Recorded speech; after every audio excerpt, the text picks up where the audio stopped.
Good morning, Wisconsin and Elkhart Lake and America's National Park of Speed, Road America. Welcome back to GRIDLIFE Summer Apex and Saturday morning action from this behemoth of a road course. My name is Kyle Heyer, joined by Tom O'Gorman for a full day. The next 2 days are full days of action between the GRIDLIFE TrackBattle Championship, Eibach GRIDLIFE Touring Cup, GRIDLIFE GT Drift, and the GRIDLIFE Rush Series. Tom, there's so much to look forward to. It's a nice, cool, cloudy morning here, and that's ripe for very fast lap times in our TrackBattle Time Attack series. And we've already got Group C out of the way. On track, we'll touch base with how those results have shaped out this morning, but you're right, there's absolutely been some fast laps already set this morning. Group B headed out on track, kicking things off with that track battle competition. But in general, you mentioned it, we're basically doing straight through competition the next couple of days. We've got 12 total wheel-to-wheel races. We've still got, 4 time attack sessions, plus the podium sprint competition coming up tomorrow afternoon. If you're trackside with us, thanks for joining us. Good morning. We just probably woke some of you up. And if you were out with us on the internet, thanks for being up with us very early here. Yeah, early mornings, and again, the cool track is really good for track records, of course. We've got our TrackBattle Time Attack series split into 3 run groups versus the 4 that we started with this weekend. So as cars head out onto the racetrack here, we're actually set up with some pretty fast cars in this second group. Of course, Group A will have the quickest cars all weekend. We broke the unlimited track record yesterday with Eric Fleming's silver C6 Corvette.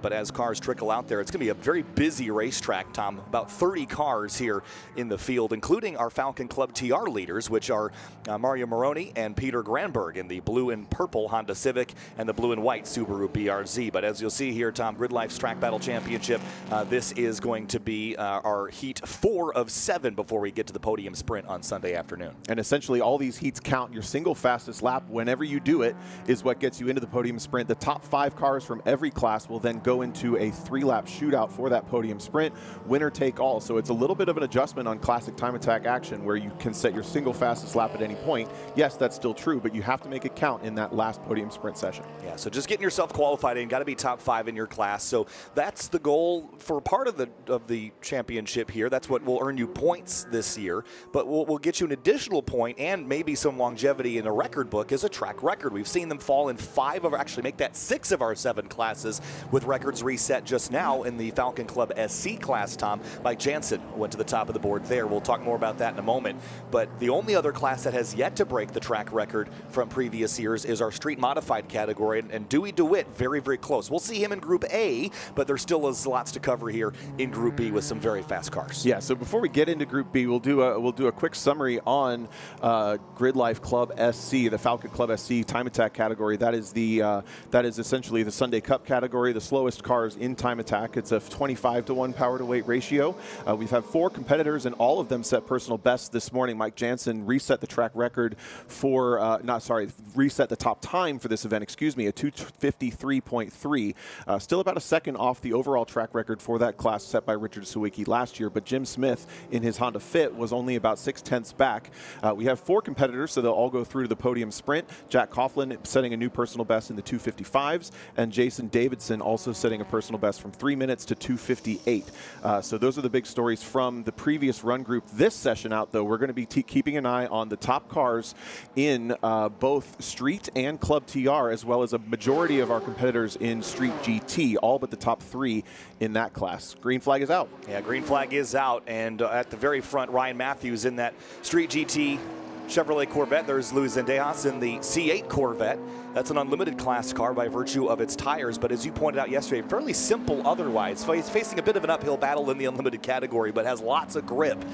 So we'll see what he can do chasing Ryan Matthews, one of the front runners here in the Street GT category. Yeah, Matthews on the heels of Luke McGrew. It's got a pretty big lead actually there in Street GT to the tune of a little over 2.5 seconds. Fairly unheard of in Street GT when they're that close together in similar cars. Matthews absolutely on it, down on the brakes. You see the back end of that car squiggling, gets it rotated into the corner nice and early and clean acceleration off. And as this lap circulates, we're going to cut back to that Falcon Club TR action because we have that entire category, all top 5 of them, and then some in this run heat. But these fast cars at the front, Luis Zendejas keeping the pressure on Ryan Matthews. The key here is don't get distracted. We're not wheel-to-wheel racing. We're sharing the track kind of as the same team. Everybody's sharing the space to set their own personal bests. So it's completely fair to run in those close quarters, but he shouldn't have to worry about the driver behind. It's not as easy said as done. Not as easy done as said. There you go. Got it. Heading down the hill towards turn 5 here. High speed here for Jeremy Lauder's Camaro, probably over 160 miles an hour on the hard braking zone down into that 5th corner. And see who's got the best brakes here early in the morning. This is a downhill section. It's a little tricky. You see the track actually gets darker from when the cars dive on the brakes there. They put a little bit more energy into the road. And then when you leave turn 5, you're heading up under this Corvette bridge that has been basically the Corvette bridge for decades. It was very shortly a Toyota-sponsored bridge for a couple of years in the 1990s and early 2000s, but it's been Corvette bridge for a very, very long time. Then into turn 6 and 7, this is this right-hander here, very fast on throttle and carrying speed around down to turn 8, Tom, which is similar in geometry to turn 5. Yeah, it's just about the same, but a little bit different, and that makes it a little bit difficult to adjust if you have the muscle memory not ready to switch things up. There are our top cars in Club TR coming through. We've got Mario Moroni holding the top spot so far in his Honda Civic. Then it's Peter Granberg, who's actually the first Club TR car in the line. It's going to come across in these first laps. Jeremy Bailey holds the 3rd spot. Stan Feingold in 4th, and Jake Rawson in 5th. All cars on track, but we're watching Aaron Reckdahl in his Honda Civic Type R. He sits 3rd in the street category, so a different class. He has the fastest street front-wheel drive time of a 2:29.8 so far, sitting after 3 heats, and he is chasing down the top 2 competitors in that class. Also on track, Brad Moore in a Cayman and Mike Coons a couple seconds back in an Impreza, looking to drop some time this morning. Yeah, working on getting some data for you here in a couple minutes time, just getting the connector set up from timing and scoring. So in the meantime, we'll just watch cars navigate around the racetrack, look at Canada Corner, which we didn't have yesterday. Aaron Reckdahl in the number 38 Honda Civic tracking around, and he's a driver that is up in the mix in the street class in that Honda Civic, which is a very good car for a handful of classes here in GRIDLIFE TrackBattle Time. You've got a lot of experience driving those as well. They're very solid machines for a variety of reasons, but the Honda Civic Type R, really high performance cap on those. Absolutely. So the first 3 cars coming up over that crest are all in street. Those are the 2nd, 3rd, and 4th place cars. Mike Coons going to be the first one through, then Reckdahl, then Willem Dries is also in an Elantra N Type R. That doesn't exist. An Elantra N. Those are our kind of our really close competitors in street coming across for the first time now. Yeah, heading up the back straightaway once more. And here's Mario Moroni, one of the front runners in Falcon Club TR. And we've seen this car be really, really wild at places like Gingerman Raceway and Carolina Motorsports Park. He's thrown away a couple of victories just trying really hard with so much front balance in that thing. It rotates very easily, but sometimes can over-rotate on him. He's challenging Peter Granberg, who was the previous record holder here in the rear-wheel drive subdivision of this class. But this weekend, they'll both be going for the overall win in their respective class. So we'll see how it goes down the hill again. Club TR, it's kind of an enthusiast class. Before this class existed, Tom, there was a lot of Hondas in particular that had engine swaps and things of the sort, but otherwise pretty simple cars. Now, we see Mario run a little wide there into turn 5, and just looks like he missed the brakes there a bit. Easy to do first thing out, and these cars do take a little bit of time to get underneath you, especially the front-wheel drive cars. I think they have an interesting handling dynamic where when they're set up properly to really rotate, it takes a little bit of time to reestablish that confidence. So Moroni's, this will not certainly be his fastest lap. Meanwhile, elsewhere on the track, that first time through, we have a new fastest time in the street class. Brad Moore was able to drop a little over a half a second and down into the 2:25 range. So he's extending the lead there by multiple seconds at this point over Mike Coons, who was not able to go much quicker. Aaron Reckdahl will continue to hold the 3rd spot overall, but Willem Dries was able to drop a couple of tenths. Actually, I lied. Willem Dries will go up to 3rd in the street category and will become the fastest street front-wheel drive car in his Elantra N, just up the road a little bit from these Club TR cars. Peter Granberg, meanwhile, up the road as well. He was able to go a little bit quicker, or basically match his fastest time, let's say, but he's not able to go any quicker than Mario Moroni yet. Those cars separated by 0.2 of a second based on yesterday's standings. And it is a little bit of a slow start for essentially everybody here in Falcon Club TR. Ian Flavin is the 3rd fastest car so far on this session, although he sits in the... actually did not have a time yesterday, so this time we'll move him up into the top 5, and that's going to make it a bit of a duel between Stan Fangold, Jake Rawson, throw Jeremy Bailey in there, and Ethan Flavin.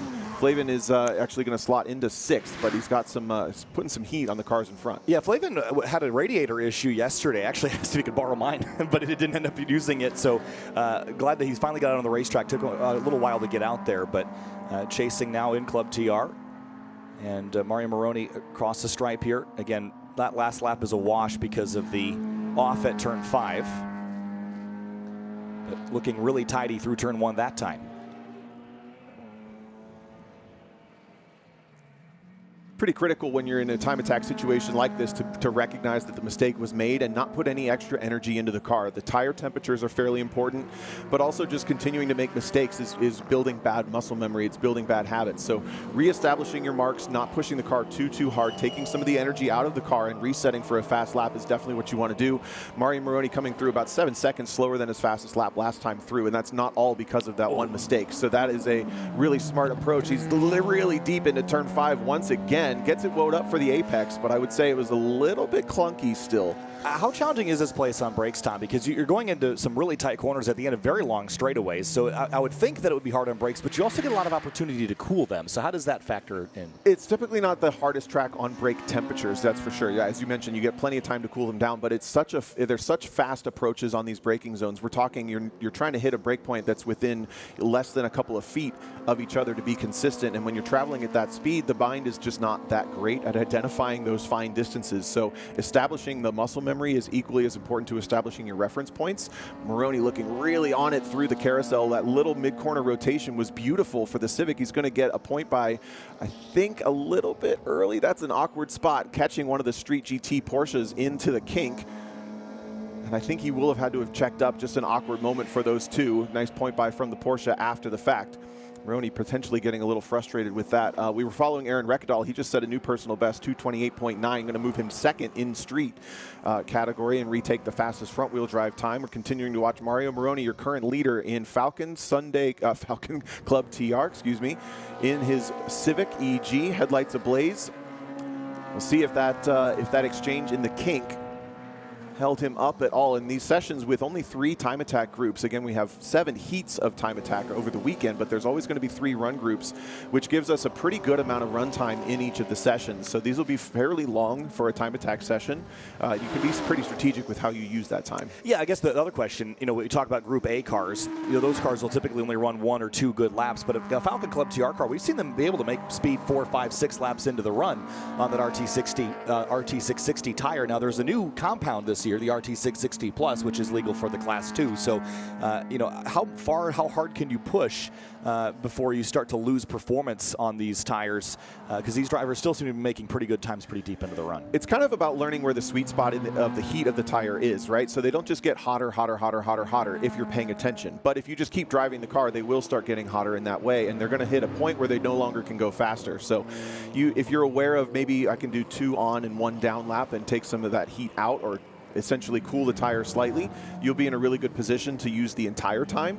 But to your point, there's a lot more going on with an unlimited car that those maybe do just build heat in the engine, in the whatever else.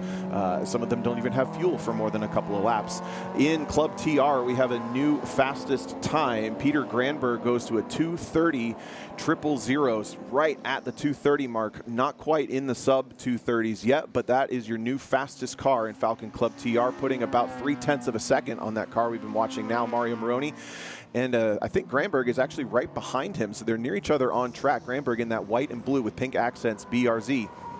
They are taking swings at each other. Again, all top 5 are going to go into the podium sprint, so which position you're in is not that important necessarily.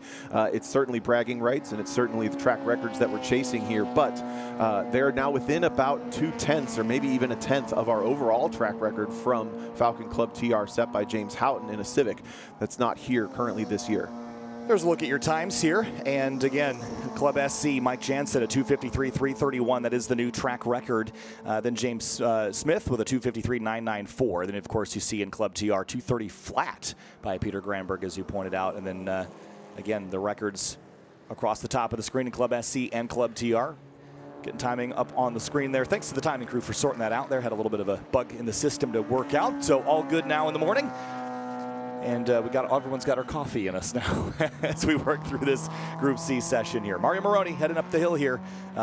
Interesting to note that Granberg, even in the rear-wheel drive car, is outpacing Moroni here this morning, Tom. Typically, we see the front-wheel drive cars have a little more legs on these bigger racetracks. It's very close, though. I mean, it's not one that you can say for sure one way or the other. It looks like Granberg might have made a mistake in the final corner, calling it a day into the pits, but he's going to go right into the top spot once again. Look at that. Mario Moroni comes through on a 229.6, new track record overall in Falcon Club TR and front-wheel drive, and he will take the top spot in these nice, cool conditions this morning in Falcon Club TR. Nice lap. That was a really nice, solid lap. And again, we've talked all weekend long about how sometimes the fast laps are the ones that look pretty uninteresting from a spectating perspective. You know, despite Jamie Santos throwing his car halfway sideways every corner yesterday, he made time that way, but often the tidy laps are the quicker ones. So Mario Moroni goes to the top of the board, sets a new track record in Falcon Club TR, and Peter Granberg is now in pursuit again. So it's interesting to note Honda Civic EG leading 3 first-gen 86 chassis, followed by an NCMX5 with Mike Bryant. Yeah, Jeremy Bailey will sit third, and he solidifies that third position by a couple of hundredths. He goes from the 232.6, actually, sorry, not hundredths, tenths, 232.6 to a 231.5, actually drops nearly a second, or a little over a second, excuse me. They will continue to sit in the third position. Now, looking up the field just a little bit, this is Dallas Reed in unlimited class Camaro, oh my goodness, let's wake me up, smack. That is a Corvette E-Ray, excuse me, we were watching yesterday. Struggling to keep the nose down through the carousel yesterday. We'll see if he can keep it a little bit tighter. That tends to be the ideal line through this long radius corner. Looks absolutely glued to the inside paint this time. Looking pretty good as the laps wind down. Heading down towards the kink, high-speed right-hander. This is where your bravery is tested. And Dallas Reed at that 226.619, trying to find a little bit of improvement here. On the brakes, though, so it looks like he's bailing out of this lap. Go ahead. I was going to say, just these long sessions here, because we only have 3 groups. Like I said, you're not going to find time probably much deeper than this in this session. So the track's going to get kind of quiet, but is there an opportunity, Tom, in these long sessions to try to go out and run a fast lap, then come in, cool things down, and go back out again? Absolutely. Yeah, there's certainly an option, and it's maybe not so much cooling things down as finding a gap. You tend to see cars, everyone goes out at the start. It can be a little bit difficult to find your space, even on a 4-mile circuit. So if you realize you're not in the best position to have the space that you need, you can come through the pit lane a couple of times. We actually saw one of our Street GT competitors, Ryan Matthews, do so and go to a new personal best. He's the red Corvette about to come into frame behind Dallas Reed. That car set a 221.7, a couple of tenths quicker than what he was able to run yesterday. There he is calling it quits, coming up to the pit lane. Also in street, we mentioned all of our top competitors are on track from the street category. Brad Moore was able to reset his personal best and drop down to the 225s at the beginning of this session, as we mentioned, but Aaron Reckdahl and Mike Coons have continued to swap spots throughout this entire session. Throw Will Dries in there too. All 3 of them completely on top of each other, but Mike Coons will maintain the second position on a 228.1. Aaron Reckdahl and Willem Dries in the front-wheel drive cars, Civic and Elantra respectively, 228.5, 228.6. They are on top of each other. Yeah, really, really close. This is fun to watch, that street class battle. You see Mike Coons pick up a little bit there, 227.2. And coming up over the crest under the bridge on the front straightaway, Rawson across the stripe, no pickup that time, stays at that 232.675. There is that E36 BMW. 4th in class at the moment. Ooh, a little lateral slide there, got on the curbs, Tom, with the right front, and just kind of walked the rear on him. And the rumbles at turn 1, are those curbs that you want to use on the inside? I don't typically see drivers hammer those that much. Yeah, the inside curbs are not used all that often, I would say. A couple of cars, actually, back in my B-Spec days, we could use them, but in general, they're not that helpful. Maybe a little bit of rotation, and they're not that high consequence either. They feel kind of crazy, but they're not too bad. Just note also, top of the screen, the street class records there. 2 of the 3 drivetrain categories reset. Brad Moore and Will Dries already claiming new records here this year. The track is very fast this year is what we're seeing. I mean, almost every subcategory within each of our 7 classes is also reset a record. So I think there's definitely still more time on the table. Mike Coons pulls in after running a lap a little better than his previous. Track's still green, so still opportunity to make laps. Yeah, Mike will be stoked with that. Just have been doing some crossover comparing lap times from yesterday to today, where we sit with Falcon Club TR Peter Granberg again in the 2nd spot after being nipped by a new track record for Mario Moroni. So it's Moroni, Granberg, Bailey, and then Jake Rawson, that BMW that we were just watching, has moved himself up into 4th position in class. And then Mike Bryant, who is the silver MX-5 just behind, has moved himself up into 5th. So that's going to bump a couple of cars that sat in the top 5 out, mainly Stan Feingold. And then it's also going to put the pressure on Rawson, Bryant, etc., to keep plugging away, because only 5 of those 6 names I just mentioned are going to make it into the podium sprint. Checker flag here on Group B as Dallas Reed comes across the stripe. You know, we noticed yesterday with this car in particular how much the nose lifts at high speed, Tom. Is there anything that he can do this weekend setup-wise or adjustment-wise to get it to not do that? Probably not in that stock of a car. I mean, in general, it looks like maybe just a little bit of an aero imbalance, a big wing in the front, not a lot in a big wing in the back, sorry, not much in the front. But it's also not uncommon to see more modern production cars like that have quite a bit of lift. And it's not that alarming as you drive, as I mentioned yesterday. You kind of have to plan for the steering to be a little bit lighter.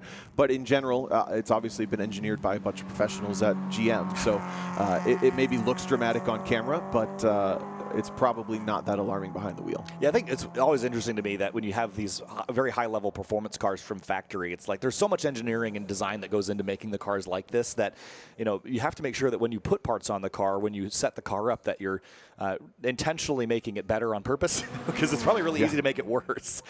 So there's Cody Umba across the stripe. He'll pick up the checker flag. We've had 56 cars run so far, and we'll have another 25 or 30 or so in this next group, Group A, which will be coming up very shortly. Umbaugh finding about 2/10 in this session as he worked on improving his personal best. Looks like he's sitting 6th in this. Is this the overall heat? That is in class in the heat. In class, so that would actually have him leapfrogged up in front of. He sat 7th yesterday, so that will pick up a position for that driver. Yep, 232.719 for Cody Umba. And Jeremy Bailey pulls off track again. Such an interesting car with that FA24, which, again, is the newer engine off the 2nd generation of these cars. See him rolling in now. And he's a pretty comfortable 3rd in class for Falcon Club TR, if you can call it comfortable. He's got about a 2nd on either end, sitting there in the 3rd position. So I'd say he can be a little bit more comfortable than Rawson, Bryant, Flavin, and like I said, Bailey is pretty comfortable there by about a full 2nd. So Umba pulls into the paddock, and in just a moment's time, Group A will be headed back out. And this is all of our eyes and all of our attention is going to be on the drivers at the very pointy end of this, but also Dewey DeWitt if he gets back on the racetrack this morning. I don't think he was in the heat, the last heat of the day yesterday, in that number 70. But Eric Fleming going to try to reset his own record he reset yesterday. Mike Dussault's coming out on the racetrack. Alan Patton once again in track mod. Jim Rock is out there. Ernestus Pizzellis, who was fighting with a gear position issue yesterday. He seems like he's gotten that sorted. Dewey is going to head out on the racetrack. Justin Peachy, Cal Fortner, and more. The street mod battle is going to be a lot of fun here as Eric Fleming heads out. Green flag is in the air. And there's a whole bunch of cars. Very, very fast cars. This is probably the fastest Group A heat I think we've had here in years, Tom. So a lot of attention on the variety of quick ones we've got here in this field. I would agree. We have a strong field and strong competition across everything in this run heat. Certainly the strongest unlimited class we've seen in a little while. But again, we have the top competitors from track mod also on track and the top competitors from street mod. So 3 classes to watch. In fact, make it 4 as we have our top 2 competitors in street GT also on tracks in McGrew and Hendricks. Keep an eye on Jim Rock in this session as well, because he's still a couple seconds away, but the front-wheel drive unlimited record was set back in 2019. So that record's been standing for 6 years, and he's only a couple seconds away. Turn up the boost a little bit and get brave in the morning session, and maybe you can find that time. Eric Fleming, again, with a pretty unbelievable lap time yesterday, a 204.203. And we've been stuck in this 204 range for a couple of years, since 2021 with Ferris Khartoumi, a 204.8. And then it was reset last year at a 204.6, and it fell again yesterday with Eric Fleming. So that lap time could dip into the 203s here today. It certainly could. And our bench racing assessment of the lap, we got to watch it in full yesterday. The first half looked a little bit ragged. It looked a little bit like the brake markers weren't quite dialed in, but the second half of the lap looked really, really good. That doesn't mean everything from watching trackside, but it means that we suspect that car will have more ceiling on it, as unlimited cars tend to do. So looking at these top 3 cars from the great drone shot, the silver car is Fleming, the maroon car is Dussault. Then we have our top car in track mod, that's Alan Patton in the black and green Thunder Bunny Corvette. And then it's a couple cars further back before we get out of our unlimited competitors. Jackie Ding sits second spot in track mod. And then our first street mod car is Dewey DeWitt. We've also got Cal Fortner knocking on the door of a new street mod rear wheel drive record, sitting in the 217s. Full course yellow, Tom, which is odd on an outlap. Sure is. So that is not what we were anticipating. And we've got a white flag with the red cross at the start line. So trying to count cars there. I noticed Prezelis maybe not in line properly, and maybe Rock also didn't come through. We'll see if they come through our shot here. But I just noticed Jackie Ding is further up the field than he would have been if those cars were there. Typically, we don't see passing on the outlaps. Now, the nice thing is this full course came out before the drivers had to really commit to starting their lap. At this point, they would essentially be flat out to start a lap, so they can bail early and they can really set themselves up for a reset rather than a stop going fast and reset. So they'll come across the line here, not at full tilt. And again, to your point, I think the car that is potentially missing is Ernie. Now, I know that he had, as I said, a gearbox position sensor problem that stuck him in 5th gear. So if he had another similar issue, he could find himself stuck, and it's actually at the exit, or they're headed down to the exit of turn 2. And that's Rock actually sitting on the right side of the track. Prezelis, though, was MIA from his typical starting position, or from his gridded starting position, I'll say. And we'll see if they can just get Rock on the hook here and pull him down to the next cutout. I did see Ernie come through, so he did drop down a couple spots. So it should just be getting Jim Rock off the road, and they've already got him a really quick hookup there on the toe strap, so that's good news. We should be able to get back green next time by, Tom. That red AMG was Cal Fortner, again mentioning he sits second in street mod, knocking on the door of a rear-wheel drive record, but needs to find over a second to challenge Dewey DeWitt. Ryan Matthews also on track in his red C5. He sits third in that street mod class. Jamie Santos just leaving the pit lane now, actually, was a little bit late getting out this morning in his BMW 1 Series. We got to watch a pretty rowdy lap from that car, which tells us we have a pretty decent amount of time left in that 220 that he set yesterday. Alex Moss clinging on to the 5th and final podium sprint position, but with decent pressure from Luca Barbera, switching from an Evo in street class up to a GR Supra. That's a red and black Supra if you see it circulating. He sits in the 6th position, but less than a second out from 5th. Again, all these drivers really going for bragging rights in these sessions, but trying to get in the top 5 for podium sprint. And interesting to note also, you know, we've in GRIDLIFE GT this weekend, we have a new data integration with Fire Laps. And while that is GLGT specific, it is interesting to note one of the cars that has been a long-time user of Fire Laps is Dewey DeWitt. Now, he's on track right now with his Fire Link, and I've got his speed pulled up. We won't pull the graphic up until GLGT, Tom, but I did see him break 170 miles an hour on the test day. So I would like to know how much he's doing in that 600 horsepower 1995 Impreza. I was going to say that the amount of power it takes to push a car through the aero wall that it starts to hit above 120, 140, 160 miles an hour exponentially as you accelerate. I mean, that's just a massive amount of power going through. I'd speculate maybe even more than 600 unless that car weighs nothing. That is the last car in this train, and we're going to try to follow that car as he's just absolutely knocking on the door of that track record in street mod. Yeah, right now working through the carousel, about 60 miles an hour behind the safety car at the moment. And when we go back green, we'll be all eyes on the front runners here in all the respective categories, unlimited track mod and street mod. And lights are out on the safety car, so that means next time by we're going green. Tom, this is when you would try to get yourself warmed up, get a gap. Alan Patton going for a little ride test in the grip on the runoff there. Yeah, that maybe was like I've never been on this grasscrete, and I'm going to find out what kind of grip it has while I'm going 60 miles an hour. That's the best I can figure right there, which is a smart choice. I mean, you don't want to hit it at 115 on your first flyer and find out that it doesn't have grip if you can do otherwise. Field really stacking up there. We mentioned Moss in the green S2000. Matthews is just behind in the red Corvette. Those are some contenders in street.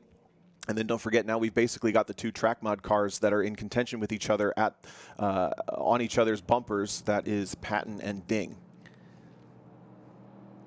And so the other thing to consider here is you got to get enough of a run with the safety car going in here, Tom. So you want to really be at full tilt now.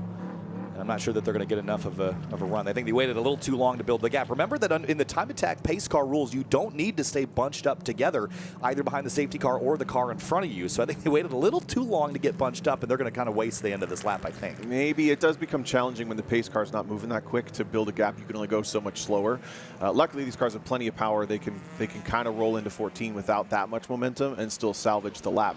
Green flag back out on unlimited. Eric Fleming going to start things off, trying to get into the 203s, and then a couple cars back. Eric Dewey DeWitt will start us off in street mod competition. Again, a really early entry to turn number 1. Still looking a little uncomfortable there, I'd say, from the camera angle, but he does do a nice job on the exit to not let it bite him. Very, very nicely down into turn 3. And then we'll accelerate up over 180 miles an hour. Dussault's keeping the gap nice with him, too. That means Dussault is on a decent pace as well. Both of these cars separated by about a second yesterday, 204 to 205. Both cars absolutely within the ability of going quicker. Fleming absolutely diving on the brakes, rotates the car down into turn number 5. Really difficult to woe the car down from 180 to 50 miles an hour. He does an okay job of it. Dussault looks a little bit cleaner behind. We'll get a cleaner run up the hill for turn 6. Both nicely rotated into turn number 7, or turn to 6, not using exit curbing there, trying to keep the car efficient. This is a really difficult speed adjustment for turn 7, and then flat out down the hill, the hurry downs into turn number 8. Fleming nails the entry, grabs a bunch of curb actually, and keeps the car's momentum rolling through there into the carousel. Yeah, balance here. I'll just wait for the nose to come around, and as soon as you can squeeze back on throttle, right where this curb starts on the inside right there, squeeze back on throttle, track out to the left edge of the road, and then down to the kink. It's a bravery competition here, especially in an unlimited car. Use the track at the exit of the kink here. If you're comfortable with it, he uses just the yellow and red, and now through Kettle Bottoms to Canada Corner. Wow, the arrow on that car really working. You can see just how planted it was. No float, no weight transfer on the exit of that kink. Is absolutely committed down into Canada Corner. 2 corners left to go. It's so easy to make a small mistake in 14 and throw an improvement away. Using the inside curb through the bend up into Bill Mitchell Bend, grabbing some inside curb there as well, just out to the track limit. This is a low drama lap until he locks up the front tire just a little bit.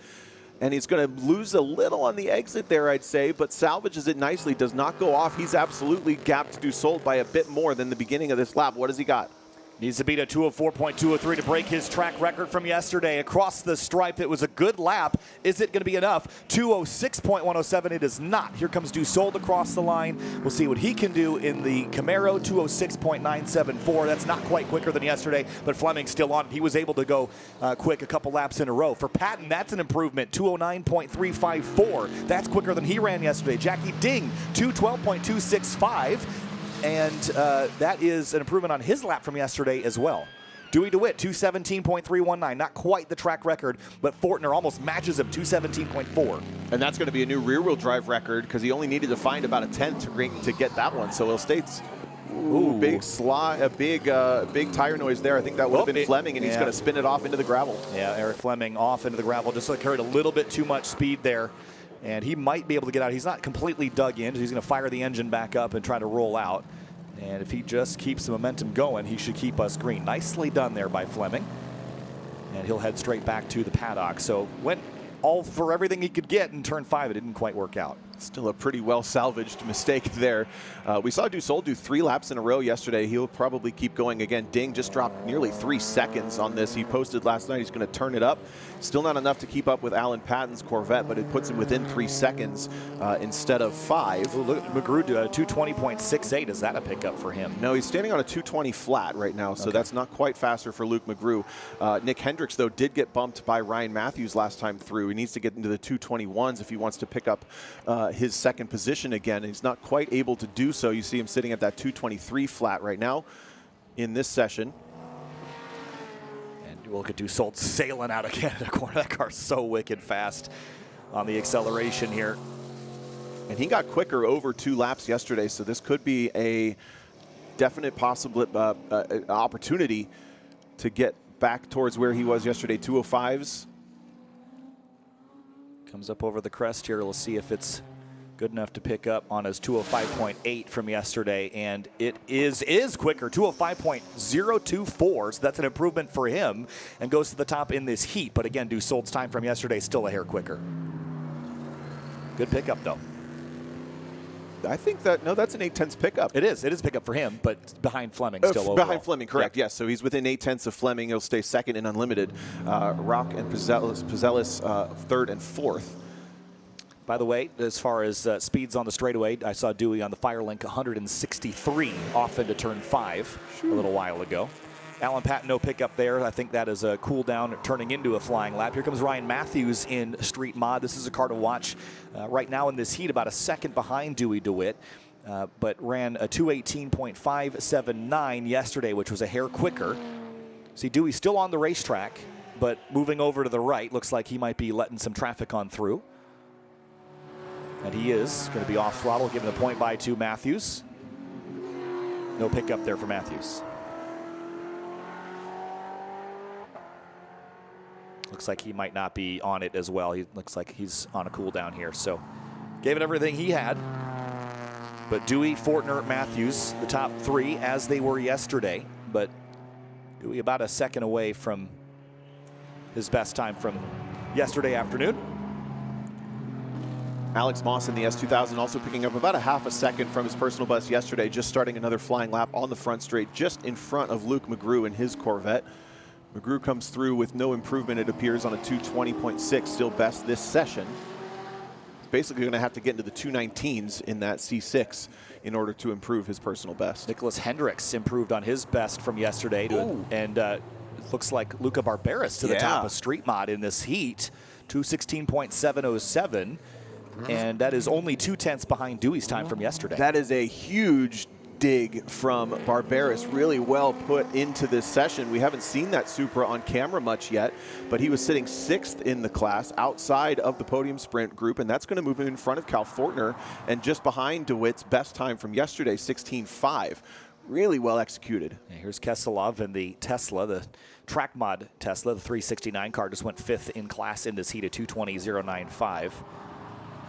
We were talking yesterday about how, at least in the Hyundai EVs, drivers are finding a little extra time with that simulated sound. Not something you get in the Tesla. Here's Luca Barberis in this Street Mod Supra. This is a new car to him this year because he's, again, the reigning champion in street class with an Evo, but he'll take a 216.707, go to 2nd place overall in Street Mod this weekend, and just need a little bit more. Alan Patton across the stripe, no pickup there, but he's still on it.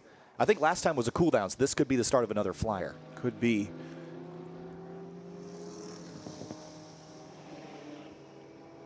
And Jackie Ding, 211.742. That's another big pickup for Ding. So that's 4 seconds that he found in a day from yesterday. That's really impressive stuff. It's really impressive. I mean, 4 seconds when you're running that quick already is a lot. And Ernestus Pizelis, 214.5. That is about 4/10 off his best from yesterday. Alex Moss in Street Mod. Interesting to see this car, where it is right now in class. Just a little ways down the order. I think he was P5 as of yesterday. And that car was a front-running Street Mod car a couple of years ago, and he's still in the conversation for sure, but it just goes to show you how far they keep pushing this category as Alex heads back to pit lane. Yeah, just got nipped out of the top 5 there for podium sprint, so Alex is going to have to get in front of now Jamie Santos. Has Santos gone any quicker today? Mentioning last night that he's on some pretty dead tires, so that would make things difficult if you can't find newer ones, but in general, it doesn't look like he's gone quicker yet today. Yeah, 220.101 is what he ran in anger yesterday, and I say anger because that car was angry at him. He actually hasn't set a time in this session. He did not. Yeah, I was just checking for that. He was on pit lane a couple times, and in fact sits in front of us again on the pit lane, so he's trying, but has not been able to complete a lap yet. Patton's still circulating through the kink last time through. And he's going to go back out. We do have time for him to get back around again, so if he does go out for a lap, we've still got 10, 12, 15 minutes in this session should they give it to them here. Yeah. Here comes Alan Patton. Ooh, man, he's really getting a lot out of it. Big wiggle through Billy Mitchell and off and over the curbing at turn 13. That's a rough ride. That was a hard off, too. You saw that big strike on the right front suspension, and it looks like he was on the outside curbing turning in for turn 13, which rattles that suspension. It kind of almost floats the tire just a little bit, and that's why it got that huge rotation when he flicked it back the other direction. Fast hands trying to catch it and salvage it, but wasn't able to keep it on the track. We'll bring it back to the pit lane and make sure that that second splitter of the weekend is still all intact. Took a look at it last night, and it seemed like it was still there, but again, that was a pretty hard hit. I mentioned that when they repaved the track, they didn't redo a lot of the curbing around most of this track, but they did redo it over at turn 13 on exit and on the entry, I believe, on the left. So it's really deep and rough, and it's fresh concrete, so it's the castings are really sharp, and it's definitely a pretty rough ride if you go off there. We also just saw leaving pit lane Andreas Bertulis, who was not here yesterday, so he was registered this morning, and he's chasing, actually, it's Ernestus Pizzellis chasing Bertulis in the championship by 2 points. So Bertulis kind of needs to show up to defend from Ernie as far as the title fight's concerned. Taking a look back down down the circuit into Canada Corner comes Luke McGrew, your current leader in Streak GT. Has not been able to go quicker yet today. Sits 0.6 slower this morning than he was going last evening at about 3 o'clock in the afternoon. Clearly on a cool-down lap at this point, bringing that Corvette in. And also, we should note that Luca Barberis' time is the new street mod rear-wheel drive record as well. I think we pointed out that he's up in second for the weekend, but that will defeat Jackie Ding's 2:17.453 from 2021. So that record's been standing for a couple of years. Yep. And that's a really nice show of driving adaptability as well. Coming from a street class Evo, that's a very different driving car than a Supra. And there are drivers who obviously will say that this car feels so different, I'm not comfortable in it. But that shows that your driving adaptability is really strong to go from one class and one style car to a completely different style, and within the same season be a front runner in one to a front runner in the other. Yeah, it took him a little while to get to it as far as the speed is concerned. But now that he's up in the mix here, battling with Dewey and Cal Fortner and Ryan Matthews, the front runners in the title fight, that you're on it now for sure. And Nick Hendricks just came across the start-finish line here. He's still chasing in Street GT. And I have yet to see Jamie Santos again. And we're waiting to see what he can put down. Here's Ernestus Pizzellis again in the 338 Corvette. Yeah, like I said, he was fighting issues with the transmission yesterday, but it seems like things are pointing the right direction. He's run a 2:14.2 in this session. You know, that makes sense. I heard yesterday it sounded like he was going for a very long period of time without shifting, and I thought maybe that was just a gearing thing, but if he was stuck in fifth, that makes things a whole lot more clear. You mentioned Nick Hendricks. He did pick up a couple of tenths on his own personal best, but still sits third there in Street GT ahead of Mark Kilgore and Brad Smith. Yeah, Pizzellis just picked up a 2:13.3. And that is quicker than yesterday by 0.8 of a second for him. So that was a personal best.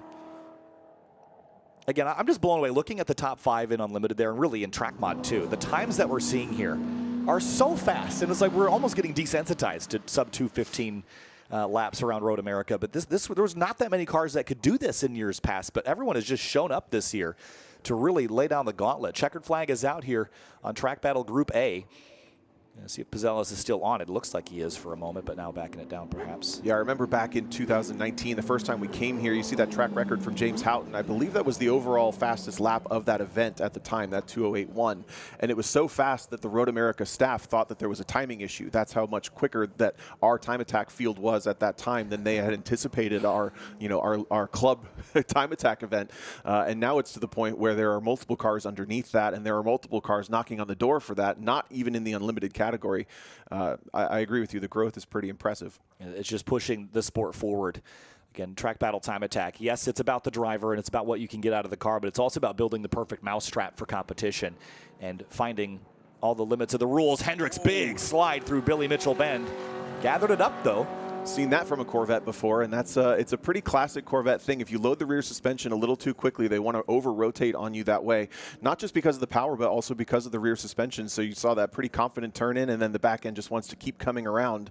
And you have to push those limits, especially in the Street GT cars, without the aero to rely on and without as much modification. These are relatively basic street cars, and yes, there's some cool tech in them, but overall, they're not that extreme. And Nick Hendricks picks up another couple of tenths, improving overall today from a 222.6 to a 222 flat. even with that little slide. And that's where it becomes a big question. Yes, it is a quote-unquote loss of time, but the reality is how much more perfect can you actually be? Maybe that was about as good as it gets because you're prone to making those small mistakes over the entire 4 miles here. If that was his only small mistake, maybe that's about, that's a really solidly delivered lap overall. Yeah, just a moment, we'll have a look at your results here for this 4th heat of 7 this weekend for the GRIDLIFE TrackBattle Time Attack Championship, and saw some really fast laps and some new records set here this morning. Again, I thought we would see a little bit more out of the very pointy end of Unlimited here, but they just didn't quite get the best opportunity. Again, Eric Fleming having that off at turn 5. Mike Dussault picked up and had some personal bests, but looks like he will be just shy of Eric Fleming's times for the time being. So cars are coming into the paddock area. And let's have a look again at our results here for the GRIDLIFE Track Battle Championship Heat number 4. And we'll kick things off with Club SC. Mike Jansen, a new track record with the number 156 car, 253.331, Tom. And Jim Smith just on his heels, but 6/10 is a lot of distance in Club SC, so that's going to be a big dig for Jim Smith. In Club TR, a new track record, 229.6 for Mario Moroni, doing a very good job to get that front-wheel drive and overall record. Peter Granberg, though, still within striking distance, less than 4/10 back. Jeremy Bailey, fairly comfortable, we mentioned there in 3rd, but Ross and Bryant Flavin all on top of each other. Let's throw Gatos in there as well, getting a nice improvement from running in Group C earlier in this cycle. And then moving over into the street battle. Yeah, Brad Moore still on top of the step there, 225.912. Mike Coons, Aaron Rekadal, top 3. So it's Cayman, and then Subaru Impreza, and then it's Civic, your top 3. Elantra N with Willem Dries in 4th, and a BMW 3 Series in 5th place. So great diversity in that top 5, but separated by 6.5 seconds. Cody Umba, Mike Calloway, Jan Wildner, and Neruchetti, and Lars Vogler, the rest of your top 10. Into Street GT, Luke McGrew, still at the very pointy end there with the peace sign held high, 220.6 in this heat. Matthews, Hendricks, Kilgore, and Smith, your top 5. Street Mod has been a battleground, and it's a new track record for the rear-wheel drive subcategory. Luca Barberis vaults himself to the top of the heat in Street Mod and to 2nd in the class this weekend. Dewey DeWitt, Cal Fortner, Matthews, and Moss, the rest of your top 5 there. And then in Track Mod, Alan Patton getting things done, a 209.354, and then a little bit of an off at Billy Mitchell, Ben, Jackie Ding, Peachy, Smith, and Kesselov in the Tesla, your top 5. And then Unlimited, Tom, it was at the very pointy end, Mike Dussault at a 205.0. Eric Fleming ran a 206.1 and then chucked it into the gravel pit at turn 5, trying to go a little quicker. Ernestus Pazelis and Luis Indejas, Derek Carter, the rest of your top 5 in Unlimited. That was an exciting session, wasn't it? Yeah, and I can't wait to see how I think there was just enough disjointedness in this morning session that we'll still see more times fall, especially with this cloud cover. The track's not going to build too much track temp between now and the next time we see these cars on track. That's going to be 1 o'clock p.m. Central Time, so it's a couple hours out. But we'll see two more heats of these cars, with one more coming up at about 3:40 this afternoon. All right, well, we've got more coming your way here from GRIDLIFE Summer Apex. Of course, we're going to step away for a moment, and we'll be back with more coverage of our Wheel-to-Wheel series right after this.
These are my race treads for when the road ends. These are my race treads for shredding the slopes. These are my race treads for setting the hook.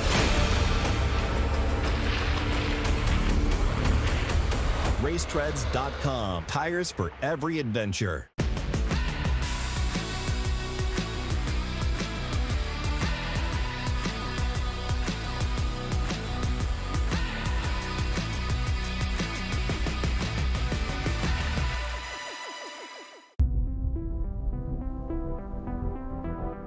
When we modify our cars, we do it to feel a greater connection, a more responsive feel between ourselves and the road.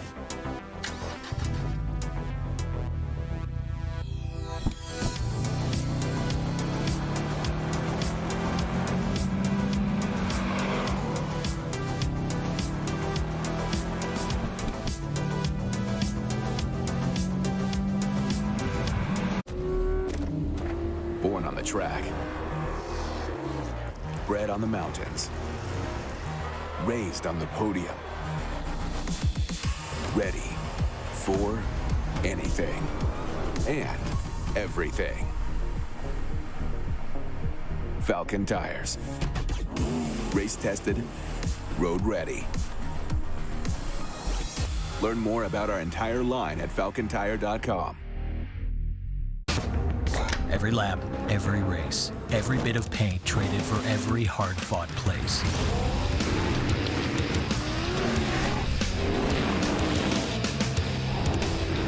Every checkered flag and trophy raised. Every ounce of dirt, sweat, and gears. They're all jammed inside every can of NOS Energy.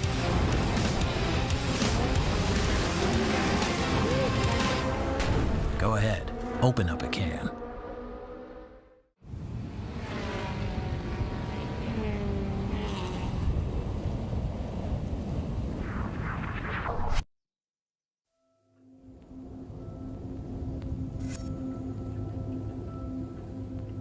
The layout is exactly as it was all those years ago. Right and left corners.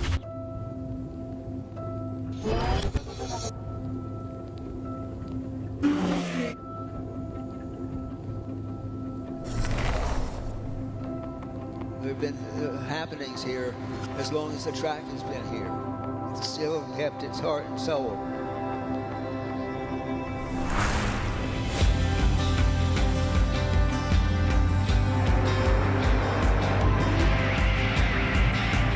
Off the course. That's designed to keep the car on. Closely related to Lime Rock Park is Sam Pelosi. As a result of going up and down with the bumps. And really strong in the handling department. Ricky Walter, he's got it. There's never contact. Actually spin the tires over those bumps until we get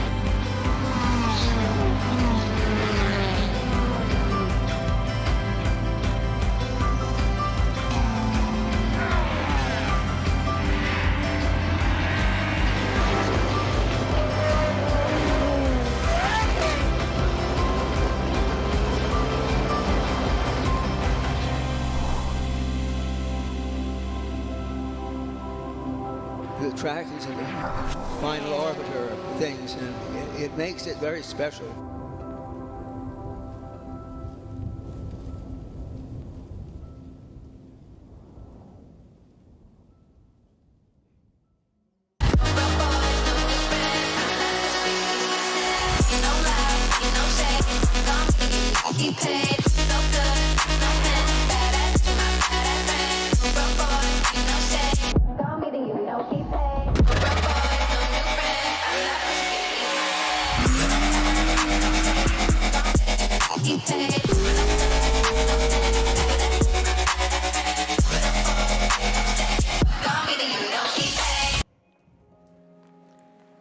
GRIDLIFE Summer Apex and more Saturday morning action from America's National Park of Speed. On track now, the GRIDLIFE Rush Series for their morning warm-up. Kyle Heyer joined by Tom O'Gorman.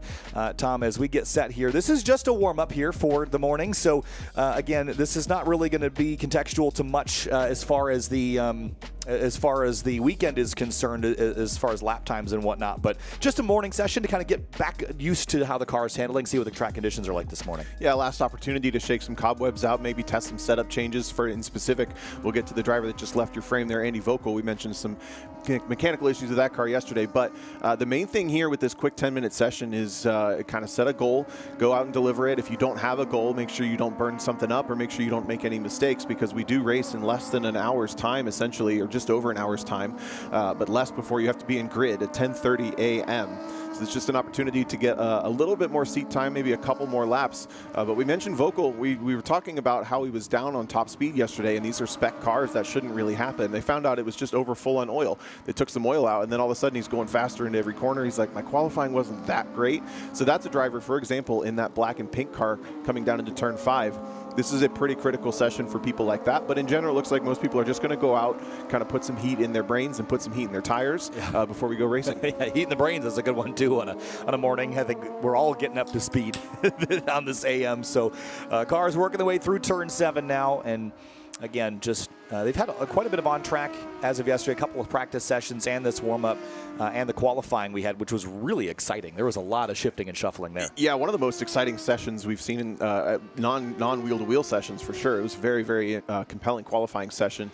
That is all live streamed and archived to yesterday if you need to fill some gaps in for today's stream to go watch that. But it's a great time to talk about what these cars will do for the rest of the weekend. You saw the flow for the weekend. They will do 2 warm-ups every morning, or a warm-up every morning, but they do a race, 4 races total, 15 minutes each. Each race kind of builds to the next, so there is a race that's gridded by fast lap, a race that's gridded by position, and then the last one is gridded by points on the weekend. Each race scores you points, and then there's a weekend champion at the end, and currently the guy to beat is Ryan Leach, who qualified on pole and has won all 12 point scoring races this season. There was one non-point scoring weekend where 2 other drivers took some wins, but Leach was not present, so he basically opened the door for someone else to have a chance to put a sticker on their car and get a gold medal.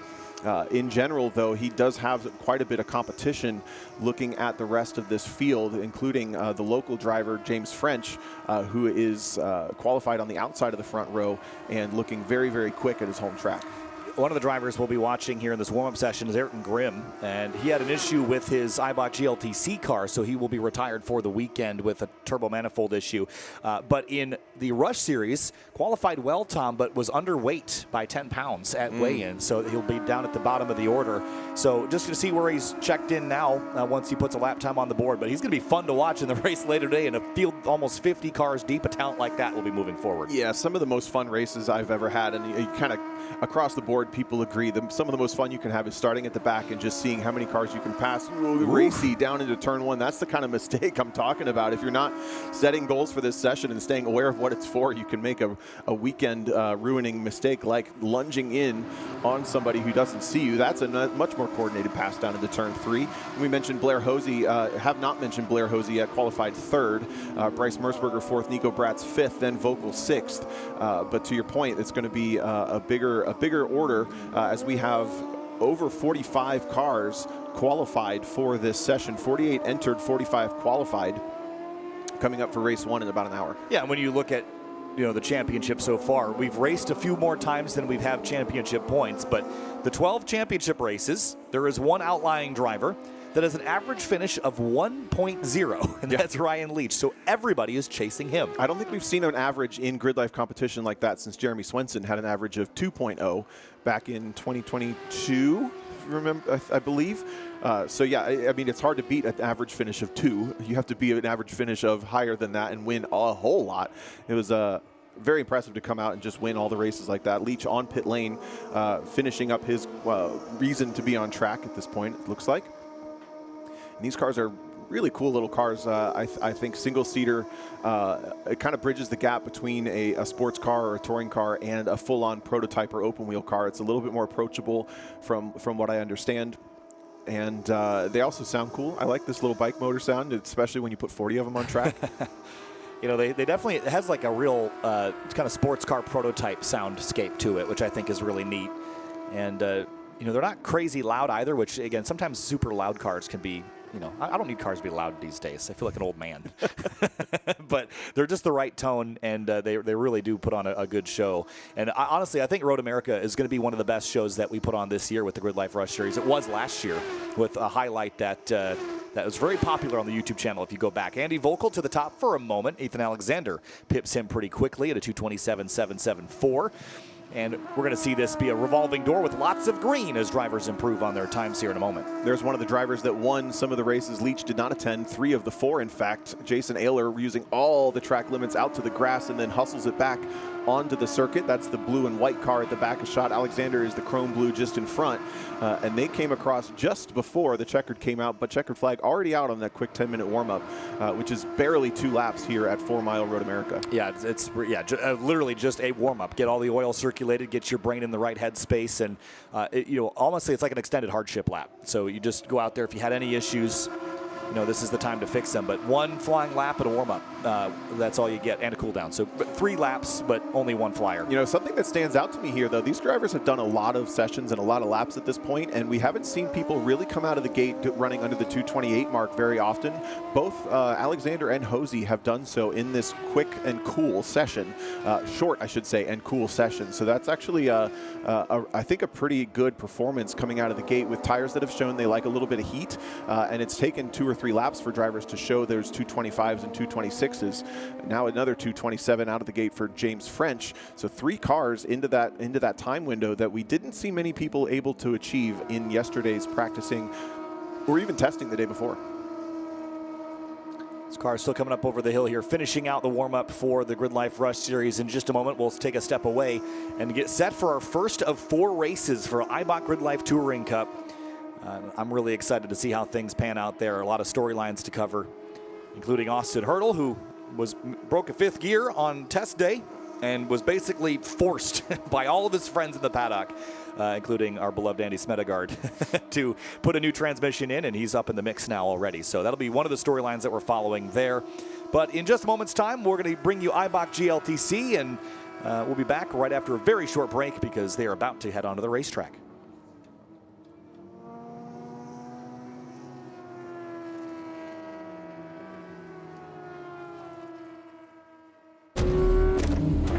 Born on the track, bred on the mountains, raised on the podium, ready for anything and everything. Falcon tires, race tested, road ready. Learn more about our entire line at falcontire.com. There's a moment behind the wheel of what I've built, where power overrides gravity, and I hit that 0 moment. 0 doubts, 0 fear, 0 competition. No rule or mold I can't break. And limits, absolutely 0. And there's a NOS 0 sugar to get me there. When we modify our cars, we do it to feel a greater connection, a more responsive feel between ourselves and the road.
I'm Cody Smith, and this is my 85 Oldsmobile Cutlass that I've built for Time Attack and just largely playing around.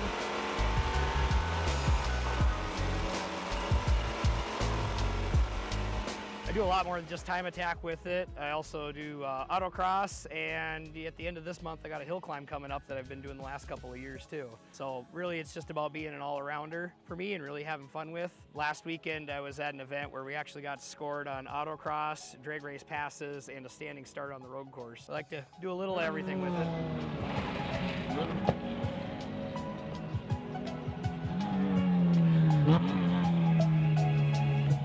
To my first track day with this thing on completely stock suspension. I had a very mild build on the engine just to keep it from blowing up and making sure that it wasn't going to starve oil in the first corner. And from there it kind of evolved into every single event. I was changing things like what is the worst thing right now. So like early on it was that it body rolled a lot, so I ended up with sway bars and then springs, and then I was doing ball joints to fix the camber curve, and it just kind of snowballed where I think I was 3.5 years into doing this stuff before I went to 2 events with the same setup. So it's really been an evolution of me learning, you know, the driving aspect as well as the building the car aspect together along the way. And I mean, I'm 6 years into it now, and I'm really kind of at the point where it's heavy. I need to figure out either how to make it quite a bit lighter, or I have another chassis just like this at home that I want to start with, like from scratch, trying to make it as light as possible.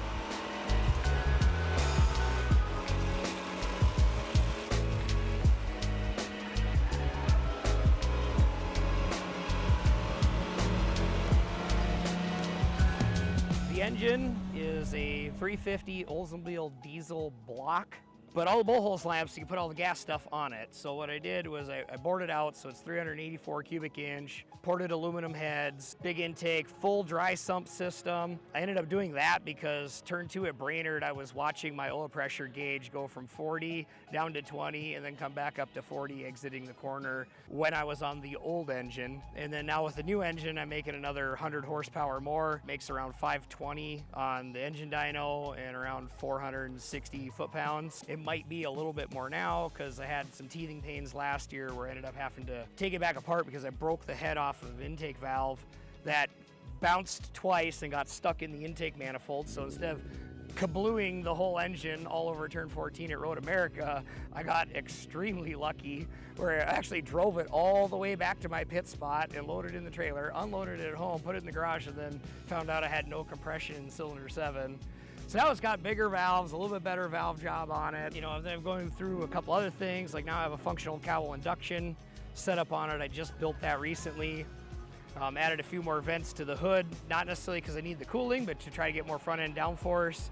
Because when I put the cowell hood on a few years ago, I noticed a loss of front end downforce because it was pushing air underneath the hood from the windshield. The suspension is basically every place where something bolts on's been modified now, except for the lowers in the rear on the chassis side. I built a custom 3-link Watts link for the rear end. A couple years ago, I got to the point where like I don't think I can do anything more with the factory 4-link, especially in the mounting points that were near there. Like I was still moving things around on the axle side, but I got to the point where I needed something different that was more tunable. Ended up chopping off quite a bit of the front, doing some tube frame stuff, took around 150 pounds off the nose of the car, and then made my own upper control arm mount points so that I could do caster and camber independently. And that was a big help because after I did that, I was able to get a good camber curve in there the way I actually wanted. And I basically doubled my tire life. But then after I did the 3-link in the back, then the front needed more grip, so then I changed spindles and some other things, and was playing with the lower control arms to get the roll centers. And like I said, this thing's been an ongoing process of learning all of this stuff, because 6 years ago when I started, I didn't know about any of this suspension.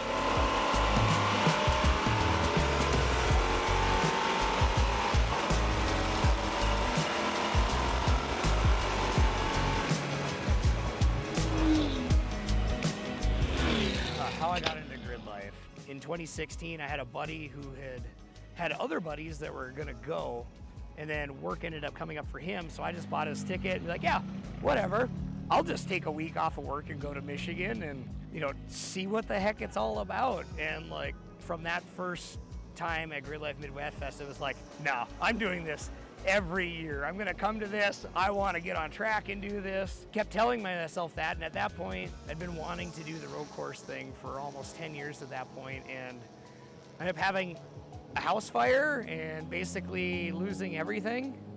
And at that point, it was really kind of a hard reset in my mind. Be like, all right, you know, you can lose everything tomorrow. Well, obviously, it just happened. So it's like, am I gonna keep telling myself I wanna go do road course things with GridLife and other people and organizations and all that stuff? Or I'm just gonna keep telling myself that? And that was really the point where, you know, it took buying this car because I had lost one that I was building in that fire to go do these things. And I went and bought this one almost immediately after, like within a month of losing the other car. I street drove it for a whole summer, and that fall it was like, all right, decision time. And that was when I was like, nope, I'm gonna go do things. So that's when I built first engine, just making sure it had good baffles and made sure the oiling system wasn't gonna fail on me right off the bat. By the next spring, I'm like, yep, okay, I'm doing this. Like I signed up for some GridLife stuff. I signed up for an autocross school. I signed up for other events. Like, let's go. And I think I did 11 events that first year, 13 the next year, 14 or 15, pretty much every year since. Like, it's kind of snowballed and gotten kind of crazy. I just have so much fun doing this stuff.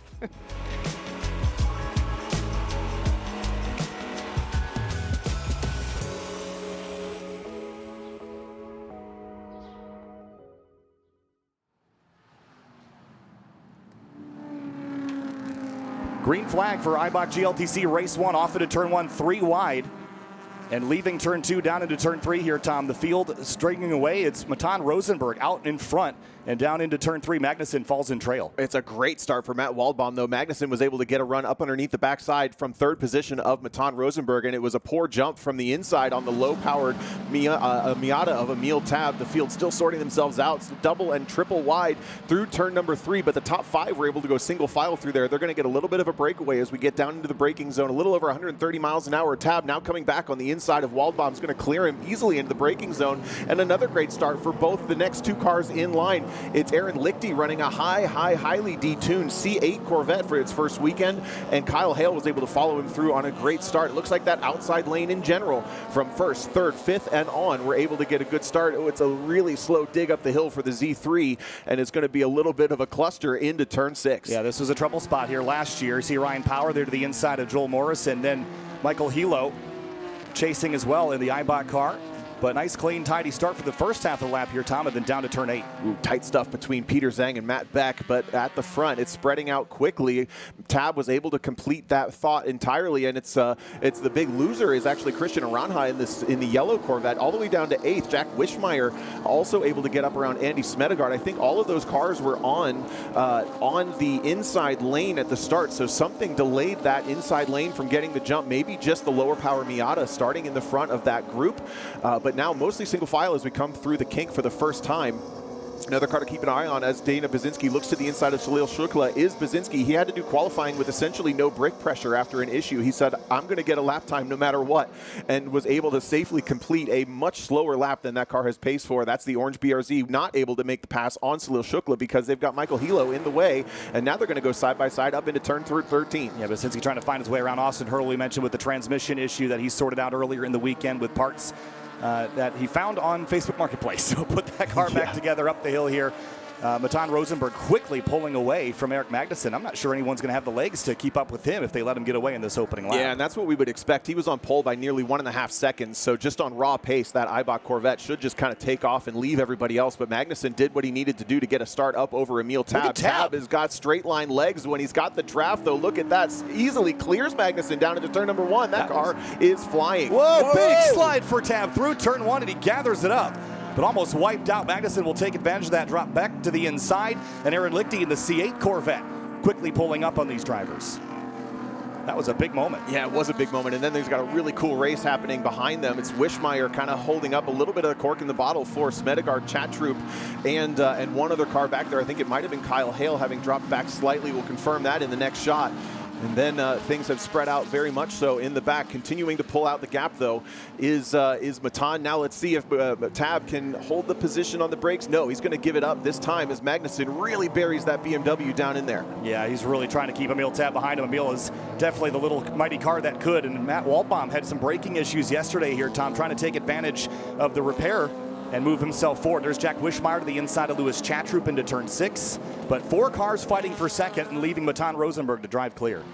And a correction on that, Wishmeyer, it was power on the back of that, and Morrison has joined it as well. But I'll point out, Emil Tab car looks small, but it's 2,700 pounds and pushing about 220 horsepower, which is very similar to the numbers of Matt Waldbaum, and not that far off of a majority of the field. So it is closer to the average than you'd expect. All that racing that they've done a couple of corners ago, Matt Waldbaum took a look, and that's going to delay their progress. Magnussen gets a little bit of a breakaway. Yeah, leaving turn 10 now and heading up towards the kink for the first time. Aaron Lichty, 19% weight modifier on this C8 Corvette. Look at Kyle Hale holding the outside of the carousel. Aranha's going to have to pinch the entry of this kink. Both cars going to come in side by side. Aranha takes the line, and Smedegaard has finally got free and clear of who he was with and is going to add some pressure to the back of this battle. Yeah, there's Wishmeyer, Aranha, Chatroop all in this pack here down to Canada Corner. Actually, Wishmeyer is missing. That's the car I was looking for, and I can't find him. So the Civic, the J-swapped car that was in the front of that group, maybe some mechanical issues having dropped off, but now Smedegaard has some pressure from Chatroop, has worked his way around the outside of Canada Corner.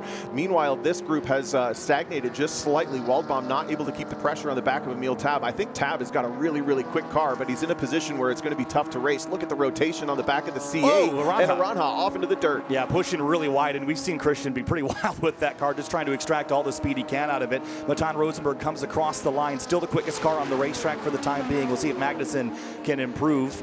But 5-second gap from Rosenberg to Magnussen. But this battle for second's pretty hot. Now, Emil Tab had a huge run up that front straight due to the draft. I wonder if he's strategically trying to get it down the back straight so he can make the move into turn 5. He really didn't push it last lap. He kind of let Magnussen have the position. Now Smedegaard continues the pressure on the back of Kyle Hale, having cleared Lewis Chatroop. But that battle for 5th on back, or let's call it 6th on back really, is also raging. Ryan Power now adding pressure to the back of Chatroop in the black and neon green BMW. Morrison and Basinski has gotten clear after starting 18th, putting himself fairly close to the top 10. Yeah, onto the backstretch again here. Emil Tab really fighting an uphill battle behind this big M3. But again, that car punches a pretty big hole in the air, which will help him draft up behind.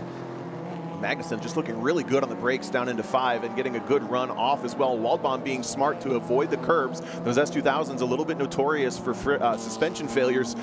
Their control arms, etc., fairly fragile for Road America. Trying to keep it clean without losing too much pace. Aaron Lichty, again, kind of opting to run this car in GLGT and TC under TC spec other than power and weight. Has really kind of pushed the limits of GLTC in the past. Was the first to bring in a car like a Porsche Cayman and is now going to prove his point with the first bringing in a car like a Corvette C8. Yeah, interesting to just note the differences in the model years here between Emil's, NB generation MX-5 and a 2020, 5.4 C8 Corvette. So, 20 years to almost 30 years difference in model year age between those cars. But Lichty taking a different approach to this model. He's running at about a 19% modifier, and it's not that the car is extra heavy. It's about 3,600 pounds, but he's gone with a fairly low power output. So that's why you might see Rosenberg's approach is obviously paying off exponentially more as he's pulled nearly 5 seconds plus out over the field. But Lichty's car is basically trying to make speed more similarly to how the rest of the field makes speed in his approach. That's what's radical about that C8, more so than the fact that it's a new car. See if Emil can drive right back by Magnussen again on this front straightaway. A big lockup for Waldbaum into turn 14. This was the struggles he had yesterday. He managed to gather it up and keep it on the racetrack, but that could flat spot that right front tire, Tom. Yeah, he's already flat spotted one of them, and they were speculating a rear wheel speed sensor caused that ABS failure in qualifying. He was able to get a lap in, but now he's going to have a little bit of confidence shaken for the rest of this race. You can still drive without the ABS, of course, but if you're used to it, you have to adjust all the rest of it, and that bent braking zone really became difficult. Emil Tab up the outside. Yeah, here comes Emil again, trying to brake on the outside line. He's going to do it into turn 1 now, tosses it in, gets the pass done. Lichty pitching the car in hard into turn 1 behind Waldbaum. We saw that car flicking around in GLGT qualifying the same. It looks like it's working those rear tires really hard with the mid-engine, and then that battle for 7th has really not calmed down. One car taking a peek to the inside. I think that's Smedegaard on Hale. And Hale looks to be a bit of the cork in the bottle. He's holding up Chatroop and Power and Morrison. Dana Baczynski is MIA. We don't see that orange BRZ on track in line where it was either. He had been fighting braking issues. Maybe they've come back too. Yeah, well, he crossed the line and had a lap time there. At full course, actually we have a standing yellow, sorry, at the front straight here. So not sure what that could be for, but here comes Lichty to the inside of Matt Walbaum up towards turn 6. He's going to have overlap here side by side. That Corvette's much wider than the S2000 as well. Takes up a little more racetrack, but nice fair racing between these two. The Corvette can't do it under the Corvette bridge. The S2000 is going to sweep back in front through turn 7, and this is the losing touch of the top 2. We're going to go full course yellow for whatever that problem is on the front straight. I have to wonder and speculate if Dana Baczynski is involved or part of it. Because he is MIA from that top 10 battle, but Emil Tab got the job done at the exact right moment. He now sits in second, and indeed it is Baczynski with a significant amount of smoke coming out of that car. Heartbreaking for a driver that pushes so hard to make some of these races and had a ton of pace in practice. But again, Tab, if we don't go green or if we get a green flag late, he is now in the catbird seat to take the pressure to Matan Rosenberg, who had in 4 laps cleared the field by 8.6 seconds. Yeah, so for sure, he gained a couple seconds on the opening lap, but some of that was also due to the fact that the second place drivers were fighting. So now on the restart, if we get one, he's going to have to really watch out for Emil Tab, who's a very savvy driver, has a lot of experience. In this build, it's relatively new, but it's already got a win under its belt. It's a very successful driver, very successful car. And I do think that Tabs can have something for Rosenberg, but you have to unseat him out of the lead. If you get him put back in traffic, Tom, we've seen this time and time again. Matan with clear racetrack is a different driver than Matan with cars in front. He leaves a little bit more safety margin there, and it's easier to beat him when you're already ahead of him. It's obviously a reset for most of the field, but another driver that had a start he's not probably happy with, Aranha, sitting there in the 6th position, will now be up underneath the back of Lichty and the rest. Whether it's this race or the next race, he's got another go at it, but did a good job to recover from, I think, having fallen all the way down to potentially 8th on that first opening lap, taking Smedegard down there with him. Safety crew responding to Baczynski, who is actually had the heads up still to get way out of the way and in basically the safest spot he probably could. So this should be a pretty easy cleanup here. So I'm hoping that we don't have to spend too much time behind the safety car, maybe just a lap. But the driver's going to get lined back up again, and it's been pretty calm from about 5th place or 7th place on back. That top 10 battle's been pretty fierce.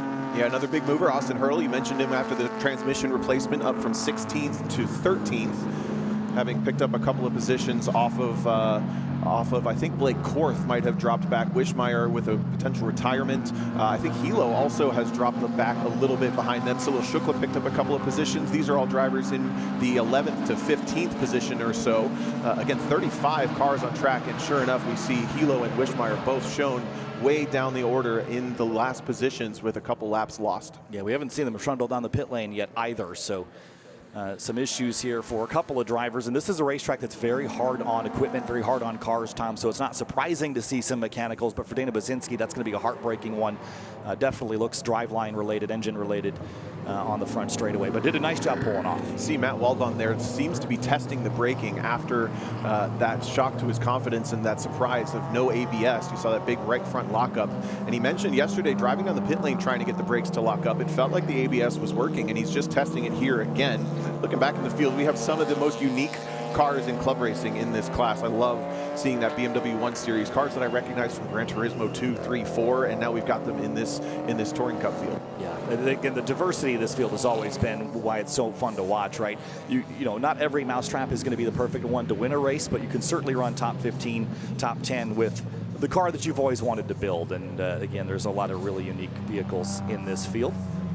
But Matan Rosenberg out front. Now, the biggest change to this car this season was the addition of an 8-speed automatic gearbox out of a Chevrolet C7 Corvette. So he's managed to jam that thing into the C5. And again, this car wasn't necessarily a wild outlier on the straight lines before. But again, you give him clear racetrack in a battle for second, he's going to take advantage of it. You can't just give Matan clear road like that. And I think he might really only get kind of one shot at it. It's going to have to be a really good restart, and I don't even know that he'll be able to complete it unless he gets it done in turn 5 and lead up to turn 6. Otherwise, that Corvette even squirts between the corners pretty well. Now, if you're Eric Magnussen, you're chasing Matan Rosenberg in this championship. You know, if you're a savvy driver, you'll recognize that clear racetrack for Rosenberg is a bad thing for you. is there an opportunity to give Tab a really big shove past Matan and sort of upset the apple cart there a little bit? It's very possible, and it's not technically illegal either. Some light bump drafting, although the race director does pay attention to stuff like that. So it's going to have to be strategic. It's going to have to be well coordinated between drivers who are not necessarily teammates. You see a lot of tire weaving and tire warming going on for a couple of cars. Some of the lighter cars, especially Emil Tab, feels he needs a lot of tire temp relative to some of the others. And Lichty also kind of keeping the fronts warm on that C8. So it looks like lights are out on the safety car. We will be going green next time by. Nice one-lap yellow to get things done here. And again, it's going to be tough to know exactly when this race will have to wrap up. On the schedule, it has to wrap up pretty shortly. So maybe we'll get a white and a green. Maybe we'll get 2 laps to go, Tom. But I know that you're not going to get a lot of time, so you have to make it count now. So Emil Tab's got to get up on the wheel. Matan Rosenberg's got to have his mirrors checked. And then Matt Waldbaum has got to manage that right front tire, because that lockup again, especially when you're racing alongside people, Tom, that is not a comfortable feeling to know that your tire could lock up and lose grip.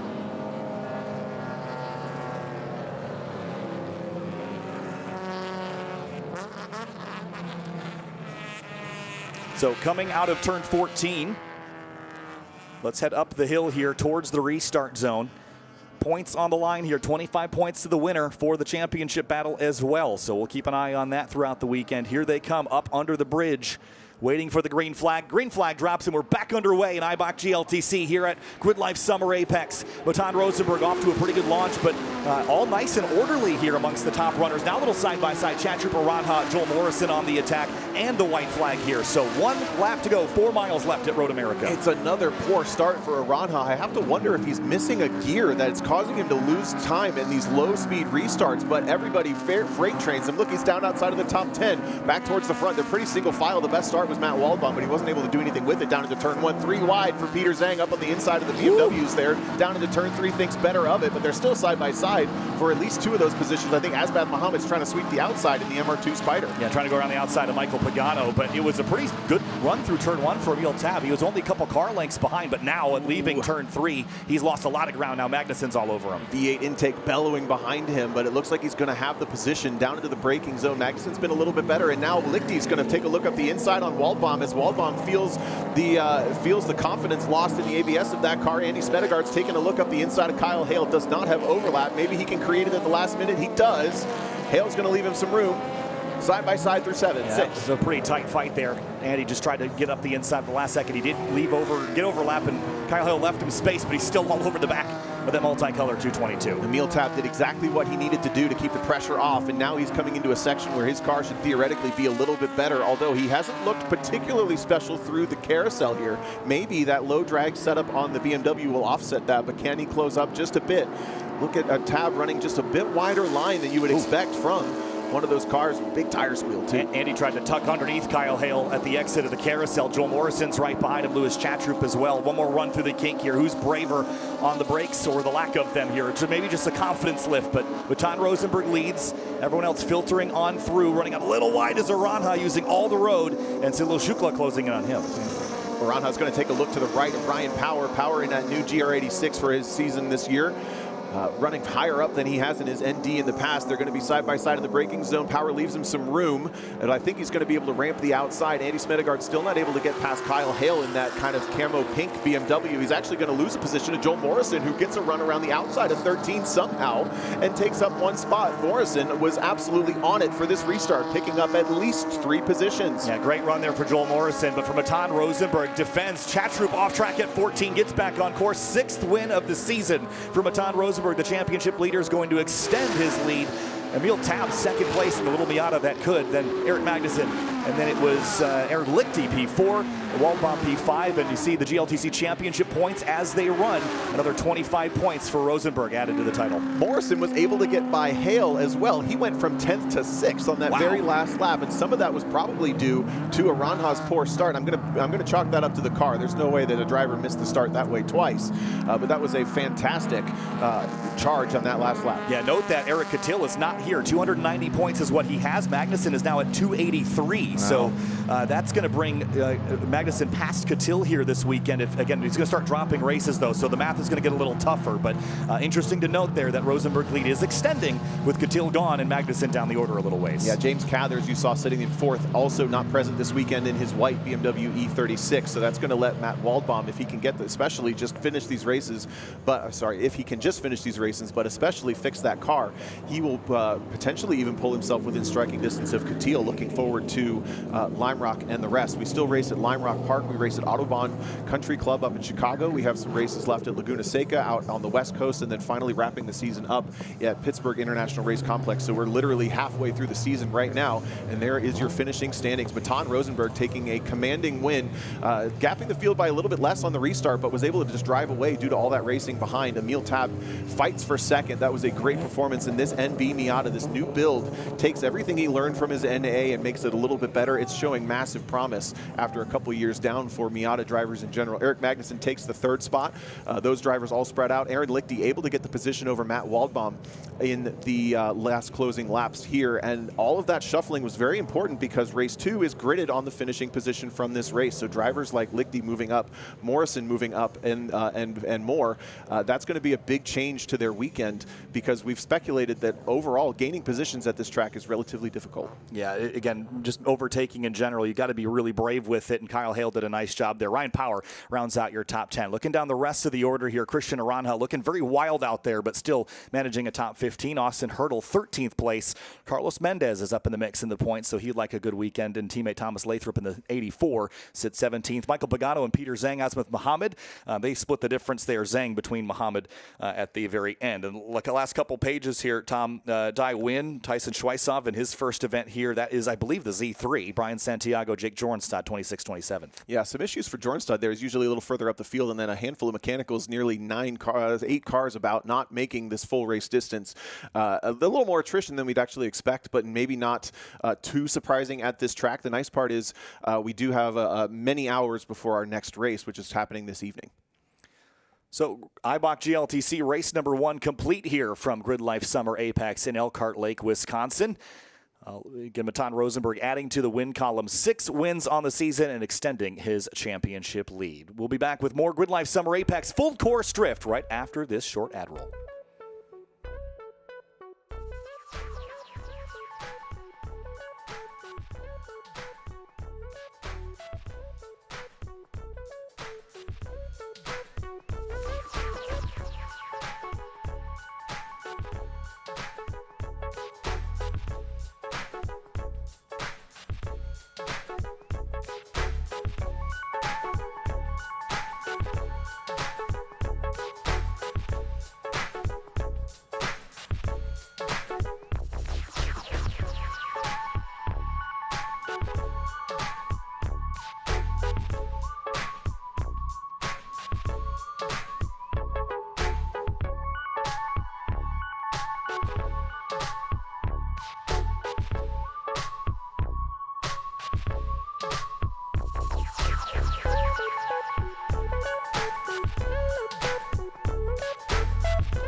And welcome back to Wisconsin and Elkhart Lake in Road America, America's National Park of Speed. GRIDLIFE Drift now on track after an extensive track cleanup over there at turn 12 after the conclusion of the Eibach GLTC race. We'll talk more about that a little later. It is very smoky at the exit of turn 1. Kyle Heyer joined by Greg Bucell.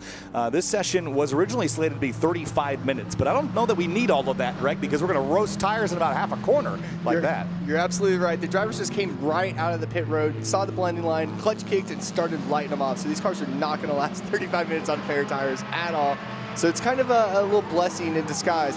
And there we go. Matt Kaufman straight out the rip. Cameras on him. We saw what he did yesterday. Very impressive what he could do. Followed up by Falcon drivers Justin Pollock and Bogovic. Bogovic, both those drivers are Formula Drift Pro drivers as well. And these guys are going to put on a show. Kaufman, man, he knows how to put on a show out here on this track. He really does. And Kaufman yesterday linked turn 5 to turn 10 basically all in one go. And I don't know if I've ever seen a driver do that before. We all said everyone else has got to try a little harder if they want to be a Matt Kaufman. Exactly. And see, we're going to see him come out the chute right now underneath the bridge. They're going to be linking that big carousel turn, which is going to basically kill your tires for the entire lap. These cars make anywhere. There it is.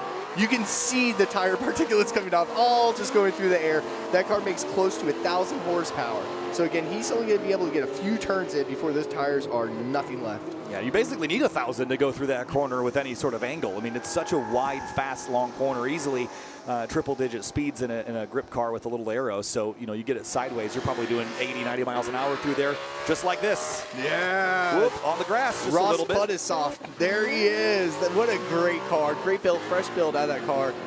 Those Coyote engines, man, they can really hammer down out here. We have a few Mustangs out there. Mustangs are getting more and more popular in Drift World as well. Do you see them over here in the GLTC stuff? You know, we really don't. There was a question about that was posed a little while ago. Like, why don't we see more Mustangs in wheel-to-wheel racing within GRIDLIFE? And the simple answer is that the Mustangs that were inexpensive enough to turn into wheel-to-wheel cars were not very good wheel-to-wheel cars. They again, with IRS, or the stick axle rear suspension of the previous generation Mustangs, it's just not well suited for road racing when you really need an independent rear suspension. So sure, the S550 Mustang, where it gained IRS, that certainly helps a lot, but I don't know that they're necessarily inexpensive enough to start with in a class like Eibach GLTC, where you want to spend all your money for the go-fast bits, not on the chassis itself. Look at Kaufman into turn 1. We just saw him buzz the tower at what seemed like, I don't know, at least 130, 140 miles per hour. And I said, there's a turn coming up. Is he gonna make that turn at all? Putting on a show for us. And again, you're going to see all types of cars out here. Of course, there's a couple Mustangs that we said. There's the Andy Smedegard Racing Team. ASM known for short. Yeah, Robert Thorne out there in the blue and white car, and then Andy chasing in the white 86 in trail. Thorne's a great story. Oh my God, where is he going? Andy needs a track map there for a second. He got back on it, he's good. But so I love seeing Robert Thorne out there. Robert Thorne's in a BMW that we just highlighted from ASM. He is a grip driver. He comes from grip. How can I talk about ASM when we have this going on? Yes. Oh my goodness, Kaufman.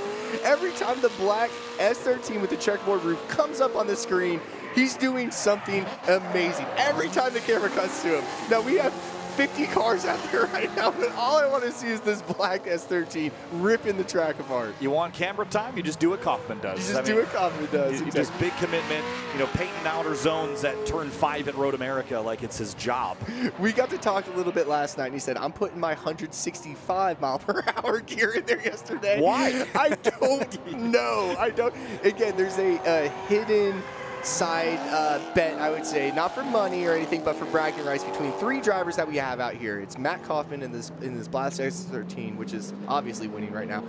Cole Richards, who showed up late last night, still wrenching on his car to get it right, and Chris Ward. There's 3 drivers trying to push their cars to the limits. Ooh. There's Colin Zielinski Colin Zielinski trying to put on a show. And yeah, no, it's absolutely, it's really, really funny to see all the trash talk going down in the pits to see who can drift the fastest. It's not something that we traditionally get to do in the pits, to say I'm faster than you. But yeah, being out here on this giant track, you can't help but try and push the limits of what you can do. Yeah, we were celebrating a new partnership with Fire Labs and their FireLink onboard data that we're debuting in GRIDLIFE GT this weekend. And I would really, really like to, at some point, get a FireLink in one of these drift cars and really track the straight line speeds. So we were tracking Dewey DeWitt earlier. There's a track battle driver in a 1995 Impreza Ellen street mod, 170 miles an hour. That's insane. And that's not the fastest car here by a long shot, just the fastest car with a FireLink in it. So at some point, we'll have to do that with drift as well and really see what these guys are doing. Put FireLinks, man. I need 3 FireLinks. I'm going back to the pits, and I'm going to place them on cars. I want to take my 3 favorites. I want to put them on that car, and I want to see what this does. It'll be so sick. And the Fire Labs is here. They've got a tent if you're interested. We'll talk more about them during the GRIDLIFE GT session. But there's Andy drifting the carousel. Coming up on Corey Talaska. Corey, you better go, buddy. And Andy around the outside. Around Talaska. Oh, and he will not be stopped. So again, Robert Thorne that we're seeing there in that E46, he comes from Grip Racing, and he entered into drifting. They built a gnarly BMW for him, and he came into Pro Spec, and he made fools out of us. He swept the series. So there is a lot of crossover. You may not believe it, but there's a ton of crossover in grip racing and drifting. And realistically, it just comes from the comfortability behind the wheel. You know, being behind the wheel of these cars at 100+ miles per hour, you can't do anything but be intimidated. Daniel Calzada just sent me a message, said we can make more rentals to make this happen. Done. I need a couple of these FireLinks. FireLinks. Oh, I need a couple of those. I'm gonna place this on the car. And how does that work?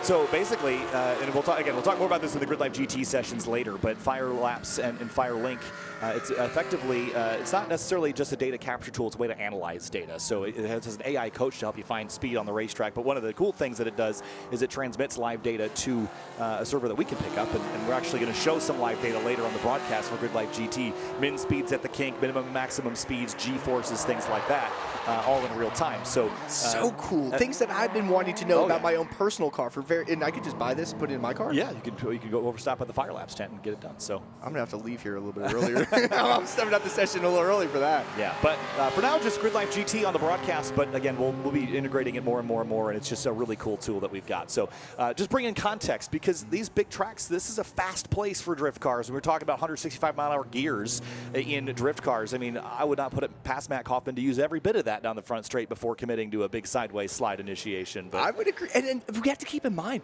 this is the first drift session of the day, and he's buzzing the tower with 165-mile-per-hour wheel speed. What can we expect of him from the second and third session that we have today? Oh, I mean, again, as soon as you're comfortable, you can just commit bigger and bigger and bigger. And I think, again, as drivers, they get a little bit later in the day.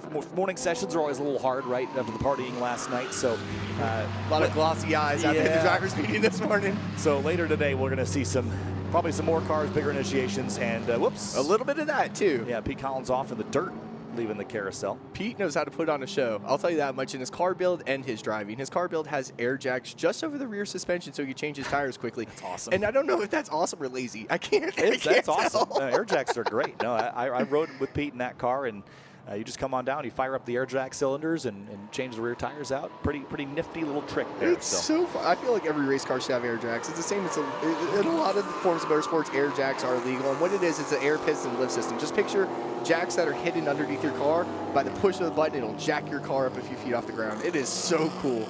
Really use that because my car's not tall enough to get it. Like you have to get it up on boards before you can put a jack under it in the first place. That means you have a stylish car. Congratulations. Well, everyone keeps telling me it needs to get lower, but it can't be as low as Creature though. That thing drags frame. Creature built the show car and he said, "I don't know why it don't work." Oh boy! Down into turn 8 again. It's Robert Thornton and Andy Smedegard putting on a show. There it is. Whoa. There it is. That was pretty. That's proper tandem that we're going to see on this big track. Now, tandem on this big track, it's very hard to pull off close proximity, and that's the lead car and the chase car getting real close to each other. And it's so fast. These cars are having a hard time even just matching performance and grip levels. As you can see, some of these pro cars are just going to roast the tires off, and nobody's going to be keeping up with them. Another fun fact about this track, we've been getting great word about tire usage. So this track is very gentle on tires and drifting. We're not chunking tire particulates everywhere. You're not seeing the tires delam or anything like that. The track here and the go-kart track, amazing asphalt that they put down for us. Very, very smooth, and it's very, very gentle on our tires. Checkered flag is out, and just like that, hey, we got full utilization of a drift session because it didn't last for half an hour when they burned their tires off. So Andy and Robert still going at it at turn 12, but we're going to wrap things up here for Grid Life Drift after we watch these guys head up the hill one more time through Billy Mitchell Bend. Oh, man. These two putting on a show. They know how to... I think they may have won this session. Yeah. I'm going to go ahead and say the ASM team won this session. That's a great little car right there. That's one of the cars from Top Garage they just built out. It's a full carbon Kevlar 1 Series BMW.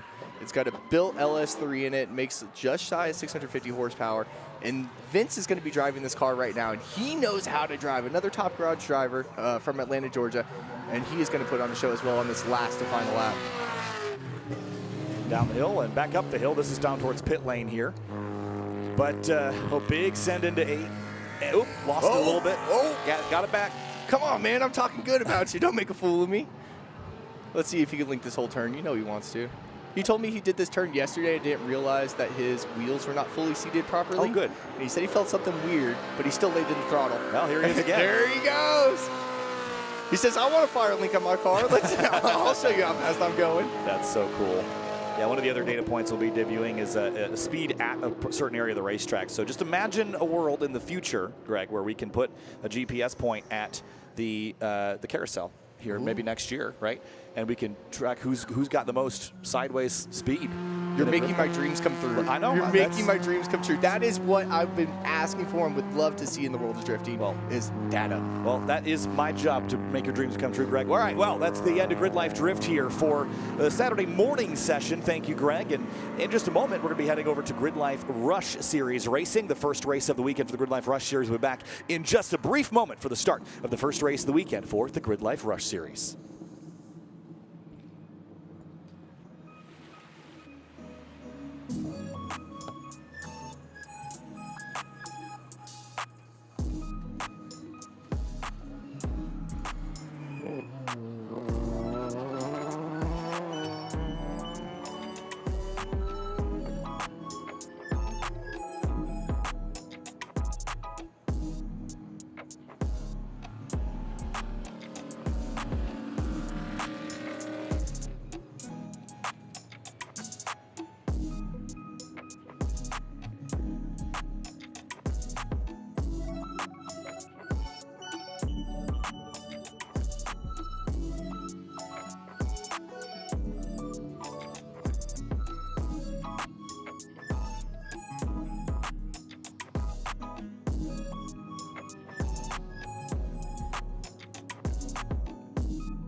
And GRIDLIFE Summer Apex back on Saturday, day 2 of 3 of the second year of GRIDLIFE's festival at America's National Park of Speed, Road America. Kyle Heyer joined by Tom O'Gorman for the first race of the weekend for the GRIDLIFE Rush Series. We have spent a lot of time practicing, warming up, qualifying, all time trial-based competition, Tom, but now it's time to go racing and earn points towards the championship, and everybody is chasing Ryan Leach.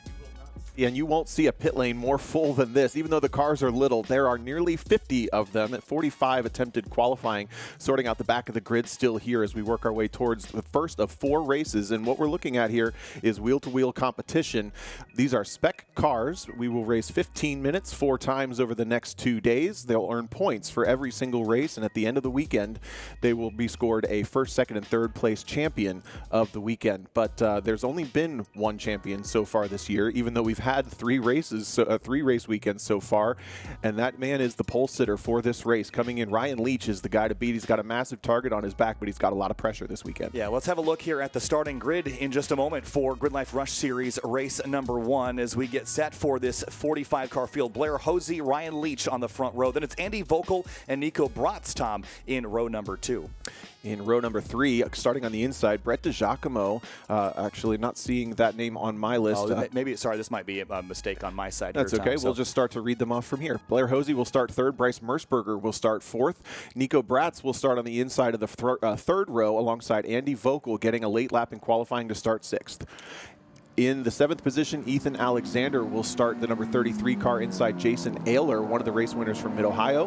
Jaden Batley got into the top 10 in qualifying to start in the 9th position alongside John Robinson in 10th spot. 11th, Mark Charnogorski. You got to see he was the one that got like a bonus jump there in the graded graphics, huh? But he'll actually start 11th alongside the pink machine of Hassan Ahmed.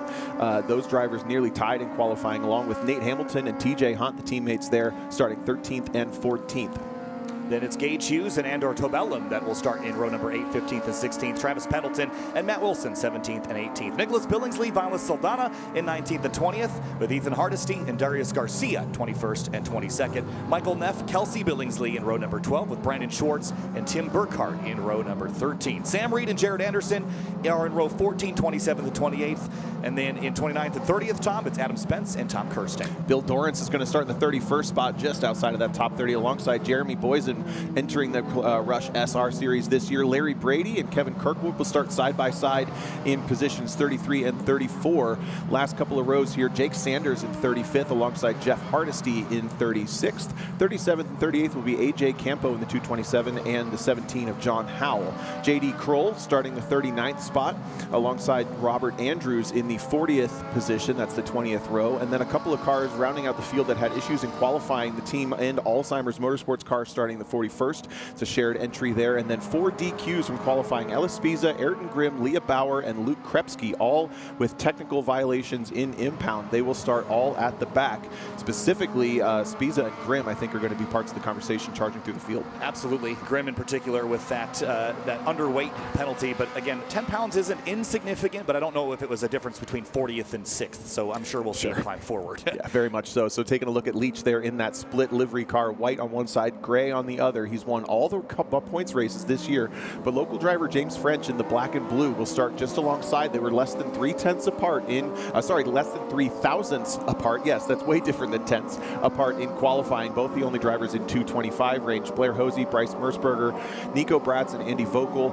Throw in Ethan Alexander in there. They were all in the 226s and 227s. 227 range. That is essentially the majority of the top 10, and then things get really, really tight as we get outside of that top 10.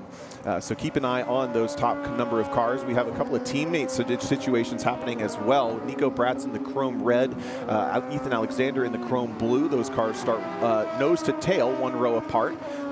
And we did notice in the practice sessions, and less so in qualifying, but mostly in practice when people were running close together, the draft is certainly strong enough here at this higher speed circuit. Longer straightaways, these cars don't necessarily draft at every single track like you may see some spec series do, but it seems to be a very big opportunity here, so we expect a lot of shuffling and a lot of jockeying. Yeah, Ryan Leach leads the championship standings, and it's by a lot because he has won every single race this season. And here's points as they stand. 300 300 for Ryan Leach. Andy Vogel with 226. Then it's James French, third in the standings. Ethan Alexander and Nico Bratz, the rest of your top 5. So that's how things stand in the title fight here, Tom. And we'll see how things shift and shuffle once we go green here in a moment. Look how wide this 4-mile track looks with these smaller cars. It's not uncommon at certain tracks to see them 5 and 6 wide at the green flag. It looks more chaotic than it actually is in the car. Remember, they can only see the couple of cars in front of them, so it's going to look crazier for us down into turn 1 than it feels for them. But nonetheless, it's very intense on these Rush SR starts. And again, 4 races this weekend. Each one builds on the previous one.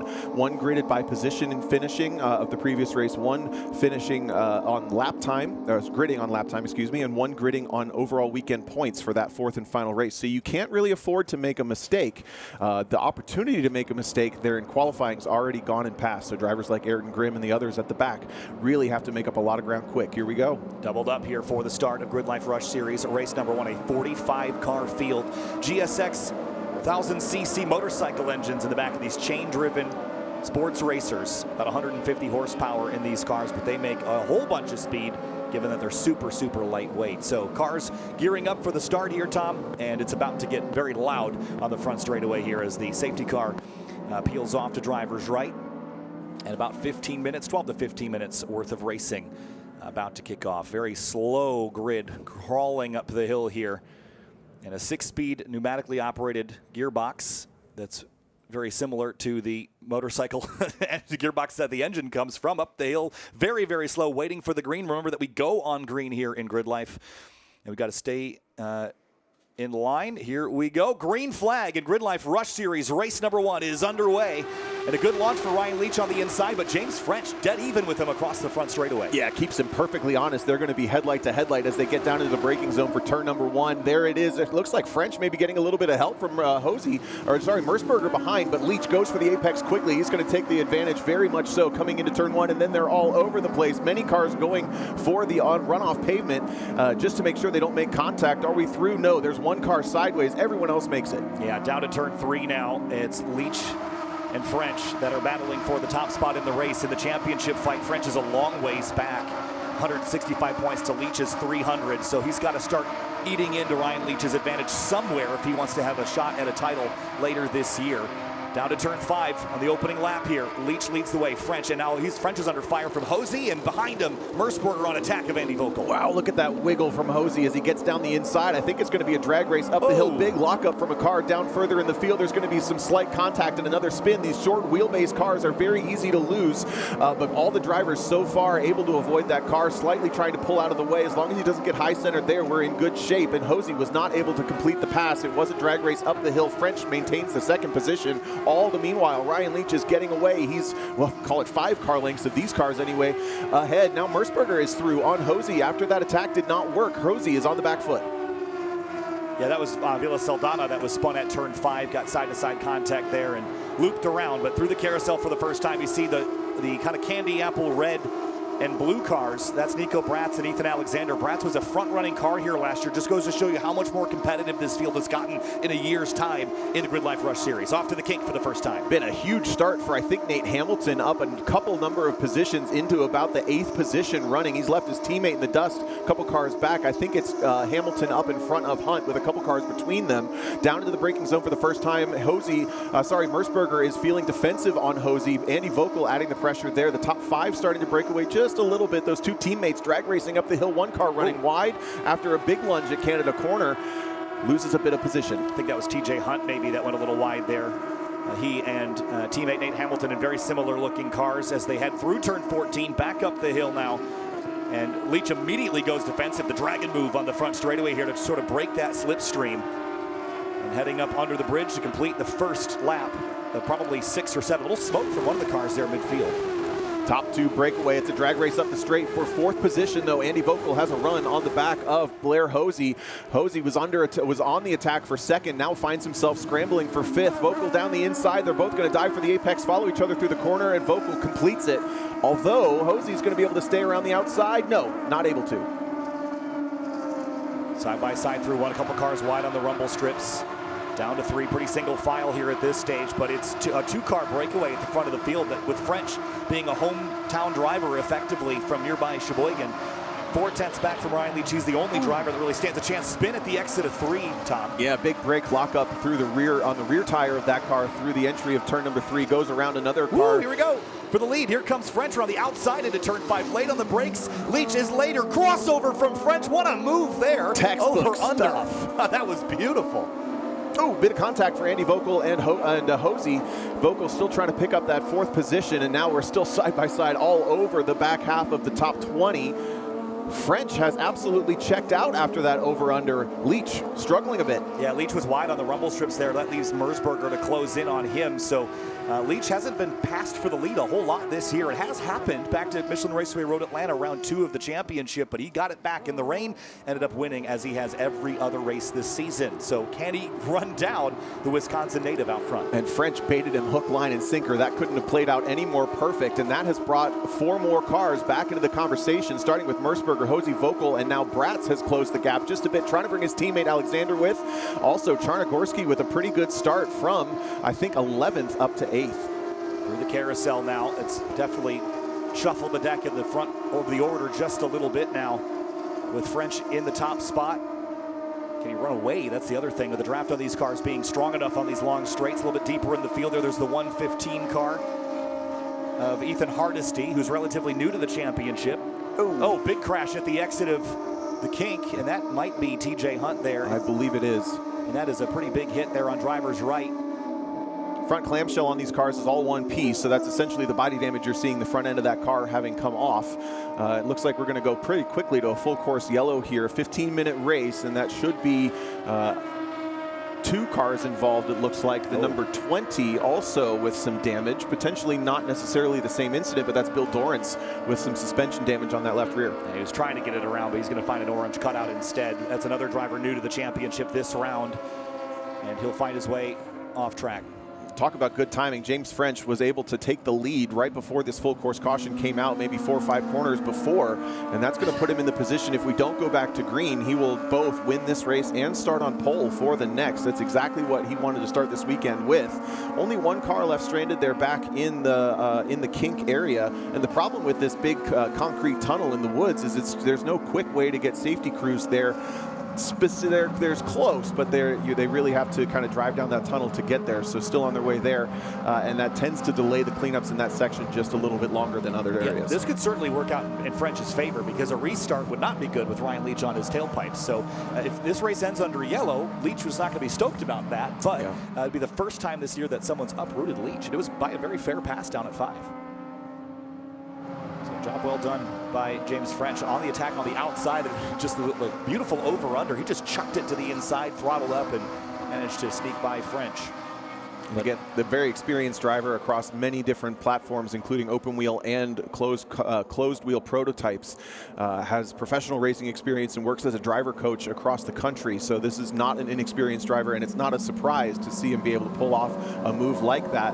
And again, if we do get to go back to green, that's going to bring Mersberger, Hosey, Vogel, Bratz, Alexander, and Chornogorski, the rest, Jason Ayler, and such, into the conversation. We've seen bump drafting work, and we've also seen a lot of drafting. So, I mean, it's really unpredictable, I would say, anytime we're going to be in a big pack like this.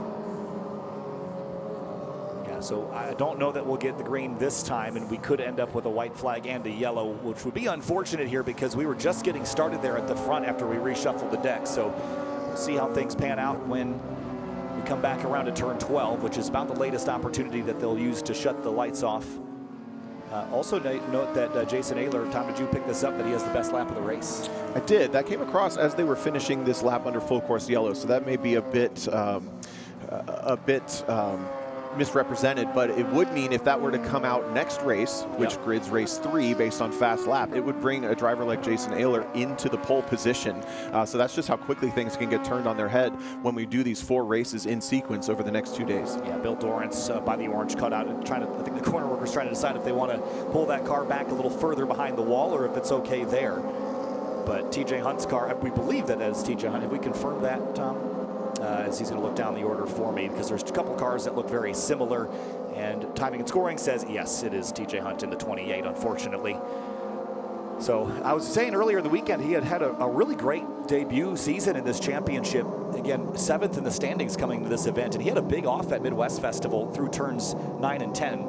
And that's a very fast area of that racetrack too, but pretty easy. This is a common place to make a mistake, and this is, I think, TJ's first time running here, so this is a daunting corner in any car. My first experience on track ever was at this racetrack in the rain in a Spec Miata, and it was a braking zone for that corner, so I understand how challenging this place can be. At least you made it such, right? Yeah, especially when you enter these wheel-to-wheel races after doing so much practice, it's a daunting corner by yourself. I suspect in these cars it's barely a lift, if not just flat, but then you end up going 2-3 wide. You have to change and adapt to the scenario.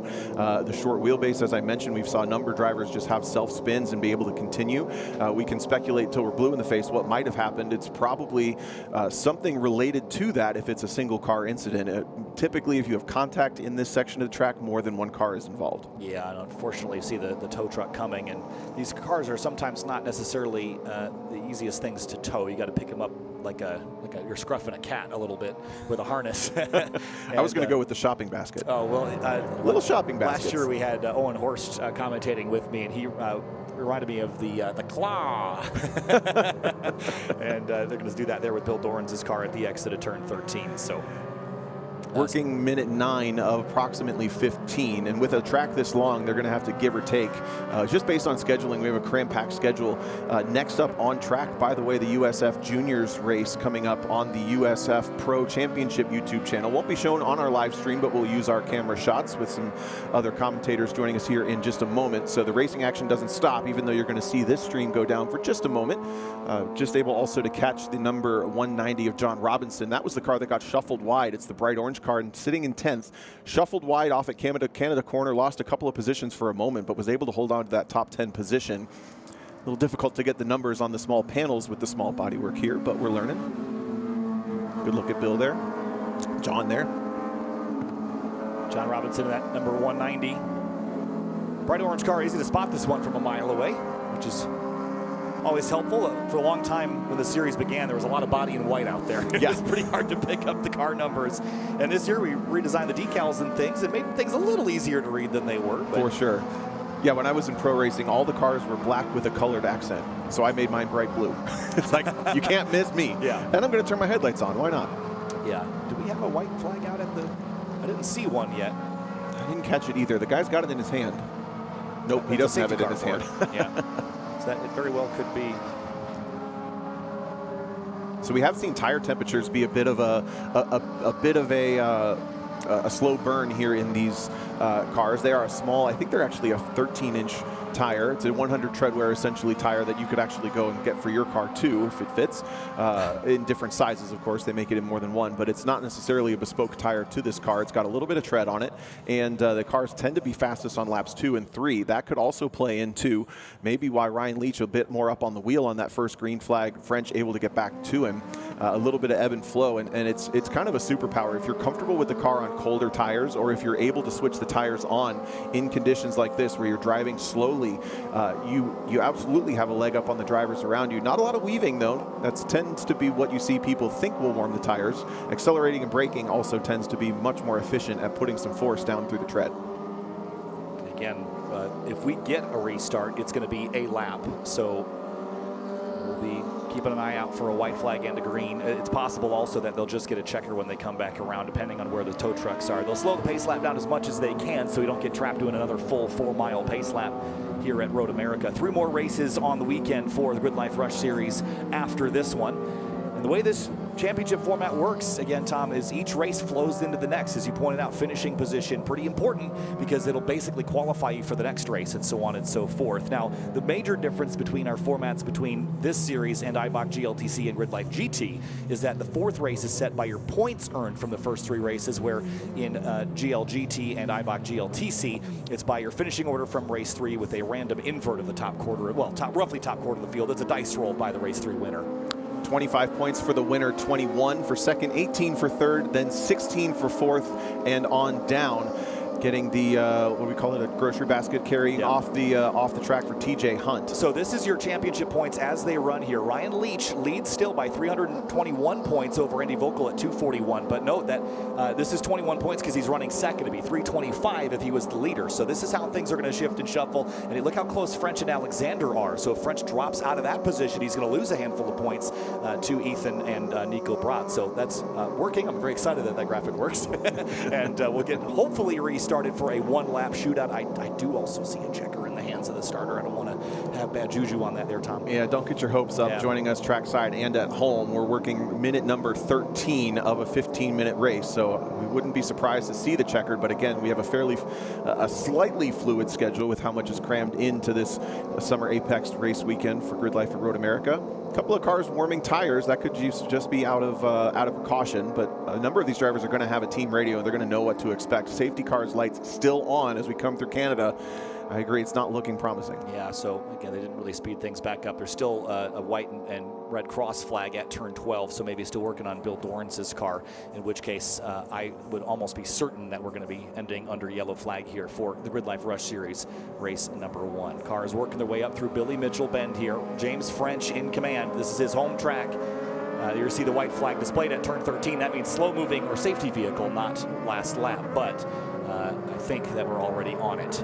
But again, Ryan Leach undefeated this year, perhaps until today, because James French with an over-under pass at turn 5 is going to come up the hill, and it will be a checker flag being displayed here for GRIDLIFE Rush Series Race 1, finishing under the safety car conditions.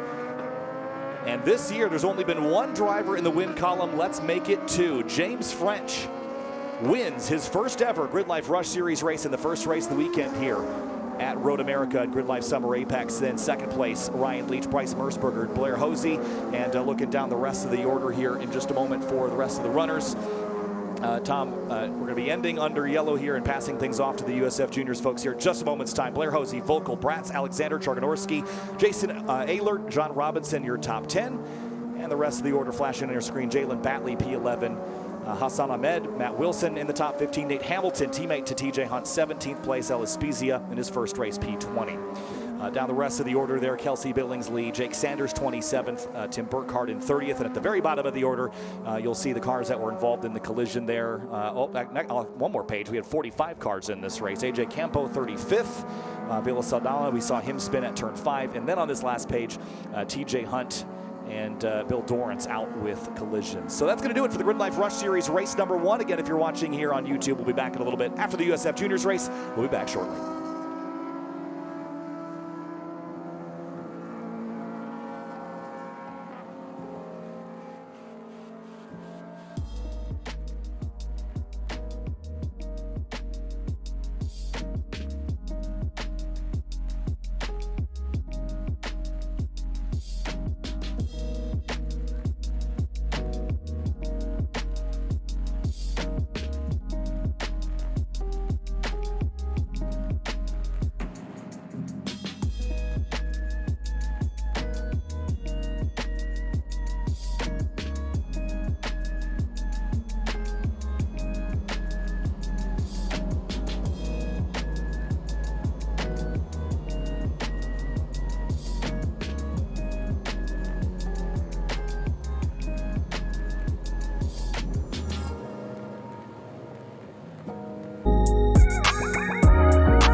And GRIDLIFE Summer Apex at Road America, America's National Park of Speed. We are back here on a Saturday morning, just the tail end of the morning, for more action from GRIDLIFE. Kyle Heyer joined by Tom O'Gorman. Tom, the fans have packed it in here. There was already energy down in the festival grounds last night, more energy to build later this evening, later this afternoon, but we've still got some races to kick off. We have yet to race in our GRIDLIFE GT series, which is effectively the Eibach GLTC rule set, turned up a couple notches. A relatively small field here this weekend, but should be in for a pretty pretty interesting race with a number of different builds from around the country, including 2 C8 Corvettes that are very different in their approach, Tom. So excited to see how this pans out. Yeah, just getting the racing started. Actually, we've had our first race for Eibach GLTC. We've had our first race for GRIDLIFE Rush Series, and this will be the first for our GT Series, new for this season in GRIDLIFE wheel-to-wheel competition. And as you mentioned, the parity between there, I should say the competition between these cars has been very, very tight in practice and qualifying, bar one. We'll get there. But there are between 6 and 9 cars expected to take this grid. A little bit of mechanical issues, and when that starts to happen in a small field, that already takes the numbers down quite a bit. But going to be looking at the starting grid in just a moment. Up on the top by a long margin, almost 3 seconds, is Aaron Lichty. And yes, you did already see that car today if you've been with us. And he's lucky that we're not racing back-to-back because he's sharing duty in both races with that car.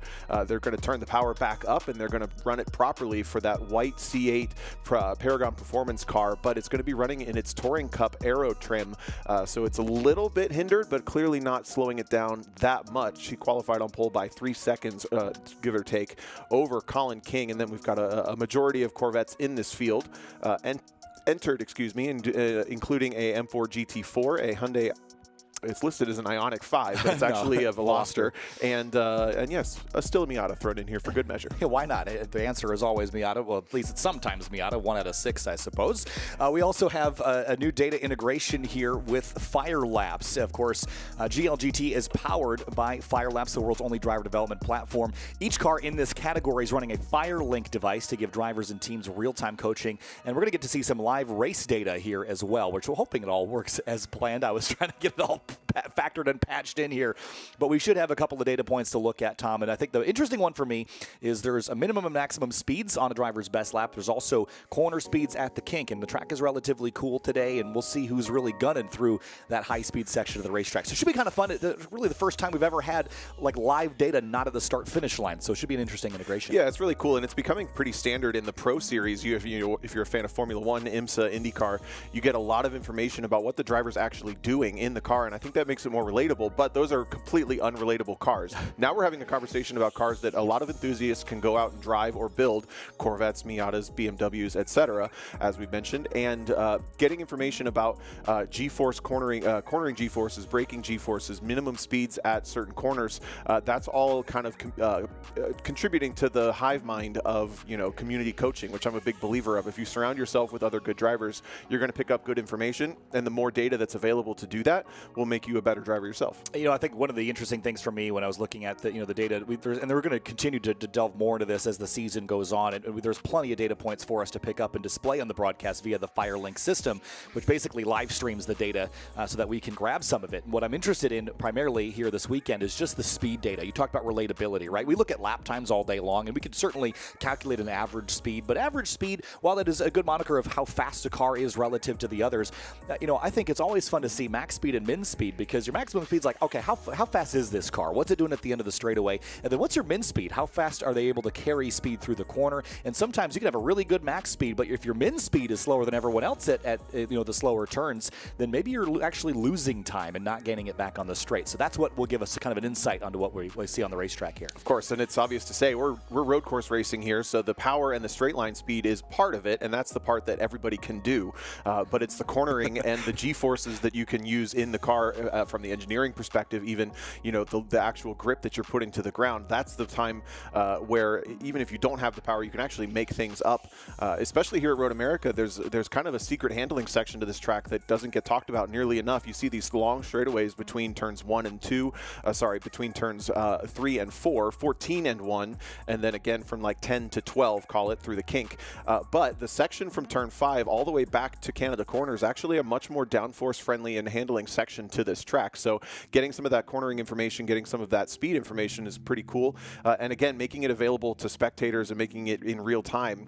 I'll brag on you for a second, guys. Sure. Kyle is the one programming all of this. He's creating all the graphics, both artistically and informationally, pulling from spreadsheets and programming everything, even up to this second between sessions, making sure things are buttoned up and perfect. I really hope it works, Tom. If it works, it's going to be extra amazing. And if it doesn't work perfectly, he's also an amazing lead commentator and carrying this whole thing. So props to you there. Thank you, Tom. and yeah, we're excited to see it here in a couple minutes' time. We're just working on an oil cleanup here, so we'll be a couple minutes in trail of our on-schedule operations here for GRIDLIFE GT. So talking more about this category and what we're expecting to see in the future here, Tom, again, it's been a fairly slow take to get things moving, but again, it takes a while to decide that you want to run in a program, build a car for the program, and then dial in the car for the program. So I still think we'll give it the season and really see how things pan out, but we've seen a really interesting smattering of cars, pretty much an equal split between cars that you can buy that are already pre-homologated for other categories and cars that are built from the ground up. And you know, finding the balance between those two things from an organizational standpoint is going to be interesting to watch, because we saw at GRIDLIFE Midwest Festival, you know, James Houghton and Alan Patton in a TCR and GT4 car respectively pretty much outgun all the home-built cars. And we had a number of drivers that were new to GRIDLIFE that showed up, AJ Hartman, Chris DeLucia, who are very, very quick. But I talked to James about this. He said, well, who is Chris DeLucia? And I was like, well, I don't know. And he goes, exactly, because they're just getting into the GRIDLIFE world. They're just learning these racetracks they haven't been to before. So we'll have to give it some time to see how things really pan out. Yeah, the rule set is in theory, partially at least, targeting these manufacturer-built cars. If you're a racing fan, you've seen GT3 cars, GT4 cars, cars that are built by the manufacturer, sold to customers, and raced the way they come, rather than modified in someone's garage or in a race shop to make them a race car. So when we talk about these non-garage built cars, if you hear us mention GT4, TCR is the same way. These are global rule sets that a manufacturer builds the car to. You don't even change the seat or the wheels or whatever. It literally comes as a race car the way it is, and it's raced across the world that way, but they are also cycled out every couple of years. So there's a lot of them, and a lot of older ones for sure, that are around and available to customers, or just, you know, guys like us in the paddock. Is basically we become the customer for those cars. So those fit perfectly with this rule set, but you can also build your own car, and I like that you brought that up. With the very first weekend of GLGT competition, we had a GT4 homologated car and a TCR homologated car racing head-to-head, and there were no garage-built cars really in the window to win that weekend.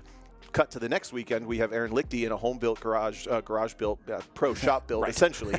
Corvette big C8. Garage. Big garage, yeah, fancy garage. Yeah. But still garage-built Corvette C8 against the Civic TCR homologated car that Honda built and sold to a customer. And those cars swapped races. Each one won 2. Now we basically have all home-built cars at the front of the field this weekend, with one homologated BMW GT4 car in there. So we're seeing a cycle of those cars come and go. But I do think the big opportunity is, if you want to race one of those kind of older, more out-of-date pro cars, or if you have a GLTC car, and we'll talk about the kind of branding in a second, but if you want to race your GLTC car faster, there's plenty of Corvettes and LS-swapped cars and turbo 6-cylinder style cars in that here and there. You have the option now to do both. Yeah, and really the primary, either, I should say. Yeah, well, and if we see Aaron Lichty running in both categories here this weekend, I think the interesting thing to note is really a lot of the rule set is carried over as far as the way the modifiers work and things, but primarily you're looking at more horsepower and slightly more aero allowance. So we've seen cars already kind of swap between the two with just changing wings and tunes, but really the idea is, like, GLTC didn't really start with big, heavy V8 cars at the very pointy end of the field, and over the years, because of the way the power formulas work out, that ended up being a pretty easy way to go to prep less, but to also have a car that's very pointy end. So those cars are choked down quite a bit. So if you unchoke them and let them run at their natural power or close to it, GLGT becomes a very natural place for them to slot in. I'm curious on your thoughts on the differences in lap time here, because we saw Aaron Lichty, in the 25s or 22s the other day? Qualified on pole at a 225 flat. Yeah, so and that's really, what, 4 or 5 seconds faster than a GLTC car? That's sort of what I would expect with 100 or more horsepower and a little more aero. Yeah, and I think that's also kind of a factor of GLTC being on its 7th competitive season and GT being in its first. So that has naturally been pushed to the limit and has gone through much more development for the cars in there. But back to the two classes coexisting, GLTC has been the only option for a wheel-to-wheel car in this series if you want to come and run a full-built car, or full-bodied car, let's say. We obviously have Rush.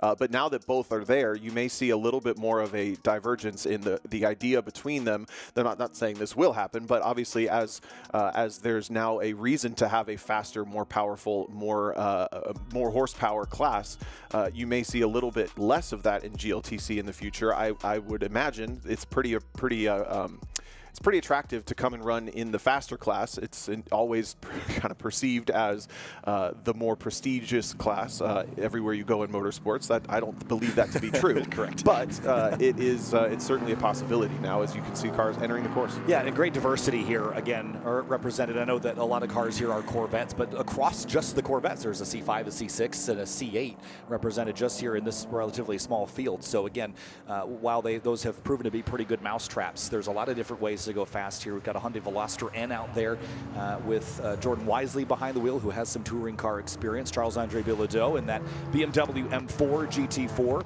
But again, Aaron Lichty, of all the drivers in this list, you know, he's a driver that's been around GridLife for a very long time, is extremely competitive, drives within a margin of safety all the time, and he gains a lot of respect for that from his competitors. I'll challenge you on that. It's not a margin of safety, it's a margin of measure. He's a measured driver. Sure. He will get, when he gets racy, he means it. But that means everyone around him knows when he gets racy, he means it. In general, he's very measured, and you kind of know exactly what you're going to get. He's definitely not a pushover. Yeah, you've raced alongside him, so you know very much. And I know when he goes for a pass on me, I'm like, oh, yeah, okay, we're racing, yeah. That's great. So cars are headed down the back straightaway now, and again, we'll give you some live data with the Fire Link once we get moving here, once the races kick off. But I have a couple of dots on my Fire Link screen on the live streaming on my side, just to keep an eye on things. As we head down into turn 5, they're getting some tire temperature in here. Maybe the biggest unknown in this field. We've seen all these drivers before at some point, with the exception of Colin King in that second place C5 Corvette. So curious to see what he can do up against Aaron Lichty at the front. Keep an eye on that car. That's the white and purple Viking Performance C5 Corvette. He was pretty rowdy in qualifying yesterday, well controlled and well driven, but that car moves around a lot on the surface. And we mentioned Aaron Lichty sitting on pole in the C8. He qualified about 3 seconds quicker than the rest of the field, but the rest of the field have turned in representative lap times for themselves across practice and qualifying that are basically on the same 2 to 2.5 seconds. So everybody else is really in the same window. Unfortunately, James Forbes had a mechanical failure that put him out for the weekend, so there is one car completely missing from the grid. That would have been a red C6 Corvette, but otherwise, Colin King starting there in second, Charles-Andre Bilodeau starting in third in the BMW M4 GT4. David Calzado will start fourth in the Turbo K-Power Miata. That's an NB chassis car. Jordan Wisely will start fifth in his Hyundai Veloster N. Hans Horpedal not getting a qualifying time, but was actually fastest in practice up until the very last minute. David Calzado was quicker at the last second, but that would have been essentially fourth in qualifying if he had gotten that lap. That's the silver C5 towards the back of frame. Alex Peets not getting a lap time at all in both practice and qualifying, so some issues with that car throughout. We have no idea what to expect from that, but in general, I'm really optimistic that second through the end of this field is actually going to be in a pretty tight window here. Yeah, we'll see how things pan out. And to your point, Hans Horpedal didn't get a qualifying lap. He was fighting some issues with this car, but it ran fairly reliably at the previous 2 rounds of this championship. And again, coming into the championship points in the inaugural season, it's more just to kind of set a benchmark for future seasons. But Hans is P4, 115 points earned, average finish of 5.6. So we'll see if he can get himself up onto the podium. Hasn't quite gotten there just yet, a number of 4th places. So I think he'd like to drive through a handful of these cars and get a P3 or better. Format for the weekend is going to sound familiar. 4 15-minute races, or near as makes no difference, 15-minute races, with various different parameters organizing the grid. It's going to be finishing position from this race, setting grid for race 2, fastest lap from race 2, setting the grid for race 3, and then a random invert for race 4. So you build throughout the weekend, same as GLTC, very similar to Rush SR. We're racing wheel to wheel when the green flag flies. First one back to the checkered wins. Can anyone keep up with the taillights on that off-white C8? Well, we'll see. They're going to double up here in just a moment's time behind the safety car. They got plenty of time to double up here with that long run up the front straightaway. Colin King will be taking drivers left as they follow the safety car around, and here they come out of turn 14. See the M4 go drivers right, Calzada on the left, then the Veloster and the C5 of Hans Horpedal coming up the hill here. GRIDLIFE GT in its 3rd race weekend in history. Up the hill and over the crest, waiting for the green flag to drop. It's Aaron Lichty in the number 66, who won 3 races out at Mid-Ohio Sports Car Course. Here we go. Green flag, and we're underway in GRIDLIFE GT at Road America. Nice launch by Colin King there on the outside. Who's going to win the drag race to turn 1? Is it the C8 or the C5? Outside is very workable if you have a bumper ahead, and Colin King certainly does until the brakes zone, but the more modern brakes and the attack from Aaron Lichty is going to keep the inside. King is just barely going to lose out on that, and it's a great start from the Veloster as well. Poor start for David Calzada in the Miata. He's now side by side with Hans Orpidal, trying to go around the outside of turn 3. That's a bit tough to make work, and now it's a big slide for King. No. That's the Veloster. That's Wisely that's gone off, and he just got a tank slapper. There's their contact there with Calzada. A little bit of smoke, but it seems to have cleared itself. We'll see if the Veloster can get moving again. That'll be tough math out of the gravel trap at turn 3. Was there contact there, Tom, or did he just loop it? It's hard to say from that shot. It looked like he tank slapped on the way into the corner and then overcorrected, but I'm not sure what got the car loose early on. Meanwhile, back at the front, Colin King really keeping Aaron Lichty honest, but there's that slide we saw every time in qualifying yesterday. Oh, he's really late on the brakes too, going to hold himself up and get a poor run out of turn 6, but he's trying to keep the pressure on the back of that C8. Very, very much so still in the conversation. And Charles-Andre Bilodeau in the BMW, didn't mention too much of him yet, but he's still right there as well, as that spin then separated the other 2 cars out. Hans Horpedal has dropped off as well, so that would lead us to believe potentially contact between those 2 cars in turn 3. Yeah, we'll see. It looked like didn't have anybody around him, but I didn't get a great look at it. Now through the carousel here, Colin King trying to keep up with Aaron Lichty. Aaron looking very much more composed at the moment, but that's sort of how he drives. Just very, very smooth and clear, but King again really fast here through the kink as we navigate our way through. And so this has been a proving ground here this weekend, Tom. As we'll have a look at our fire lap stats here on the right-hand side of the screen, our min speeds through the kink this weekend of the field so far. And let's have a look here, Tom. And this is not all GLGT cars here, but look at, actually, that's maximum speeds here. So look at maximum speed for David Calzada at the bottom of the list there. 145 miles an hour in that K-Power MX-5. That is very, very impressive. And that's right in the window of top speeds for this class from what we've seen of data so far. Aaron Lichty not breaking away from the field too much. We did actually notice that car in the GLTC race looking a little bit loose towards the longer runs. He may be trying to take care of the rear tires just a little bit more on that C8, especially with the power turned up. Colin King is still within drafting distance, not going to be a huge factor as the power of these cars is going to take that over. But King is certainly going to be motivated by staying that close. Looking at the replay, it does look like there was potentially contact on the right front of Horpedal into the back left of the Hyundai there. So that's a pretty pixelated view of the track. That's my speculation, but that would have been an odd spin for a front-wheel drive car to have on entry without some help. Yeah, headed down towards turn 3 now, 1 lap down, and you see there is a cleanup happening down there, so there's going to be a yellow at sector 1 for the time being. Well, they pull that car out of the gravel. There's plenty of space and time to get this car out, Tom, so we should be able to stay green. There's Alex Pites, the Pites Performance C8 Corvette, and looks kind of slow off the pace right now, doesn't he? Yeah, again, that car had issues in practice and qualifying, so the car's pretty obviously off pace. Still trying to circulate, maybe just get a lap time in the books so that he's got one for the next race, although taking a look back at the front, King is really strong through the braking zone at the end of that straightaway. It looks like he's got a little bit of an advantage in the straight line.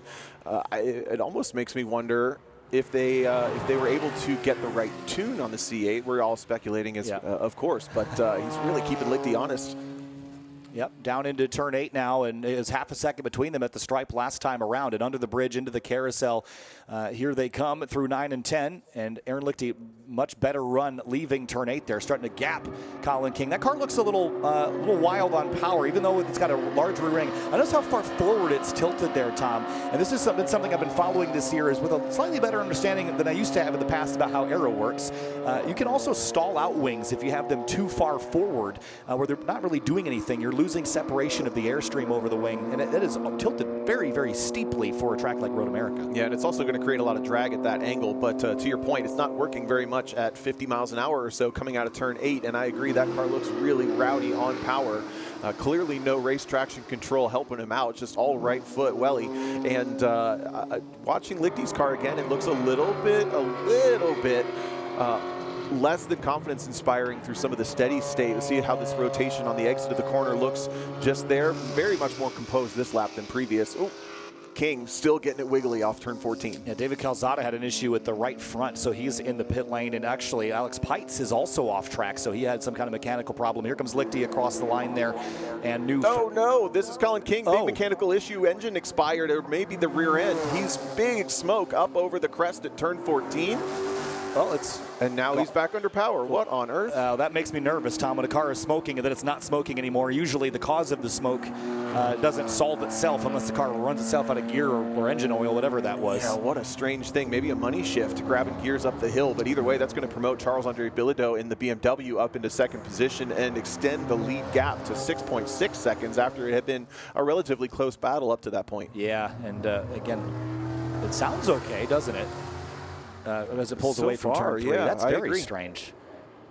Aaron Lichty out front now. His nemesis that was in trail no longer in the close rear view here.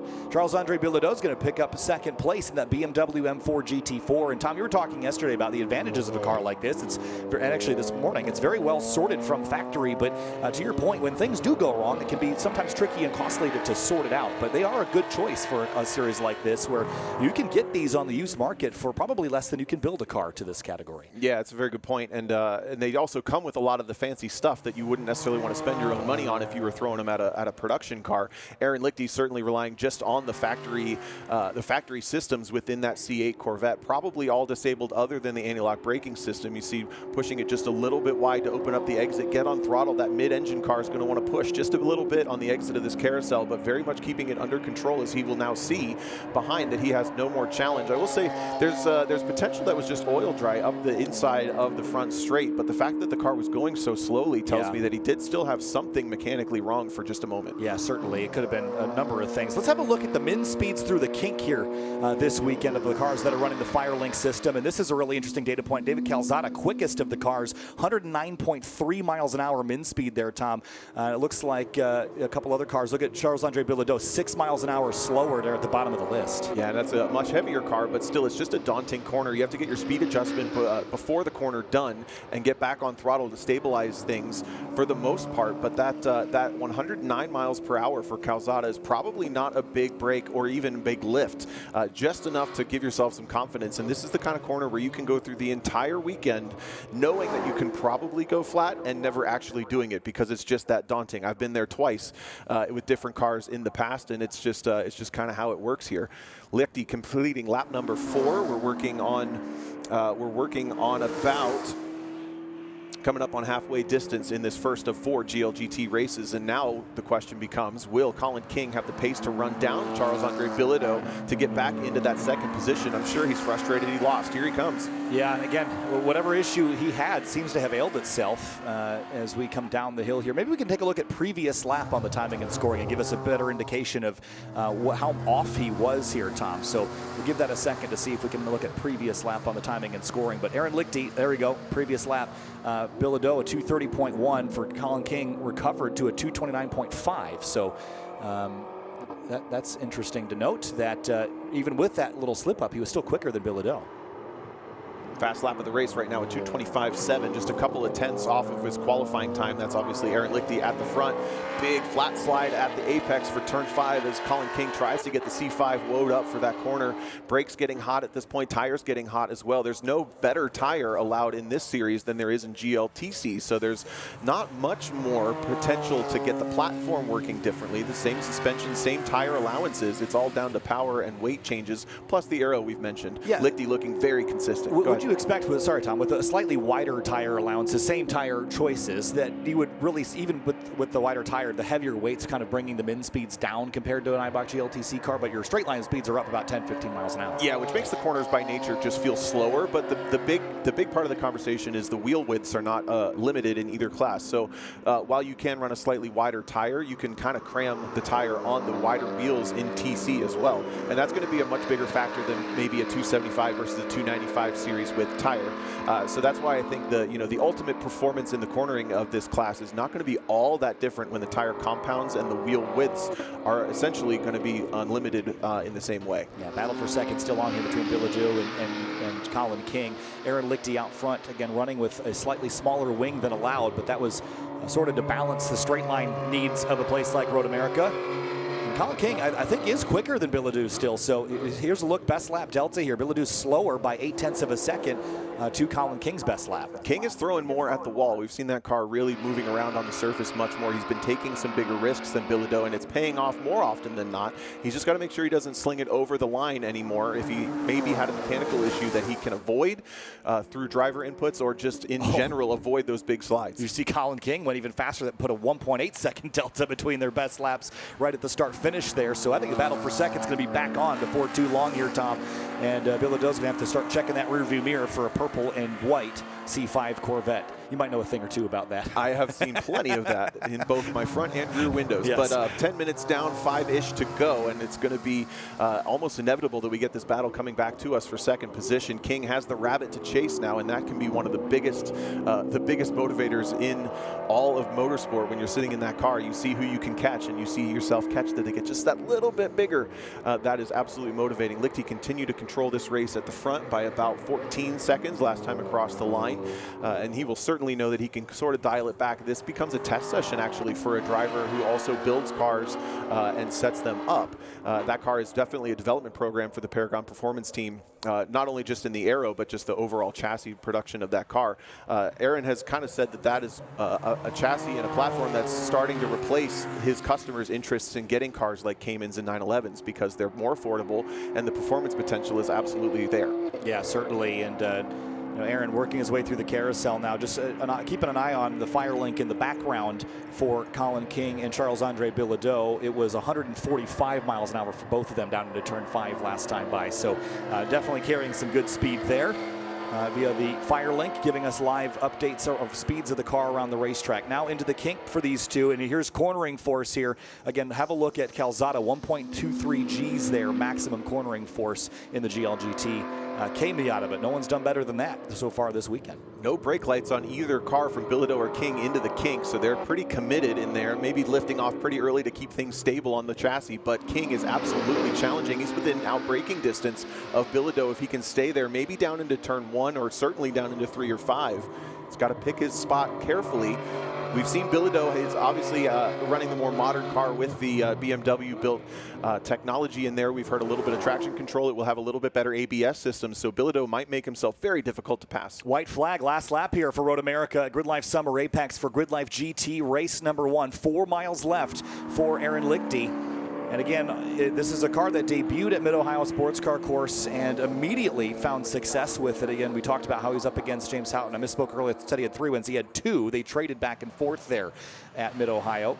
But Aaron so far is a 1.5 average finish across those 4 races. Second, first at Mid-Ohio. And this battle for second's not over yet here. Colin King trying to reel Bilodeau back in. Yeah, but either had an issue again or a slip up coming out of turn 14. Lost a couple of car lengths. Bilodeau has pulled that lead for second back out to about 5 or 6 car lengths coming into the last third of this lap, or the last 2/3 of this lap.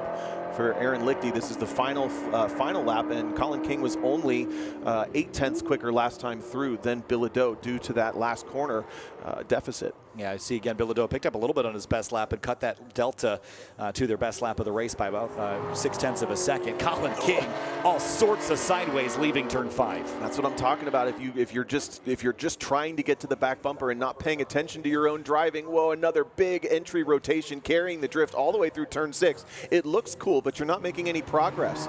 So if he could calm it down just a little bit, he might actually feel like he's going slower, but end up going faster. He's only got maybe 2 or 3 more potential passing zones left, and he's not that close as he was last time. Yeah, a couple of them you set up with a big moment of bravery, like through the kink here. So Aaron Lichty has no pressure from behind. He's all on his own in that C8 Corvette last time through Kettle Bottoms down toward Canada corner, and Bilodeau put a little gap on Colin King, tracked out a little wide there, leaving turn 10 though, Tom. King's going to have to dig really, really deep. It looks like those couple of mistakes, even though none of them were huge, have really taken out the wind out of his sails. Sits even further back as he comes out of the carousel.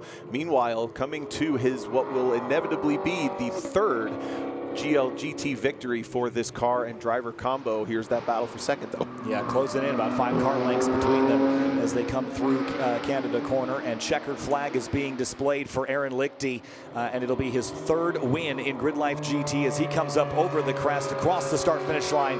Lichty is going to pick up a win here at Road America. There he goes across the line. Bilodeau and Colin King working through turn 14, battle for second. It's going to fizzle at the very end here. I thought King might have had him, but maybe got those rear tires a little hot. Up over the crest, Bilodeau is going to get on the podium in that BMW M4. Second place for the number 6 for the Canadian. Then Colin King, P3, picks up a podium on debut here at Road America.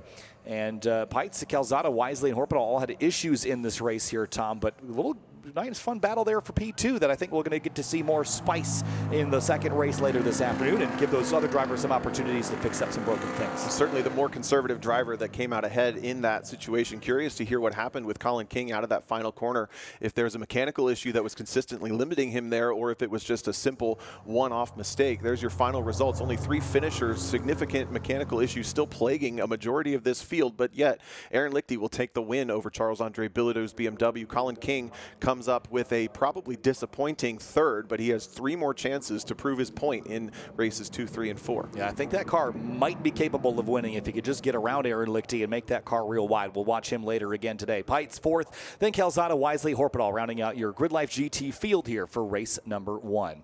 Well, that's our morning competition here from GRIDLIFE Summer Apex. We've got plenty more coming your way for the afternoon sessions of this second festival that GRIDLIFE has held here at America's National Park of Speed. GRIDLIFE Track Battle Heat 5 will be up in about an hour.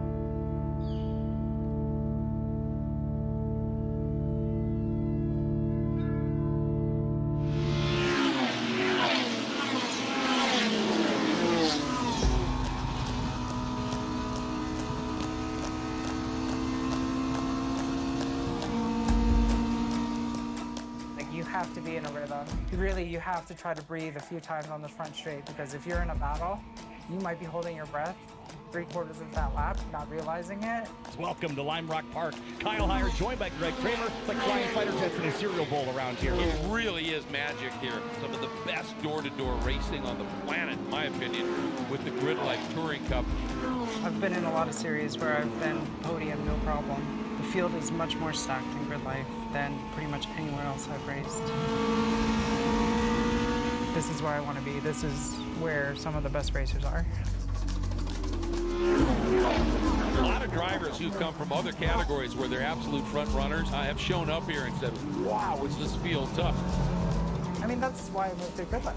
I was winning a lot in Florida, club racing, NASA, and I wanted more competition. I wanted to become faster. Top 10 is generally always my goal. It's definitely something I've been hoping to get to, because up to this point, I haven't really been there. If I can ever get there, first place for the weekend would be amazing. And the other driver we just have to talk about is Lena Chin. She came in here, qualified 10, drove her way up to 6th on the track, and is showing some real speed.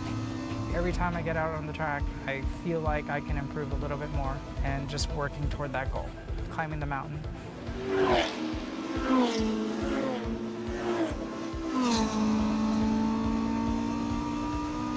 Nick Barbado was in front of me, E36 BMW, multi-time national NASA champion. He was the guy I wanted to pass. Look at Lena, woo, side by side there. Granted, this is his home track, so it was a little more difficult to get around him. You're really heads up, being cognizant of who's behind you, who's beside you, who's in front of you. This just intense concentration of a high-speed game of chess. I love it. It's pretty much my favorite thing. It's the only place I can kind of get it in my life.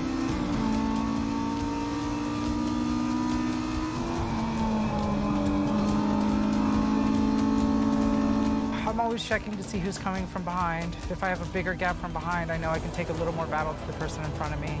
You kind of just stay behind them until they make a mistake. You put the pressure on them.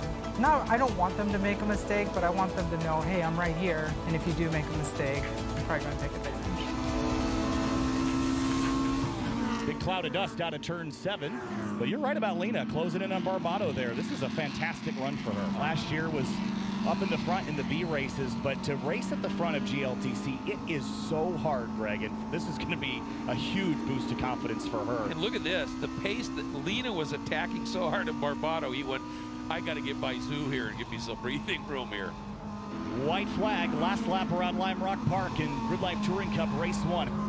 I had one more dive in on Kevin Zhu. Yeah, coming out of Big Bend into the left-hander. I had actually gotten up on his rear quarter panel before he kind of came over, and I was like, oh, not, you know, probably could have forced the subject a little more. You have to make the best decision you can at the time.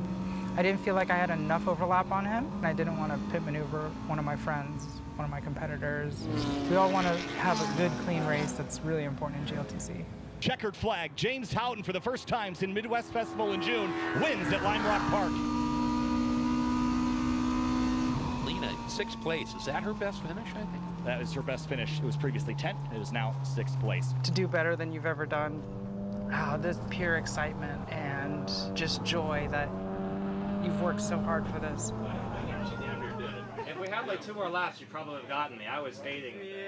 And it's been great to see a lot of my competitors have risen with me, as we've now been able to have more and more great battles further up the field as we're progressing. Watching the B races from last year going, oh shit, she can get this done. And then you came out and just laid that down in the race. Yeah, it was a lot of fun. That was awesome. Thank you. That was awesome. Trying to do something. Yeah, yeah. Well, you're doing well. That was so cool.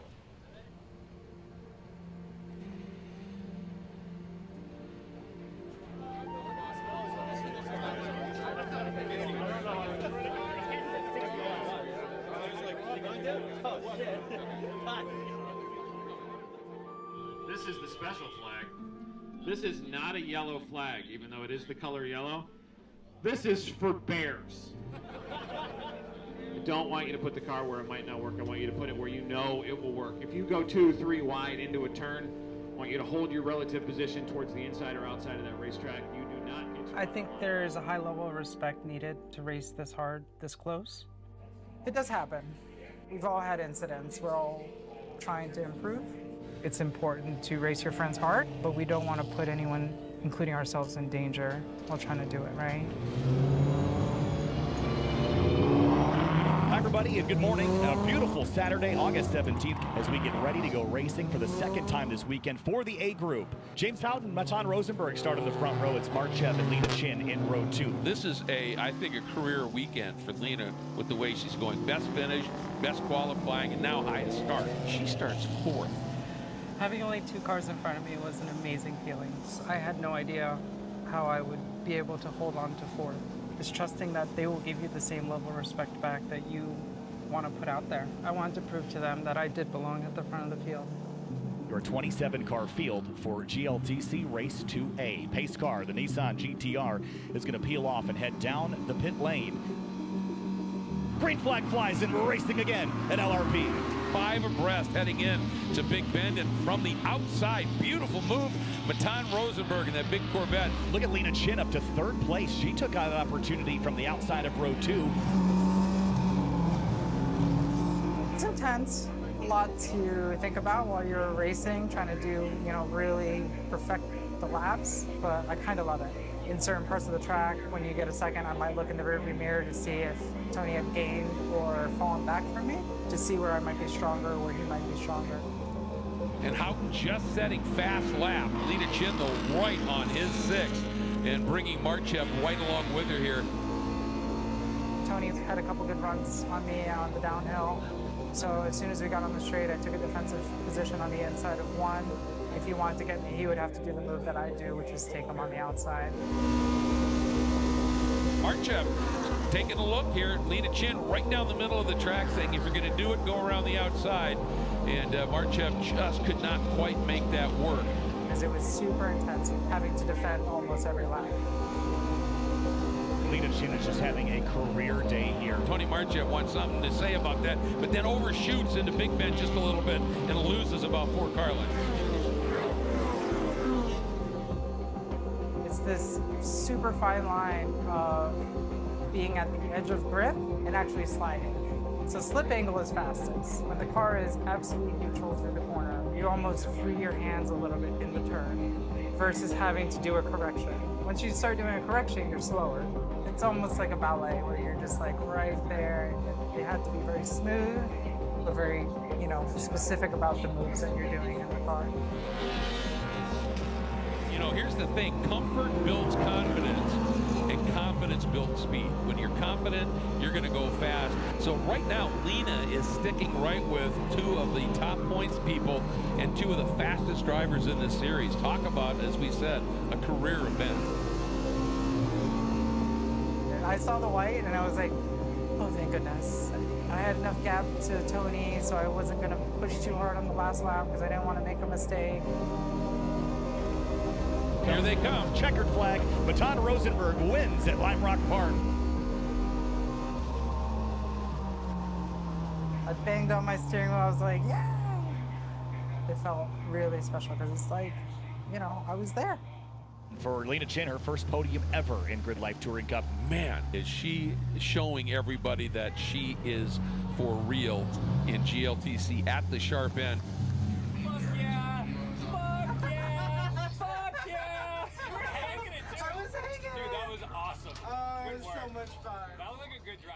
I've been wanting to be there a long time, since my first race in 2022, so. Yeah. And I was like, oh, I'm gonna get you, oh, I'm gonna try, I'm gonna try. And I was like, oh, no, not gonna work out, not gonna work out. So, but it was a really nice job, you know, what you did with defense. So. I had the goal before this weekend, top 10. If I'm top 10, I'll be happy. Okay. Oh, I want to be here all the time. Right? It feels great. It feels good. Feels great, feels great. And to note, for those that aren't familiar, GRIDLIFE Touring Cup is balanced with power, weight, and tire, and everyone is supposed to be at their power to weight. Going to the dyno for impound was a new thing for me. So every race they bring out the scales, and depending on that weight determines how much horsepower you're allowed to have for the race.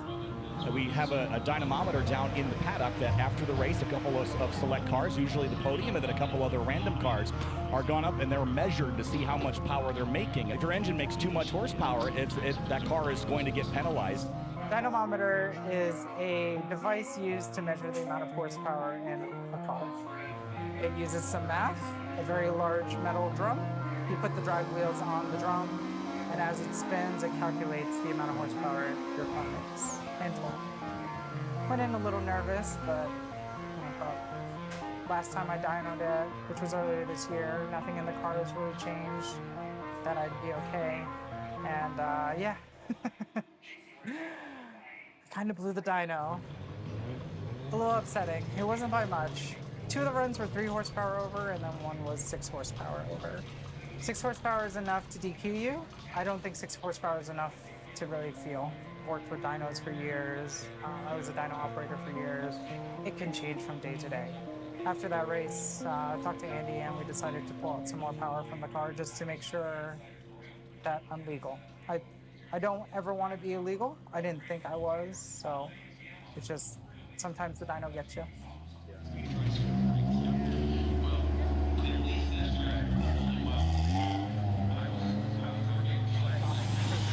We'll see if it does better.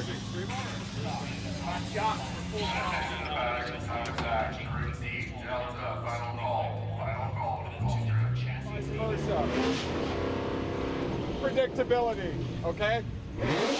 If you both are okay with racing that way, that's fine, but be sure that the drivers around you know what's coming, okay? Anything else? Race 3 is coming up. We know the statistics on race 3. Don't be a number on a spreadsheet. We know how GRIDLIFE spreadsheets works, okay? All right, let's keep it up this weekend. So far, this is our best festival weekend for incidents. Knock on every piece of wood. It's up to you, fuckers. All right. Thank you. To the Valley GLTC drivers and cars for race 3, Group B, Bravo. Report to the false grid. GLTC drivers and cars for the false grid for Group B, Bravo. With our 60 field entrants this weekend, each of these 4 races is split into 2 components, a B race and an A race, with the B race being the slower 30 of the 60 and the A race being the faster group. And interestingly, you'll note the bright blue Honda S2000 leading us to the green flag. Greg, she was on podium in race 2A, but Dyno. Yeah, just a tick over, and it really wasn't enough to offer a huge performance advantage in any way, but rules are rules. And Lena understands that. You know, she was surprised to be over it. Well, again, just very little. So she'll just put her head down, race hard there in that bright blue S2000. So I got relegated to B race, but I was starting first in B race. It's not a lesser skill, it's not a lesser driver, it's just more on lap time. I was just gonna run my race. Here we go. Cars are coming down. Chin on the pole.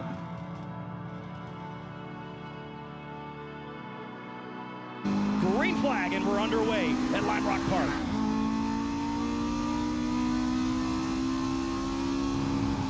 Kevin Zhu has a look at the inside of Kevin Bandy. Brian Leonard, big dodge and weave to try to miss Zach Lavoie. All of that jockeying. Look what Lena Chin has been able to do. She's taken advantage and opened up a big margin already.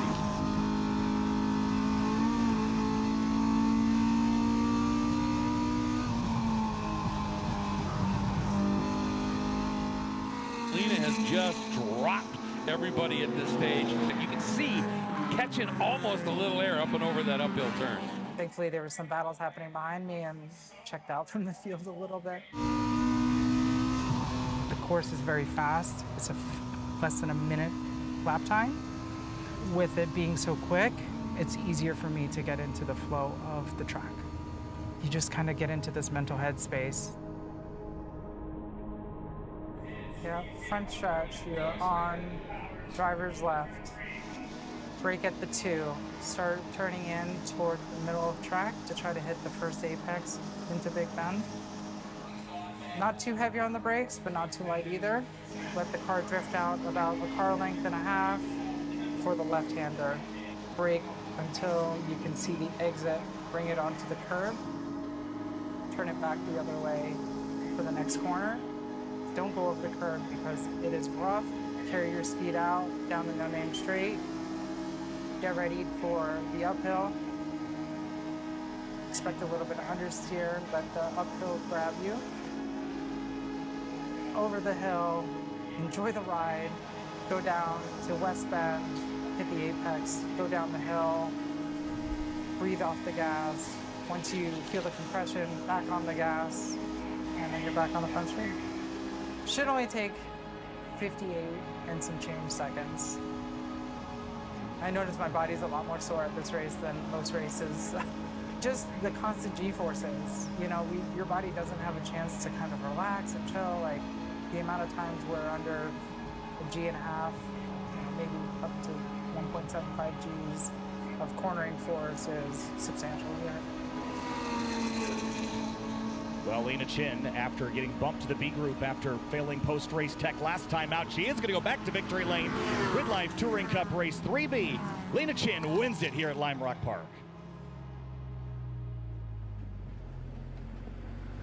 Well, how was your little single session out there by yourself? It was a great laughing session. I really enjoyed it. My wife's rooting for you on the live stream. Oh, tell her thank you. It was nice to win race 3, but I love coming back to the paddock and just congratulating and hugging a competitor because we had such a good race, and that's really the fun part. It's more than the win. Yeah, it's about the good battles. It's about the good memories and pushing yourself to be better. Race 4 starting in the back of A. I came from the mid-pack, so I'm no stranger to it. Just got to move up again. Sometimes you feel like a hero for a bit, and then all of a sudden people start getting faster and faster, and you're like, oh, it's not there anymore. And then that's when you get into a few more battles. And I've done these back races, you know, starting from the back. They're fun. They're a good time. It's party time. One last race for GLTC at GRIDLIFE Circuit Legends.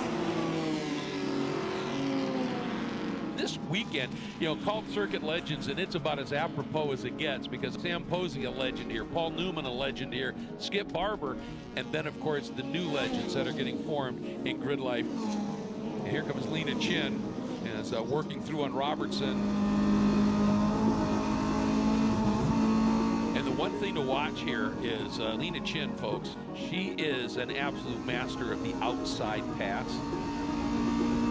I've been called the queen of outside passing, which is kind of funny. There's really only one passing zone at this track. Turn 1 is Big Bend. My car has a ton of grip here, and yeah, I can just hold my line really well on the outside for turn 1, and then by turn 2, I now have the inside, and I was able to kind of hold it out there and make up a few positions.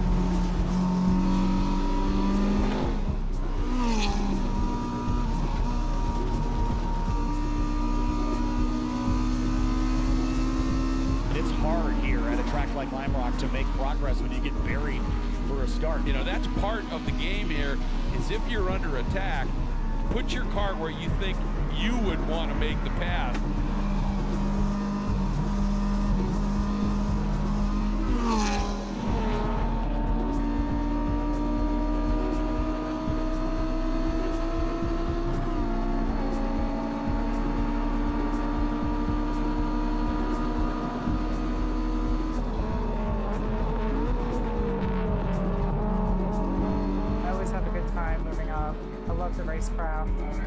I love seeing where I'm faster than others, where others are faster than me, and just making moves.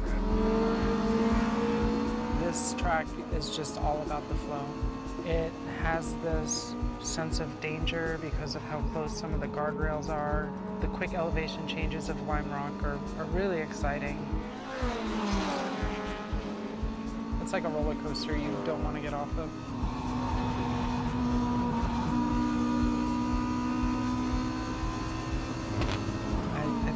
Greg said it best, is once you start getting up there, 1, you hope that you continue to stay up there, but 2, I think that confidence you get kind of sticks with you.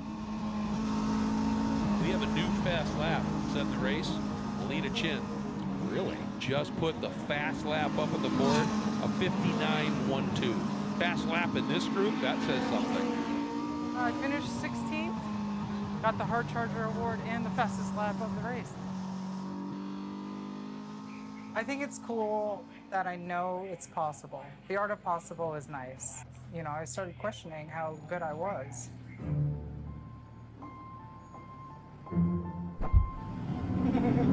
I know that I can still be up there, fully legal, and take the battle to them.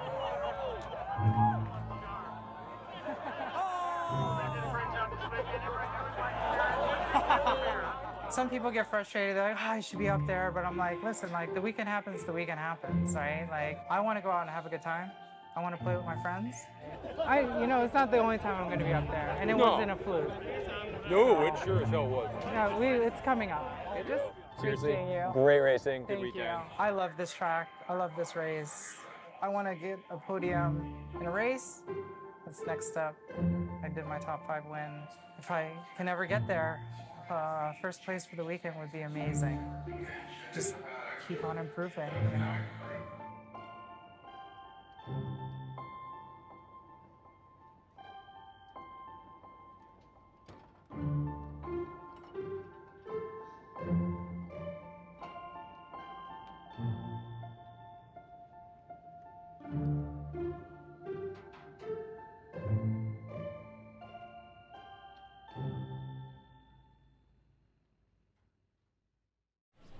She's a star.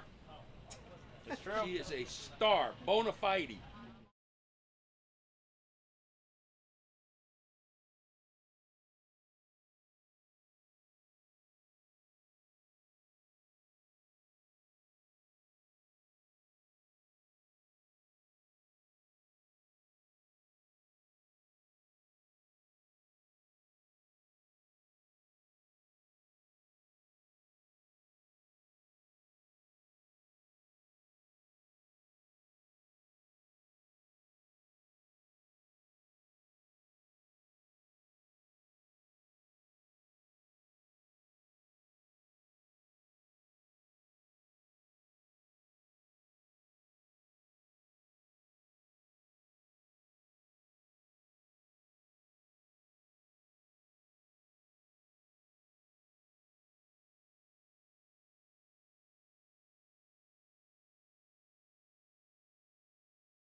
welcome back to Elkhart Lake, Wisconsin, and GRIDLIFE Summer Apex. After a quick lunch break here on Saturday afternoon, it's time to get back into the action here for an afternoon under cloudy skies here.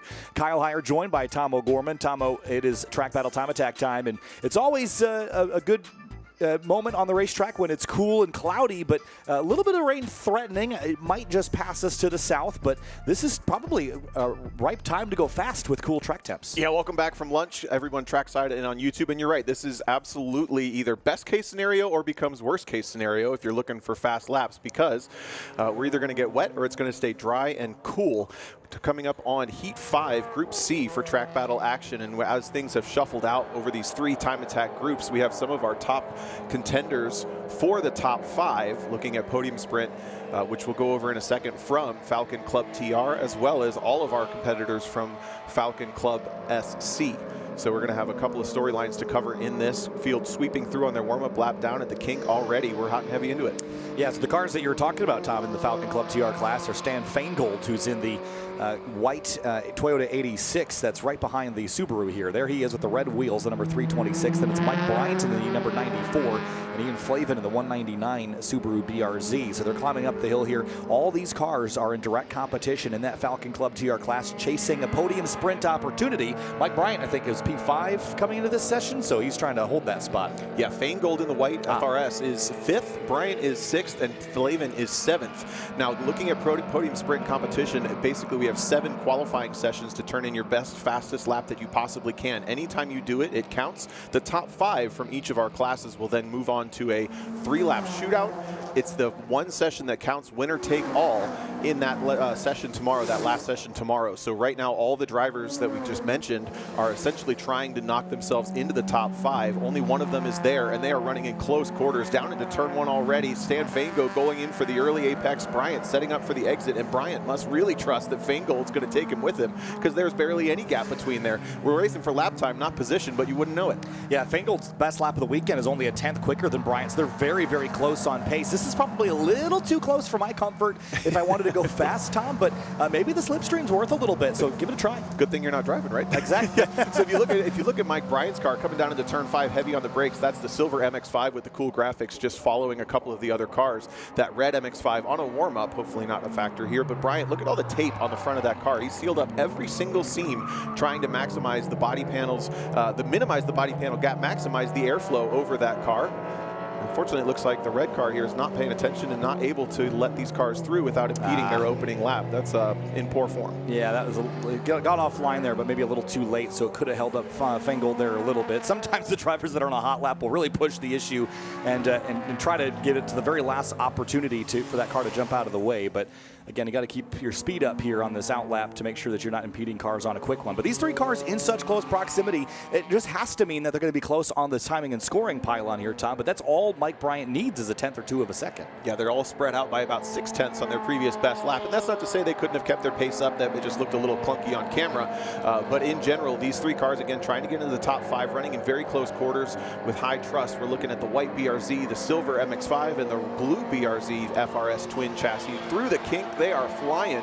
All the spectators down on that new path to driver's right, able to watch these cars come through this section at 130 or so miles an hour before getting on the brakes. Right at the foreboard on driver's left into Canada corner, dive the weight onto the front axle.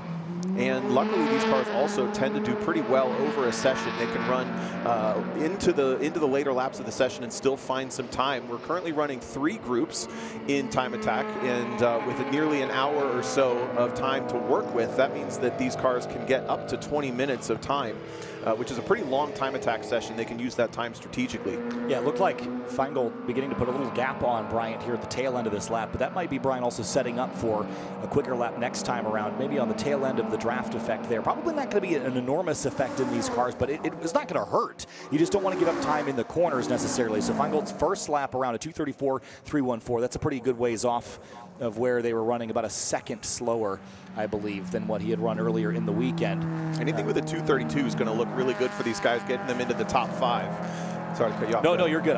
Exactly my point was they need to get down into the 32s and 33s. 32.6 is Jake Rawson's time in 4th. Podium sprint qualifying time is a 2:33.2 or better right now. little bit more traffic as our top car out in this session, going for a cool down lap on that second lap. That's Mike Calloway in the 194. He's one of our contenders in the street all-wheel drive category, street class all-wheel drive variant there. Got himself between Bryant and Svangold down into turn 3. On the brakes at the 3 marker and grabbing downshifts for Feingold. That is a K-swapped car, using just a little bit of the curb, but not too much. Just kissed the outside of that paint line with the sidewall of the tire. Quick brakes, not a big speed adjustment for turn 6, but the car goes a bit loose on the exit for all 3 of them. Big rotation, especially for Feingold, as he tries to get the power down flat out through turn 7 for all of these cars. Ooh, Flavin early on that curb, using a ton on the inside, but you can keep your foot pinned and the track comes back to you. I agree. Feingold seems to be the one with the most pace so far, rolling through Flavin, really keeping the pressure on the back of Bryant to make sure he doesn't get himself held up. Yeah, the rear end doesn't look super composed, leaving some of the tighter corners, but pretty good mid-corner balance here by the looks of it. And again, chasing a time, and he's about a second better than that first lap. We saw him get held up a touch, and he's putting quite a bit of distance now on Bryant and Flavin in behind. So this lap is going to be much better by the looks of it, at least. No brake lights on any 3 of the cars into the kink. I suspect these cars are capable of going flat into the kink, but we've mentioned it already. It's the kind of corner where you can think you can go flat and never quite get there because it is just that intimidating. Braking just after the 4 marker, grabbing downshifts probably from 5th down to 3rd in all of these cars. 2 of them K-powered at least. I'm not sure what's in Flavin's car. Flavin's got the sorry, Tom, he's got the 2.4 FA24 right? Subaru engine in it. Okay, cool. Bryant looks to have gained a little bit of time, actually, that time through the run of the kink and into Canada corner. There's Feingold up onto the front straight. Bryant is definitely a little bit closer to Feingold and a little bit further up from Flavin, so maybe that MX-5 has the pace in it this lap. Again, it's just single fastest lap from any session, and so far no precipitation has fallen. This looks to be really, really good track conditions. And Feingold, the 233.127, and that is quicker by a 1/10 than his time earlier today. Bryant, a 233.413. So for Bryant, it is not quite a pickup. For Feingold in the 86, the white car there, it is a pickup. So good to note there. Also keep an eye on the Falcon Club SC cars at the bottom of the scoring pylon there. They need to be in the 253s to go faster than this morning. Mike Jansen's been holding that class down from the jump, but he's had pressure from Jim Smith the entire time. That is the dark maroon EG Civic sedan a little bit further back in the field, and then he's being pursued by that Acuity liveried Honda Fit. Another Club TR competitor here, the rotary powered RX-8 sweeping through turn 1. And back to Feingold on the brakes, charging a little harder down here into 5. And much more composed on exit that time, using more racetrack, Tom. Using more racetrack and confident on the throttle with no drama from the rear end. That was really well executed, braking just at the bridge and then flowing off the brakes very early to rotate the car in. No drama for any of them this time. Bryant using the most track, kicking some dirt up. See if Flavin gets as much inside curb. Yes, he's completely confident to use that inside curb to stay flat out, clearing just about 80 miles an hour into the braking zone under our drone into turn 8. Look at that pivot from Feingold, looking really nice here. Now Bryant seemed to close up a little bit on this sector of the track last time by, but he's lost it again. Maybe a little bit more grunt or a little bit less drag on the front of Feingold's car. The left front protesting as it scrubs just a little bit through the middle of the carousel, but he still gets it nicely through the exit. He was only 0.2 of a second quicker last time through. Still watching the white BRZ, the silver MX-5, and the blue BRZ working their way down towards Canada corner. Yes, this graphic at the bottom of the screen can also show previous lap delta as well. So 0.286 was the difference between their best, but on their previous lap as well. Be interesting to see as we go through this session if Bryant can find any green. There's the last lap delta. See Feingold up 2.286 to Bryant. So let's wait and see what happens when they come across the scoring this time, Tom, and see if Bryant can find any time on Feingold. So let's leave this here as they sweep through turn 13 and head back up the hill. 233.1 for Feingold and a 233.4 for Bryant, but is the 94 making some time? Looked like he did a little, and Feingold a little wide on the exit of 14, but that's all the racetrack that's available to you. This is a full push session, though. It's just fun to watch 3 cars in the same class make their speed just a little bit different, down to driver nuance and setup stuff. Flashing back to Sunday Cup, one of our contenders down in turn 5, that copper-colored Honda Fit, using every little bit of the track in front of the claim. Look now, identical lap times for Feingold. Oh, that's because Feingold went to second. That's why, because guess who's leading now? Bryant in Club TR. TR. 232.836 jumped ahead of Feingold, and that's going to change the position there. Look how close they are, too. 232.83 to a 232.84 to a 232.94. Wow. Basically all on the same 10th that lap, but it's Bryant who made the big move, and the big move means he's into the top 5 for Club TR. That's important. There's Arthur Dvortson in the NC MX-5 on the run down. Ooh, straddling the curbing there, making the entry real wide into turn 5. How's the grip level out there on that dirtier part of the racetrack? It can be okay, but what happened just there is as he turned in, the outside tires have to cross the rippled curbing, and it's going to float those outside tires and create some rotation. You saw that big slide through the apex. It can work, but it's not common to use that approach as we see precipitation falling now on the back half of the track. Yeah, that's over at turn 7 now, and again, you can see it on the drone shot here at turn 8. Raining rain and drones. It's drone dropping altitude just like the water in the sky. But it needs to stick around enough to actually wet. Oh, big slide for Dvortson there through turn 8. And again, seeing a little bit out the window here. So curious how much of this is going to affect the grip of the racetrack, Tom. Usually it needs to take a little bit for it to really affect things. Yeah, there's going to be a decent amount of residual heat in the asphalt here. We've been dry all day. It's been a little bit cloudy, but it will certainly, until there's heavier rain, it will basically evaporate on contact. So the bigger thing is when it starts to rain just that tiny little bit, it takes the confidence away from the driver. You get those little flashes of drops of rain on the windshield, especially if you don't turn your wipers on. It looks like it's raining way harder than it is because it's just accumulating on the windshield as it looks like. So a couple of cars diving to pit lane. The rain's starting to hit here on the front straight just ever so slightly. And remember that this is a game of time. So if you're not going to go faster, there's not really much point in using up your tires, using up your fuel here this weekend. For Mike Bryant, well timed to get that lap in before the rain because that puts him 5th for the podium sprint. And again, we're going to get a quick session tomorrow morning, assuming that the track is cool and dry. We don't know that yet.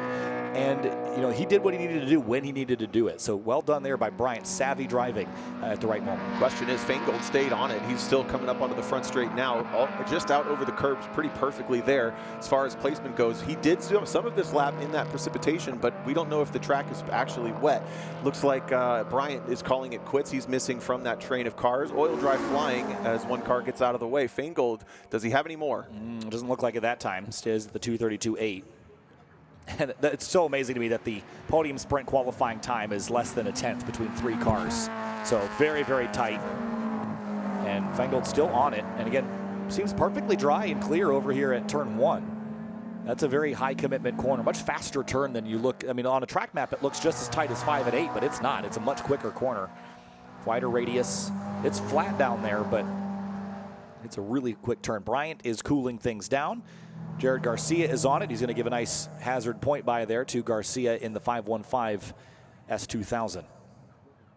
Good to see Jared out here. Usually hangs out with the winning Formula guys, and good to have him there. You see his car for a moment as we flip back to Stan Feingold in the 326. Oh, too much. That actually sounded more like a downshift issue than a grip issue. Feingold going for a big sideways entry into 5. He's going to roll it backwards out of the way. Local yellow for just a split second there into turn 5. The wipers are on, still going through the carousel. So I think that south side of the track, down on the far end, just got a little bit of rain. I don't really see much of a downpour, though. It could just be that small sprinkle as the storm passes just to our south. Yeah, again, it doesn't seem like it's continuing. You see in 7 now, I don't really see any droplets anymore. So maybe just a brief little shower. I don't think it's really impacted the grip too much. To your point, Tom, it seemed like it was just a downshift related problem. I heard that car have a little bit of a messy shift the lap before.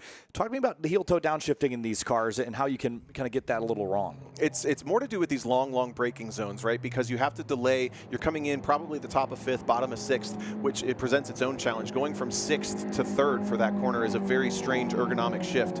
You're not really used to doing that in the car very often. But even if you're going from 5th, you can't just like grab 4th, grab 3rd. You have to wait for a little bit of the braking zone and then do it later so that you don't over rev the engine. I'm assuming one of those two things happened. Got it back rolling though, so he'll head back to the pit lane, I imagine. Instead of just trying to get back going again, they'll throw your confidence off a little bit. He is at pace through the kink though. But the track is a little quiet right now. I think this droplet scared some people away, Tom, but you know, again, we really aren't seeing a lot out the window anymore or at the camera shots around the racetrack. And the track will still be pretty quick, and it can probably also have a little bit of a cooling effect as well when the weather rolls in. There's Dvortson in that number 26. Yeah, we were anticipating up to 33 cars in this run group raced on the grid sheath, but we also know that as time attack cars do, they sometimes have mechanical failures, and some of those cars may have sort of saturated themselves at the bottom of these grid sheets. So there could be a bunch of cars. I can look at down the list. There's a handful of these cars that I know have had mechanical issues throughout the beginning of the weekend. It looks like there's really only maybe a dozen cars or fewer on track, and they're very well spread out as Dvortson's going to start a lap. Yeah, he's just finished his first flying lap at a 2:51, though. That wasn't really representative by any stretch. He's got clear racetrack to himself now, though. And Stan's actually going to stay on the road here, Tom. Maybe cool things off another lap. I don't know that he'd go for another flyer, but he might. The nice thing about it, if you just get that small amount of rain, it does cool the track down, and it sometimes can be when the track is fastest. So I sure hope that Group A and Group B drivers are not looking at it going, the track's not going to be any good. At least go out and find out without just giving up a session, because it could be a really quick one for a couple of these drivers. Bryant did not go. Oh, that's purple from previously. Yep. So that's a previous session. I don't know that we saw Bryant pit in yet. Yeah, that's just class leading right now. So you see Bryant in the purple because it's the quickest lap in that class of this session.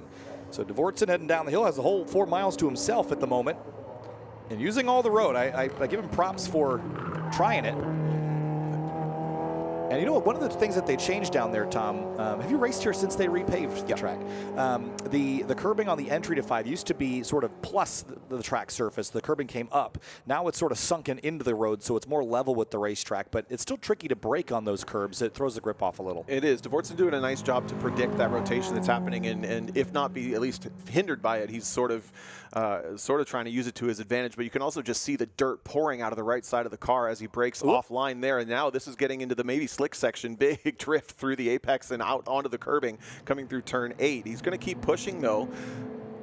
Again, his time that he set previously was a 2:51 something. So again, he's got lots of time on the table here in this NC MX-5.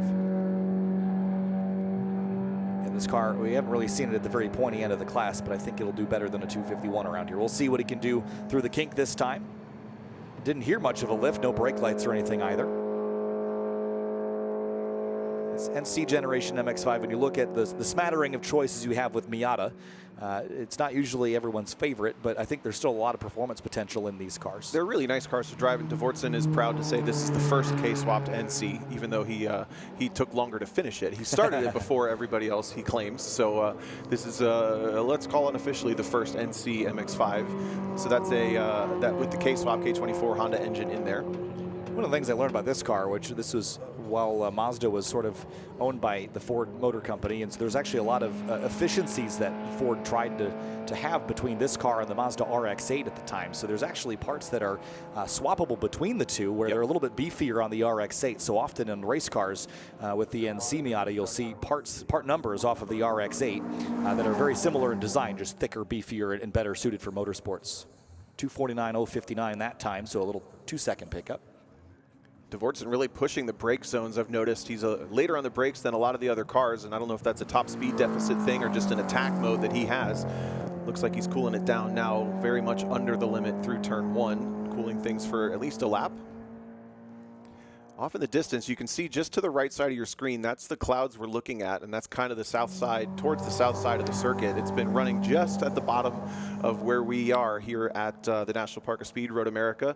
I don't see umbrellas, and I don't see people running around for cover, though, so I'm assuming that for the majority sake, this track is mainly dry. There you can see the south side, the storm just missing us. Yeah, we're just west of Sheboygan there. You can see that big system. There's a couple little, tiny little packages of rain that we must have gotten one of those there, but the big system is gonna miss us, and that's good news for everyone coming up later in this session. Lots of inside curb, and just watch how late he is on the brakes, up underneath the bridge and then braking, and that's gonna mean that the car's really, really loaded when you wanna turn in. Sometimes it's better to brake a little bit earlier and keep things more planted, but the car does look pretty good on the exit there through 6 into 7. Another big bite on the curve. Last time he had a big slide through turn 8. Maybe he can keep it a little bit more composed this time, braking just inside the 2 board. Splitter dragging on the ground just through. If he slid, we don't know about it. Yeah, looking through the NOS Energy main stage there. That stage is so big you can't see through it, can you? And the car's working their way through carousel now, sort of mid-track here. Feels like there's a number of different ways you can approach this depending on what your car's dynamics are. But generally, when you get to that second curb, you see on the inside there, you're back on throttle, squeezing back on power, kind of unwinding the wheel and carrying as much speed as you can. Didn't hear a lift, did you? I did not. If maybe just a slight breathe, but not a full lift. And you're right. Usually the more understeer the car has naturally, the more you're going to open up the middle of that corner just to try to get the car pointed to the exit. Understeer being that the car does not want to turn. The front won't turn, but the rear has, you know, is following just inside of it. Down on the brakes in Canada corner, inside the 3-board on the brakes, using just a little bit of the curve on the exit. He's been flirting with this outside curve on the turn into Bill Mitchell Bend, which is turn 13, the final left-hander on the circuit. And it sounds like this car is just maybe geared a little bit low.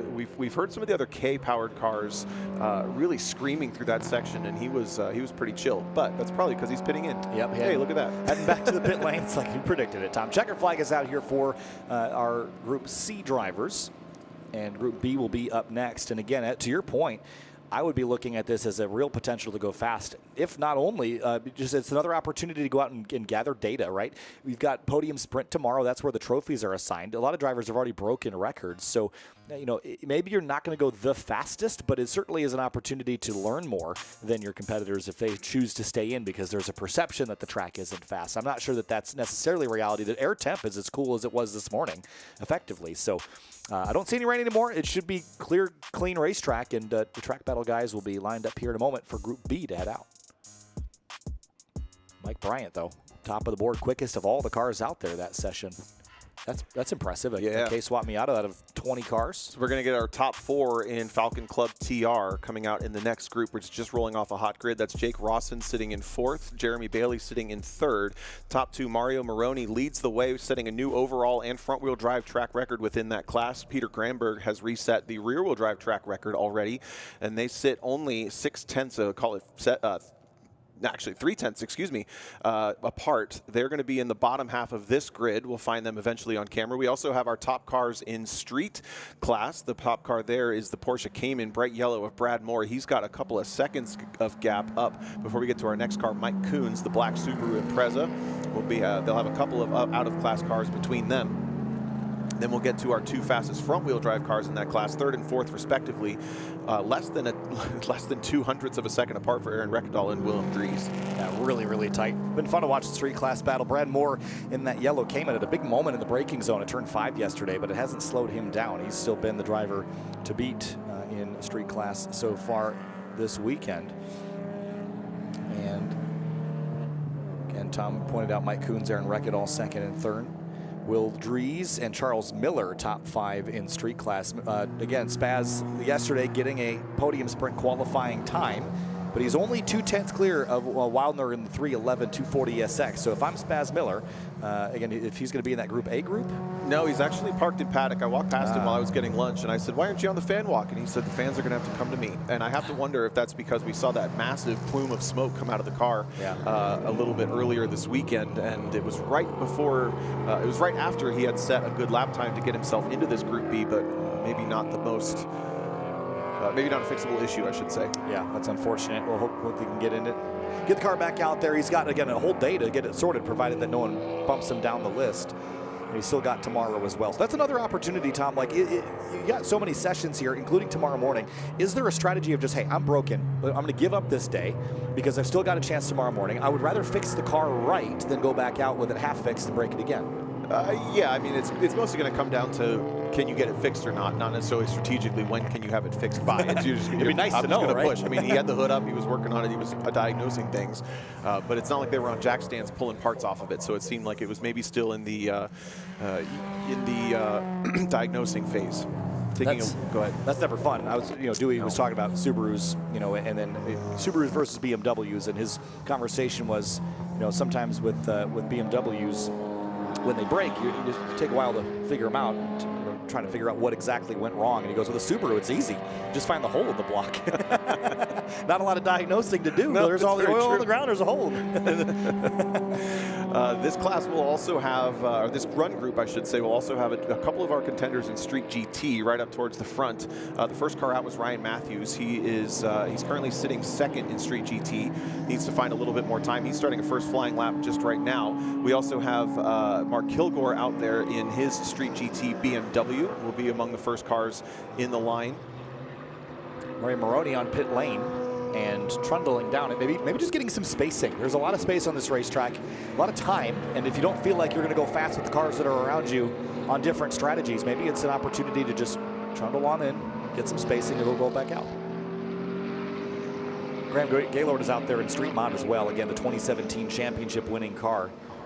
Really neat looking Subaru Impreza. Nice to know when that car broke yesterday, it wasn't the hole in the block. Very un-Subaru of it. It's back out on track. Yeah, usually when they're break, they're done for the weekend. Here's Brad Moore again, the street class leader. Just watch how dynamic this car is on entry. You see he's got the front end pushed out just a little bit, over fenders on the front, probably running a bit wider front than normal from the factory, and he has just been the class of the field this weekend by a good margin. He really opens up the beginning of the braking zones and lets the car float to his turn-in point, which is a really interesting driving style that a lot of people don't necessarily have to have, but this lack of aero on that car and the ability to modify some of the chassis stuff in this class has really been working for him. We'll see that in play coming down into the braking zone of turn 5. The fans down there, the yellow Cayman, that's your class leader. Look at him all the way on the left side of the track, then just dancing it across. This is one of the more composed braking zones he's had, and he's going to need to do a 225 to go any faster. He's sitting right now barely in the 225s at a 9 and some change. Early on the brakes, off the brakes, late, trying to get the rotation happening just when he wants it to. That mid-engine car pivoting nicely just to turn in for turn number 6. Probably a breathe of the throttle and then back on throttle to keep it from over-rotating down through turn 7. Not worrying too much about those outside curbs. Those can reward, but they can also take away a lot. On the brakes, probably about the 3 board. There's that nice rotation he's been getting every single one of these long braking zones into the carousel. Maybe not the strongest point on this course for this car, with the lack of aero, and the mid-engine cars tend to push just a little bit. As I say that, he gets a big rotation mid-corner. That's hairy stuff. Yeah, and as he tracks out of the carousel, right out to the edge of the rumble strips here. This car has been a wild one to watch. You mentioned how it doesn't have a lot of aero. To track this fast when you're up in the high speeds, it really comes down to the balance. And if you get the balance wrong at the wrong moment, it can be pretty interesting. Ryan Matthews at 222.9 in Street GT, by the way, which is not quicker than yesterday, still a little bit slower. But Brad Moore into Canada corner here, Tom. Otherwise, this lap has looked pretty composed. I'm not sure that it cost him a ton of time there, but maybe a 10th or 2. 2 more corners to go. 14, the entry of this corner is so unique to almost any other corner in motorsports. You get your braking done early from the right side of the track. You cross the track over to the left. It's an decreasing radius corner. Looks like Moore just nails it there, kicking a little bit of dirt with the air of the car as he tracks out from 14. Again, we're looking for a 225, 9 or quicker for an improvement. He doesn't need to back it up necessarily. He's up on top. What's he got? And across the line, 226.534. That's not quicker than he's run, but it's not far off. So track conditions are co-requisite with what we've seen, I'd say. I'd say fine. Yeah. Fine. And a couple cars back, the black Subaru hatchback and the silver Civic Type R and the graphicked up Hyundai. Those are your 2nd, 3rd, and 4th place cars in this class. They're working their way down the front straight, I believe, right now. Thereabouts. Brad Smith in the 228 up to 2nd in Street GT. Willem Dries in the 466 at 228.6. And for Dries, that is about exactly the same as he's gone earlier in the weekend. So that's not bad. There's more of that hunt we're talking about. Almost a little bit of outside lockup potentially on the front end of that Cayman as he gets it woed up. Absolutely having to have this just fingertip hands on that car to let it work with him instead of trying to fight it.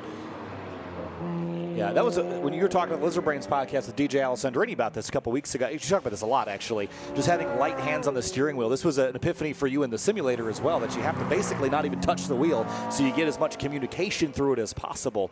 And I found myself taking that advice when I was out at Hanabate a couple weeks ago for the first time, feeling relaxed on the racetrack. You get so much more information when you're not death gripping. Even DJ said when you grip the wheel so hard it creates the dimple, or was that you? That was you, I think. I think it was him. That you know, if you're squeezing the wheel so hard you got the dimple, comfortable, you're not feeling what the car is doing. Exactly. The harder you grip, the less information you get later.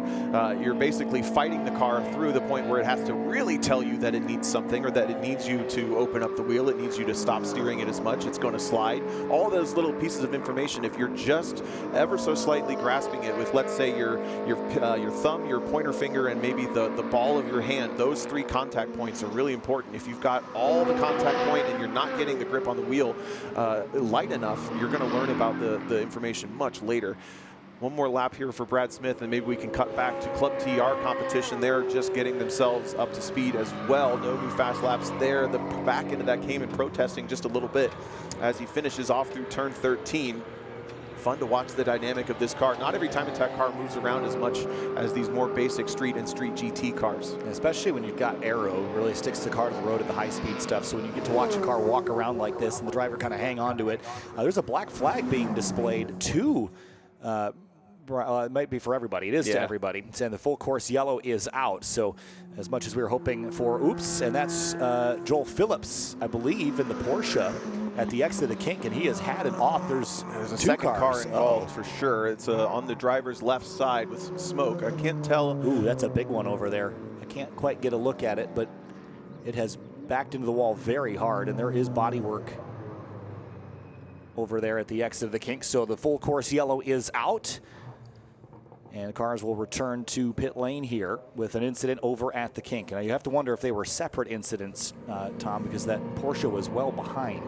Yeah, it's possible. It is clear that whatever car is off there on the left went off kind of through the entry and went off pretty early. There were some new marks in the dirt where the car had dug in and probably went for a pretty good ride. Safety team already responding there, and it's just out of our camera frame to get a good read on what car that is. Unfortunately, it's the bodywork is too malformed to really see what it was before it got into the wall there. So cars slowing down there through the kink, and that's very far down the kink as well. Oh, that is Willem Dries in the Hyundai Elantra N, and that car has had a big off front and rear, and he is opening the door. That's great news, but that car is absolutely destroyed, Tom, front and rear. Yeah, everything from the front of the fenders is gone.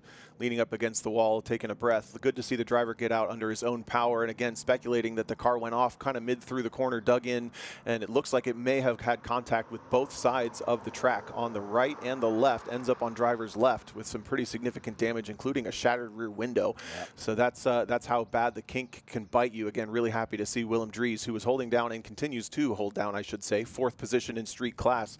I think I saw an airbag deployed inside that car, and that probably helped quite a bit for why he's able to just hop out quickly. See those new dirt tracks on the left in that last shot. Yeah, curious. And again, once everything's approved and cleared, we might be able to get a look at it, but we'll let race control and the broadcast team sort that out. But Tom, that's a new addition over there, the exit of the kink, that grasscrete. They're kind of like rumble strips, but they're designed to keep the dust down. But they're low grip, and that's on purpose because that's not racetrack out there. That's just designed, you see it from top down there. That's designed to let some grass grow through, reduce some grip, keep the racetrack on the racetrack, but also keep the dust down.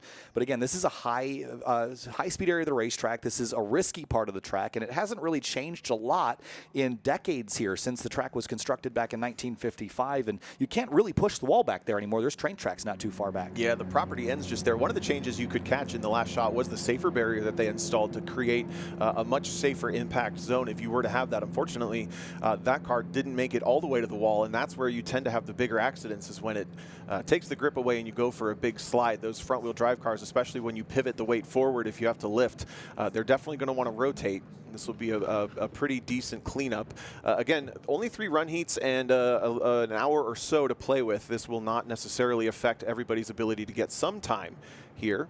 Yeah, we did see Willem get out of the car under his own power, which is great to see here. But the Road America safety team, one of the best in the business. We saw this on display here last year as well. If you recall, Jake Jornstad had a fire over there in the kink, which is far from, again, to your point, it's a concrete tunnel all the way back there. But they were there within seconds of that car stopping. So they're best in the business as they go to work cleaning up the accident zone for Willem Dries. Again, out of the car and okay. But the one thing you mentioned, the busted glass there, Tom, that's something that they're going to want to make sure is cleaned up before we go back green. So track battle Q5 of 7. And again, getting set up for podium sprint tomorrow afternoon. And this is going to definitely require a flatbed to get this car off track. But getting set up for the podium sprint tomorrow, Tom, this is, again, a different style of competition. In the past, it was fastest lap. That's all that mattered. If you ran a good lap on Friday, congratulations, here's the trophy. But now you not only need to run a good enough lap to be top 5 in your class tomorrow afternoon, you have to, put up or shut up one more time against everybody at equal conditions and at equal time. So it doesn't really require reliability per se. You only need to get 2 laps over the course of the weekend, 1 in the heats and 1 in the podium sprint. But you need to be able to sort of repeat your relative pace if you want to go home with a trophy and a record. Yeah, to me, the biggest advantage of that is it's just more spectator-friendly and more audience-friendly, putting it in context for all the cars in the same class at the same time. And once everybody has done that session, it's a winner-take-all. I think sometimes Time Attack is a little bit more difficult to relate to for those not in the sport to say, oh, well, why did that car that didn't even just drive win? That's a little bit harder to follow. So I really love the hybrid model of presenting it in this way. And it's been presented this way in some way, shape, or form for a couple of years, usually sanctioned by GridLife, including Speed Ring, which was a competition a couple of years ago where all the cars were basically dueling on track, pair by pair. There's a couple different versions of it, but in general, hopefully it's easier to watch. If you're here tomorrow afternoon, all the cars that run out on the track together in that podium sprint, or you join us from the live stream, it's going to be very obvious. These are the street cars. These are the street GT cars. These are the street mod cars, instead of us trying to talk through who's where, who's doing what in 7 different sessions, 3 run groups each. Yeah, there's a lot going on in the heats, but when we get to podium sprint, as you said, Tom, all the cars in a particular class will run at the same time, and it's basically a 3-lap knockout battle head to head to head to head to head to head. Also, want to point out while we have this moment in Group B. Group B was the cars just on track, or were the cars just on track. The fastest car in this group was a 222, and the slowest car in this group was a 232. 232 is really, really fast at Road America. And 222 is nearing unheard of fast. And there's a whole session of 20 cars faster than that. That just puts into perspective how quickly we're going in GridLife Time Attack competition. I mean, the cars that we were watching in street class are under 2 minutes and 30 seconds. That is, it's hard to necessarily do a comparison, but essentially pick what your car is in the garage. It probably doesn't do that lap time. Unless you have some sort of supercar at home, unless you modify your car at home, it's not going to do that lap time around this track. It's just a really impressive combination of car performance, driver performance being displayed here, especially in everybody in Group B and everybody in Group A and most of Group C, I would say. I don't want to take anybody specifically away, but everybody's just going really fast this weekend. Well, I think the context there is needed, Tom. To your point, unless you've got a supercar, right?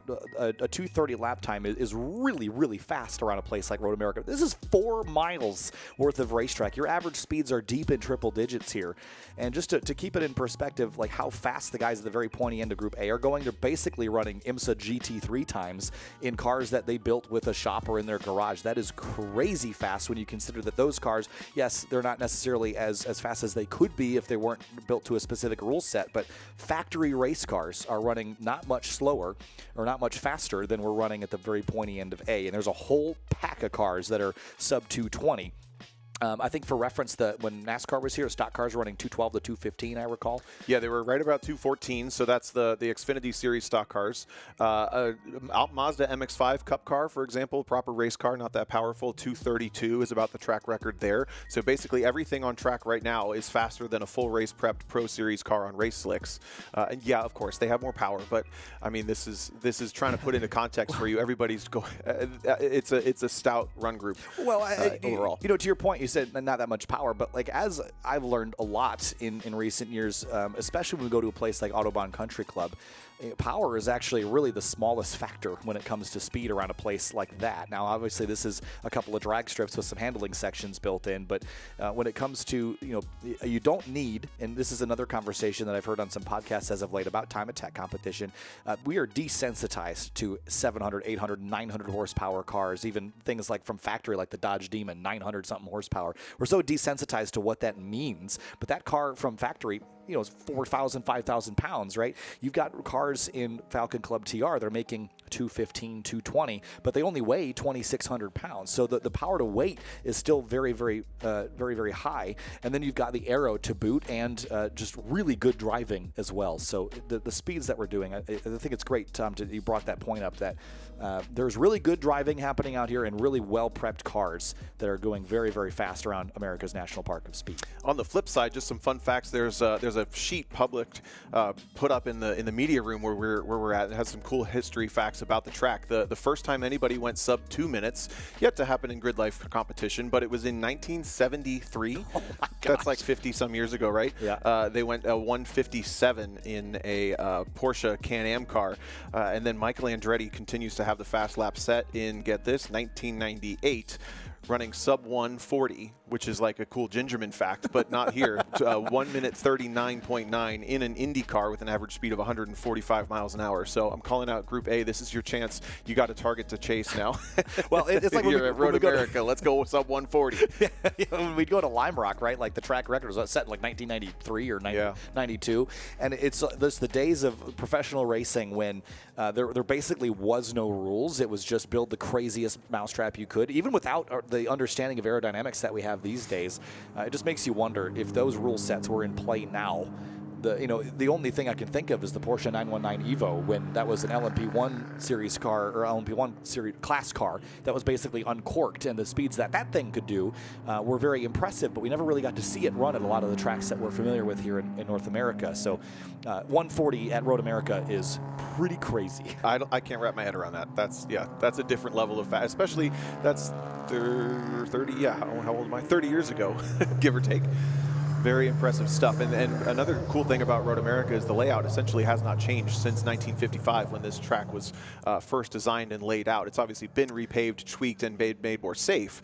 But this is one of those classic circuits that really has not had changes to it, unlike Lime Rock, which no longer runs that classic layout half the time for those fast cars. You know, we have some of the fastest cars that run the classic layout when we go there for Circuit Legends in a couple weeks. Yeah, that's a great point. Also, Road America, you said earlier in the weekend that it races narrow, and there's a reason for that, because it's changed a little bit since the pavement has continued to get updated and put in. The track was repaved recently, but when the track was originally paved, the builders of the course had a highway paving machine, and they did 2 strips of asphalt side by side, and basically it was 2 lanes wide for many years because that's what they did for 4 miles. One could argue if you made the track a little shorter, you could have done a 3rd lane, but again, sometimes coming up the front straightaway, it feels very narrow, and that's sort of was part of the original design. But I think to your point, as we see cars behind the Time Attack pace car, tracks that haven't changed a lot over the years, this is why the allure of these tracks stand. This is why people want to race and Time Attack at these events, at these racetracks.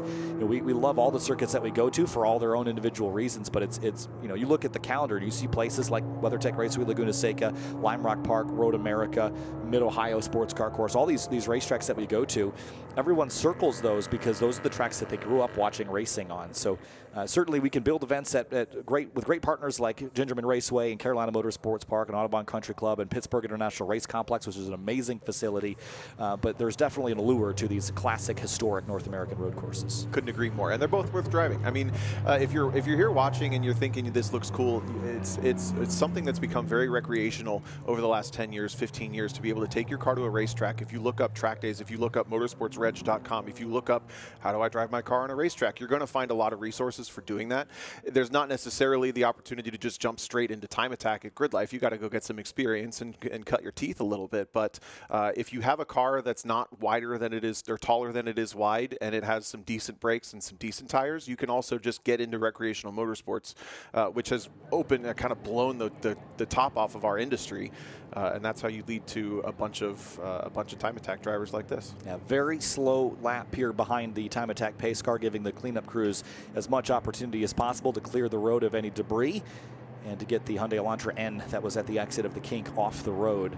Aaron Reckadal is leading this group here behind the Time Attack pace car, and this car has been on the racetrack. This is still Group B cars, so they're likely going to get another lap or two before we turn the thing over to Group A.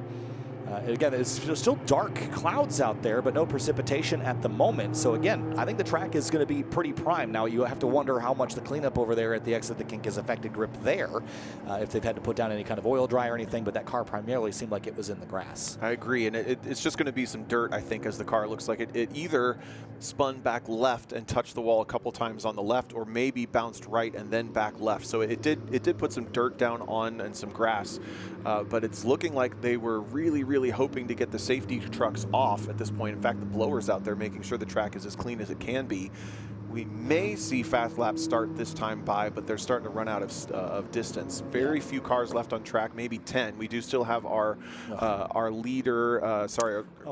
When we were looking down, I thought the rear glass was gone in that car, but it's not. It's still there. That's good news. You're right, because it's just the trunk. Yeah, well, we were looking through the trunk, weren't we? Yeah, I missed it. I thought it was the window. It's the trunk. Very shiny. So that's unfortunate for Willem Dries. That's a big hit. Good to see him get out of that car under his own power. Great work there by the Road America safety team to get the track cleared up. And again, there's still some safety trucks clearing off the surface. And they've got an opportunity to go back green if they hustle those trucks. But we will see how things pan out here on the restart in just a moment's time. If they don't get a restart, I would say at most they're going to get one lap. Bright blue BRZ driving at us. That's Jeremy Bailey in turn 12 down in Canada Corner. If you're watching, that car sits third in Falcon Club TR. The second place car in Club TR is also out there. It's a white and blue first gen FRS, looking very similar to that one. Our current leader in that class is not trying to circulate the track right now, but our fourth place driver also is. That's the white BMW, second in a shot, coming towards us in turn 13. So if we do go green, we have a couple of our top 5 cars in Club TR going to be trying to improve their position. There is the fourth place car. Good news for you. There is a green flag in the hands of the starter, and the green flag is out, so the safety car is going to dive into pit lane, and we're back under green here for Track Battle Group B. Cars up and underway on the front stretch and headed up the long front straightaway here at Road America. Still speedy dry there on the inside of the front straights. That's not new smoke or anything. And track records on the top of the screen for the Club TR car. Peter Granberg again resetting the rear-wheel drive record. Mario Moroni with the front-wheel drive record. That was both those times were set this weekend. 2:29.669 the time to chase here, Tom. Granberg is on track. I mentioned that he's going to be the next car across the start-finish line, taking the green flag. Got himself a nice gap. He's the car that's closest to the ability to catch the leader and new track record holder. Unfortunately, I think he's about to get Corvetted. Yes, he sure is. Michael Young going through in the braking zone. See if this works itself out. It may. Yeah, it looks like he might be able to carry some good speed here if Michael Young gets on the throttle and gets out of dodge here. Again, long straight, so if you got a car that makes speed primarily on the straightaways, you've got an opportunity to get out of the way. But to your point, the backside of the course is really where Peter Granberg's car really should be able to keep pace with or be quicker than that C8 generation Corvette. Yeah, that could have worked out perfect. Michael Young running out of the track mod group, I think just outside of the top 5 in that category. A majority of our top runners in that class will be in Group A, coming up here within 10 to ish minutes or so. The field working their way down through turn 5, up through turn 6 and 7 on what we expect to be at maybe just one fast lap. Pilipchik in the E92 BMW heading down the hill here in the 247. He's on slick tires this week. I think he's got some Pirellis on that thing. So if it were to get wet, that would not be a car that would be able to stick out there too long. There he is. Right. Sitting 4th in Unlimited currently. No, he'll be at least 5th in Unlimited, excuse me. But yeah, it's a BMW 330. Looks pretty racy, but it's not even an M car by build. Running those Pirelli slicks. I see him there 4th at the moment, but again, we'll see the rest of the field come on through in Group A. And Peter Granberg stopped on the backstretch with the hazards on. You know what I think is happening? I think... Is he building a gap? He's either building a gap or he's going to pull off. Fist out the window. Pulling off. Huh.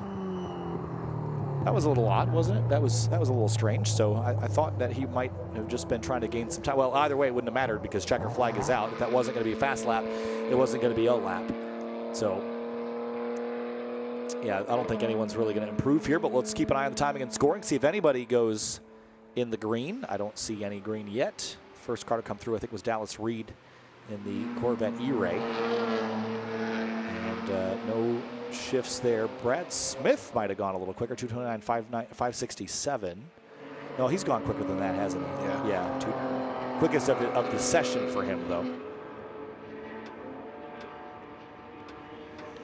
Jake Rawson under the start-finish stand there. Again, he's inside the top 5 for Falcon Club TR, qualifying for podium sprint. Really tough to get a one and done in any of these cars, really, but specifically some of the higher modified cars. So just that green and then checkered out. Not a surprise to not see very many improvers, and they're going to pit out at turn 5. Will be a quick turnover to Group A, where our fastest 20 cars will come out and try to take some more lap records, take out some more tenths, some more seconds, even some more hundredths. Track continues to remain very, very overcast but dry. And I mean, I maintain, I think these are primo conditions for attacking fast laps. I guess we'll really get a sense of what the fast teams think about it, right? Because, you know, we've been observing lap times being very close or a little bit quicker than what drivers have been able to do. But at the end of the day, the teams in the, well, Eric Fleming, as we say that, I was just waiting to see which cars are going to roll out. So past our commentary box here, Eric Fleming, Mike Dussault, Alan Patton. So the 3 quickest cars here of the weekend are all rolling. Jackie Ding is rolling. Dewey DeWitt is rolling as well. So Ryan Matthews. It looks like everybody's coming here, Tom. All the fast cars that we'd expect to try to go for some records are back on course. A majority of them for sure. There's a couple cars missing here and there, but we'll run through who to look for in this heat. We have our leaders from 4 different categories on track. Street GT will be the slowest of the classes. That's going to be a black C6 Z06. Hand out the window. That's Luke McGrew joining the field this year in that C6 Z06. Then we have our top cars in Street Mod. Current leader there is Dewey DeWitt in his black, blue, and pink Subaru, but he was nearly taken down by Luca Barberis earlier today by less than 1/10 of a second almost in the GR Supra. It's red with some black graphics. I'm not sure that I saw that car yet join the track, but sometimes they join a little bit late. Our top cars in track mod, you mentioned Alan Patton and Jackie Ding. They're separated by a couple of seconds, so that may not switch positions, but both maybe have some more time. And then our top unlimited cars, the big boys that everybody loves to watch. First 2 cars out, Corvette and Camaro. That's Fleming in the Camaro, the Corvette, and Dussault in the Camaro. Both cars capable of getting into the maybe 203s or even 202s, both sitting right at the 204 and some change range. Yeah, interesting to note that Alan Patton rolled out of the pit lane in 3rd in line, but he has gotten himself a bit of a gap and is now just entering the shot here in this gray and, actually, where did he go? He was, maybe he already did roll by. Yeah, he did. I thought he had gotten a little bit of a gap for himself. We'll keep an eye on that. Keeping my eye on fire laps as well. Again, that graphic was just for GRIDLIFE GT, Tom, but there are a couple cars carrying the Fire Link, including Alan Patton. So I'd love to see what straight line speed is on that car. We know it's north of 165, probably pretty easily around here. There's Fleming now through the carousel on his warm-up lap here. And Dussault, and there's Patton still 3rd in line. Jackie and Dewey. Those 2 fought in Street Mod for a number of years with Jackie Ding's GR Supra, but Jackie again opting for the M2 platform and deciding to develop that into a track mod build. And I would say Jackie's been pretty pragmatic with how he's built this car. It's partially because he does run a shop and a business of selling parts that are designed to be essentially bolt-on for your performance car. But he did an assessment to say, do I want to go this route where I'm completely gutting the car, completely taking it down to the chassis, completely going the unlimited bonkers route, because that's the only way to go past that Supra that he had been running essentially. And he said, no, I don't think I really want to do that with this M2. I think I want to focus on developing it kind of within this own window that I've given myself. And yeah, those are invisible guidelines. Maybe he could push it further even within these rule sets. But I also think that's a pretty reasonable assessment for what is my goals out of this? What am I working on? Big wiggle for Ding as he comes onto the front straightaway. Fleming already up underneath us. And these guys are turned loose. They are flying right now up the front straightaway. Dewey DeWitt across the start-finish line, keeping an eye on my Firelink display. 166 miles an hour into turn 1 for Dewey. That time there's Alan Patton, big wiggle, leaving turn 1 here, Tom. Yeah, we're going to follow this track mod leader around this lap, looks like, down into turn number 3. In nice and early, gets the apex tucked in nicely. An easy corner to overshoot, as it is one of the tighter 90-degree feeling corners on this circuit. Going to clear 180 miles an hour. Keep an eye on the speed trap if you're spectating down there in turn 5. Now looking up to Mike Dussault. This car has been able to do 2 laps at a time and tends to get a little bit quicker. He's always nice and under control for the most part. Big sparks up underneath that car, avoiding the inside curve not to catch it on that arrow. On the brakes early and off the brakes, trailing it into turn number 6. Ooh, Fleming, a bunch of curb at 7. He's flying right now. And it seemed pretty composed. Dussault even eating some of it. Here comes Alan Patton again. Wow, he just attacked the inside apex at 7. Looking very, very nice. Here comes that Louis Gigliotti built C7 Corvette. And it's been making a bunch of noise around here this weekend as well. New splitter put on it earlier in the weekend, but here's Dussault. Not much 1967 Camaro left.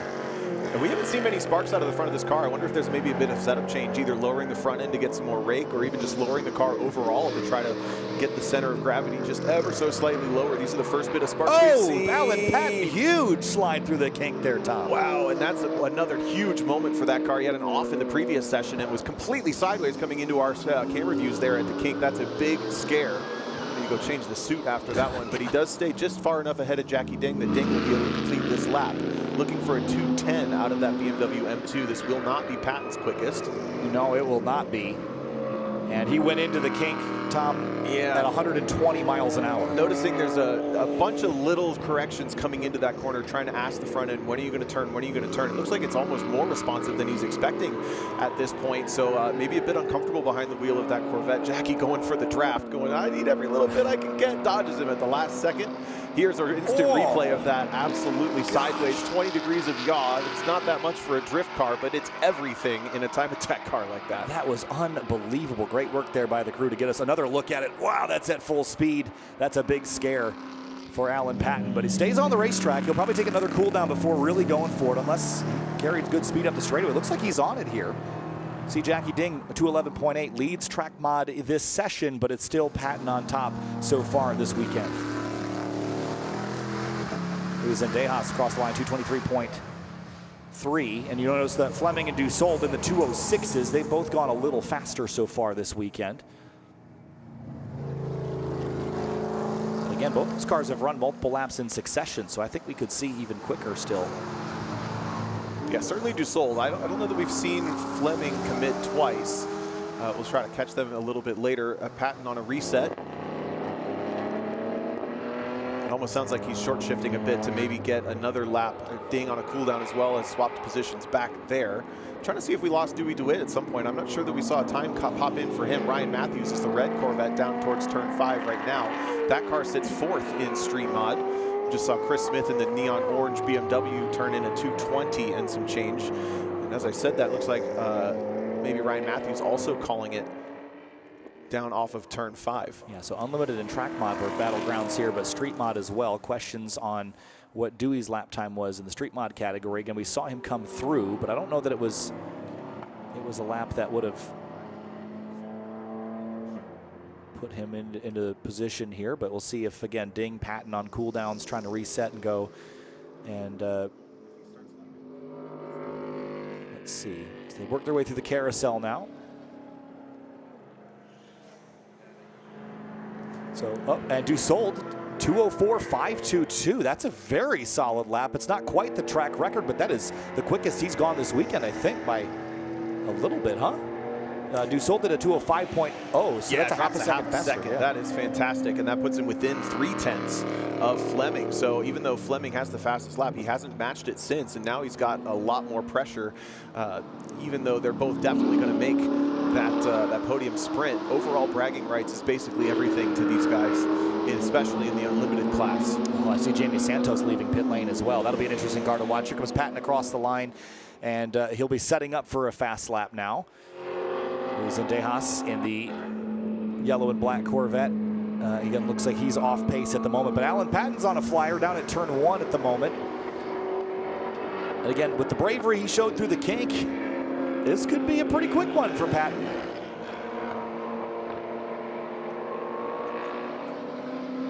And Bertulis improves as well in the Lexus RCF. Pretty solid lap time. He's battling Inessis Pizelis.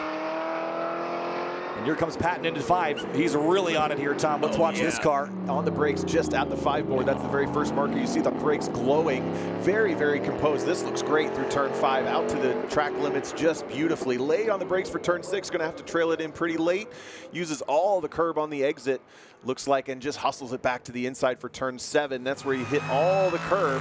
Surprised that's working, but it's all of it, and then out to the dirt on the brakes at about the 4 marker, downshifting a couple, and then he's going to build the speed up through that risky section of track. He hopefully can keep it a little bit more composed, opening the entry of the carousel all the way to the track limits on the left, then down to the inside, opening it up. It looks like the back of that car is just not happy right now, a little bit too nervous, and that's probably why he was making all those small adjustments that we noted before. A little bit of dirt on the exit of the carousel, and here is where he needs to get through. Much better.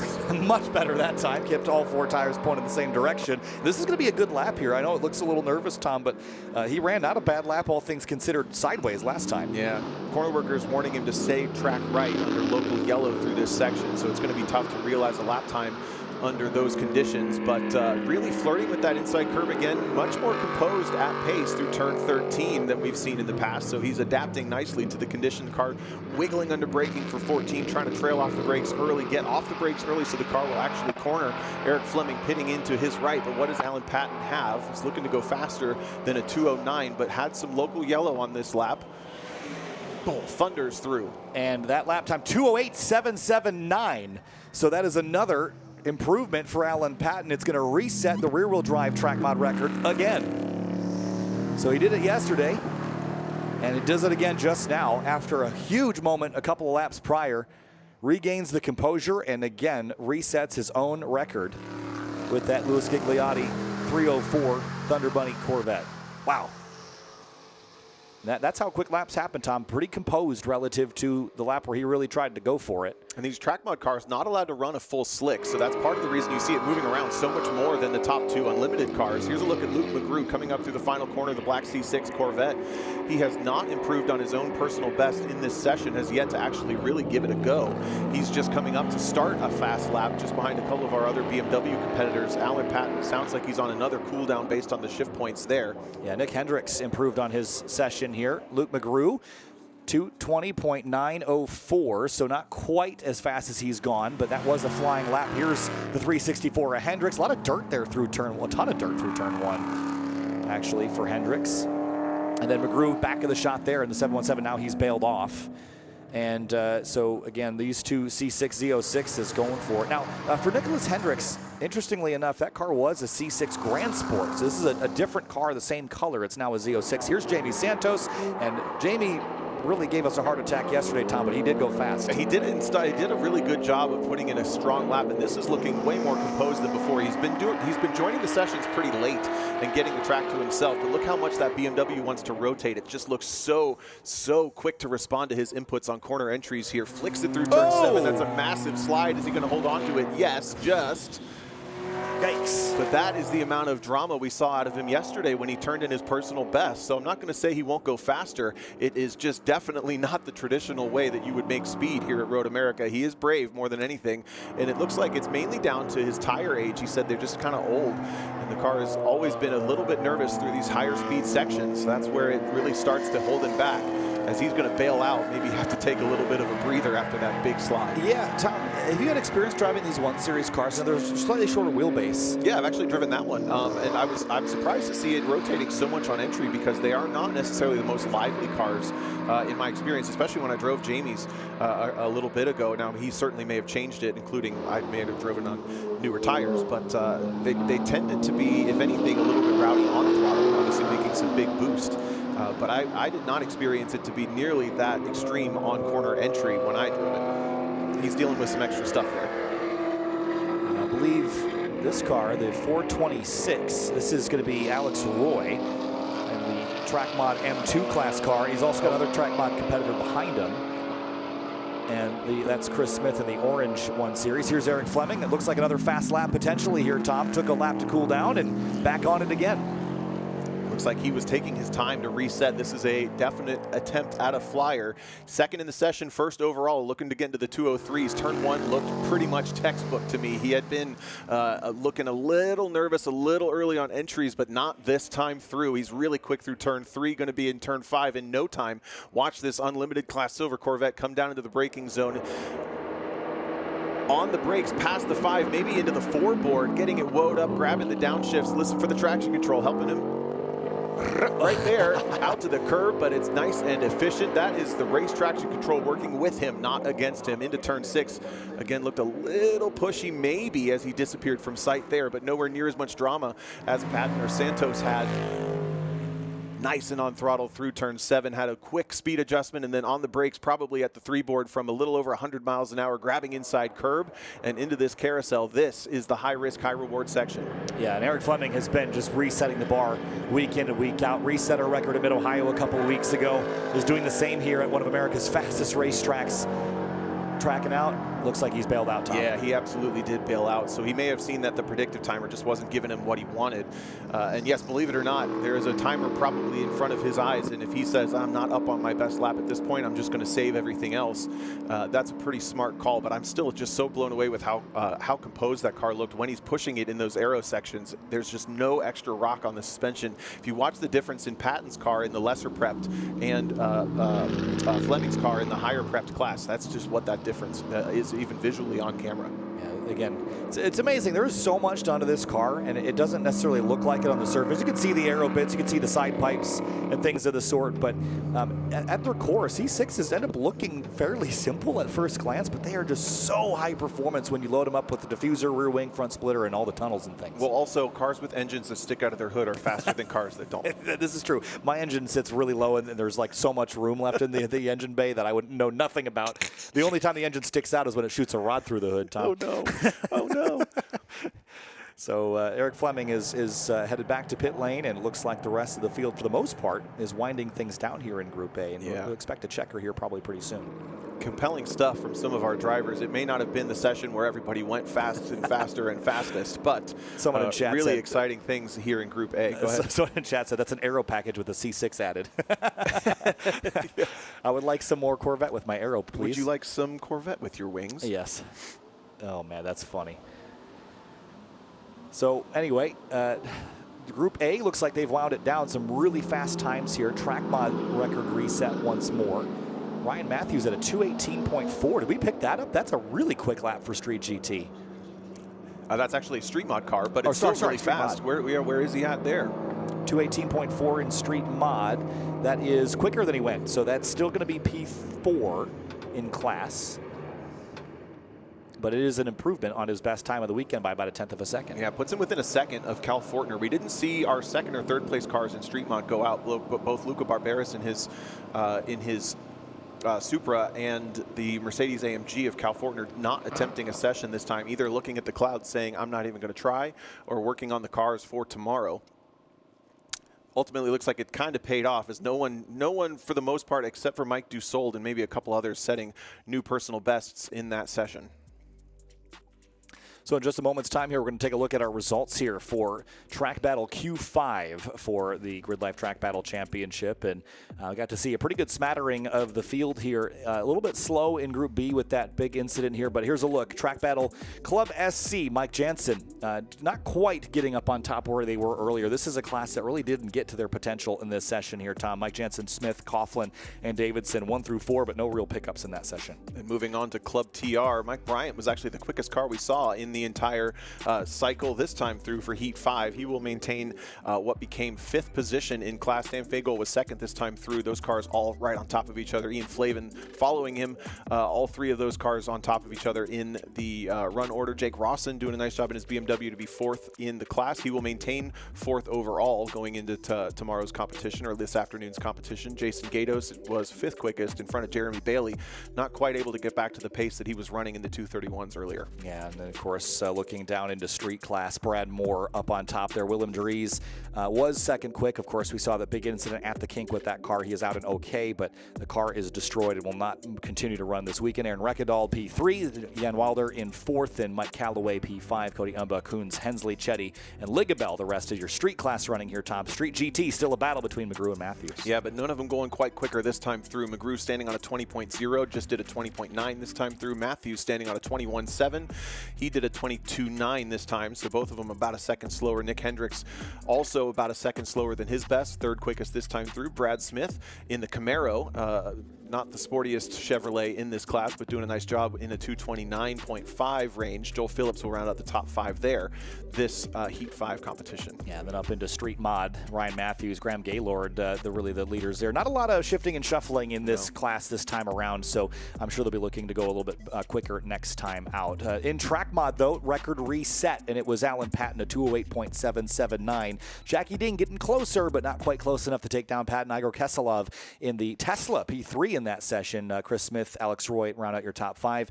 And then, of course, in Unlimited, we did see Eric Fleming and Mike Dussault have a little bit of a throwdown. Dussault wins this battle for now, but it's still Fleming up by a couple tenths of a second. This is going to be a real fun and podium sprint, though, Tom. These two cars on pretty level playing field. Yeah, absolutely. And it's going to come down to, again, that winner-take-all one time, and that's all they get tomorrow afternoon. But we will see Track Battle Heat 6 later this afternoon at 3:40 p.m. Central Time.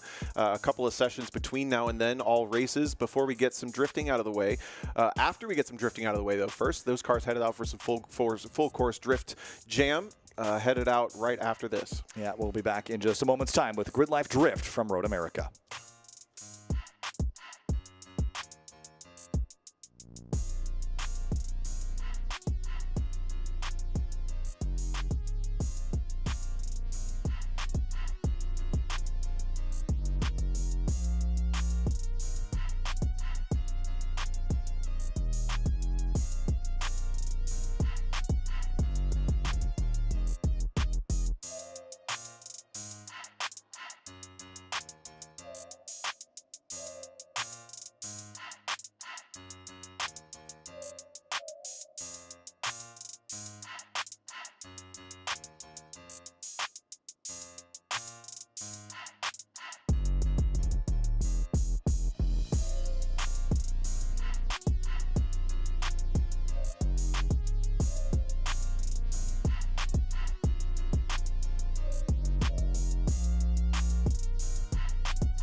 All right, guys, I had to get a word with Alan Patton himself. Yesterday, he broke the record. Today, you broke your record from yesterday, and now you're going to go at it for a third time. Talk to me about what you're doing to the car. Yeah, so we've been fighting a little bit of electrical gremlins. We thought it was a fuel pump, and then it turned out to be wiring. So we got that all sorted this morning, and then found out we had a bent tie rod. So we were driving around with tires pointed in. Car wasn't quite cooperating. So now we're going to go back out. Hopefully the rain holds out. Try to go a little bit faster. But yeah, car's working good now. So. Do you have any predictions on how much you're going to beat the record by this next go around? I don't really like to do that, but hopefully a couple seconds. I don't know. We'll see. Yeah. All right, cool. Absolutely. Now go out there, have fun. Hopefully the rain does hold off for you. And even if it doesn't, do you have a strategy? They don't like me to run this car in the rain unless I have to, so I'll probably be responsible and come in. All right, man. Take the dubs where you can. Thanks so much. Cool. Thank you. When we modify our cars, we do it to feel a greater connection, a more responsive feel between ourselves and the road.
Here with a father-son duo, Craig and Jake. They are here with their twin Corvettes, a C6 and a C5. Gentlemen, is it true that you have a drift track at your house? We do, yes. Yes, it's a skid pad actually, but you can call it a track. How big is it?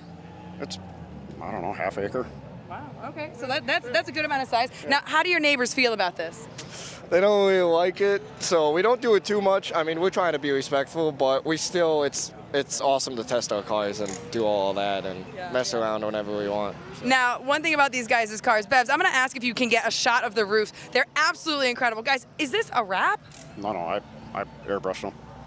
All of it. And you've done both cars, which are phenomenal. I'm not going to lie. The detail on yours is exceptional. Thank you. And Thank you. Where does this skill come from?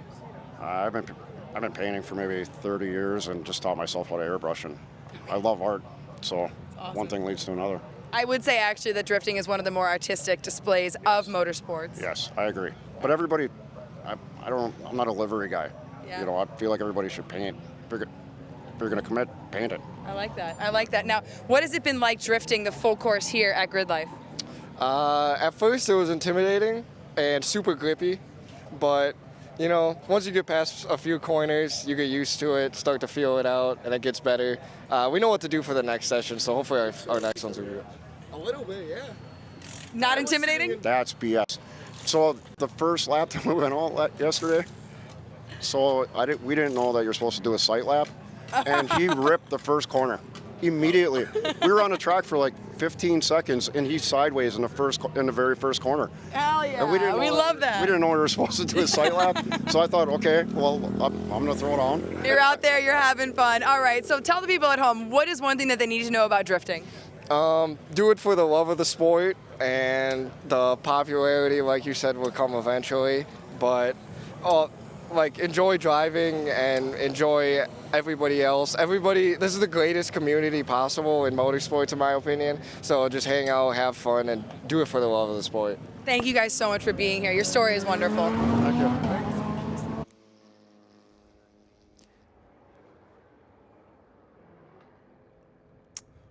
And cloudy skies here at Road America and GRIDLIFE Summer Apex, and only some of it is the weather. Exactly. GRIDLIFE Drift is back on course. Kyle Heyer joined by Greg Bucell here. A couple minutes into the session, already some big sends happening down here at Turn 8. And look at the fans lined up on the fence here. Bunch of different surfaces at play, but this is the second of 3 times that we get to play on the 4-mile big course here at Road America, Greg. So much fun, so much fun. This track is so much different, obviously, from what we've been driving on all day, the go-kart track. Right here, you're going to see some lower horsepower cars, M&Ash, Stone Spivey, and the beautiful Corvette. They might struggle on a couple turns because this track, again, is so massive. It takes such wheel speed to even keep these cars through the turns. So you're going to see a lot of like pros. Ben Hobson's out there right now with the Hyundai Sonic N? Ionic N? There you go. I got it. Oh, that is a hard one. Oh, we got a car in the gravel, and there goes a bumper. Idiot. what? That's Emmett. He's an idiot. Look at now That was like stream of consciousness announcing, Greg. I need more of that. Listen, I ran up here. I was running a little bit late. I arrived to my friend going off course looking like a dummy. Yeah, that'll happen sometimes. No, he's a great driver. That's Emmett Ash out of Atlanta, Georgia. He's always pushing the car to its absolute limits. And it still looked like a little bit of rain come down on some portions of the track as well. There was a little sprinkle and a shower here and there, but it wasn't enough to really get the track wet. And so, you know, it's definitely gray and evil looking out there, but we haven't seen it to the point where I think it's really affecting grip, but definitely like keeps the track cool. And I'm sure after how hot it's been as of late, it's probably not terrible for everyone to get a little break from the big glowing ball in the sky. You're absolutely right. There's Emmett looking like a big old dummy, dragging his rear bumper. That's just standard drift car stuff, Greg. Standard drift car stuff. It's a beautiful thing, actually. You know, my day job, I sell body kits. True story. So you must sell a lot of them. I sell a lot of body kits. I surround my friends with really aggressive drivers, and I'm doing okay financially. Who is Lily 30? What's the story with this car? I don't know. So he was running the go-kart track, and he's good. I don't know who he is. I saw who he was tandeming with, like the group of guys, and he was right there in the pocket every time. I don't know who it is, but he's an absolute crusher. And E30s are not easy to drift. I would imagine not for short wheelbase. And just side story, I was down in the festival grounds by the NOS Energy main stage last night, and I saw an 86 with the hood open, and I was like, that's not the normal engine in it. And I walked up to it, and I was like, what is this engine? And it took me a second. I pulled out my phone, and I was trying to look for any sort of indication of what it was. Could you take a guess at what car I accidentally found? It had to be the Volkswagen VR6 engine. You got it, the VR6. That's so weird, The isn't it? VR86, if I must call it. Oh, my gosh, yeah. So he has a Volkswagen 6-cylinder out of the R32, I believe it is. Honestly, I've never seen that swap in my entire life in any other car except for Volkswagen. Yeah. And to see it as a rear-wheel drive application, he said it runs great. It sounds sick. Yeah. And he's doing laps. It hasn't broken yet, so it might be onto something. But at the same time, it would not be my first go-to. But I think also with BMWs, now you see some rain. Hold that thought. There's definitely rain at turn 5. So we got Reese Conklin out there. And actually, humble brag, that's my car for the weekend. Oh, yeah. You driving it or riding So it? I recently was able to score a partnership with Funhaver.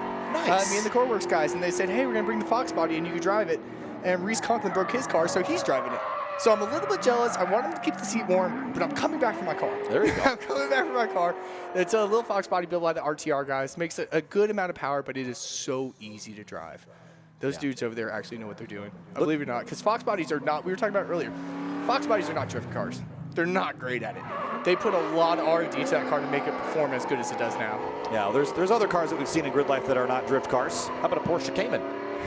We've seen that go drifting. That's not fair. What? You put Chelsea Denova in anything. I saw him in a Tesla, and I was like, wow. I'm not saying Chelsea Denova is not a drifter. I'm just saying the Porsche Cayman is not necessarily always considered a drift car. I feel like it's just you're just driving off the rear wheels at that point. The front wheels are doing nothing in that car with that mid-engine. Pete Collins giving a show to the Ioniq 5N camera car that's in pursuit right now through the carousel. Getting braver and braver over here. You're seeing that, right? Yeah. Yeah. Every time we've cut to Pete Collins, he's been off track, and now he's doing he's been doing amazing. Man, just the commitment here is so big to carry speed through that area of the racetrack. And so the session 1 yesterday, we really didn't see a lot of drivers attempting this, but as we get through the weekend, just lay the rubber down. Honestly, as the track loses grip, it helps too. Yeah, it does. It is. So right here, you're seeing JC. He's in that yellow car. He's actually 16 years old. Ton of accolades to get him here to where he could drive grid life. But that little yellow car is an absolute ripper.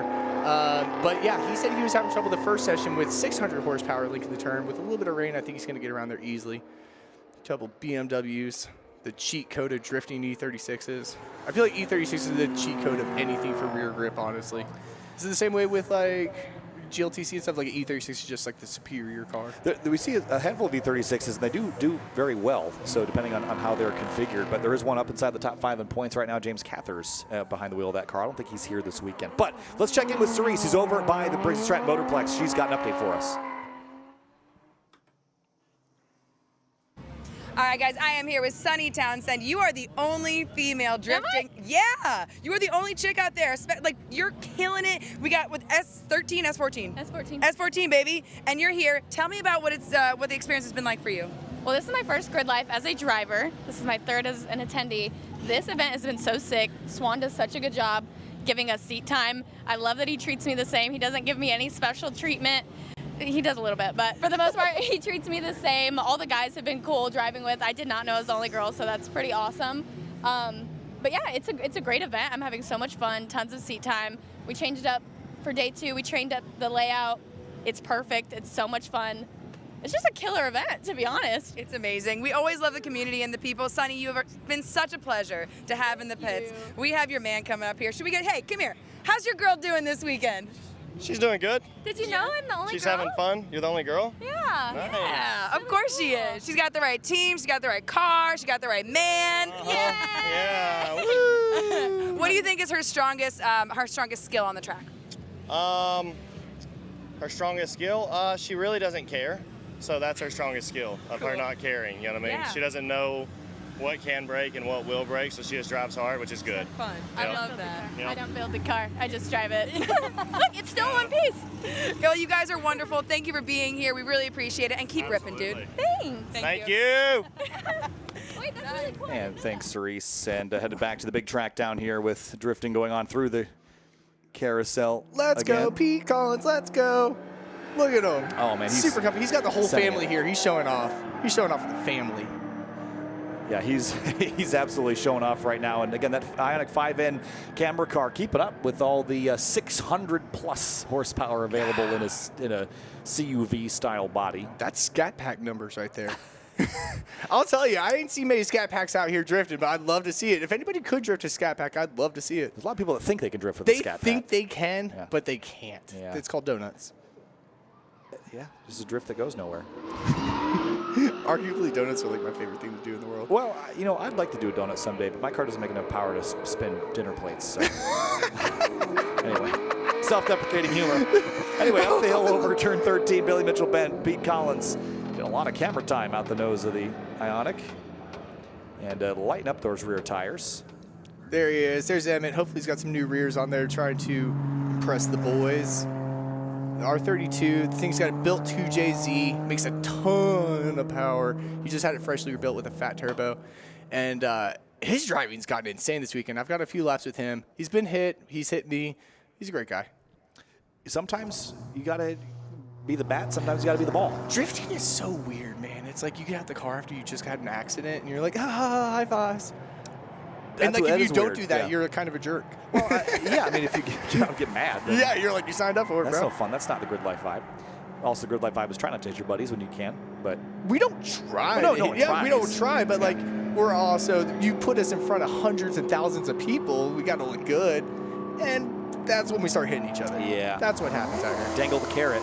That's dangle the carrot, and we're gonna bite. Yeah, ooh, Pete Collins ripping down the pit lane. You saw that, right? Yeah. That's not 35. No, I don't want. I'm they're not. very Okay, strict listen. about the pit lane speed here. Am I narking myself? Let's go, Evan. I want to see if if you guys can hear us. I'd love to follow this car through the keyhole. I want to see if he's gonna leak that whole thing. Let's follow this car through turn 6 and 7. About it. Yeah, this is a tough link here, 6 to 7, because you're coming out of a very slow corner, so you really need to build speed here. He's doing a little manji. Yeah, he tried to make it stretch. Yeah, not bad. I'll give it to him there, that link from 6 to 7. But this is the harder one. He's going to manji again down to 8. Oh, what a great camera angle. Yeah, you better drift it for the camera angle. You better drift. Yeah. There he goes. Now this turn's kind of sick because you have so much runoff that you can throw it as hard as you want and realistically not destroy your car. But let's see. All right, come on, buddy. Hold it together. Hold it together, brother. Throttle down. I think he's got this. Again, so we're looking at a car that makes 650 horsepower, and look at how little angle he has. It probably is top gear. That shows you how hard it is to drive this turn. This is a driver with 20-plus years experience. He is no slouch in a fully built Skyline, and it's kind of getting through that turn. You know, the carousel is as we've talked about all weekend long, is a really fast corner in any car. But you got to carry There's angle like 900 this. horsepower. Yeah. Ben Hobson ringing through that RTR machine. Making it look easy. And he's got 305s on the back of that car. Oh, my goodness. Yeah, right?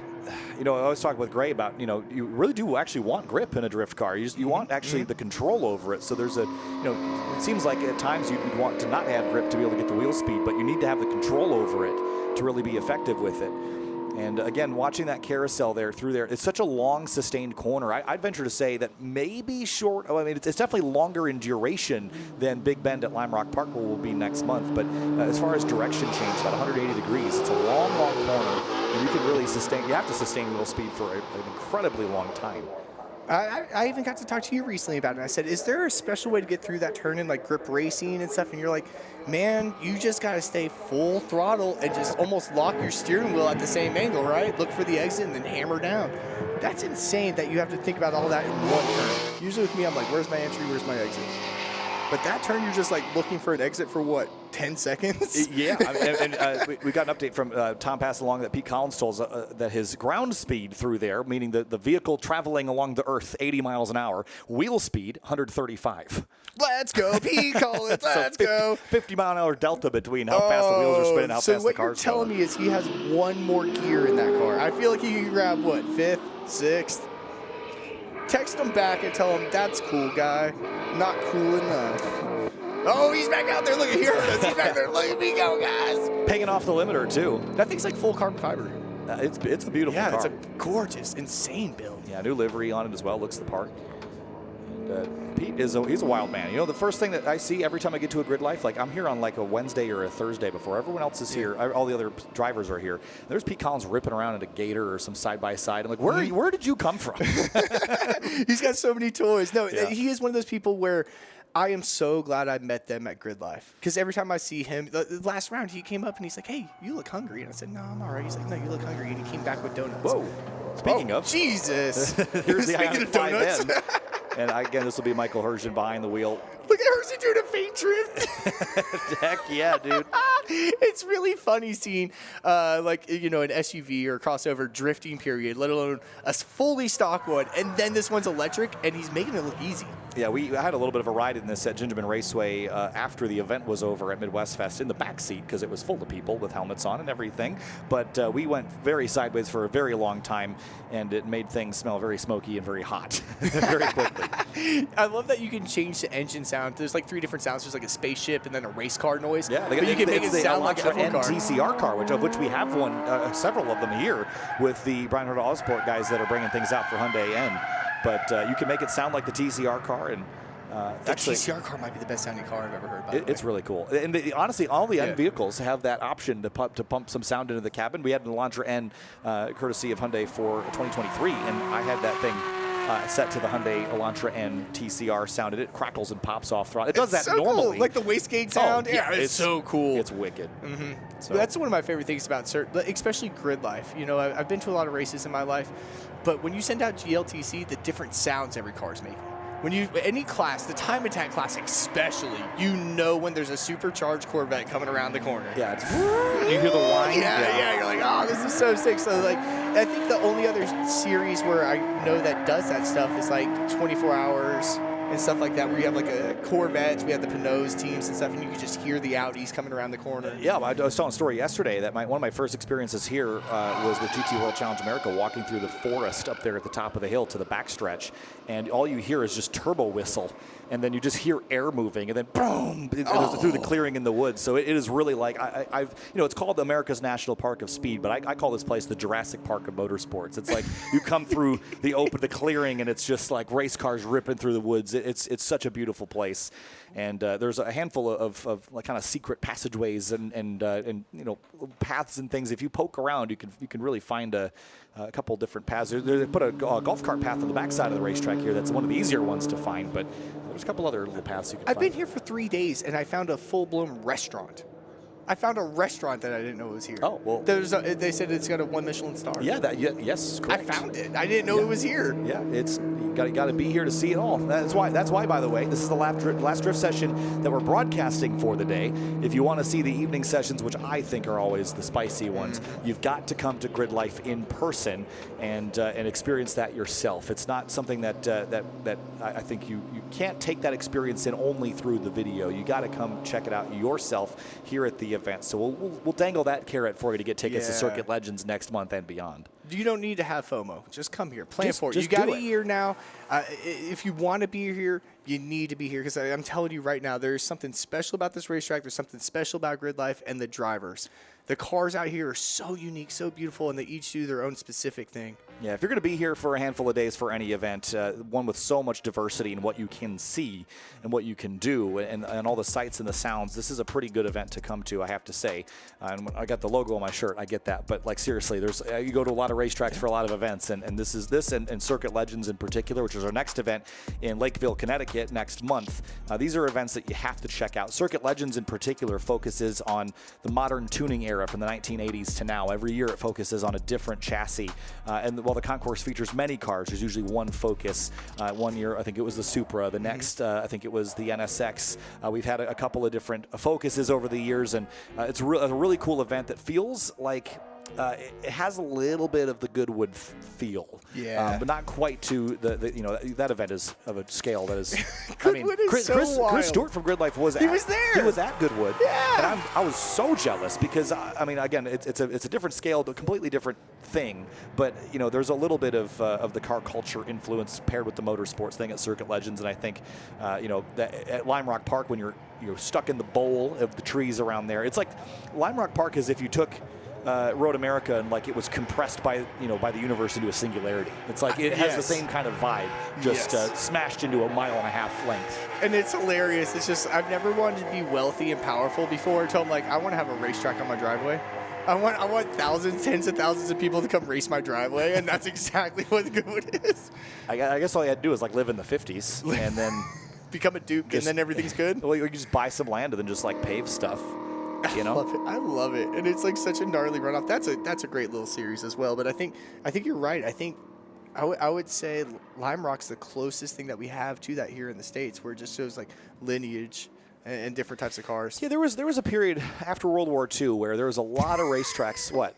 I'm going into history time. I love this portion of you. Okay, what happened after World War II? No, just after World War II, there was a lot of people that were making money and building race cars and wanted places to race them, and had raced on the streets prior to the World Wars. And when Watkins Glen and here in Elkhart Lake, Wisconsin, they raced in the streets downtown of Elkhart Lake. I did not know that. And so, of course, that's not a sustainable activity. And after a couple fatal accidents in the 1950s, the U.S. government was like, you can't do this anymore. You got to build your own playground. So there was a whole bunch of racetracks that popped up from the 1953 to 1965 era, of which included Watkins Glen, Lime Rock Park, Road America, WeatherTech Raceway Laguna Seca, Mid-Ohio Sports Car Course, a lot of the tracks that we've been to or will be going to or are at today. And those tracks were just built in a time when it was like, all right, we have some land, we need to make a racetrack. This is the place we put the pavement. And for the most part, this track has been unchanged since. This is phenomenal. Again, I've known the history of it. When you enter this racetrack, you come through a tunnel underneath the track, and there are pictures plastered on the side just of the bridge just to remind you how long this track's been here, what's been done at this track. And, I mean, everything from sport bikes. I don't even know what the proper name is for a sport bike. Is it GP? MotoGP, got it. MotoGP, okay. But we've got plenty of action on track and off, including at the NOS Energy main stage. And Cerise caught up with some festival goers that are stoked about the upcoming activities when the track goes cold later today. Ladies, can I ask you a question? First and foremost, you look absolutely fantastic. Who are you most excited to see tonight? Disco Lines. Me too! What's the song that you want to hear? No Broke Boys. No Broke Boys, no new friends. Now, how do you guys get your inspirations for your outfits? I don't know. I think we go to a lot of raves, so we just tried to tone it down. You toned it down? No, never GRIDLIFE. Okay, so I'll come over to you. Where are you from, babe? Muskego. Muskego, and you are? Janesville. All right, very cool. And how did you guys hear about GRIDLIFE? One of my friends is actually playing tonight. Which one? Aspen. Oh, very cool. Okay, so you got Aspen and Disco Lines on like your top tier. Yeah, of course. All right, guys, tune in. Go have the best time tonight. Thank you. Thank you. And GRIDLIFE Drift continuing here, wrapping up in a few minutes' time. But who's back out on track? Our favorite, let's go, Matt Kaufman, Mr. Commitment. Where did he come from? He always finds himself out there on like the last lap. I mean, I think he waits for all the eyeballs to get on him. And then he's trying to re-up the ESPN excitement chapter again, like he did a couple years ago at Laguna Seca. If you don't recall, a couple years ago, our first time to WeatherTech Raceway Laguna Seca for GRIDLIFE Laguna, Matt Kaufman initiated a drift from basically the front straightaway bridge, and carried on sideways for like ever. And it was a clip that was a fan clip that went viral. It was played on ESPN. He is the only drifter to date that we are familiar with that has been posted on ESPN. So he is our boy. Yeah, and that's our Michael Jordan. And ever since, he's been like, all right, we'll do it again. Yeah, and he hasn't stopped. He hasn't stopped because even yesterday there's been a clip that was just posted that's doing very popular right now with him. Yeah, again, he just, every time he goes on the racetrack, he just doesn't show any fear. He just sends it. And his car control is unbelievable. And he's got a car that's capable of carrying super high speed through the carousel here at Road America. And he's probably going to throw it in here sideways, I imagine, on this. He's warming up still. Looks like he's gearing up for it. Come on, do something cool with yourself. There it is, come on now. It's that 165 mile per hour wheel speed. That's his problem right there. Yeah. You can't get around normal turns now, can you, brother? It's all initiation built. He's in second right now. So you said he changes gearing up. Do you know what's the gearbox in this car? So this one's a 4-speed G-force, and he does have a quick change rear differential. I think he put in a 536 final drive, something like that. If I did my math right, he was telling me to the point where like I didn't know that they went up in the fives. I was like, oh, I thought you can get that? I thought it was like 410, 411, 416. No, he's in the fives now. Cut it out of a cereal box or something. Yeah, but he's doing the kart track in first gear, and he's got a 70 mile per hour wheel speed in first gear, and his car makes this gnarly chattering sound because of the gearing in first. And it's the most intimidating sound in the world. When he's on your door, it's okay. We're seeing him right now. He's so impressive, right? Now imagine him on your door. It's so intimidating. Yeah, and he follows all of us. He's not afraid to follow you. Can I take a guess? I guess he's going to try to do as much of this lap completely sideways in a big cloud of smoke as possible. Oh, yeah, he's going for the 165 right now, guys. Here we go. Watch this Come on, guys. Oh my gosh! Jeez. He's going to throw it sideways. The car's falling apart. Oh, hang on to it. He's still doing 80 with a full handbrake. Yes, oh my gosh. Let's go. That was cool. Let's go, Kaufman. Call him James Bond and disappearing in a cloud of smoke. That was insane. So he did a full sight lap on fresh tires, not getting sideways. He's just like maintained himself and said, I'm going to go for this front straightaway initiation. That was absurd. Yeah, this is his end lap now. So I'm not sure if they're having him come off at 5 or if they're letting him go around the whole lap. Either way, we'll see if you're going to need an army to get him off track after that. He's not going to follow the flag. I'll tell you that much. Good luck getting him off. Yeah, I told you. There goes past 5. I'll see you later, guys. Yeah, it looks like he might be. Don't slow it down, brother. Don't slow it down. Just keep it up. I think they're pulling him in at. Well, they're not. They're letting him go. No, they know who this is. I told you. So you're supposed to pull off track right there, but they're like, you know what? Let them do another. Let them yonk it around this turn. There we go. Yep. Just buckets for days. Buckets. Through turn 6 and 7, throttling up here, trailing smoke. That's it right there. Look at how much angle he carries through these drifts, though. Like on throttle angle, too. Like, so impressive. Yeah, this is what's been impressing me. The 8 through carousel. Back into 8. Get that stage out of the way. I want to see more Kaufman. That was beautiful. That was amazing. And then he's just going to hold it underneath the bridge, coming out through the carousel. Everybody, unplug your ears. Listen to Kaufman's American muscle.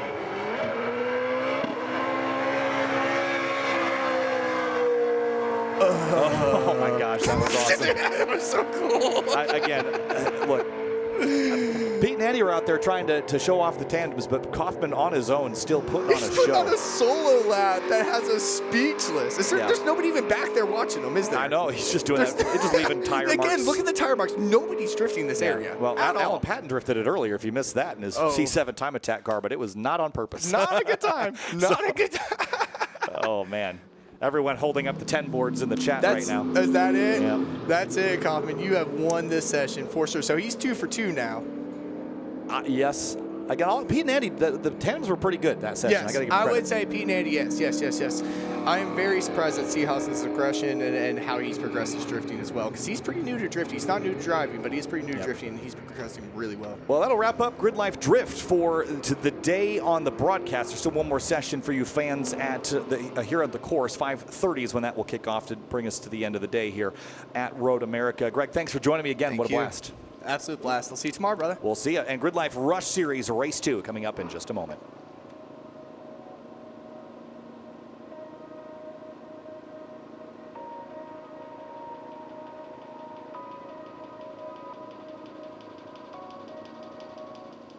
These are my race treads for when the road ends. These are my race treads for shredding the slopes. These are my race treads for setting the hook. Racetreads.com. Tires for every adventure.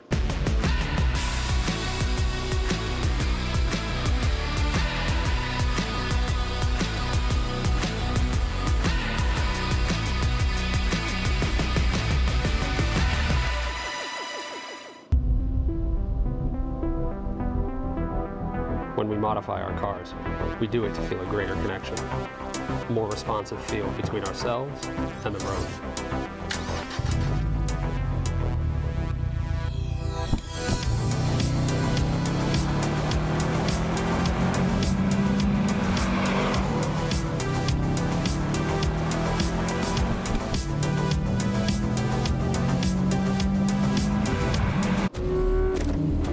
Born on the track. Bred on the mountains, raised on the podium, ready for anything and everything. Falken tires, race tested, road ready. Learn more about our entire line at falkentire.com. Every lap, every race, every bit of paint traded for every hard-fought place.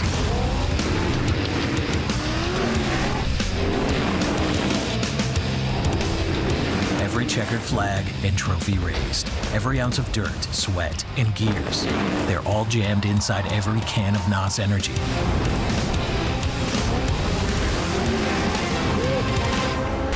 Go ahead, open up a can. GRIDLIFE Summer Apex returns for the second year in a row at America's National Park of Speed, Road America. And Saturday afternoon brings us the continuation of the GRIDLIFE RUSH Series. For the first time, the Rush cars follow us all the way around the country from Carolina Motorsports Park in April all the way to Pittsburgh International Race Complex in October. But WeatherTech Raceway Laguna Seca, where it all began a couple of years ago, is on the calendar later as well. First race of the weekend was earlier today. It was the first time that anyone other than Ryan Leach was able to win a race. It was James French that won, but it was under full course caution after an incident slowed the field. We ended behind the safety car. Kyle Heyer joined by Tom O'Gorman. Tom, hoping to get this race green to checker without any incidents, but it's Ryan Leach going to try to go back to the top of the standings. Yeah, and regardless of that yellow flag, it was a good race, and it was well earned for James French. Had to make a good pass on Ryan Leach to pick up the position just a couple of corners before that yellow flag came out. So right now on the weekend points, French is on top, picking up his first points win of the season as well. Ryan Leach second. Bryce Mersberger was third, and we'll go through the rest of these as it will basically set the grid. It will for sure set the grid, I should say, for our starting race. The other piece of drama that we may have stirring is above the track, not on it. There's some pretty dark clouds have been threatening. We've even had some sprinkles not yet make the track wet, but as soon as we cut away from that direction, you'll see the sky is looking a little bit ominous. These race-treaded tires are going to be challenged just a little bit if it starts to downpour slightly. Yeah, it's been threatening so far here at Road America. It's sprinkled here and there, but hasn't really committed to anything. We'll see what drivers have to contend with here in a moment's time. It's looking busy down there in the paddock. Here's a look at the radar one more time here, Tom. The air temp has hovered around 80 degrees, so not much changes there. Wind has picked up a little bit, though. So coming into this race, this is race 2 of 4 for the weekend, the last race for these cars today. Tomorrow's race grid will be set based on fastest laps from this race. So getting a clean lap, getting a lap time in is going to be just as important as your finishing position. Drafting in these cars is pretty important. We can have lots of side-by-side action. No anti-lock brakes either on these. We saw a couple of self-spins, a couple of near misses in that previous race, plus one full course yellow to clean up a stranded car. But the field warming the tires, and I think we'll roll into our starting grid as we head down towards turn 5 on this warm-up lap. Before we do so, though, when they come by on turn 5, stand up, wave at these drivers, give them a cheer as we roll into this second race. Yeah, James French, Ryan Leach on the front row, Bryce Mersberger and Blair Hosey on row number 2, Andy Vogel, Nico Bratz in that third row, 5th and 6th. Then it's Ethan Alexander, 7th and 8th. Mark Charganowski in the number 25 starts on the outside of the 4th row. Jason Ayler and John Robinson, Tom, in 10th place. In the 11th and 12th spots, Gage Hughes and Nicholas Billingsley will start there in that 6th row. 13th, Hassan Ahmed will start the number 253, and alongside him, Matt Wilson in the 188. The 15th position will be Brandon Schwartz, and rounding out the outside of the 8th row, Nate Hamilton on a good charge from race 1. Andor Tobalem will start in the 17th position, just next to Sam Reed. Ellis Biza from the last position all the way up to 19th place in the last race will start there. 20th alongside him, Michael Neff. Kelsey Billingsley and Kevin Kirkwood are in row number 11 with Jared Anderson and Ayrton Grimm, 23rd and 24th place. Looking a little further down the grid now, 25th and 26th, Darius Garcia and Jake Sanders. 27th and 28th is Tom Kirsting and Larry Brady. That's row number 14. Even further down the order, row 15, Tim Burkhardt and Adam Spence sharing that 15th row of the weekend. Then Jeremy Boysen, Jeff Hardesty, Tom, as we continue down the order to the last couple of rows here, John Howe, AJ Campo in 33rd and 34th. A very slow pace lap, by the way. Leah Bauer and JD Kroll in 35th and 36th. And 37th and 38th, Ethan Hardesty and Vila Saldana in 37th and 38th, with Luke Krebsky and Alzheimer's Motorsports in 40th place. Last couple of rows here, it's Robert Andrews. I think TJ Hunt, I don't think is going to make the grid with the issue earlier today. We'll be happy to see him out there. If he does get out there, Travis Pendleton and Bill Dorrance will start in the last couple of rows with Jalen Batley bringing up the rear of the field. 45-car grid for the GRIDLIFE Rush Series race number 2. What did we learn, Tom? The front two are willing to really throw things at the wall and hope they stick. It was a big over-under for the 70 of James French to take the lead away from Ryan Leach. Yeah, the top 10 was really exciting. I mean, the whole field was really exciting, but one thing that we've learned is that you need to get your moves done quickly. You can't hold your cards too closely to your chest because the potential for a caution is absolutely there with the number of small self-spins and incidents that left some cars stranded. I did just notice, I think TJ Hunt did get back out. I thought I saw a car with some new bodywork on it at the back there. And we'll also take a look at Jalen Batley. He got that solo card at the very end of our grid. He was disqualified at the end of the other race due to an incident responsibility infraction. Basically means he caused that incident, but was running up in the top 10. So that's a driver that's worth watching as he comes through the field. And we'll shout out to both Ellis Speza and Ayrton Grimm, starting 19th and 24th together. Those two drivers started at the back of the previous race and charged up into the top half of the field. Well done. Yeah, nicely done. And we're going to continue to watch them make their progress forward. It gets a little harder the further forward you go, though. So clouds are thick over the racetrack, but still no signs of wet weather. Again, the radar is going to miss us by at least our indication. But the tornado will be on the racetrack, I suppose. It's been wild at the front of the field, and honestly, with James French out in front kind of leading the way, the real race is to turn 1. If you can keep Ryan Leach behind you there, you might be all right. You let him get out front, he can dictate the pace of this race. Yeah, the outside of turn 1 really works well, and either line actually works well, but James French was pretty conservative coming into there. He had the better start of the two, really, it looked like, but didn't really follow Ryan Leach down to the apex on that first corner. He did end up getting past a couple laps later down into turn 5, where a lot of the fans stand to watch that racing action in front of one of the Jumbotrons as well, but the pack pairing up and packing up through Canada corner.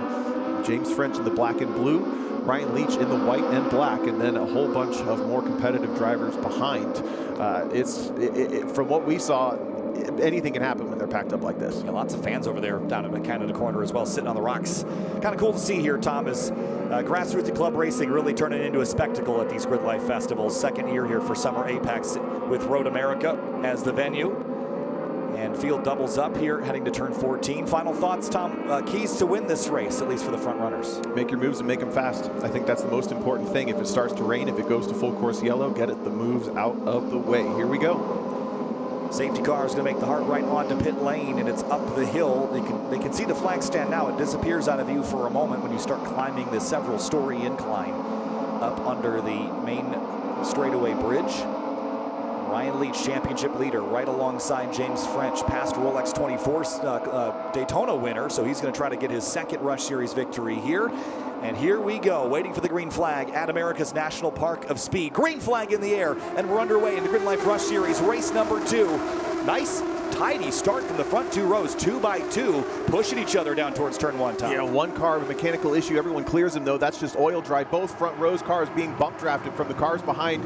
Whoa, and that's what Leach was trying to do. Follow the James French car down to the apex through turn number 1 to stay side by side. The outside through turn 3 is just almost never going to work, but if Leach can get a bumper ahead, maybe it It will. Still side by side. No. French is going to close the door. Hosey almost gets a little bit of a no. That's Mersberger almost on the attack on Ryan Leach. Yeah, I mean, again, pretty tidy through turn one. Didn't see that many cars run out over the rumble strips out there. Pretty rough ride in these Rush SR machines. Down towards 5. French and Leach in that battle side by side for the top spot. French still has it. Then it's Leach. Then Mersberger, the white and red car on the outside. Blair Hosey wiggling on the brakes, and Alexander and Vocal side by side for about 5th spot. Leach going to push the issue through the apex, and that's going to give Mersberger the run at the inside. He's going to go to the front in that black and red car, or in the white and red car. Leach to 2nd. French gets muscled out to 3rd.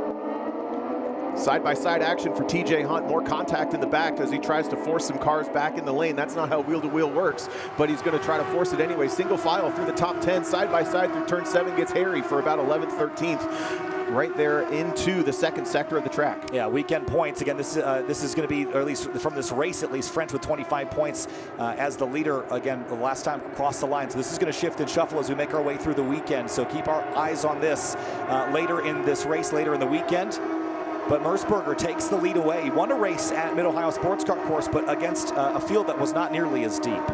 Oh, big off and a big spin for one of our cars. It looks like he can regain control of it, but I think that was Ethan Alexander in the chrome blue, and he tracked a bunch of dirt back onto the track, gave everybody behind a huge scare, but they all made it through by the looks of it. It's going to be a top 5 breakaway because of that slight mistake, and now it's French around the outside. Makes it work around the outside of Canada corner on Mersberger to try to take the lead back. He's going to have the run in the inside up into the preferred line for turn 13. Mersberger with the run, though, has the headlight ahead, floating through the apex of 13. This is fantastic stuff, and Leach is going to pick which lane is going to move more forward. French commits big on the outside of 14, but slips, and Mersberger's going to have the better run. Now, which lane does Leach go with, and does Hosey help the other lane? French forced the issue, getting right back in line behind Mersberger to make sure that Leach didn't get the drag race up the inside. They're going to go top 6 all in line. That's that oil dry flying in the air. No harm, no foul there. Leach is going to get some help on the outside from Hosey, coming up from 4th, and now Hosey looking aggressive from 4th position, looking to get into 3rd on French, maybe even 2nd. Oh man, bottoming out the splitter there was Mersberger on the brakes there, diving the nose. He's way offline out of turn 1, slams back across the curbing and onto the racetrack. That was a rough ride. Mersberger hangs on to the lead. French, Leach battling for 2nd place, and then Vocal trying to go up the inside of Hosey back there. Yeah, Vocal with a big move on that one. He was the only car to get a clear run through turn 1, and it paid off. They're going to have a drag race down into turn 5. Mersberger, that's not going to feel very good on the tailbone as he grounded out on coming back onto turn number 1. Now headed down to turn number 5, just clearing probably 130 miles an hour. Watch these cars dive on the brakes and wiggle through the braking zone. Tons of sparks from the front of those cars. Leach coming back on French. French closes the door on him. Whoa, that was tight. A little bit of contact and tire rub. Yeah, tire rub in there between those two. Leach carrying out French all the way to the edge of the runoff, but French hangs on. Mersberger taking the opportunity to put some distance on those two while they scrap for 2nd place. It's a 4 or 5 car battle for P2, and Mersberger now 10 car lengths between himself and 2nd place. Yeah, we haven't mentioned Nico Bratz much yet, but he's the chrome red car clinging onto the back of this 6-car breakaway. Mersberger really has the pace. He's actually controlling this field from the front very, very nicely. It's French and Leach who can't figure it out. They are absolutely all over each other. And Leach had a big issue coming out of turn 8. He's going to drop back and hold up Hosey and Vocal. Vocal with big rotation through the middle of the carousel. Gets it tucked back in, but that little bit of yaw in these cars seems to really slow them down. Almost creates some resistance, and he loses a bit of time. Not much, but a bit coming out of the carousel. Yeah, French just about 3,200ths quicker than Ryan Leach last time by, but they're in such a fierce battle. It's going to be more about racecraft from here on out. Look at this, almost 3 wide leaving the kink here. On the run down to Canada corner, Mersberger would like those two to keep battling for 2nd place, and Leach again looks up the inside, but isn't there close enough to commit. Ellis Spiza on a charge. He's up in the top 10. Remember, he started dead last in race 1, made it to 19th. He's in the top 10 there in, I believe, 8th now, as Ethan Alexander struggles and continues to fall back to 9th. I think Charnogorski gets through on there as well, but this battle at the front is totally worth sticking with. French continuing to struggle with turn 14.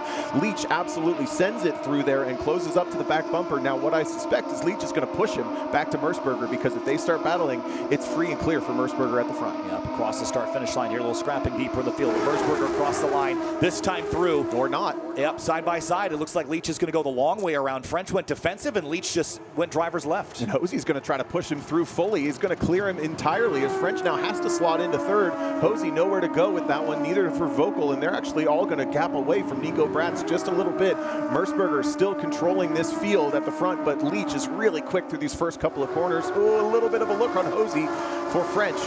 Ethan Alexander taking the field 3 wide there into turn 3. Look at this mess off into turn 1, Tom. Ooh, almost pinched in the background there. 3 wide through the apex of 1. This is just outside the top spin. 20, and a spin for the 22 car. Goes around, hold those brakes. Ooh, very scary. Good thing these cars are small. Yeah, that's Jeremy Boysen going for a loop there at the exit of turn 1. Great avoidance there by the whole field. Here comes Leach on Mersberger, who goes defensive side by side into 5. Leach has the pace, but he looks like he's just been constantly battling with people. Almost gets another attack from French, who just accomplished this pass in race 1. Looking to do it again. He's going to get on the brakes early, go single file through turn number 6. Mersberger is a little bit of a sitting duck if Leach gets a moment to breathe, but he has not had that moment yet. This is great stuff here. It'll be a revolving door if they start battling for the top spot. There's a whole bunch of drivers. And here's Leach up the inside, late into turn 8. He got overlap on Mersberger, but was it enough to have the corner? And they're going to go there side by side through turn 9 now. And ooh, contact rubbing Mersberger and Leach. There was contact. Now Leach has got a big tire rub on the left rear. Yeah, that is coming out of the left rear. So the rear clamshell dislodged just a little bit. It looked like Mersberger wasn't going to give him the room down to the apex of 8. We missed that one, but that's really going to hold Leach up again. Cannot get himself into clear air once on this race. James French back to second. Mersberger still clinging on to the lead. Looked like he had a little bit of a breakaway building, and then he just didn't complete the thought. I'm trying to figure out how the left rear, because it was French to the inside. I wonder if he hit the curb down there or something, because otherwise I don't see how they would have had contact that way. Yeah, it's an awkward spot to end up with contact there, but Andy Vogel is going to be the big winner through. Hosey also trying to drag race them up. Leach, this is going to be just a salvage it kind of race. Contact for Vogel. That's going to be a huge ride. Goes 4 off. Full Dukes of Hazzard through the turn 13 runoff. That was a rough ride there. That will undoubtedly damage the underside of these cars, but up and onto the front straightaway. Vogel getting shuffled off at Billy Mitchell Bend. He's back rolling, but I imagine that car will go straight to the pit lane. Up and onto the front straightaway now. It's getting hip and shoulder up here for the top front 5, and here comes James French on Mersberger for the lead. This is that draft we were talking about there, side by side down into turn number 1. It looks like the straight line speed on the Leach machine is struggling just a little bit with that body rub, although the tire clearance seems to have mostly rubbed it away. Blair Hosey is going to cling onto that top 3 battle as well. Yeah, for Leach, again, that'll be a sort of a self-clearance by the looks of it. It stopped smoking quite so bad. Might lean on it a little bit here through some of the right-hand corners, but otherwise, French went back to the top spot there on the front straightaway. Look at the previous lap there for Leach, a 2:30 off a little bit, but a 2:29 from Nico Bratz, right up in the mix there inside the top 5 now with the shifting and shuffling and Vogel out. Looking at 21st through 26th, just there through turn 1, and then we cut back to our lead battle. It is too hot to look away from. Contact! A big punt into turn 5 for James French. Mersberger gives him the boot. Yeah, and here comes Hosey to the inside, up at turn 6, standing yellow up there, so cannot pass. Not exactly sure of what for. I think there was a car on driver's right. Yep, just over the crest there. Yep. So that was a good heads-up moment from Blair Hosey to back out of that moment to pass. And it held them up a little bit. Now Bratz is closing on Ryan Leach for 4th place. The black and white sort of two-tone car with the cherry red car behind. Andy Vogel came to stop in the box, but is rolling now. We'll see if he'll continue or if he'll pit into the paddock. Out front, though, James French establishing the largest lead he's had all day. That's pretty significant compared to what we've seen. The car is just creeping at the back of frame every time we cut from this top battle. Our Charnogorski, Ayler, Alexander Spiza, and Robinson. That rounds out your top 10, but at the front, it looks like Ryan Leach's car is really maybe even knocked out of alignment just a little bit. It looks like a bit of a handful. I think it's only a matter of time before the chrome red of Nico Bratz gets through on that 5th place car, on that 4th place car of Ryan Leach. It's still now a bit of a breakaway for James French. He is well cleared. The 2nd place battle, which is now Blair Hosey, actually continues to have, or holds the point now over over Bryce Mersberger. Yeah, best lap for Mersberger, half a second slower than James French. So he was definitely out racing, but maybe not out driving. Those are two different things. And now Mersberger's lost the lead.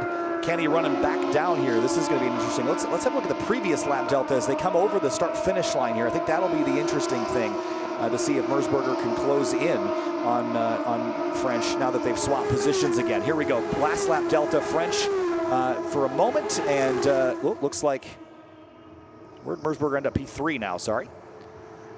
So French, Hosey, Mersberger Bratz, Leach, your top 5. Leach has some fight left in him. He just drafted past Bratz down the front straight, so the battle for 4th is not done yet, but I think the Leach machine is still struggling a little bit and ailing after that bit of contact down at turn 8, 2 laps ago. Czarnogorski continues to run 5th, Alexander 6th, Ayler 7th, Speza 8th. From 19th on the grid, got to keep throwing that in there, and then Robinson continuing to hold down the top 10 spot. Taking a look back at the battle between the number 88 and one other car around the 23rd position here, as that other car looks to have a mechanical issue coming out of turn number 1, is going to bail out and have to pull off. So a little bit of calm before the storm here. I think that yellow flag kind of split everybody up, but it looks like things are slowly starting to coordinate back together. Yellow flag waving there at turn 6, so a sector yellow at sector 2 for now. And as they come around turn 7, we'll see how long it takes to clear the road there. And again, that's covering turn 6, which is a good passing opportunity in these cars. If you don't get it done at 5, 6 is your next best option. And you'll head down to turn 8. Next opportunity after that. So to my point, though, is, again, we saw French gain some ground, but Blair Hosey's got clear racetrack for the most part. He could just focus ahead. Doesn't have pressure from Merzberger just yet, but if and when Hosey gets there, it'll be a 3 or 4 car race again immediately. Bryce Merzberger is struggling right now. He's off pace. He's run down really quickly by Ryan Leach. They're going to catch him right at the turning point for the kink, and in fact, he's going to pull right to defend early. Something wrong with that car, either a mistake made in the carousel or something mechanical, as Merzberger started this race off really strong, is floundering in these last little bits. Working race number, minute number 12 of about a 15-minute race. We may see the white flag as early as next time by. Ooh, Hosey's catching. Really late. Yes, look at that. French really slow through turn 13, and then Ryan Leach has passed Merzberger. Nico Bratz is all over Merzberger now as well. And here it comes. Well, and there's trouble for James French. He's lost the lead, and Blair Hosey takes the top spot. And I'm not sure what has happened, but that 70 car was way off pace, Tom. Yeah, this race is all over the place. No idea what's going on with French, but he has no drive in that car. Leach is caught off guard by it, barely misses him coming up that hill on the front straight. Blair Hosey is now free and clear by over 2 seconds as they come across the start-finish line. He doesn't even have to check his mirrors anymore. What happened to James French? That's heartbreak. Yeah, and I haven't even seen him come across the start-finish line here yet. So, and 33 car Ethan Alexander's off at turn 8, middle of the racetrack, and he's stalled kind of right on the racing line. Maybe a little bit off to the right, but they're not going to want to leave that car there for very long. So for the rest of the field, it's been a pretty interesting race with cars left, right, and center. And up the front straightaway now. No white flag this time, so we would get at least another lap here, but I would anticipate a full course yellow if that car doesn't move here pretty shortly. James French scored down the order as we come up over the crest of the hill. Yeah, it looks like he's stopped maybe drivers left in the grass. There's a yellow up under the bridge, but then a green flag waving again for our drivers at start finish. Here's a look at a battle back in the 30s or so. Yeah, that's TJ Hunt. You mentioned a car with new bodywork. They got the wrap on that and everything, so impressive job for that car being in the barriers in the kink earlier today. And Blair Hosey out in front of this field here, but again, with a car off at turn 8, don't know if it's cleared itself just yet. But there was a yellow at 6, and they have not cleared it, and they're going to try to pull this car while we're still green around the racetrack, just covering it with the yellow. Definitely a mechanical issue with that car, as you see fluids leaking out of the back of it. So whatever happened, whether there was contact or just a mechanical failure, it's led to a mechanical issue with that car. The corner workers being very generous with these drivers, allowing them to be continue to race around a majority of this track while they try to hot pull that car off. Waving yellow as early as turn 6 to wake these guys up from their focus and get them slowing down just a bit. Yeah, certainly. And again, this is a privilege to be able to do hot pulls and not go full course yellow. So don't mess this up. You got to make sure that you're leaving definitely a lot of margin on the table here, so that you don't lose this opportunity. That's Leach, I think, with the left rear down in the 56. So that body rub that we saw is going to have cut that tire as it wore over these last couple of laps. Our top 2 cars from the grid have now fallen out of this race. Leach is going to try to work it back to at least the pit lane, but this is kind of best case and worst case scenario for them. They're going to have a disaster finish of race 2, but they got fast laps in. They're going to be able to start on the grid tomorrow, at least not in the last position. Look at this battle for just outside the top 10, a dive up the inside. And checkered flag is waving here. Blair Hosey's going to pick up the win. They didn't even give him white. Oh, and splashed through the dirt there. I think that might have been Ayrton Grimm leaving turn 14. So Blair Hosey picks up a win, his first of the season in the SR category. Bratz comes home second. Then it's Mersberger in the 114. Charganowski in fourth. Jason Ayler in fifth. A lot of shuffling of our front runners in that one, Tom. Very dramatic race here in the GRIDLIFE Rush Series. Had a race all the way to the line for Robinson, Schwartz, Spiza, and Grimm. Two of those cars starting at the back, race to go into the top 10. Billingsley also comes up with them. That's Nicholas Billingsley. That was a very, very interesting dynamic at the front of the race for those last couple of laps. It was hard to tell even what was happening as mechanicals, as flat tires, and as racecraft shuffles continue to happen. Cars streaming across the start-finish line now, still finishing their race. No drag races to the line this time like we saw last year, but again, they were getting the checker and the white together, and again, that was in efforts to prevent the whole, full course yellow that you got to drive around for an entire lap. They're just giving them the checker now, knowing that they're going to have to pit in next time by. Have these cars come to the finish yet here, Tom, these two? Yep. Yeah, okay, so John Howe not quite getting there.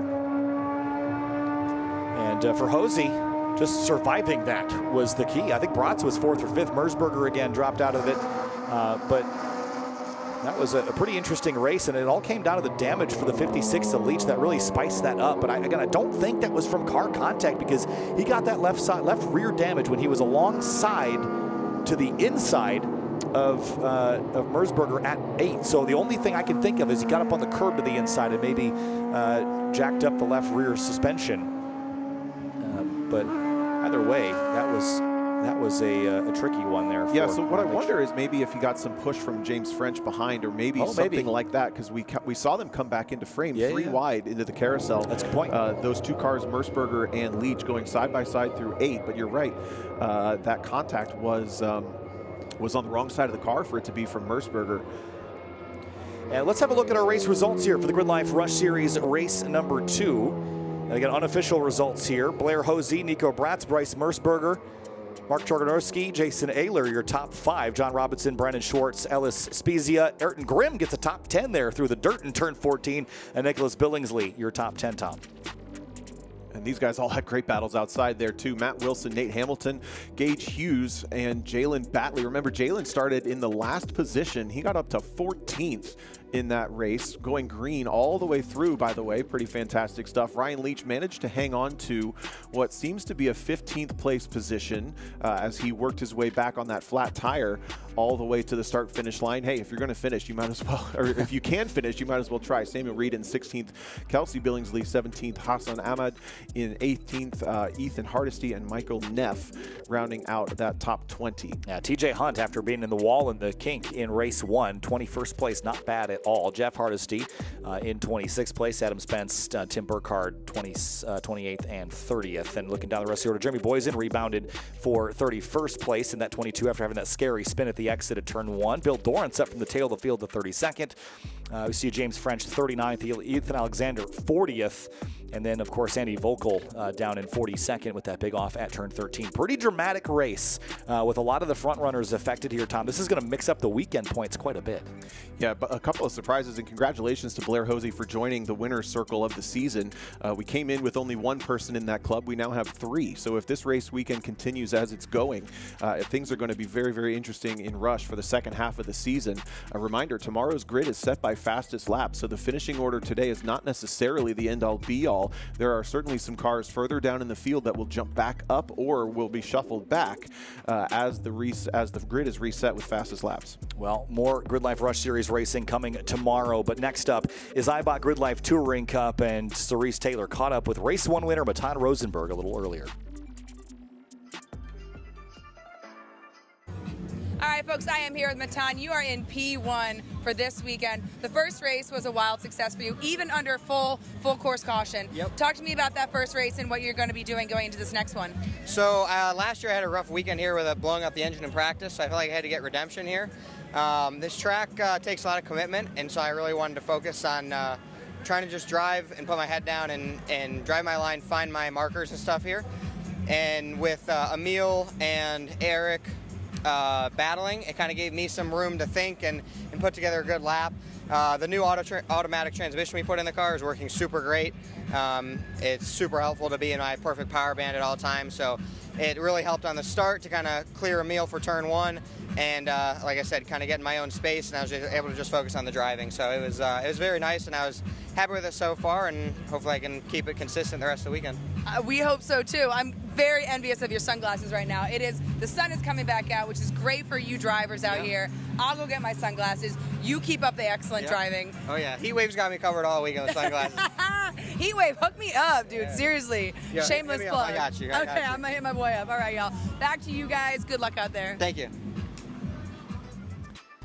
Well, Matan Rosenberg picking up a victory, his 6th of the season in Eibach GLTC, and he'll be looking to repeat that once again here in just a moment's time with Eibach GLTC race number 2 here from Road America. Kyle Heyer joined again by Tom O'Gorman. And Tom, this is a big racetrack where, you know, in the past we really have seen the V8 cars, especially if you got a fancy transmission like he does from a C7 Corvette packed under that thing. That car is going to be really hard to beat this weekend, but again, we've seen Matan time and time again. You give him clear racetrack, he's gone. You put him in a field of drivers where he's got to really make overtakes and things get a lot harder. The competition is closer at times than it seems, but he is going to be started up on the front row again, so Emil Tabb's going to have to get busy on the opening lap. And man, did we have good racing behind him. It was a commanding win for Rosenberg, but Emil Tabb dropping to 4th on the start, racing his way back to 2nd in that newly built NB Miata ahead of Eric Magnussen in that V8 BMW. Aaron Lichty making a last-minute move on Matt Waldbaum to pick up the 4th position. We'll go through the rest of the grid again as this grid is set by the finishing position from the previous race. We're going to continue to talk about the clouds hanging in the sky. They seem to be forming just south of the track and threatening everybody, but this is a 200 treadwear race tire series, and that means that they have some tread. As long as we get a little bit of heat, even if it sprinkles, they're going to be okay. The radar looks okay, but the clouds say otherwise to me.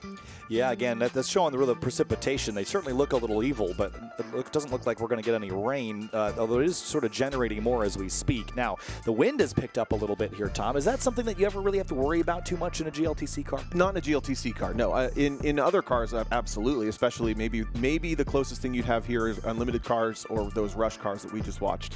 But all that to say, it will still affect the GLTC cars just pretty equally. You're not going to feel the difference, but it can move your top speed as much as 3 to 5 miles an hour, depending on the weather conditions and the direction of the wind day to day. Yeah, so just a couple minutes away from launching cars here for Eibach GLTC race number 2. And again, it's about a 40-car grid here for this second race, and 34 cars set to go racing here in just a moment's time. Matt Waldbaum was still chasing lockup issues, Tom. It's been a frustrating one for him to chase here this weekend, hoping that they can get that fixed. He sent me a note on it a little earlier that he said that he doesn't have an ABS fault. He does have ABS in that car, and it turns out that it was the same wheel speed sensor from yesterday, so they're just trying to get that thing to stay put so he doesn't lose his ABS. Yeah, the big charger in race 1 as we continue to move down the grid.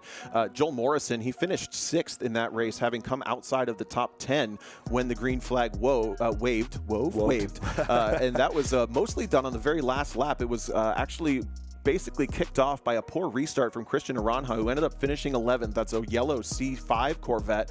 We're speculating had some sort of gearing issue or some sort of mechanical issue that made that car slow on both starts. Lost a lot of time, but Joel Morrison able to capitalize on the scenario around him and race from 11th to 6th on that final lap. Gets just ahead of Kyle Hale on a drag race finish to the line. Andy Smedegard also in there, finishing 8th. Got a little bit stuck in a scrum, but that car should have some pretty good pace in it if he gets into clear air. Maybe not the most aggressive race car on the track as far as ability to make speed. Lewis Chatroop did a really nice job in that pack as well as Ryan Power, in a GR86. This is maybe one of the most diverse top 10s and top 20s we've seen in GLTC in a while.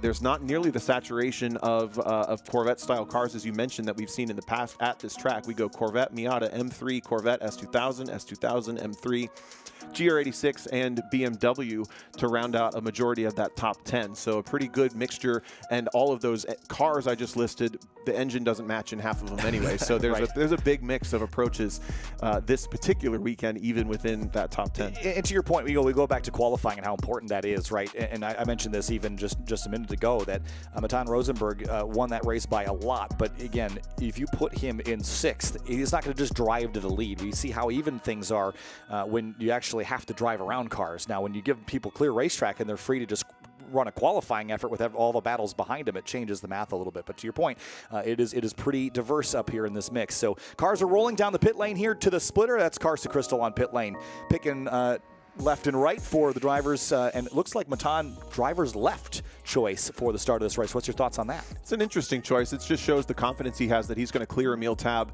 down into turn 1 before they hit the brakes. And as you see these cars now, what you'll see is that lead car Corvette coming at us will actually start on the outside going down into turn 1. That's by his choice. So that means that if they start equally side by side and Emil Tab gets to the corner along with him, Emil Tab will actually have the inside line, the preferred line. Again, with Matan being able to choose that tells me he just knows he's going to win the drag race when the green flag comes out. Let's have a look at the grid here for Eibach GLTC race number 2. Matan Rosenberg and Emil Tab on the front row. Corvette versus NB Generation MX-5. It's Eric Magnussen and Aaron Lichty alongside in 3rd and 4th. Starting in row number 3, it's Matt Walbaum's number 90 S2000 and Joel Morrison in a J-Series powered S2000. Then Kyle Hale, Andy Smedegard in row number 4, 7th, and 8th. And following in row 5, it's Louis Chatroop and Ryan Powertop. Getting outside the top 10 now, the 11th place, Christian Aranha. Watch for that car to charge forward if he's got it fixed now. Salil Shukla with a great run, finishing 12th. He will start there in the 6th row. Austin Hurdle will start in the 13th position, the number 34 370Z. That's silver and black. Blake Korth in the Porsche Cayman will be 14th. Great battle for these two. Be a couple of BMWs, Carlos Mendez and Thomas Lathrop in 15th and 16th. Michael Pagano and Azmath Mohammed 17th and 18th, rounding out the top 20. Tom Panzarella in the Jetta and Joe Tulo in the 3 Series BMW. Eric Jensen in the 184 starts 21st alongside Dai Win in the 888 BRZ. Tyson Schweisov and Brian Santiago start 23rd and 24th. 25th and 26th, it's Jake Jorenstad and John Borley, followed by 27th and 28th, Brad Kosaba and Matt Beck. They will bring out the rear of the field here right ahead of Dana Basinski, Michael Hilo. I don't know if these cars are actually on the racetrack here, Tom. With the mechanicals, they had Jack Wishmeyer and Peter Zhang bringing up the tail of the field here for our 34-car field. Kunwoo Lee was the driver that was involved in a pretty big collision at the end of race 1. Tom, we believe that, I don't know, we didn't get the update on how that incident happened, but heard that brand new GR86 build is looking a little suboptimal. Yeah, to give you an idea, it wasn't necessarily a messy race. It was actually a pretty good race, but the bottom 10 cars nearly had either incidents or disqualifications or mechanical failures that put them out of that race 1 early. So it was a pretty dramatic shift in basically from Jake Jorenstad in 25th all the way to the bottom of that grid that we just read off, had some sort of issue or another. The field looking a little small as it works its way down towards turn 5, but that's not something to be worried about here in GLTC. We know it's going to be a good one. I also want to still shout out, we mentioned the cars outside of the top 15. Carlos Mendez, Thomas Lathrop, Michael Pagano, and Azmath Mohammed. That is the pair of BMW E90 3 Series cars coming down between the trees at turn 4 towards turn 5 now. They had a fantastic battle we didn't get to catch a whole ton of with Michael Pagano in there as well. Blake Korth was just up the road a bit. That's the white Cayman coming into view for our fans down there at turn 5. As these cars come around, fans give them a standing ovation, cheer them on. This is going to be a great race to watch, and I promise they can see you. It's very cool to see that happening. There is the rest of the field now catching up to the back, and I did note one of my personal favorites, the Mercor XR4 Ti, is back out, having the mechanical in race 1. Going to take the green in race 2. Yeah, saw him with tools sitting on the engine this morning. I figured he was still working on it. Whatever issue he had seems to be sorted well enough to give it a try here for race number 2. To your point, for the fans that are here trackside, waving, saying hi, and spectating grassroots amateur racing at the end of the day here, Tom, a lot of these cars show up either in relatively modest enclosed trailers or on open trailers. A lot of these drivers build and work on these cars themselves with maybe some help from their friends. And with presentation at this level in front of a fan crowd this big, that doesn't happen very much. So it is a special moment at GRIDLIFE Summer Apex to put this on display. And again, in a grassroots series that is really presented at a level a little higher than it probably is as far as the totem pole of professional motorsport. But these drivers are out here doing their hobby and having a good time doing it at one of America's greatest racetracks. Anybody you got your eye on coming to the green for this one? I think there's some movers and shakers in the top 10, but who you got? Well, I think I'm really watching Aaron Lichty in that number 66, that C8 Corvette, starting up really, really well. Now, he didn't qualify amazing, but he's sort of kind of figuring out this car in GLTC trim. And again, this is the newest car in the field by a long shot. So if that car can motor up around the front runners, it's going to wake up a lot of people. There's a lot of cars that are 15, 20 years old, Tom, and they've done a lot of parts to make them go fast. But when you look at these new chassis, all the things that manufacturers have learned, Aaron's put really good cars on this. Paragon Performance has put really good parts on this, but it's hard to beat newer cars from an engineering perspective. They just have learned so much, and it means that car is a real threat to everyone else up here. Yeah, I think Smedegaard in 8th and Aranha in 11th are the other two that I'm looking at. They were really caught up in that scrum, and if it doesn't happen again, I think the pace of those cars was not fully represented there in race 1. But that's not to say that that's true. That's just what I speculated. We could have another awesome battle just outside that top 5 as well. And then the biggest question of all, of course, is does Matan just clear everybody again, or are we going to have a little bit more of a battle between those top 2? Emil Tab certainly has some pace in that white and blue Miata at the front. Yeah, he really does, and he's not afraid to use the draft, use the slipstream. A little bump draft assistance has never hurt. Back in 2019, he and Eric Cattell were bump drafting. That was back when Eric had his B-Series Honda, and it looked like he got rear-ended at a traffic light when he got shoved forward by Emil's K24 Miata. Well, look who's behind him this time. It's the C8. So, yes, they're buddies. They work together, and they build these cars together, but will Aaron put a scuff on the C8? I don't know. We'll find out. Green flag in 10 seconds or less. Yeah, he's got some self-preservation, I think. But safety car is off. They're going to head up the hill. Eibach GRIDLIFE Touring Cup. Remember that the season champion gets to go tour the Eibach facility in Germany and a chance to go see the Nürburgring. And that's a little bit of a prize on the table. We haven't had that before in Eibach GLTC, but here we go. 15 minutes up on the board for this grassroots series. Green flag, and we're underway at Road America. Better launch for Matan than the inside lane. It looks like Emil Tab did not get a very good start, and it's going to jam up that inside lane. And it looks like Joel Morrison's coming to the inside. Here comes Magnussen filling the inside row. Yeah, not a good start at all for Tab. It's going to stack everything up on that inside row. Morrison's going to take it 3 wide. Look at Matt Waldbaum around the outside in the gray S2000, and they're going to have Aranha running way wide in turn 1. Everybody makes it through except for Dai Win, a little tank slapper. He keeps it out of contact with anybody else and is able to rejoin okay. Yeah, Ryan Power had a big moment on the inside as well. Looks like Magnussen and Waldbaum packed up under the rear spoiler of Matan Rosenberg. We'll see if Waldbaum, he's got a DCT gearbox in that thing, paddle shifted up through the gears under the Sargento Bridge towards 5. 120, 130 miles an hour as the field pounds down towards turn 5 for the first time. Magnussen with a lot of pressure on the back of Matan Rosenberg. So far, we're side by side for third. Waldbaum trying to maintain that gain that he made at the start. Emil Tab looking around the outside. Aaron Lichty was one of the losers because of that slow start from Emil Tab. He's all the way back to almost 7th, still having to go side by side. The field now streaming their way through turn 5. Everybody clean and clear. Yeah, Mercury XR4 TI with Alan Newsom behind the wheel. Gained a couple spots here. Magnussen keeping Rosenberg a lot more honest this time. Chatroop door-to-door with Joel Morrison. Andy Smedegaard to the inside of Aranha, who I think is forward a couple of spots here in the opening few corners. So definitely that yellow 57 moving up the field. Now this is where Matt Waldbaum's car, in theory, might be able to make some gains here with more aero on the rear. So the wider keep him honest. Sorry, Tom. Excuse me. Just see the wider approach through the carousel for Breton, slightly tighter for Magnussen, and then very, very tight to the inside, cutting distance for Waldbaum. He's certainly closed up just a little bit. Hurdle looking on the inside of Ryan Power for just outside the top 10. Hale running a little bit wide. That's sketchy. He holds onto it just nicely. Aranha's never been afraid of going out there in that Corvette with the black rear bumper. No, he has not been afraid of it. And Peter Zhang to the inside of, I think that was Blake Corthan, the Cayman down. Ooh, this side-by-side there. That was a late move from Emil Tab on Matt Waldbaum. And that fight for third is going to quickly allow Magnussen and Rosenberg to escape again. A little bit of co-opetition might be necessary here. Hale to the inside of Morrison through Billy Mitchell. See if maybe these two can work together. They're going to need a little bit of cooperation, I think, to keep these big V8 cars in sight. Oh, Aranha off at turn 14 into the gravel fast. That was a pretty good head of steam. He might have made it all the way to the tires. We'll hope not. I do think that Emil Tab, and it's also looks like Carlos Mendez involved, at least one other car. We're going immediately to a full course yellow, probably for that incident, maybe for something else. Tab was not able to nose ahead, as yes, it looks like a pretty significant, some sort of failure on the Christian Aranha machine. was a car for us to watch, and unfortunately it ends in smoke, literally, outside turn 14. And immediately out of the car, and again, that's the thing you want to do. If the car has got flames or smoke in it, you don't want to spend any more time in it than you need to. So bailed out to the gravel potentially. We saw Carlos Mendez kind of got caught up in that. I don't know if there was some fluid or something maybe. I doubt it. There was body damage and wheel damage on the left side of Mendez' car, and also on the left side of it looked like, at least on the left side of Aranja's car. So it's hard to make that make sense with where those cars would have had that.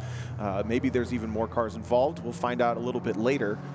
So we got one full green lap running here. Rosenberg was in control, but not dominantly so, over Magnussen, Waldbaum, and Tab, rounding out the top 4, Lichty and Morrison.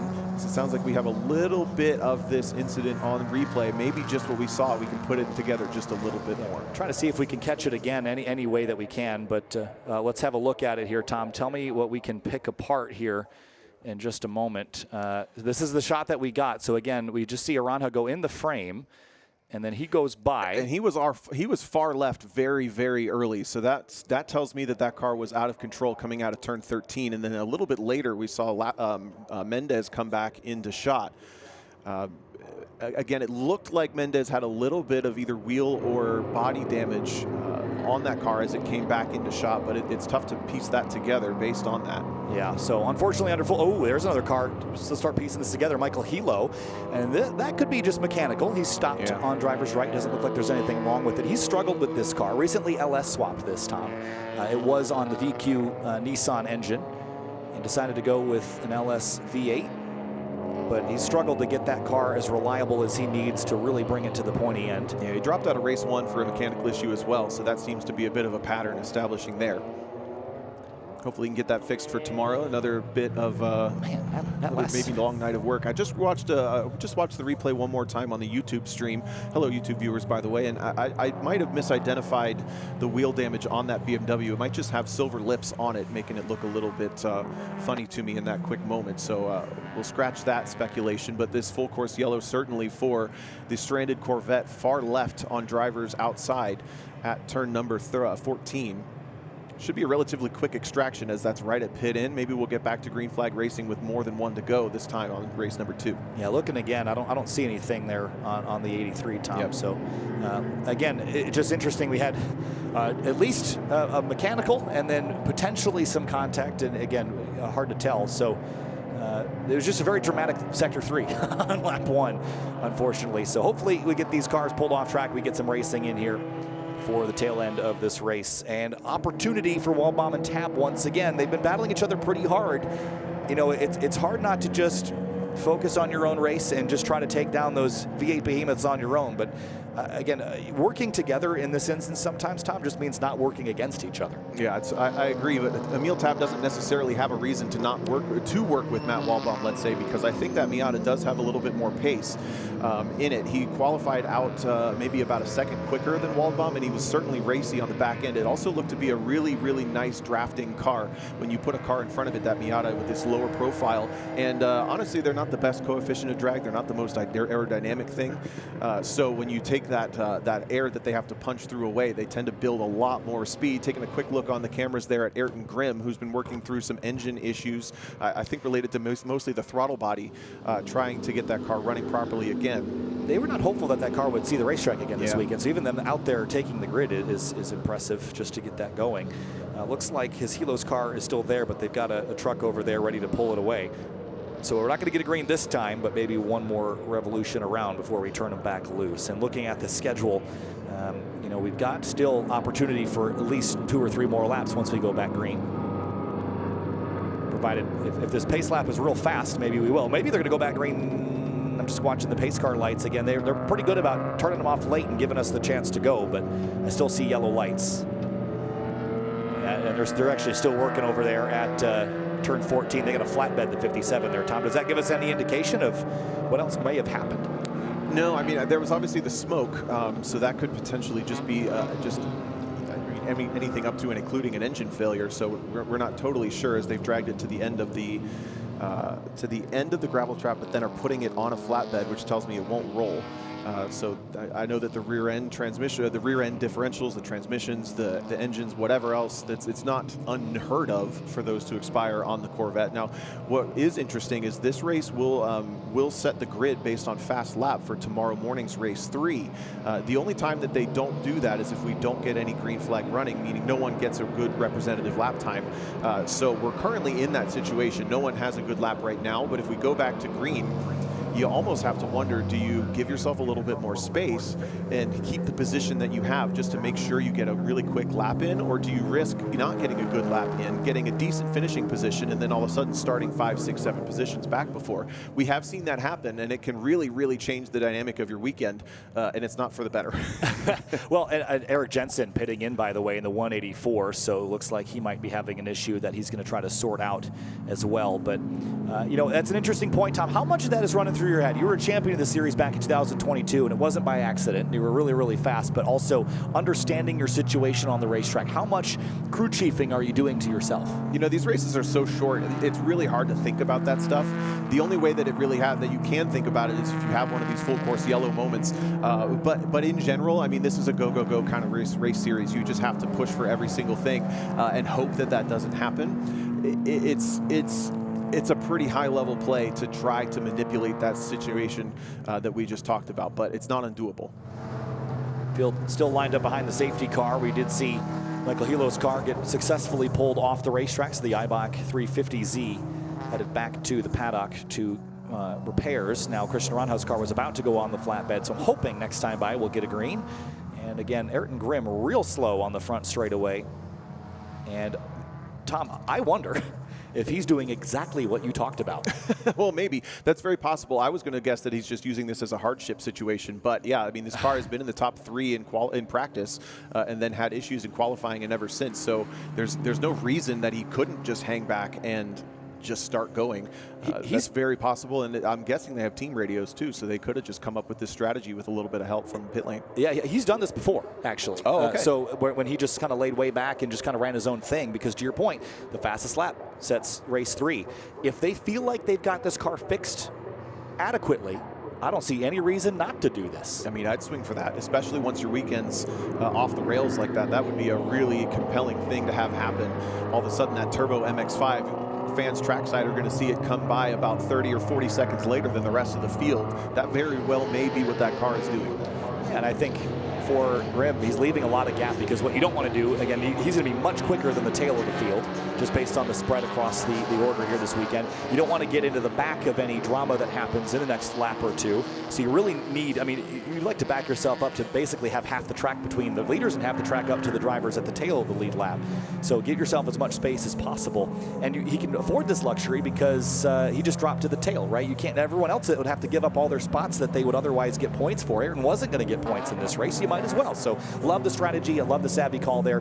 John and Alyssa Grimm on the radios planning out this strategy here and seeing if Ayrton can launch himself forward for race number 3. Lights still on here, Tom, but I imagine that we're going to go back green this time because I see yellow flags have been put away. That usually signifies that we're coming to a restart. 11 minutes have elapsed of this 15-minute or so race, which means that we would likely only get one competition lap coming into the end of race number 2. Cars I'm eyeing, Emil Tab is in a high-risk, high-reward situation, or not even high-reward, high-risk situation of losing more positions on the start. He absolutely has to nail this one. Matt Waldbaum in a little bit better position. He's got the quick shifts, but he doesn't have any more power, really, than the Miata behind. I think both V8 cars at the front are in a really good position. Also, Joel Morrison has always been really quick on the starts. That's the neon green S2006. And then, obviously, there's the Corvette with the automatic transmission in 5th with Aaron Lichty as well. So I think the car at risk is Emil Tab, but if he gets a good start, that car can easily make up a position or two if he gets a good start.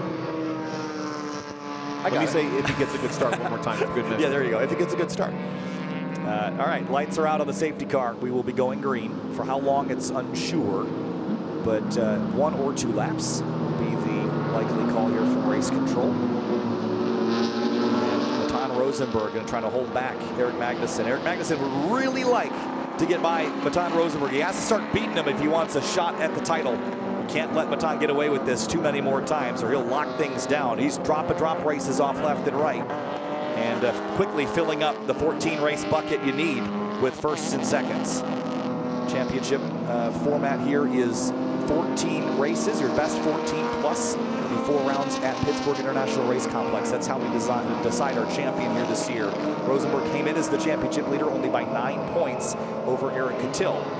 So he'd look to extend it here. Green flag back in the air, and we're back underway at GRIDLIFE Summer Apex at Eibach GLTC. And very quickly, Rosenberg's back on power, but it looks like Magnussen's going to keep him honest. They're only a car length and a half between the two, almost 3 wide there as they come up past the start-finish line for cars deeper in the field. Yeah, the best starter I saw are the headlights on in the background. Azmat Mohammed gets around Ryan Power for the start. Emil Tab just barely hangs on to it. Joel Morrison, brave down the outside, gets around. Oh, gets around Aaron Lichty, but it's a holdup for Matt Waldbaum. Something wrong with that car. Emil Tab going to go around the outside and I think take a couple more cars with him. Waldbaum back to pace just a little bit, but on the back foot now has Morrison trying to sweep around the outside as drops start to fall. Oh boy. Yeah, a little bit of raindrops here. I'm not sure if it's going to be enough to really impact the grip level here, but if it stays like that for a lap or two, it might. Down the back straightaway towards turn 5, a little bit of some drivers struggling with grip leaving turn 3. But Rosenberg leads Magnussen, leads Tab now, heading down towards 5.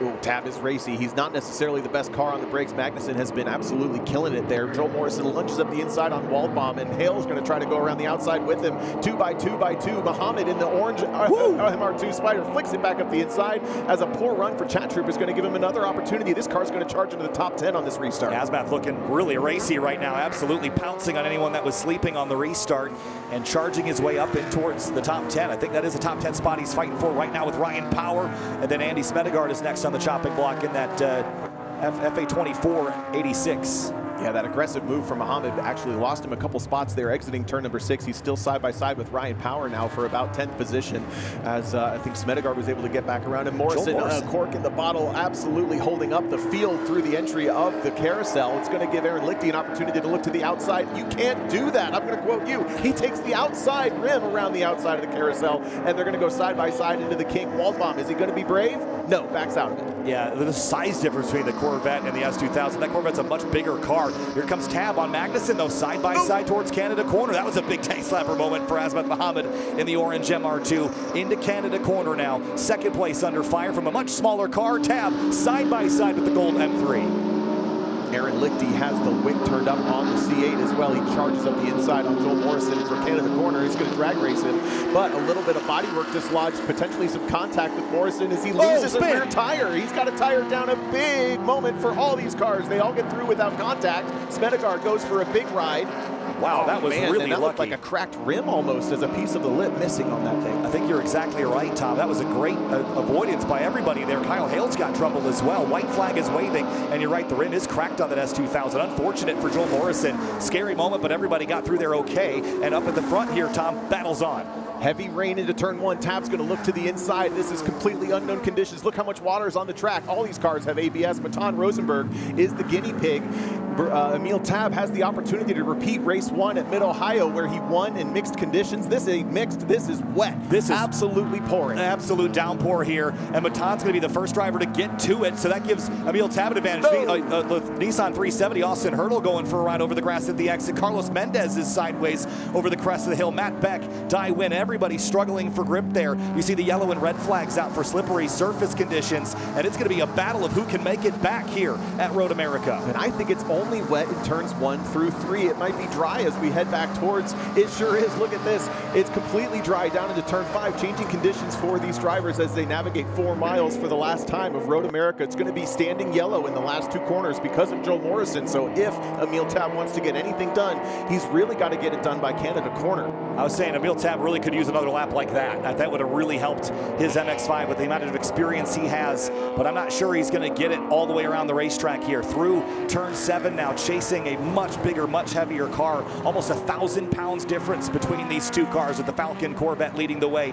and the blue NB Miata in trail time into 8. Yeah, in fact, fun fact for you, Matan Rosenberg weighed 3,803 pounds so at more the than end 1,000 pounds. At the end of race number 3. The maximum competition weight is actually 3,800 pounds, but no one's ever actually been over that before, so they didn't know what to do.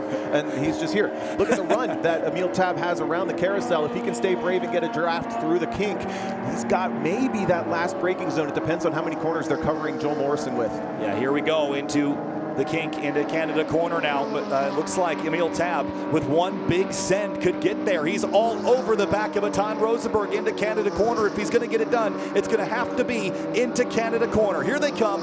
Not quite there. No yellow at 12, though, so he could have gotten it done. Now into 13, there will almost certainly be a flag covering that station unless Joel was able to pull away. Through turn 13, Billy Mitchell Bent. No yellow there, Tom. Here we go. Joel's gotten off track. Here comes Tab for the lead. He's going to have one more corner, and it'll be a drag race. There is no way that Miata wins the drag race, but we'll dream that it could happen. Come on, tuck it up in there and go for it. Flat shift, keep it pinned, and we still have a drag race for third as well. Can the C8 maybe get a run on Magnuson? Checkered flag, and Matan Rosenberg, by a smaller margin than we thought, is going to pick up his 7th win of the season by half a car length over Emil Tab. Then it's Magnuson, Lichty, 3rd and 4th. 5th place, Matt Waldbaum.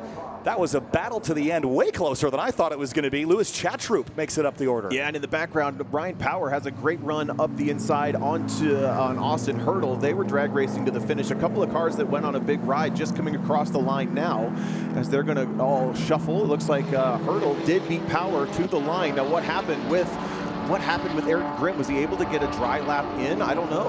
You're right. That's a good point. With the rain there, it's going to slow the lap. Well, it doesn't matter. I mean, he's going to be on the same level playing field as everybody else. So what is the 2-car of Ayrton Grimm able to do on the lap time here? Let's pull up a lower third for Ayrton Grimm with his best lap of the race if we could, and we'll see what that should do for him here. That's the number 2 car, and he finishes 26th unofficially, Tom. But what is it going to be? So let me do this unofficially as I speak out loud. The fastest lap of the race goes to Emil Tab on that final lap. And again, they may not use this because there was only one green flag lap. It's not a great representation of pace, but we'll go through the exercise. Emil Tab had the fastest lap, then Matan Rosenberg. Then I believe Ayrton Grimm was the next fastest car, which would potentially put him into 3rd by a 1/10 of a second over Eric Magnuson. Aaron Lichty was a little bit quicker than all 3 of those. So it would be more or less something like Tab, Lichty, Rosenberg, Waldbaum, Grimm, Magnuson, or give or take. This is all sporty facts here. Actually, we can probably get fastest lap. We should be able to sort this ticker also by qualifying order, and that would maybe shuffle things around for us to see how this worked out unofficially, of course, if they use that. Yeah, even if it doesn't work out, this has been fun to watch. We got someone to cheer for. They're playing a little bit of strategy, and even with the wet, I mean, that was just so compelling. How does it look? P5 for Grimm unofficially. So, and just as we lose the timing also. So that was, I needed 10 more seconds, Emma. But a P5 for Ayrton Grimm in the number 2 car in the lap time. So if they do use these laps, again, with mixed conditions, I would say generally the race directors say, hey, everyone got a lap. It doesn't matter if it was mixed conditions or not. Everyone had the same moment. So we'll see. Tom's got an opinion. You want to share it, Tom?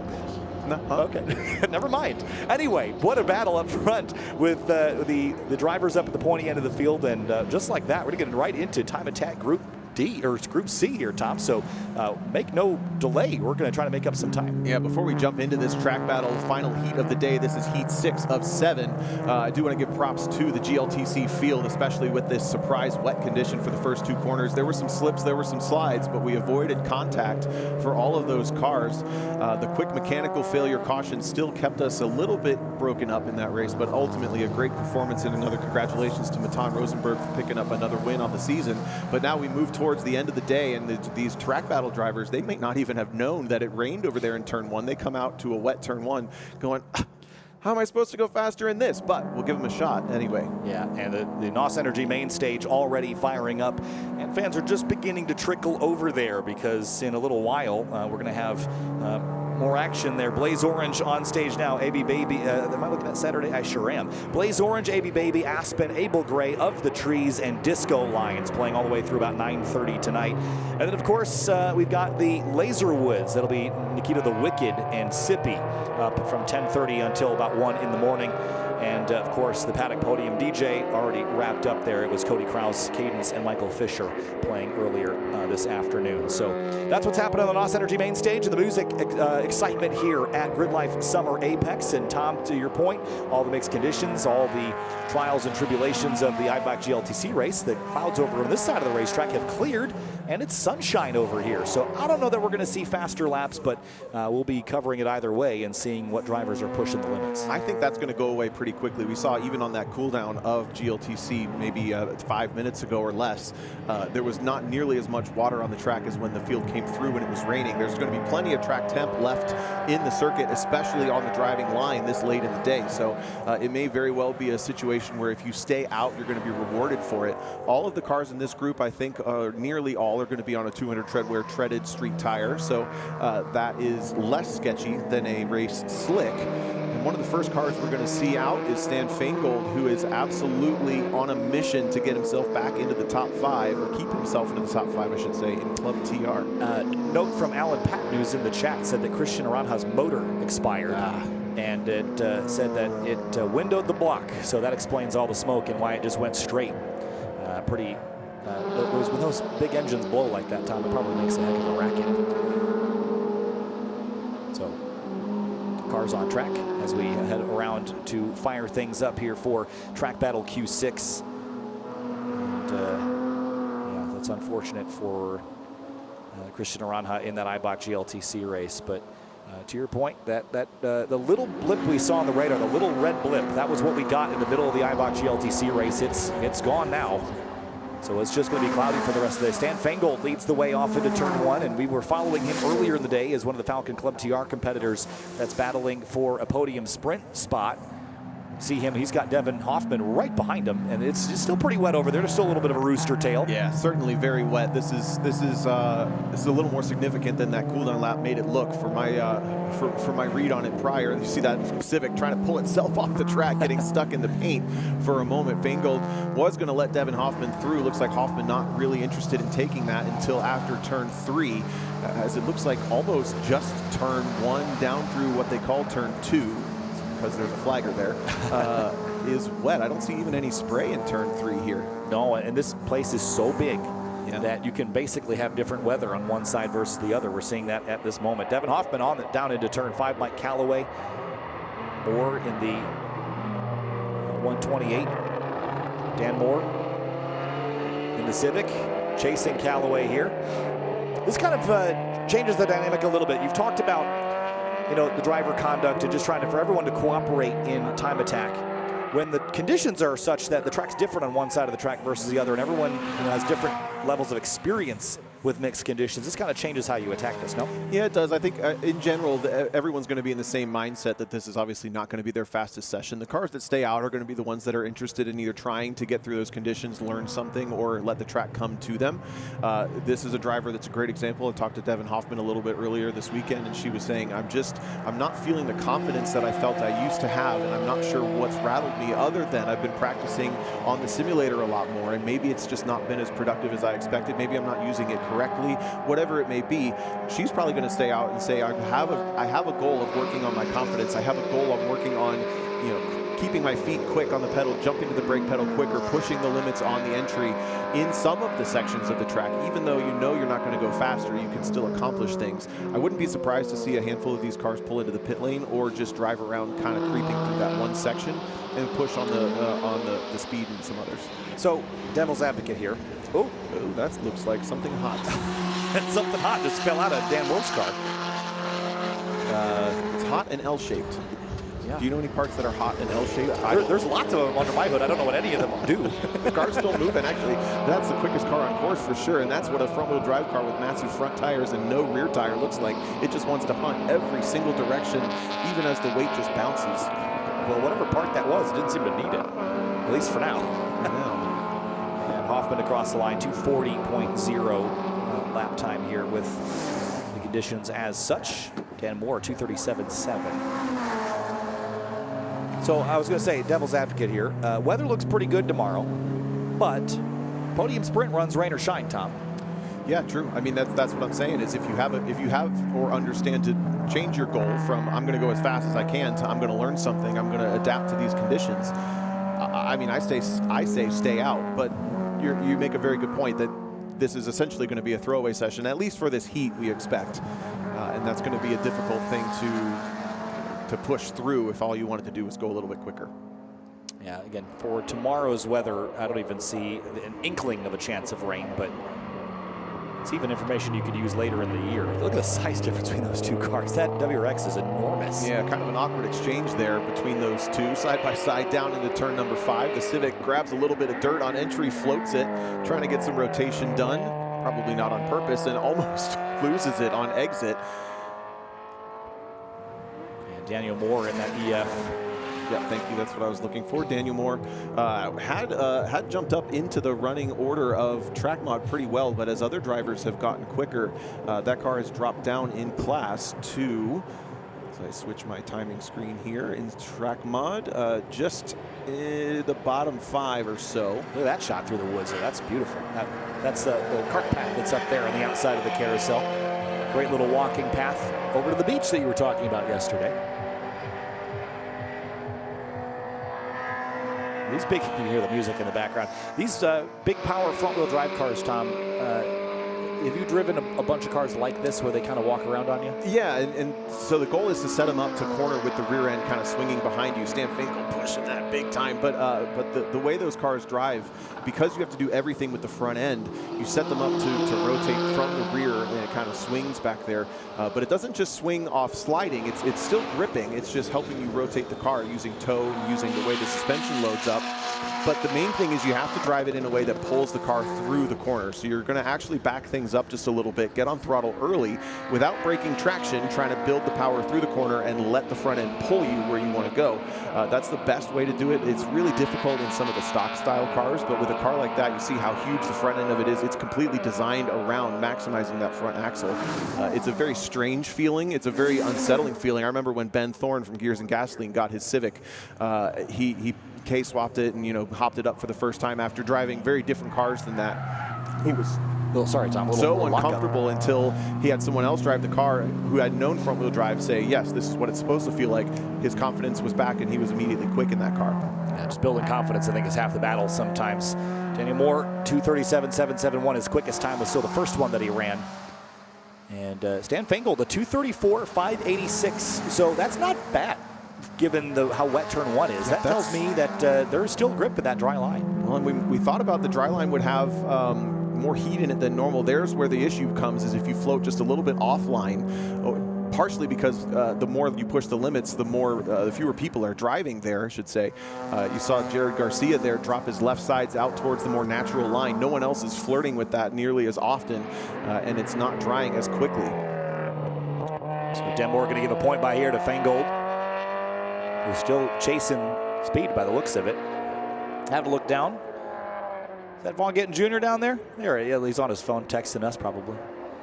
Down there in the Fun Haver paddock. Good to have them. And Garrett Glossary in the 238 RX-8, making his way around up into, sorry, that was turn 6, not turn 8. Or did I say RX-8? I'm confused. Too many 8s. Yes. RX-8 in turn 6. Thank you. You nailed it. RX-6 in turn 8. Yeah. Sitting 12th or 8th. No, it's sitting 12th in Don't do that to Club me. TR, just ahead of Jared Garcia, who sits 13th in Club TR. This car's working down towards turn 8, the maroon RX-8 in front of the silver S2000. But I agree, Stan Feingold, if he holds on to this one, meaning just stay on track and let the track come back to you, this is a driver sitting on a 233.2. That's barely a second faster than he's currently going in wet conditions.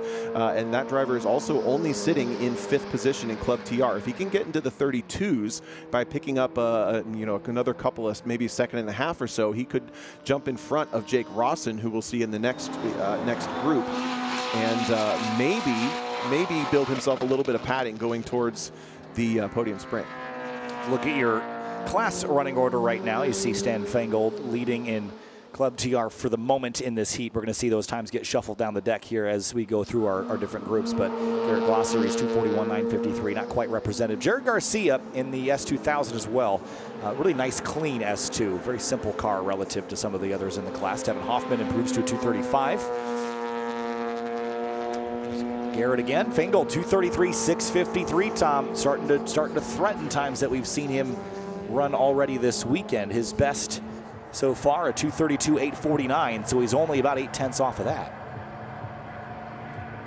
So we'll see if Stan can find a little bit more pace. Again, all the teams watching the times here. Again, if you look at turn 1, it would tell you, maybe not going super fast, but then looking at the lap times, we can be within it now. I was just gonna say, these guys are almost doing a little bit of charity work too, because they're drying out that track. The fewer cars out there, the less it's going to dry. So I like seeing cars circulate. So do the Group B and Group A drivers. Here's a look at it for the 4th time. A nice predictable float, as there's still just a little bit of dampness on the exit there for Jared Garcia. 515 car, and I was just talking about his S2000. It's a little bit of a simpler build for the Falcon Club TR class. You've got a lot of experience, I'd say, in S2000s, Tom. What makes these such great chassis for time attack or for competition? That's a challenging question, because the more you know S2000s, the more you learn that they're a really, really good car that you have to change almost everything to make them as good as they can be. They're great out of the box, but they're not great in the right ways out of the box. They're very finicky. They're very peaky. Obviously, the power is all up high.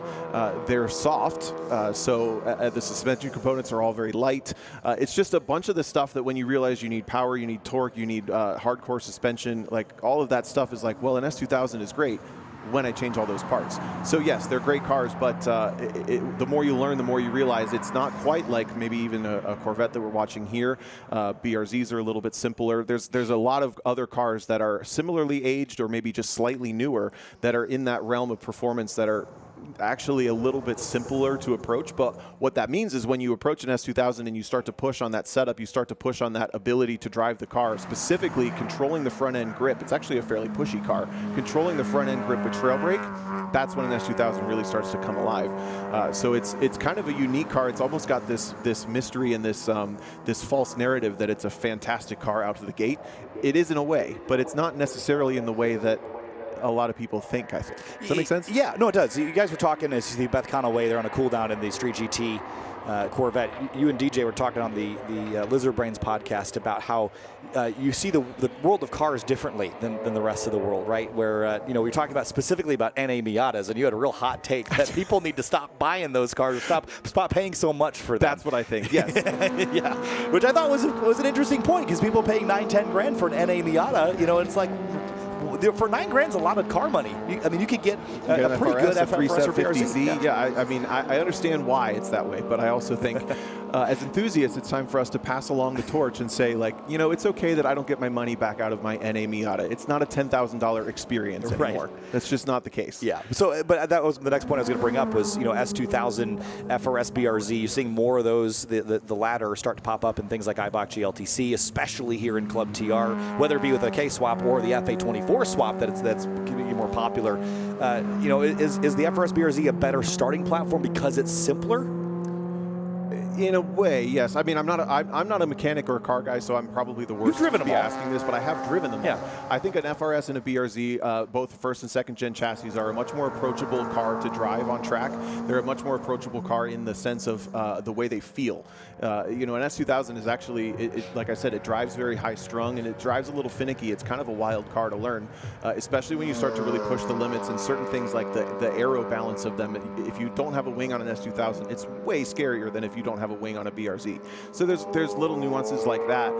There's also the S2000 is in the NA and B Miata territory, where it's retained value in a way that it's not quite that experience anymore, in my opinion. If you have these cars, I love that for you, and I really you don't enjoy have to backtrack. cars. We get it. I'm going to get so much heat. I'm sorry. The point I'm trying to. But I think I'm making my point, right? Well, yes. The point I was bringing up that I thought was very apropos on your Lizard Brains podcast was that the world of motorsports interacts with cars a little differently than the world of car people, right? Because I appreciate a very clean NA Miata. My uncle's got a 60,000 mile 1992 or whatever, right? And I've driven it. It's lovely.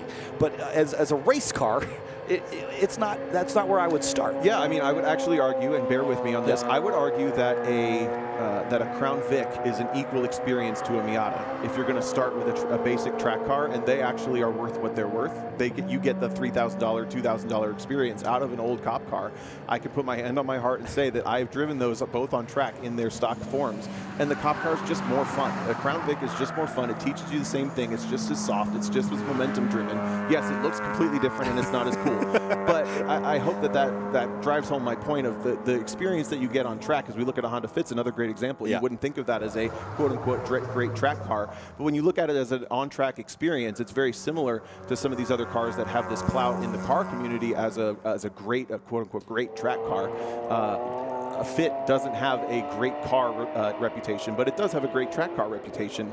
You know, when you get to the GRIDLIFE paddock and you realize, oh, a bunch of people love these. Yeah, and again, maybe loving it for a different reason than, you know, your aunt might love hers, right? So that's the point that I was getting at. Also, BMWs. Let's talk E36, E46. We see these everywhere in a whole variety of things, especially over in the drift paddock. There's a ton of these cars over there, and it just seems like the Corvette, like the FRS BRZ, the S2000, the Miata, whatever. They're just such a great baseline to start with because you can jam a lot of stuff in the engine bay, and otherwise the chassis have a pretty good response for what they seem to be. Yeah, and another great chassis to drive. I mean, they have a very specific feel to them. They have a very planted feel to them. I know some drivers who have come from cars like S2000s or BRZs and get to these cars and they're like, they're so planted. I can't even get it to rotate the way I want. And it's like, well, you have to learn to drive this car the way it wants to drive now, right?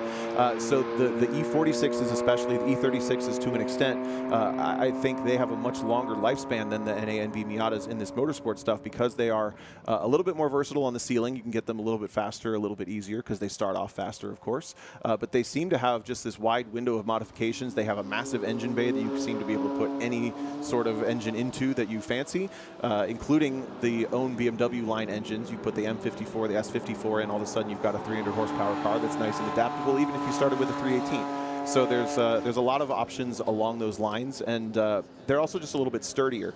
I know from firsthand experience, you can pound curbs, you can abuse a BMW chassis a lot more than, for, say, an S2000 or a Miata, because the suspension components are just a little bit beefier, they're a little bit heavier of a car, so they're designed to kind of take that a little bit more.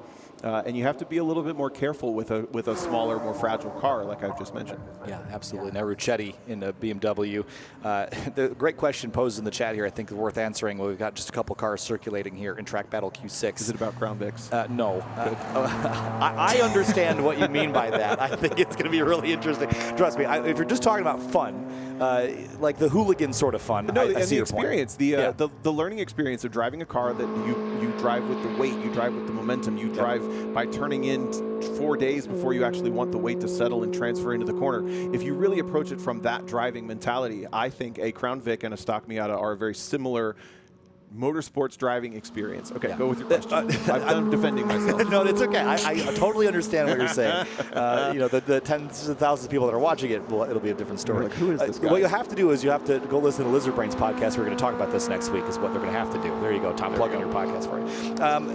The question posed in the chat, $10,000 budget finished. What chassis are you picking? Oh, finished. That's really tough. I think that really limits it to putting stuff like RX-8s, 350Zs, and the oldest stock engine BRZ FRSs in the conversation window, unless you want to go fairly old, in which case you can start to add in things like EG, EF Civics. Obviously, that we're getting into 30-plus-year-old cars at that point, even with the BMW E36s and E30s. So I would advise against that when you can even look at something like a Club SC car, the Fits and the slower minis and things like that. Those are in the window, but I do think that you can accomplish a fairly effective $10,000-ish car for the track with a, like I said, 350Zs are in that window now from what I've seen. RX-8s are going to be the most work. They obviously are notoriously going to use some other things that normal combustion engine cars don't, oil, particularly engines. Yeah, oil. Yeah, but and then yeah, those FRSs are getting down in there, and yes, the FRSs maybe are also a little bit unreliable in certain ways, but they also have a pretty good following at this point, and they have a great selection of engines to put in them also if you want to grow. You kind of have to think about your goals, or you kind of have to make up your mind and stick with it for a little bit and just work on yourself as a driver. Yeah, I think you bring up the point about the FRS BRZs, the first-gen cars. A lot of the issues that about them are known and are pretty preventable if you're kind of ahead of the curve on them. So as long as you know where the car came from and what it was doing before, change oil a lot, overfill with oil, the oil cooler, generally okay. I'm curious, chat, you're listening to us here on YouTube. What do you think? You can answer that question. Anybody's sharing something? I don't think that you mentioned this one. Maybe you did, and I didn't hear it. 8th Gen Civic Si. Yeah, that's a great idea. Those are also there's a weird spares part price difference in some of those. There, a transmission for an FRS is like under $100, and a transmission for a Civic is like $500 or $600 because of just the parts for those cars. I don't know why. I'm not plugged in enough to know why, but I know that some parts on Civics are way more expensive, so that's kind of why I didn't think of that. Yep. They also have that Honda, they're reliable, so they're all worth a little bit more kind of thing. Right. Great choice. G37 thoughts. That's a 350Z. Yeah. So sure. Yeah. 240 SX. Good luck finding a good one for that price. Yeah, I was going to say that seems like it'd be priced out. Acura RSX. Okay. That's probably not similar to the 8th Gen SI issues, right? Like some of the consumables might be a little expensive. The car I really miss is the Jeremy Boysen's X PWC RSX. Yeah, that was a really pretty car to have that one around. If you need something to go watch later on when you're missing watching racing, go watch some 2020 to 2022 era GLTC races. You'll see one of the original World Challenge RSXs raced by Jeremy Boysen in those races. Usually flirting with top 10s, and yeah, that car was really, really cool. He hopped it up for GLTC too, so it looked proper for the class. The other half of Lizard Brains popped in, DJ Alessandro, and he said, try 1200 for a cheap trans for an 8th Gen. Oh, okay, so yeah. So even more, so that makes great sense.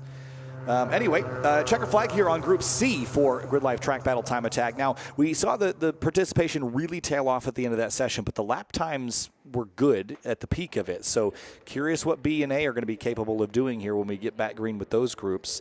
I don't know if we're going to see records broken again today. I think tomorrow morning is what everyone's going to save their energy for. But you're looking around, the sun's out, Tom. What are your thoughts on it? I hope we see some of the drivers who didn't necessarily have the smoothest weekends so far. There's a couple of drivers that have been either in traffic, that have either been working on their cars. I think it's safe to say a lot of our front runners are not going to come out, but there are some drivers sitting in that 3rd to 7th position within the podium sprint qualifications that certainly have an option.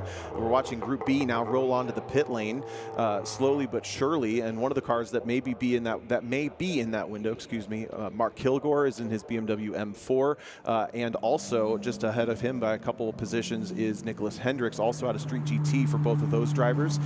They're duking it out between each other for 3rd, 4th, and then Brad Smith is in there in 5th in his Camaro. Drivers like that where you maybe can solidify yourself into that top 5 for the podium sprint would be okay for now. We're also going to see Peter Granberg head back out. He needs to find 3/10s to reclaim the track record and the top spot in Falcon Club TR. All 3 of our top street cars are going to go out. The yellow Cayman, that black Subaru center of frame, and Aaron Rekadal in the Civic. Those are the top 3 in street. So we have a lot of takers. We'll see how many of them follow through after they see how turn 1 is looking. Keeping an eye on it on frame, it looked like it was clearing up pretty quickly, but it's still going to be probably half this session before it's really confidence-inspiring. Yeah, and the other thing to note is that the sun's back out, so that'll help. It is, yep. But I think watching Mark Kilgore, that'll be an interesting one in the Street GT. He currently scored 4th, but needs about 2.2 seconds to grab the 3rd seed from Nick Hendricks. There he is on track, the number 909 BMW. Caught up with Mark earlier. He was down on the pit lane during the fan walk during the lunch break here, and was pretty surprised to see how many people were over there. I think that was a really cool thing. We're going to do more of that. There were posters that were given away, and if you're here at the racetrack tomorrow during lunch, it'll be the GRIDLIFE Rush Series fan walk. We've got 50 Rush Series posters to give away that you can get autographs from the drivers and experience GRIDLIFE up close. But there's Kilgore. Let's follow along with Mark for a hot lap here, Tom, and keep an eye on this Street GT car. I don't think we've had it really enough look at this car this year because he's just sort of right in the middle of the woodwork, but usually on track he's got some of the other Street GT competitors that are at the very pointy end, but he's right in the conversation this weekend. And again, you can run the good lap times all day long, but he's within the window where a good podium sprint for him and a bad podium sprint for somebody else could upset the order. Yeah, Street GT in general, it's a different style prep. We talk a lot about power and weight, we talk a lot about engine swaps and all this.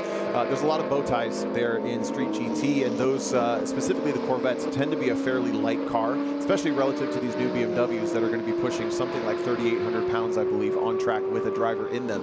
So we're talking 300-400 pounds of difference on the same size wheels, the same size tire options.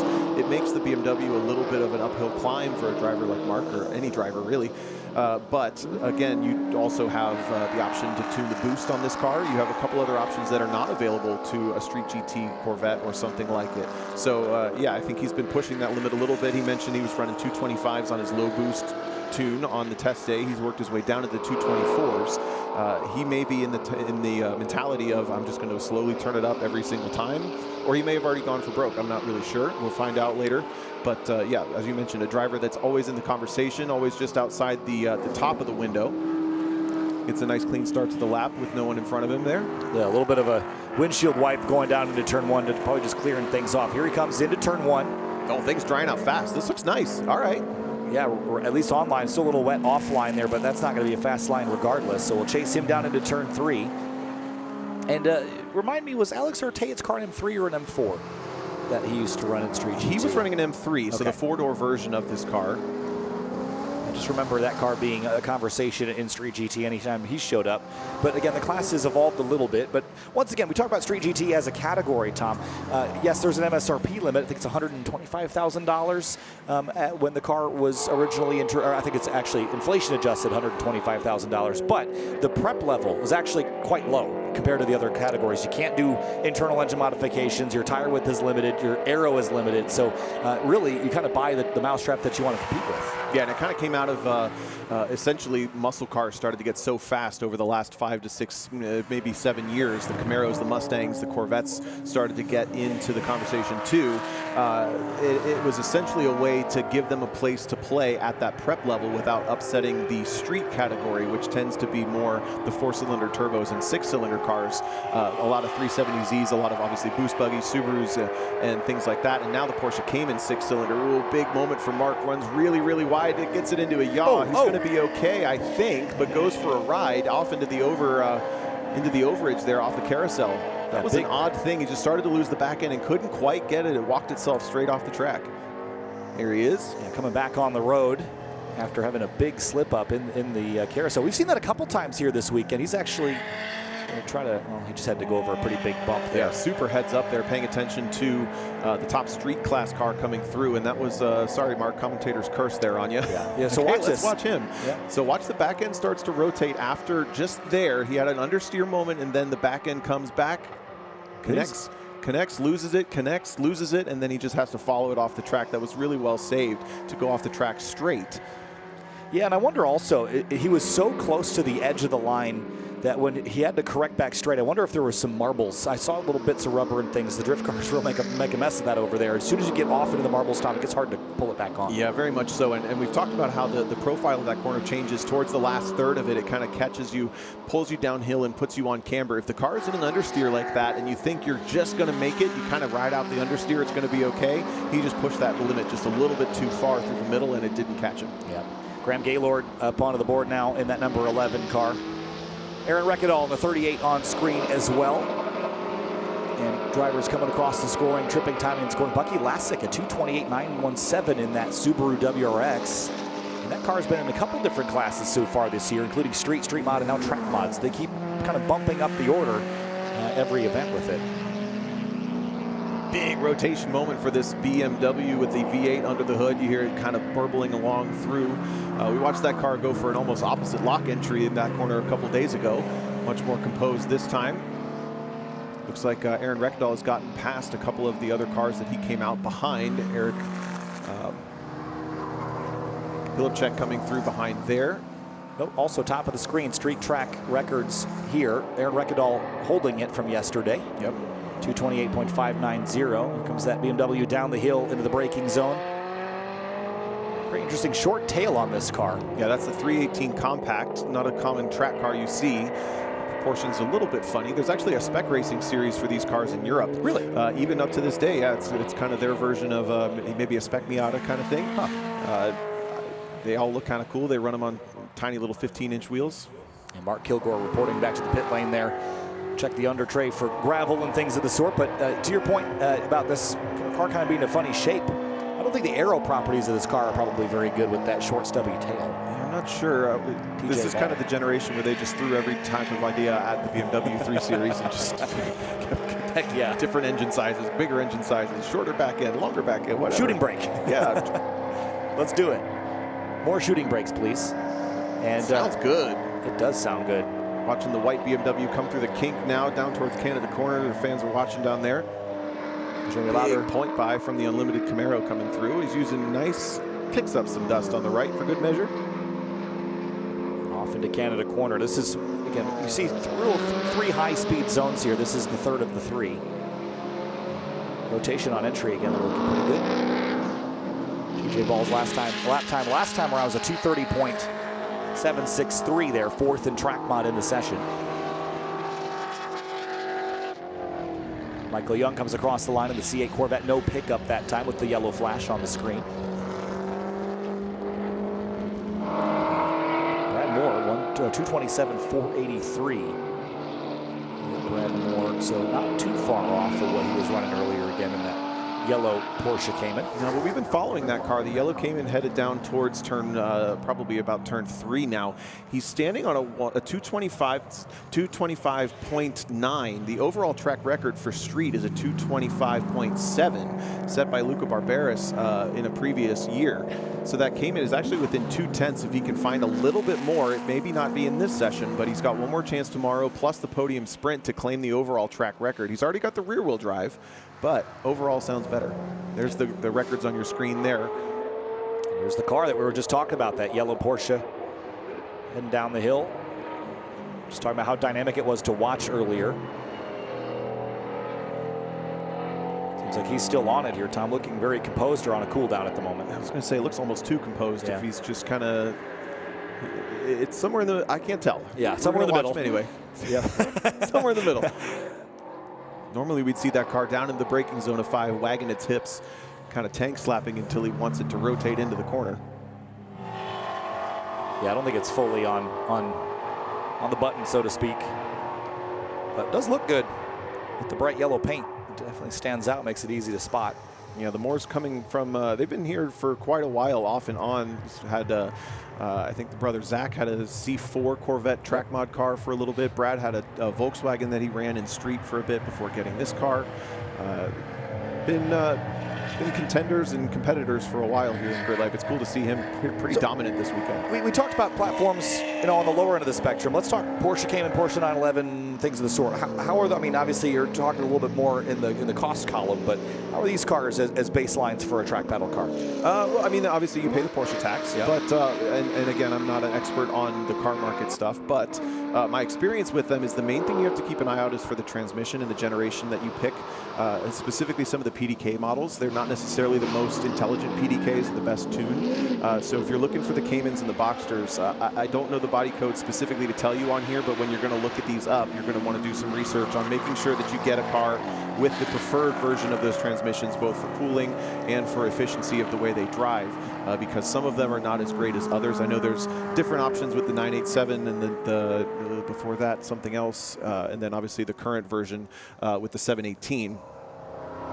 But in general, especially if you go towards the top levels, obviously they're fantastic. I mean, the Cayman GT4 is an amazing car if you've got the cash for that. Even the Cayman S's, some of the Turbo 4 models are even really, really nice to drive. But yeah, check on those transmissions. Yeah, looking at the Unlimited category, again, we're in Group B for Unlimited, but this is a car we haven't really talked about yet this weekend, and that is Derek Carter in the 424, 222.571. Not a bad lap, I have to say, in that Mustang.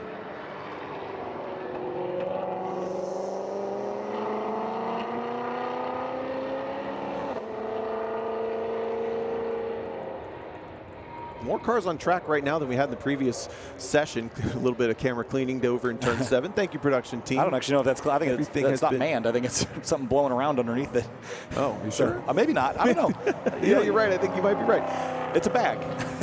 So blowing around. It's a little breezy over there. Hey, we'll still shout out to the production team. But yeah, there's probably about a dozen cars on track right now. Turn 1 looks really nice. So Group A drivers, if you weren't thinking about it, I think it's maybe worth giving it a shot, as the track temps are going to have stayed pretty cool with all the cloud cover. Derek Carter definitely on a cool down or maybe a reset lap here in the Mustang.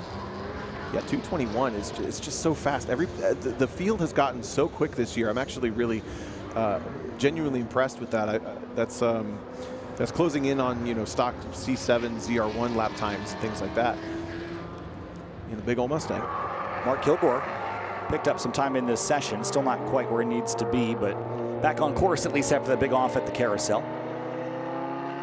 The RX-8 on track as well. Didn't quite get a look at the number. I think it's the 205 car, I believe, which is Neil Schartz in the RX-8.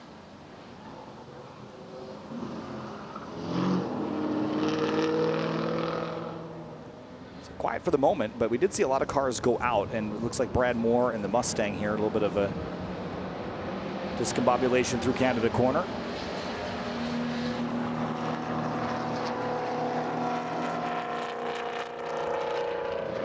Coming up and around to turn 14. And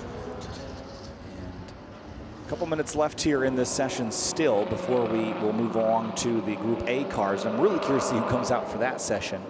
Jackie Ding's been taking huge chunks out of his times every time he goes on track. Yeah, pretty desperate for a 2:10. That'll be fun to watch for. So we have Group A coming up as the session here winds down in the next 5 minutes or so, and then we do have one more race worth hanging out for. The 5 o'clock GLGT race number 2 will be there before one final full course jam for the drift cars, and then we're all going to focus our attention over to the main stage for the concerts for the rest of the night.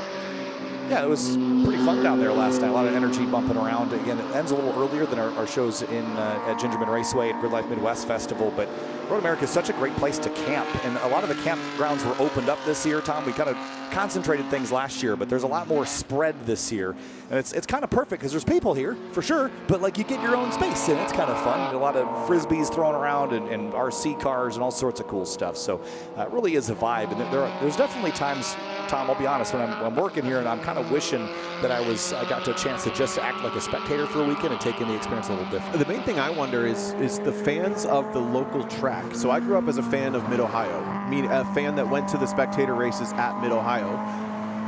I think for a second, let me put a hold on that thought, because we have one of our Club TR contenders starting a fast lap. That is working its way through turn number 3. Peter Granberg, the 511. Yep, the white and blue with pink accents on it, coming through turn 1. A little bouncy, a little bit rowdy through the exit of 1, but we'll be coming down in the braking zone for turn 5 momentarily. Sits second in class, 4/10 off the track record. Has the track record for the rear-wheel drive segment of that class, but not overall. Kissing the grass blades down the braking zone, inside the 3-board for the brakes. Really quick, aggressive turn in, loses the back end for a moment, puts the boot in it, rotates it through the finish. That's not necessarily a bad thing. Little flash of the brakes under, and then trails it off early. Needs 3/10. Ooh, big slide through 6 also, but I think he gathered it up. As long as he's getting back on power soon enough, can drive out of it. He only needs 3/10 to be the top seed going into podium sprint, and again, reset the records that he just continues to push forward. He already has it. He reset it 3 times this weekend, and needs a little bit more to beat Mario Moroni's time, but that's a different subcategory, being front-wheel drive that Mario's got. You see that top of the screen. Looks just about perfect on line through the middle and the exit of this. This is where the carousel kind of catches you. He really flirting with it. Actually kind of ends up a bit short of the track limit there, but it looked really efficient. No brake lights on the way into the kink. All the way out to both pavements on the exit curbing. K24 singing down through the concrete tunnel in the forest of the Moraine Sweep. It's such a pretty area of the racetrack through that tunnel there, but Granberg on the brakes now into turn 12. The blue and white K-Power car. This car actually at one point was a street mod car, was a supercharged car for a while, and then was turbocharged, and then now has a K-Series in it. So it's seen a bunch of different builds over the years.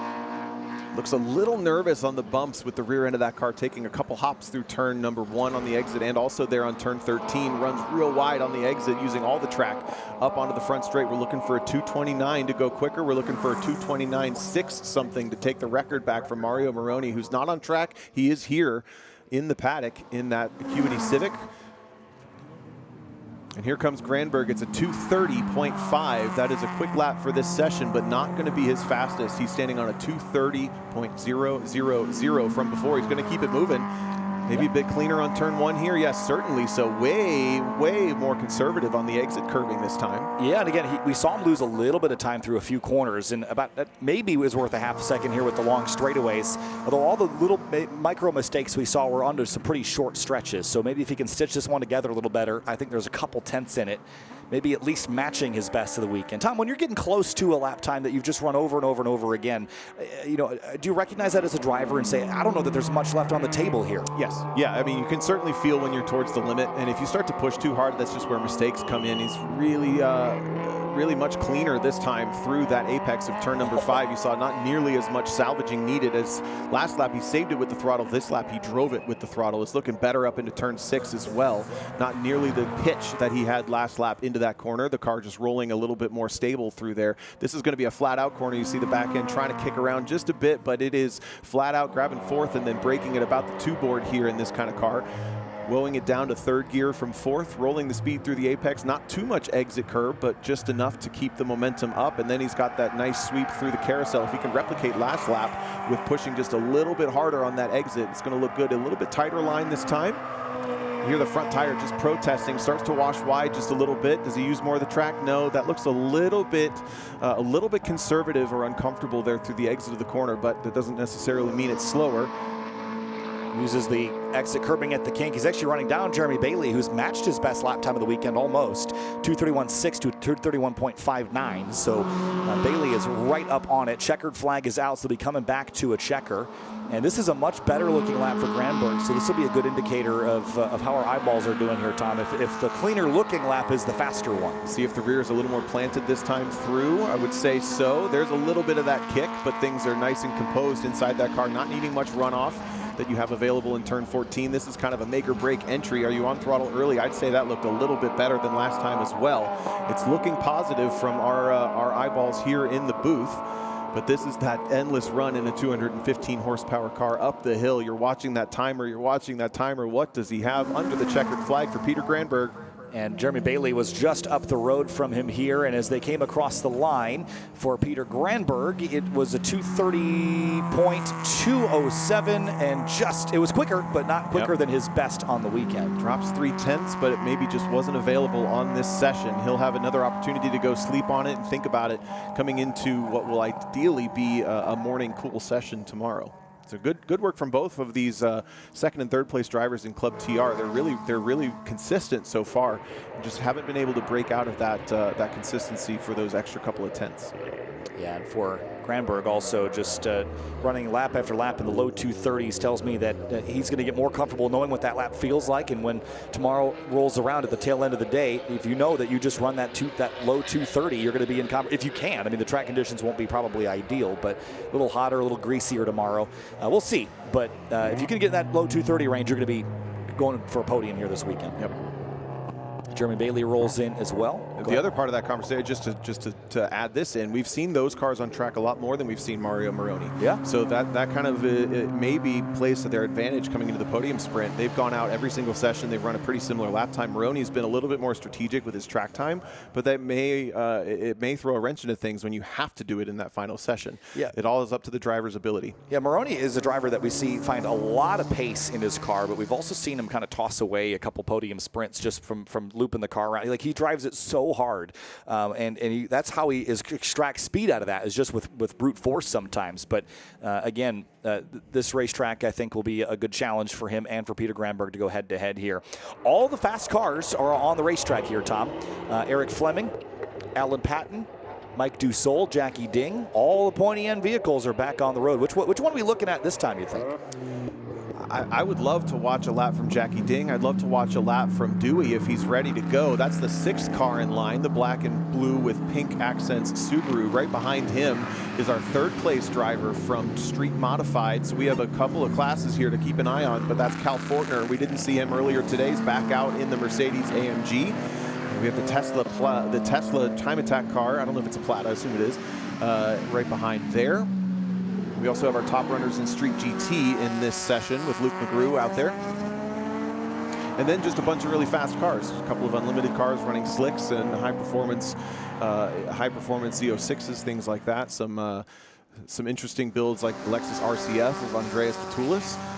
This is a cool mix of cars, but yeah, I think that street mod, especially with the pressure that Luca Barberis was able to put on Dewey, he was not able to make a lap in this previous session, but it's less than 2/10 between those two cars. It's the Subaru working his way down towards turn 5, just behind Jackie Ding, who's getting some nice warm-up done in that big BMW. I don't know what they have the weight of that car down to. I think they have it closer to 3,400 pounds, and I think that's probably without Jackie in it. So that's the lightweight that they've gotten to in the excuse me. So it's like 3450 with him in it. Yeah, right, yeah. 3460 with his helmet on. Right. No, I mean maybe the chat, maybe YouTube fans of him will know better, but I think that's the light BMW M2 in track mod. Gold wheels on that thing. Yeah, it's been doing a lot of aero work recently, more than anything. Yeah, and again, this car this weekend, I just said this in the previous session, that he's not taking tenths out, he's taking seconds out every time this car goes on the racetrack. So that's why I'm interested to see what he can do.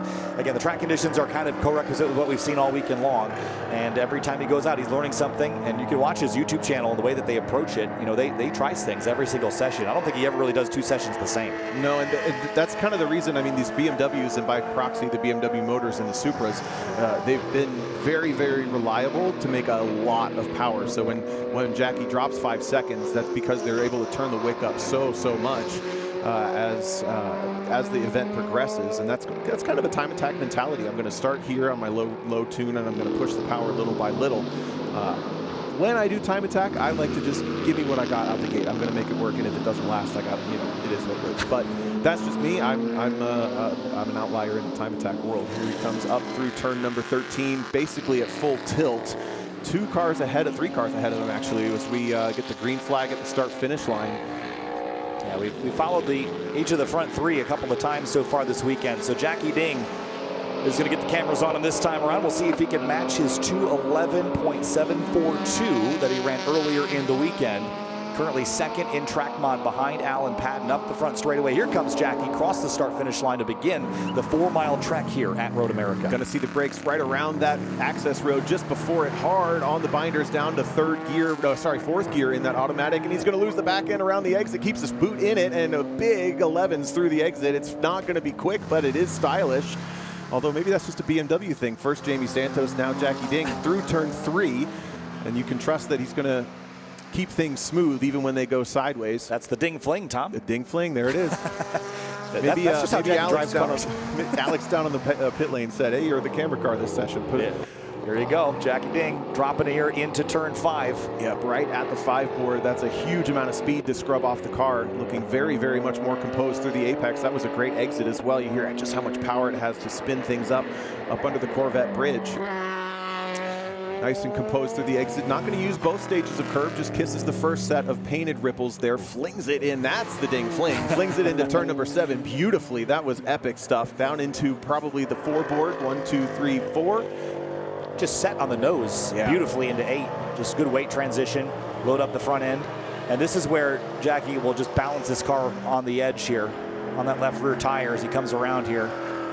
Looking pretty solid through the carousel. See just there, a little dab of oppo as the car started to build boost. Needed to catch it for just a moment. He's actually running down Alan Patton as Alan may be on a cooldown at this point. Lost a brake light, it seems. Jackie all the way out into the grasscrete, and then dirt drops it for good measure down through the kink and into Canada corner. Here he comes on the brakes just at that final little bend. Patton doing an excellent job letting him through. Composed on the entry, trying to get the power up for turn number 13. It's not going to be flat out. He had a big moment here a couple years ago in his stock Supra. Let's see if he can go a little bit cleaner through here this time. Grabs the inside curve, dab of oppo again, uses a bit, half a car width of the runoff. It's a little bit shallow of an entry there for turn number 14. A late turn in. He's going to try to get it squared up. It looked a little clunky, if I have to say, for that final corner. Sitting on a 211.8 right now, 211.78 to be exact. What can he do now? Jackie Ding across the line. 2:12.596. Not a bad lap. Not his best lap.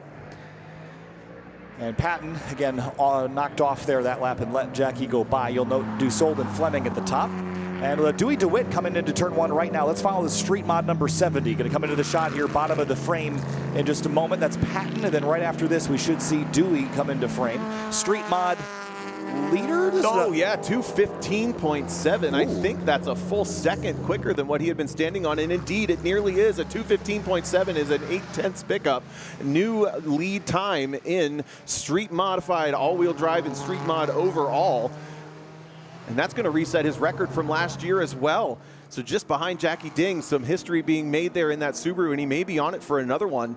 And that's going to put himself well comfortable ahead of Lucas Barberis by a full second now instead of 2/10. Yeah, should be coming down into turn 5 at the moment. And again, to your point, the record that he was chasing in all-wheel drive was his own from last year. So he not only just broke that, but also puts himself back on top. And kind of ugly downshift there, leaving turn 5, but he's already done what he needed to do, Tom. Yeah, I think this is going to be either a reset or a cool down lap for the big turbos in that car. Clearly not trying to attack the entry either, as he was already well off the brakes, coasting into turn 5 as we cut to him. But maybe one more shot at it behind. Cal Fortner not quite able to make quite the same gains. He's sitting on a 2:17.4 from a previous session. He goes to a 2:18.2, so he's within a best time. For some reason, I just see a French horn on his little photo. Do you know that Dewey plays French horn? No, but he does. Oh, I did. But he plays it from the other end. He just screams into it. Oh, man. I don't know. No, it's a pirate flag. But yeah. So the story behind this car is nicknamed Boogeyman, and it was a name given to him because back when this car was being built, people would joke that it wasn't ever going to show up, and they kept calling it the Boogeyman. And finally, it did show up, but it's been kind of a force to be reckoned with at times. 2023 Street Mod champion. Last year was not a good year for Dewey. There was a lot of work put into this car, and this year the big change that they debuted at Mission Raceway Road Atlanta was a sequential gear set put in the OEM transmission housing here, which was sort of a gray area in the rules that they're taking advantage of, and certainly it is allowing you to shift a lot quicker. And we'll see if Dewey can get back on it here again. Looks like he's setting up for another quick lap, Tom. Yeah, for those watching unfamiliar, a sequential gearbox means you don't have to lift off the throttle. You can just grab the gear and pull it into the next gear set. It's basically queued up for you. He's clearly headed to the pit lane, unfortunately, but oh, is he? No, just cooling down. Oh, is he trying to get a draft maybe? Let's see if he's still on it over the hill. Not sure, but either way, so you can basically shift without lifting, and you can do it much more quickly than if you had to use the clutch and if you had to lift off the throttle. Also helps the turbo stay spooled in that engine rather than losing boost on every upshift. So this is an odd double cooldown lap for that car, but still time in the session to reset if he's trying to go for that. Yeah, still cooling it down now, and maybe he'll go one more time. Here's Chris Smith. This is a car I've wanted to look at for a while. The orange 1 Series BMW in track mod. He was so close to winning at Carolina Motorsports Park, but he's going to head up the hill here, and we'll see what he's got as Ernesto Pizzalis puts in a 2:16.8. You just see that car jump up to the board. Here comes Smith, and this team's legit garage BMW. That whole team builds some really pretty cars. Michael Pagano's 116i hatchback BMW is another example. But here comes Chris Smith into turn 1, diving on the brakes here. Big arrow on this car. Pretty obviously gone for the V8 swap in this one, a little different than the other 1 Series that you've seen out there of Jamie Santos. He's sitting on a 2:19.2 and is in the 4th position in track mod, so he's in for the podium sprint as things stand right now. Really up on the throttle, spinning a little bit of the inside wheel, I think, coming off of turn 3. Blasts past one of our street GT cars down under the Sargento Bridge into turn 5. It's going to try to push the braking zone just down to that 5 board as the car comes into view for all the spectators down there. Hard on the binders now. Just out to the outside curb, looking nicely composed. Kisses the inside curb. How's the power down? Drama free. Up and into turn 6 now. Makes great noise too, doesn't it? Turn 6, challenging corner because you kind of lose all your mechanical grip as the track falls away over the crest of that hill. Pretty liberal curb usage there on driver's right and driver's left, leaving 7. Yeah, nice and composed platform. Not a big rotation on the way in there. Breaks it down into the turn 3 zone, just across some oil dry. Not another big hop of the curb on the inside, all the way out to the outside, trying to open up the carousel. And this is where you just have to learn to lean on the front tire a little bit too much lean. That's how Mark Kilgore got himself in trouble. He salvages it though. This car on some grippier tires, running in the track mod category, winds it up for the run through the kink. Little speed adjustment there as the curb starts, and then you're back on throttle through to balance the car all the way out to the curbs. Uses both stages of it, just short of that grasscrete added this year. Sounds like an old Can-Am car almost down through the hills here into Canada Corner. Alan Patton just ripped by the start line. I think he might be on a fast lap too, so we'll follow Chris Smith back around to the start-finish line and then check in with the Louis Gigliotti C7 Corvette. That looked like an excellent turn 13. Nice late turn in without any drama. Kisses the inside curb, but the car stays composed. Rolls it early into turn 14, and you can see he comes into shot a little bit more shallow than when we saw Jackie Ding do a couple minutes ago.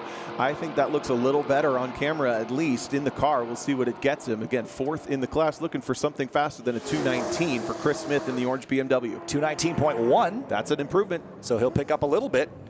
And here comes Alan Patton into 5. This is a fast lap here, Tom. He's pushing. he sure is. Look at the black marks coming out of the back of that car. Very, very drama-free on the acceleration there, too. Just braking before the bridge, rolls it in early for turn 6. That's what you got to do. Both stages of curbing. That's perfect for what that car needs. Here's where it started to fall apart in the previous session. It's composed this time all the way out to the outside, pushing the limits of what this track has to offer on the brakes inside the floorboard as he dives on the front axle. Very, very clean acceleration. I like the way this looks a lot so far. How does the carousel go for him? We saw that huge rotation earlier. Can he keep it composed here? Yes, so far. Starts to breathe back into the throttle. The hands are not moving on the wheel. That's a nice constant radius. Drops one tire. Gosh. No harm, no foul. Ooh, grabs some inside curb on the way into the kink, though. That's a hairy thing. You don't see a lot of curb usage like that through that section, and it seems like you paid for it just a little bit on the exit there. Yeah, that was a nerve-wracking moment when you're on throttle. They're tracking out of the carousel because all the weight thrown to the left there into Canada corner. Alan Patton's time he's chasing a 208.779. That was a lap he set in the previous session. He's reset the record twice today. Can he do it one more time, Tom? Sounds like an air raid siren as it charges up from Canada into Bill Mitchell Bend. Trying to get it woed up. See the back end wiggling just a little bit. The Zebulon Arrow doing its job. It's a very composed lap. Absolutely perfect on track limits, and he doesn't want to complete it. Okay, so it must not have been up in the green then, unfortunately. Right. Yeah. Fun to watch nonetheless. I think it's sort of walked away from him from 10 to 12, I think. And here's Jamie Santos. This has been an exciting car all weekend. He has had some issues with the age of the tires from what we understand. It's been a very drifty weekend for him.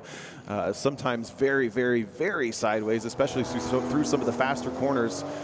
Not too dramatic through the beginning of the lap so far. Gets it through turn 3 and on the way down to turn 5. It's a big boost machine in this one. No V8. It's the twin turbo, I think, 6-cylinder up front. Pizzellis is continuing to go really, really quick. Not quite matching his laps from earlier in the weekend, but he's been very consistently 213 to 215. Here's Jamie into 5. And he struggled with grip leaving this corner. Much more composed that time. Much better. Yeah, the question is if he's in the window where if he was driving so hard before that he was actually getting some good time out of the car. Look at it pitch up into turn number 6. Gets a little bit of a flat slide through the apex. Not quite as much exit curbing as Patton, but it can still be efficient. Ooh. That's what we've been seeing before, and it's a disaster again. I mean, it looks cool, but that's so much opposite lock needed through turn 7. You want it to be a little more planted than that. I think he might just be showing off at this point. Look at the rotation. He gets off the curb into turn number 8. It seems like he's going to get one more drift through here. Go ahead. The right-handers the thing really seems to be struggling. The left-handers looks much better. See here, though, it's just walking all over the place on him through the carousel. I mean, we were speculating that the tires might have been corded. Honestly, like looking at the rear tires in particular, like it's like almost rolling over on the sidewall. Like the rim's almost touching the ground. So I wonder how much. Oh, slide out of the kink. Oh, and he's going to bounce it off the wall. He's just pushed it a little too far. He was asking for it, if you ask me, but that's a driver that thought he had the confidence and the ability, and I think he's just about skipped it off the safer barrier. I'm not sure that he got to the concrete, and it's going to be a car he can drive back in. Yeah, it looks like he's just going to, so that safer barrier is essentially some foam with some padding behind it. So he's just going to kind of glance off of that. It's not going to be that big of an impact. Certainly he'll be okay as a driver, but a little over the line there. Yeah, again, it just, the car is telling you something, Tom, at some point. Again, we saw him almost do that yesterday, but that safer barrier, you're not going to see it because of the dust, but as you pointed out, there's foam blocks behind that, and it's 4-inch square steel tubing, and the whole idea there is that the steel is not actually connected to the ground. It's connected with cables to the concrete that's behind the foam. So when the car gets to the wall, it actually moves the steel barrier, compresses the foam, and then it absorbs the energy. So he'll get away with very minor damage out of that, but that is a great innovation that the Indianapolis Motor Speedway and IndyCar and NASCAR all worked together on back in the early 2000s. It has saved countless lives in motorsports, but in there it saved Jamie Santos' door from a lot more significant damage. Bruised his ego and saved his door. I like that. Exactly. Saw a moment as well for one of our unlimited cars, a little clunky through the final corner for Andreas Batulis, starting a flying lap in this Lexus RCF. It sounds so cool. I remember this car used to come to some track days that I would attend, and I always thought it was a stock car. It just sounded like it's got that NASCAR sound. Listen to it coming through turn 1. Typically running on the race slicks. That's the most reason it ends up in the unlimited class. Also stripped out on the interior. We see this car at a lot of events. He's currently not scored in the overall timing and scoring list as far as I've seen. He's now turned in a 2:20.6, which is a pretty solid lap. Yeah, interesting that because we saw him out at least once before today, so maybe that time didn't stick. But Bertulis is leading the championship standings in Unlimited right now, 68 points to Pazelis' 66. So he's really battling Ernie head-to-head this weekend in Ernie's C6. And this Lexus, a little bit wide there at the exit of 5. At first glance, looks a little less prepped than Ernie's C6, but head-to-head, they've been pretty equal this year. Looked a little late on the brakes to my eyes coming into 5. I thought he was going to make it, and then sure enough, wasn't able to get it to rotate at the apex, and it looks like he's almost going to bail out of it at turn 6, just kind of cruising through turn 7 here. Track battle heat number 6, Group A, winding down. This will be our last session of the day for Time Attack. We still have one GLGT race coming at you at 5 o'clock on this GridLife live stream. This is one of the only cars left on track here in Track Battle. I was talking yesterday about Ernie Pazelis and Andres Bertulis. Both of these drivers are always on the racetrack. It doesn't matter where, doesn't matter when, doesn't matter what the conditions are. I think Bertulis did more laps than anybody at Road Atlanta earlier this year when it was raining. He was just out there running around 80 miles an hour, just having fun, taking advantage. Yeah, you pay the ticket price. You might as well use the track time, and he did that. There's Jamie Santos now coming on back. I don't know that. Did he get back around to the pit lane? No, he did not. He's clearly got some left rear suspension damage or maybe just a flat tire. No, he's got a tow arm knocked out, so that car is crabbing its way back. Honestly, look, the side of the car looks fine. Yeah, I don't think he actually made much contact with the body. If anything, maybe just the rear fender kiss, and then he got lucky. Unfortunately lost the suspension. I'd rather fix, I don't know, would you rather fix bodywork or suspension? Oh, suspension for sure. I'd rather unbolt the part than have to take it to the body shop and paint it. I don't work on cars much. Well, I don't either. I'm just telling you what I would rather do. Can you tell? Yeah. But again, for Jamie, I do think he hit the wall pretty well. But again, that safer barrier just does take a lot of the energy absorbing. What really stinks is when you get all the way through the foam block, so then the steel has nowhere else to go. That's when you really kind of run out of the energy absorbing there. So he's damaged the car, but he'll come back to the pit lane and address it for later in the weekend. So let's see if Bertulis comes back around with any more pace. No, I think he just entered the pit lane as well. So Santos might be our final car to enter. Checkered flag has been out at the start-finish line, but no one's actually gone to take it. And now that the sun's out, look at how beautiful Road America is down there at the kart track. Still drift going on. Over 100, you mentioned drifters, or over 80 at least, drifters running this weekend. Yeah, well over 100 tickets, but again, some of them split across. Only 3 drivers in Club SC in this heat, but no big improvements there. Davidson, Coughlin, Smith, all slower than they had run. They had the worst conditions of the group. But in Falcon Club TR, Peter Granberg at the top of the order, 230.207, just shy of his best the weekend. Bailey, Feingold, Rawson, Glossary, the rest of your top 5. And then in street class, Brad Moore once again leading the way in that Porsche Cayman. Mike Coons, Aaron Recadal, Neruchetti, and Mike Calloway, the only 5 takers from Street. In Street GT, Luke snuck out there, 220.721, Tom. Yeah, a little slower. He's standing on a 20.0, so he's been knocking out those 20s every single time he goes out, but has not improved in a couple of seconds. He was just out in that previous session that we just watched in Group A. Then we move up on to Street Modified. We have a new record, new overall, and new all-wheel drive track record from Eric Dewey DeWitt, 215.7.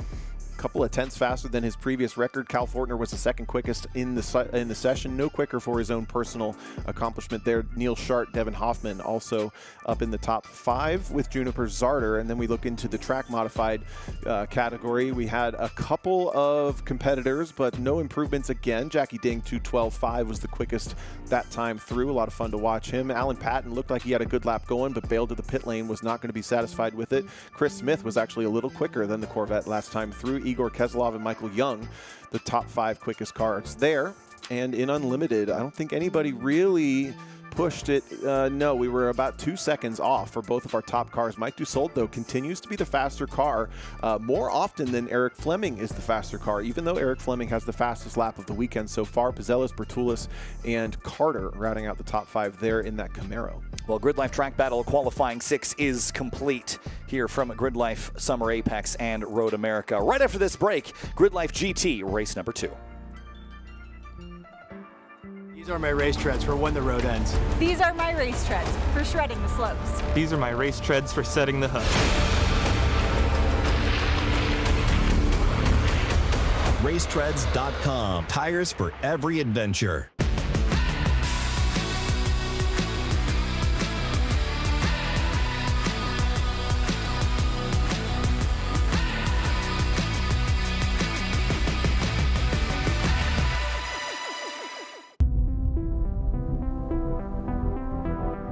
When we modify our cars, we do it to feel a greater connection, a more responsive feel between ourselves and the road.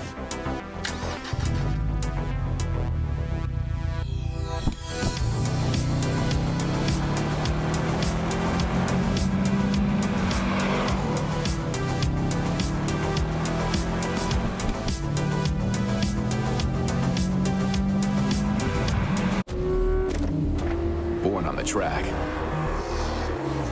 bred on the mountains, raised on the podium, ready for anything and everything. Falcon tires, race tested, road ready. Learn more about our entire line at falcontire.com. Every lap, every race, every bit of paint traded for every hard-fought place.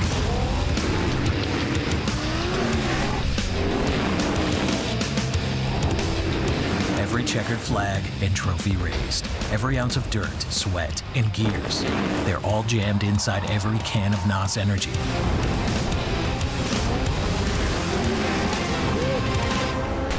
Go ahead, open up a can. GRIDLIFE returns to Elkhart Lake, Wisconsin and Road America for the second ever Summer Apex Festival at America's National Park of Speed. And great scenes here from the Kettle Moraine region of Wisconsin and the 4-mile scenic drive through countryside that everyone calls Road America. Kyle Heyer joined by Tom O'Gorman for GRIDLIFE GT race number 2. A little earlier in the day, we had our first race where Aaron Lichty in his number 66 Corvette C8 won the race pretty handily over Charles-Andre Bilodeau and Colin King, and Cerise Taylor caught up with Aaron after his race 1 victory.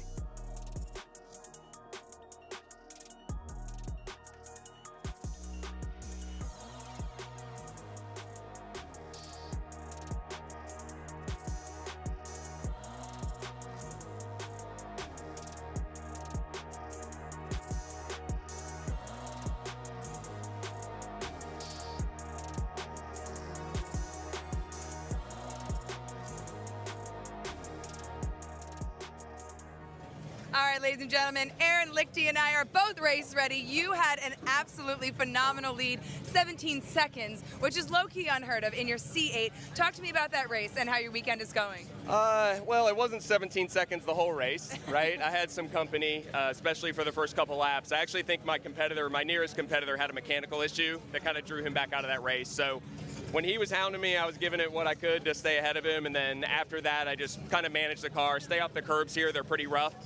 Bring it home clean, and then I expect a lot more competition the next race. Are we dealing with stock power under the hood? What are we working with? So it's obviously the stock engine, but it's been modified pretty heavily. We then have to detune it for all of these racing classifications. So the motor can make 560 horsepower on full gas, but we're running it in GLGT at 370 horsepower. Fantastic. Now, GLTG is a new race series here at GRIDLIFE this year. Talk to me about what your expectations were and how have they met those expectations or exceeded? Well, the expectation is a lot of what we have in GLTC that we love, with a little bit more horsepower and a little bit more downforce, and it's exactly that. What we really need is just to see the class mature and get more competitors in it, and I think the racing's going to be awesome. All right, guys, get your high-power horse cars out here, join the pack, and come party with us here at GRIDLIFE. Thank you so much, and congratulations. Thank you. Appreciate you. Aaron Lichty, always a professional on and off the racetrack, winning GRIDLIFE GT race number 1. And he's on pole for race number 2 here as well. And Tom, as he said, waiting for the category to mature and get more drivers in it. But again, we had a lot of mechanical issues there. Alex Pites sent me a note about his car because he was pulled off kind of mid-race earlier. But he's a driver that's got a C8 that's similar in some ways to Aaron Lichty's car. He was just trying to sort out the front splitter. It just started making a new noise he hadn't heard before.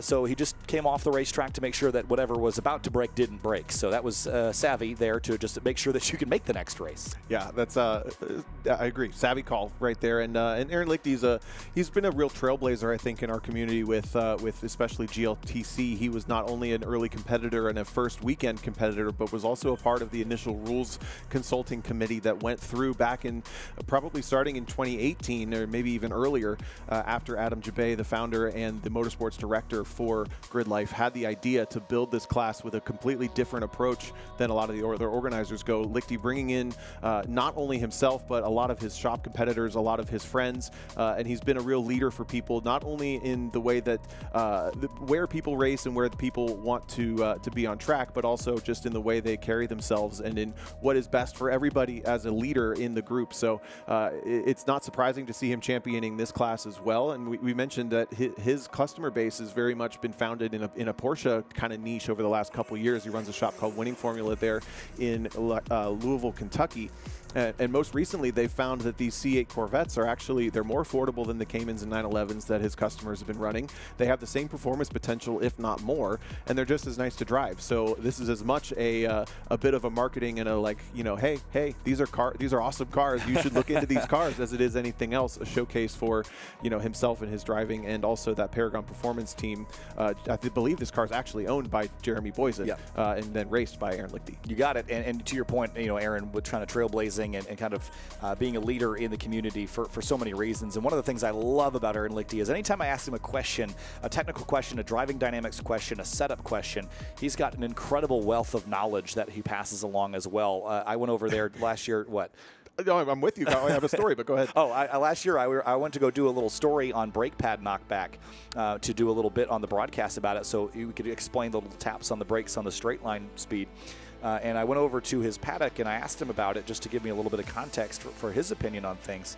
And I talked to him for 45 minutes and I was not bored once about just something so simple, and it was just a fascinating conversation. He's the kind of guy that could just whip out like a Churchill quote and just like drop it in conversation, and it both makes sense and is hilarious or relevant or whatever. And I'm like, how do you know that? It's just a very well-read, intelligent person, and like I said, a bit of a trailblazer for us.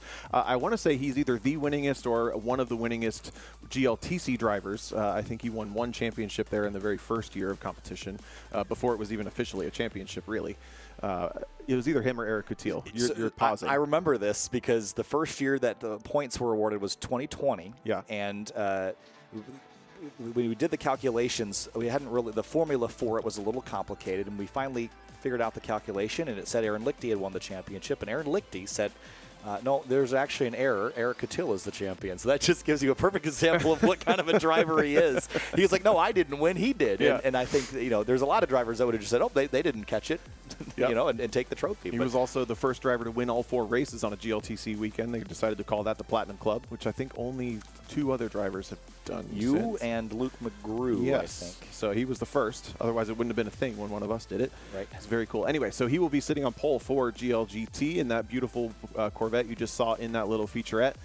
Thank you very much to Cerise for that. And then we have what we hope to see at hopefully 8 cars taking the green flag for this, although the attrition and the challenges that some of these cars have been presenting their owners and drivers left just 3 taking the checkered flag on the most previous race 1. Yeah, so hoping that we can get more to conclude race number 2 here. The safety car is pulled up to the splitter, and we're just about to launch cars here right at the top of the hour. It's 4:59, 5 o'clock. We're going to roll cars here, keeping things right on schedule for GRIDLIFE Summer Apex. This will be the last broadcast session of the day. Of course, tomorrow, more action starting off bright and early with our track battle session together around 8:05 a.m. And then we'll finish things off with the podium sprint at the tail end of the day tomorrow, just double checking that things haven't shifted or shuffled since I looked at things. But it'll actually be GLGT Race 4. Podium sprint will be at noon tomorrow, or 11:20 rather, right before lunch. So that's a little bit of a shift in schedule things from the beginning of the year. Cars are rolling down to the end of pit lane here, and it looks like Lichty Bilodeau are on track. Colin King, Alex Peitz is out there. David Calzada is there. Looks like Jordan Wisely's made it out, and so has Hans Horpedal. So things looking a little bit more filled up than they were last time around. Let's have a look at the starting grid here for our GRIDLIFE GT race number 2. As you see cars already working down their way down pit lane, Aaron Lichty and Charles-Andre Bilodeau, name a little long for the graphic there. Starting on the outside of the front row, Colin King and Alex Pites, row 2 there, Tom. Yeah, those are going to be the purple and white C5 and then the black C8. David Calzada in the only Miata in the field. That's a Turbo K swapped Miata, starting in the 5th position alongside Jordan Wisely in the front-wheel drive Hyundai Veloster. That car looks absolutely completely obscuring. Hans Horpedahl bringing up the back actually had assigned incident responsibility for contact with the Hyundai in race number 1. Just tagged the back bumper and sent the Hyundai for a little bit of a ride there down into turn number 3. Now, all 4 of the cars at the back of this grid did not finish race number 1, but the pace potential that all of these cars have shown puts them within about a 2-second window, if not closer than that. So we have the potential for all those cars to be really stacked together. I think the most interesting thing to watch, other than Horpedahl coming from the back, having shown some pace that puts him closer to maybe the top 3, will be whether or not Colin King can hold that rowdy Viking Corvette on the track long enough and well enough to get by and then maybe even fend off Charles-Andre Bilodeau, who's got a little bit more of a composed car underneath him in that BMW M4 GT4. King was quicker, but a little bit sloppier in race number 1 and ended up sitting in 3rd after a couple of small mistakes kind of mired his progress. Yeah, and again, we will have live data from Fire Laps and the Fire Links installed in each of these cars. And again, to talk a little bit more about Fire Laps, the world's only driver development platform, every car in this class is running a Fire Link device that will give us not only live data, but the drivers and teams real-time coaching. And again, this isn't for data just for data's sake. I made a point talking about this program leading up to this, that it's not just numbers on the screen. We're not just putting numbers up there for the heck of it. It gives us context of who's really pushing the limits, and especially speeds at the kink, G-forces, things like that. So very, very excited. Of course, the differentiator for the Fire Laps system and for the Fire Link is, there's all sorts of data boxes that will collect data that you can analyze later, but Fire Laps is all about the analysis of that data and making it easy for you to go back and look at things later. So we'll have some looks at the data throughout the race, and we'll update you and show you a graphic on the right side of the screen with some live data from each of the Fire Links in these cars. But on the pace lap here, Tom, small field, does that make you more aggressive knowing that the field is this small, or does that not change your mindset too much? It actually kind of slows time down a little bit because all the cars are closer. If you're dead last in GLTC or Rush, you're outside the top 30 or even 40. Here, it's essentially going to be no matter where you start, you can race your way to where you belong, if you want to call it that, where your pace will settle you is a better way to say that. So you can be a little bit more patient, although you can absolutely make more ground up the earlier in the race when cars are closer together. So if someone's up on the wheel and ready to go, obviously you can't just barge through people, but that's obviously a big part of this wheel-to-wheel series, the mantra of no contact and embrace the race. That's not said in other paddocks, and it's not 100% bulletproof here, but you're never going to be told in a driver's meeting somewhere else. If you think someone's alongside, have fun with them, race with them, embrace the race and try to beat them rather than try to hit them and cut them off and all this other stuff. Right. Anyway, that was a long way to say no. I don't think you need to be more aggressive, less aggressive, anything. It's more about just kind of settling into your own marks. I think it was Aaron Lichty. We keep talking about all the things he said. That once said the only thing that you're preventing by not leaving a driver space next to you or giving him the opportunity to get alongside you is the only thing you're preventing is a great race. Yeah. Right, and especially in building a series like GRIDLIFE GT as it's in its infancy here. I think it's all about having fun, putting a smile on the face, putting on a show, and really seeing how things stack up with the parity and really giving the series good data to make informed choices for the future. So really excited to see this class again in its budding stages here, but we've seen a number of cars that are not present, whether it be for mechanical issues. I know Crystal Lucia sent me a lot of information about his car. He was in an accident at Lime Rock Park about last month. The sun is just breaking through the clouds here, getting lower in the sky though for GRIDLIFE Summer Apex day number 2. But there's a number of cars that were in our first couple GLGT races that we'll see back at Lime Rock Park. AJ Hartman's New Edge Mustang, Crystal Lucia we'll hope to see back, James Houghton we'll see back. So more coming your way in Connecticut in the month. From race 1, Colin King was actually faster on the jump and quicker down the front straight into turn number 1, but he has to start in the 3rd position. Can he work with Aaron Lichty? Can he maybe get to the inside? Charles-Andre Bilodeau in the turbo BMW around the outside. They are going to have to get something early and maybe be in the way for Aaron Lichty to not get away so much. Here we go, green flag racing for 15 minutes coming at you. Coming up over the crest here under the bridge and towards the start stand, Aaron Lichty alongside Charles-Andre Bilodeau in the M4 GT4. Green flag in GRIDLIFE GT. Race number 2 is underway. Pretty even start. Charles-Andre Bilodeau in the M4 trying to stay even with the Corvette, much lower body profile on the C8. Side by side into turn 1. Here comes the 6. That's that BMW on the outside here, but he's going to have to tuck in Colin King one. A little bit more space for King. Now they're going to drag race down to the inside, and King's in the ideal position. The inside line for turn number 3 is almost always going to come out ahead. In fact, he closes that door before they even get to the finish of the Apex. The other hard starter is the Hyundai. Look at Jordan Wisely coming up from 6th on the grid to 4th to be in front of both Pites, Calzada, and Horpedal. Calzada with a poor start, Horpedal able to get through before turn 1. And now it's a big defense from Charles-Andre Bilodeau, hunting down the left side of the track until he gets onto the brakes. Huge squiggle. He's going to be a little bit late to the Apex. Did he get it woed up? Yes. Big rotation at the Apex. Nicely done for Bilodeau. They're going to keep that C8 nice and close, but look at the power of Colin King's car up the hill. 143 miles an hour for the leaders into turn 5, courtesy of the Fire Link live data that I've got on the back end here. We're going to show you more later in the race, but as they come down the hill towards turn 8 now, Lichty leads Bilodeau, then Colin King. About 5 car lengths between the C8 and the M4.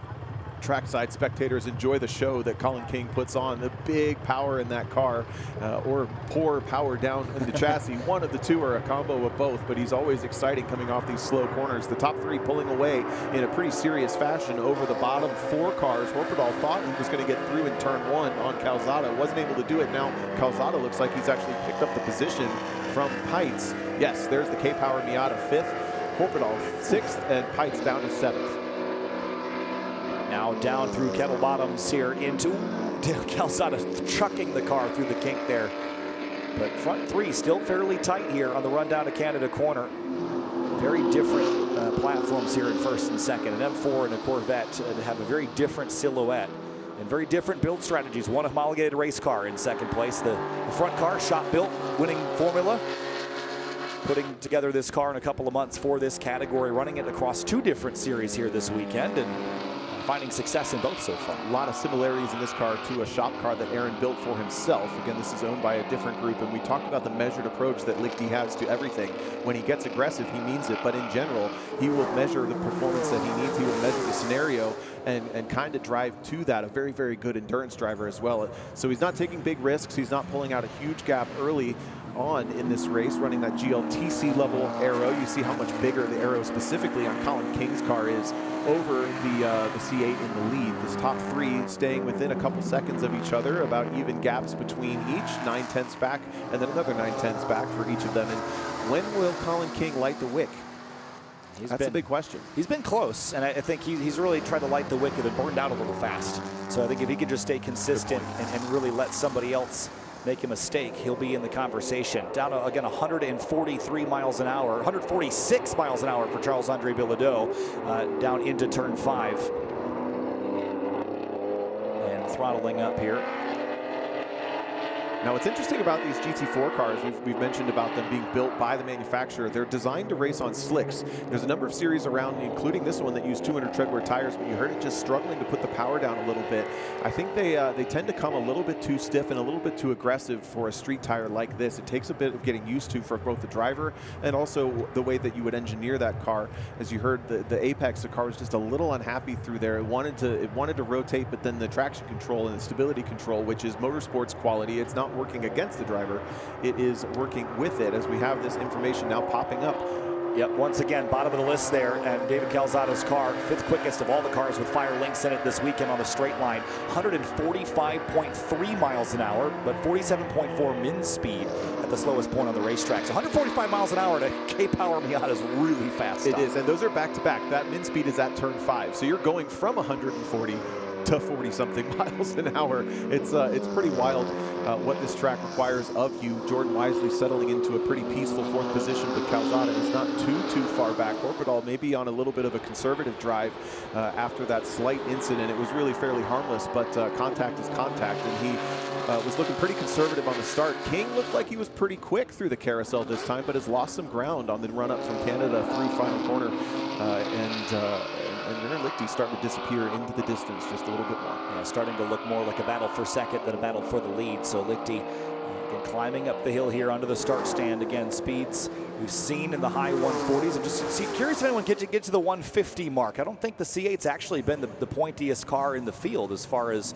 the speeds. It's actually been the M4 that's had a little more top end, believe it or not. But power, drag, aero, it all factors in here. Calzada just ran a personal best, so did Horpedal there. You'd expect that on the tail end of lap 2. As they came across the line, though, Calzada is starting to get more pressure from Horpedal than he's able to apply to Wisely. Wisely settled himself into no man's land there, and he'll be able to just focus on turning some laps in that Hyundai, especially good for managing front tires. They don't get any better tires just because it's a front-wheel drive car. They got to manage the same exact situation, and there was a look at how much closer Horpedal was. Lichty pulling away. Watch the mid-engine car rotate into some of these corners, even through the exit. And then we'll talk about how this BMW looks at Apex. A little smoother this time. Yes, mostly. King really smooth on the rotation off the exit. Yeah, Charles-Andre Bilodeau's car just kind of walked itself out to the rumbles there. And again, to your point about the mid-engine car, let's talk about the balance that you're going to face with a C8 Corvette. You've had a chance to drive these a number of times. From factory, the Stingrays were a little pushy, but they've definitely corrected that with some of the other models. Yeah, and that's actually something that winning formula, Paragon Performance, and Lichty have been working on, is what really does it respond to? And apparently, a lot of it is ride height, wheel width, and then spring rate. You make it a little bit stiffer in the front, you wake that response time up, and instead of a pushy performance car from the factory, you get a nice positive front end that's really responsive, that you actually have to manage the rear grip rather than the front. You've seen, especially the best place to see it on camera here is going into turn 1. If we capture Lichty at any other point, there you can see it kind of floating out, but the best way to see it is at turn in. It just really rolls over and kind of pivots itself in. But it's going to be less exciting to watch that than it is to watch this second place battle. King is really, really good through the carousel relative to Bilodeau, who seems to be struggling with understeer through that section. But then Bilodeau a little bit better on the brakes down through here. Not this lap, though. The Viking Performance car is there. Yeah, all over the back of Bilodeau. Now he's got his mirrors packed full of Corvette, and he can't focus out the front anymore. A little distraction here. Battle for seconds on your time up to turn 14. Ooh, Bilodeau feeling the pressure, goes defensive early, and that's going to open the door, roll the carpet out nearly for King. He overshoots it just a little bit, goes for the over-under, tries to get the power down early, but the M4 is strong in a straight line. It also has a huge greenhouse relative to the front of that Corvette, so he's going to get a whiff of draft coming up under the start-finish line to complete lap number 3. How close the best laps are between these two. 57 thousandths between Bilodeau's best lap and King's best lap. That's impressive. We've noted how, sorry Tom, we noted how close they were on lap time all weekend long. Just haven't seen them battle this tight on the racetrack yet. Yeah, agreed. All of these cars, again, have shown us a very similar level of performance behind these cars on camera. Just keep in mind that Calzada, Horpedal are both catching up to Wisely as the race burns on. But Colin King is, and there's how close they are. Horpedal really much closer, but King is still, that's probably the most compelling battle and furthest up the field, working their way down from turn 3 towards turn 5. Into that best spectator zone. Lichty is gone at this point. Bilodeau defensive again. Yeah, and Colin King smelling blood in the water a little bit. I think once you see a driver ahead of you start going defensive, you know that he's checking out where you are. He's no longer able to focus out the windshield. Colin King throttling down. That car just chasing tail first up the hill towards 6. Fun to watch. I'm noticing King starts to really charge that car into some of the corners when he follows closely behind another car. He was doing it to Lichty before. He's doing it to Bilodeau now, especially there in turn 6. We just noticed it. The rest of the field has fallen well far back. Is Horpedal there? Yes, he's not quite past. But King and Bilodeau really experiencing totally different cars right now. I can't even tell you how different. Bilodeau has got paddle shifters. He's got all this motorsports traction. He's got a much heavier car, much longer wheelbase and lazier car in a way. King has the full manual experience, basically GM transmission from the late 90s. It's got probably traction control and ABS from the late 90s from GM. So he's absolutely experiencing something different. He's going to set up for an inside run up on Bilodeau. That's going to be a great outbreaking opportunity for Canada Corner. Here they are, side by side. Yeah, and again, min speed at the kink. Charles-Andre Bilodeau, 104 miles an hour. Calzada carrying a little bit more speed there, but no one's bested their speeds in the kink from earlier. These are times from earlier in the weekend. because that's pulls from their best lap. So they haven't quite gone quicker, but look at this as Colin King goes to second place over Charles-Andre Bilodeau. Flip the script, Tom. Now can you pull it back in? He's got to maintain some composure now. He's got clear track, but remember, he was a little bit mistake prone in that very first race. He has not shown the same thing this time. The car is still moving around underneath him, but he's been doing a much better job of controlling those mistakes. And even just as he's gotten past, he's pulled out a 2 or 3 car length lead on Charles-Andre Bilodeau, who's got a better straight line advantage, but he pulls out to the outside to kind of get either fresh air or a better sight line early on down that straightaway. Not something you'd see typically if you're going for the draft. Bilodeau deep on the brakes into turn 1, rocks the back end and rotates it in. King is going to continue to pull away just ever so slightly on the fifth lap of this race. Yeah, previous lap there, Colin King 226.7. That was by far the quickest lap of anybody else on the racetrack other than Lichty, who still holds the best lap of the race. They were side by side down the front straightaway for Calzada and Wisely. Actually, Calzada gets it done before we even turn in for turn number 1. Now Horpedal is going to have a go at the Hyundai. Looks like he might be struggling with some pace over the longer term 15-minute race in that car. King continuing to pull out. Can Bilodeau close it up under the braking zone here? Look at that BMW Hunt on the brakes. Yeah, that was a little bit unsettled looking. But then again, Colin King struggling with grip on exit there, but Bilodeau in pursuit washes out wide as well. So I think he's got to recognize that maybe that's where King is actually weakest, is getting back on power, leaving turn 5 and be able to capitalize on it rather than try to match his corner speed, which is leaving him a little bit sideways off kilter. Those BMWs build so much torque with the turbo down low. They just have so much power. You almost don't even need third gear most of the time, let alone second in the 7-speed gearbox that those cars run. You can mostly run in the higher gears and rely on the torque to dig you out as you watch the traction control fight Charles-Andre Bilodeau's inputs, at least try to limit them from being overdone. And now the gap is basically, at this point, King is cruising away. He must have had a bigger wiggle somewhere because he dropped a lot of speed there. So going down into the kink now. Once again, we've seen speeds so far be about 110 miles an hour. Yeah, about 113-ish that time for Charles-Andre Bilodeau, so a little faster. Working it up past his the pace that we had earlier in the weekend. Just crossing the 10-minute mark on this 15 or so minute race, fast lap of the race, and actually fast lap of the weekend. Go back to Aaron Lichty. Race number 3 will be gridded by fast lap. And so far, that's essentially the running order, although Hans Horpedal would be faster than Wisely. If he's not able to get past, he will at least grid ahead at this point. Coming up onto the front straight. Not a white flag just yet for Aaron Lichty in the C8 Corvette. Continues to trend for another victory, which would be his 4th in the series in 6 starts. And there he is again.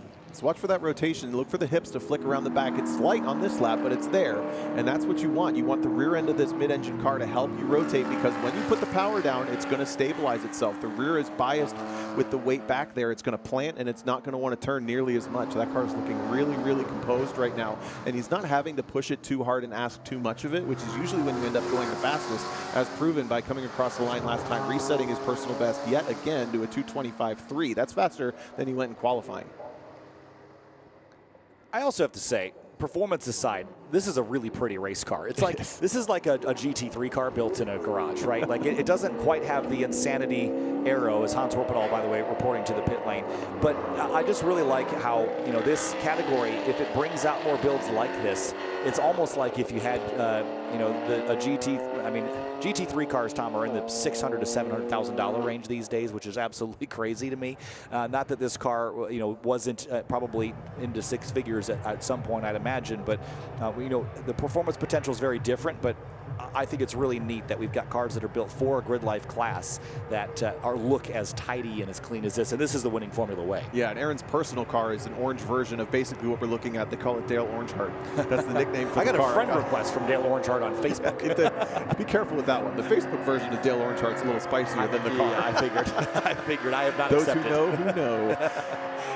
Lichty has definitely kind of worked on stabilizing this race at this point. I think it looks like King is actually really pushing the lap time potential of that car. He ran a 225.4 last time through, which is well faster than he's gone all weekend, to the tune of nearly 2.5 seconds. That's actually, we should have shouted that out sooner, a really huge improvement from Colin King. He was the fastest car on the track last time through, as Aaron Lichty, settling into being comfortable, just now shows a little bit more inertia through those couple of corners, but King has found some serious pace. That's something to watch that could here. make tomorrow interesting. Yeah, it certainly could. And again, look at your cornering force here. Calzada again in that K-powered Miata, 1.23G. Really at the upper limit of a street tire. Again, maybe a little bit more with aero. You see one of the cars that's not running in GLGT. You see DeWitt there at a -1.3. That's a left-hand corner as the white flag is out here for GRIDLIFE GT. 4 miles left at Road America. And Colin King chipping away at the bit here, gained again on Lichty. Yeah, 227 flat for Lichty, 226 flat essentially for Colin King. He took a second out of the lead. Now obviously Lichty is in a much more comfortable position to manage this race, so that may not be perfectly indicative, but essentially Colin King has matched his lap times, and that's going to put him equally on the front row and in equal footing for race number 3. That's both confidence inspiring, but it's also, I mean, you can just be chomping at the bit and ready to go if you know you've got that pace in the car. Charles-Andre Bilodeau's been left in the dust just a little bit. It's not like he's going slow though. He's continuing to lap just about his personal best in the 228 range. Calzada also circulating into 4th position. Wisely has settled into 5th. Horpedal with the retirement. Unfortunately, we saw a retirement from Alex Pites as well. We're going to see 5 finishers in this race. That's better. It's so much more composed for that Viking car on exits for some of these corners. It looks like he's either found something with the setup or found something with his driving, and it's really working. I mean, I guess it's probably worth pointing out he's got a fire link in it, so he can go back and look later and see what contributed to the gain there. And you can look at min and max speeds like we've been looking at on the broadcast here. So it's just another way to analyze the performance of that car after. But into the carousel here, Aaron Lichty last time through in GRIDLIFE GT race number 2, and that lead has trimmed down. Colin King finding some pace here. This is pretty natural pace again. King really finding a lot in the last couple of laps, and Lichty hasn't really slowed down very much, so maybe a little bit. Through the kink. Big squeal of the tires on the entry there. Maybe nervous what was going to happen when he came into shot, but it was all composed and looking good. See to hear that last shift up to probably 5th gear in that C5. Deep on the brakes down, and I think he's going to be the quicker car on this final lap too. There he pops into view coming up through Bill Mitchell Bend. Last couple of corners, Colin King trying to work his way up into the conversation for podium on the weekend, and certainly seconds and thirds and firsts could get you there.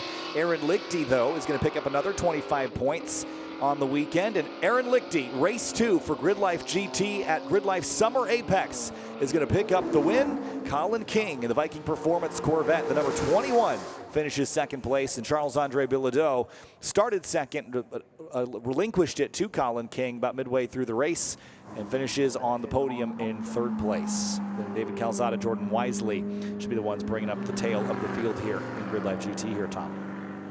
There's Wisely. Ooh, a little wide there through 13.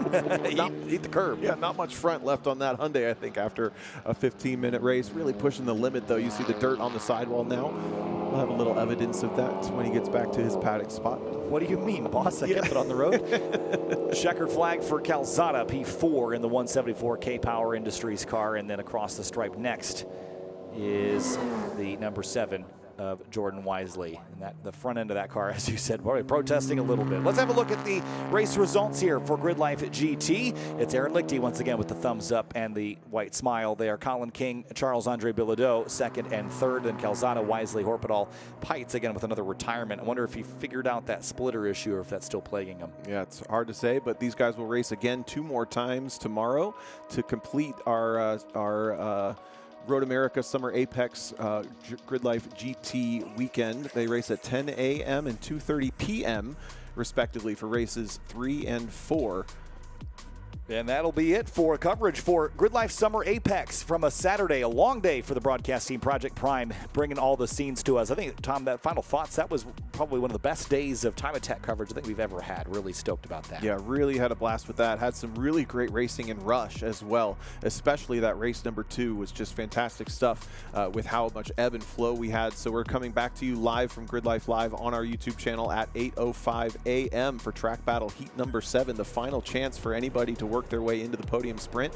One more chance in the cool conditions to get a track record. We got some more full course drift. We've got some more rush races, 2 more to be exact, 2 more GLTC SC races and 2 more GT races, all tomorrow crammed in before we leave, unfortunately, Road America at about 3:30 in the afternoon. Hopefully we'll see you there, Kyle. Yeah. Oh, and of course, we've got GridLife Circuit Legends coming up next month, but we've got one more day of action. It'll kick off at 8:05. Thanks so much again. We'll see everyone tomorrow from GridLife Summer Apex, and head on over to the NOS Energy main stage for the festivities here. We'll see you soon.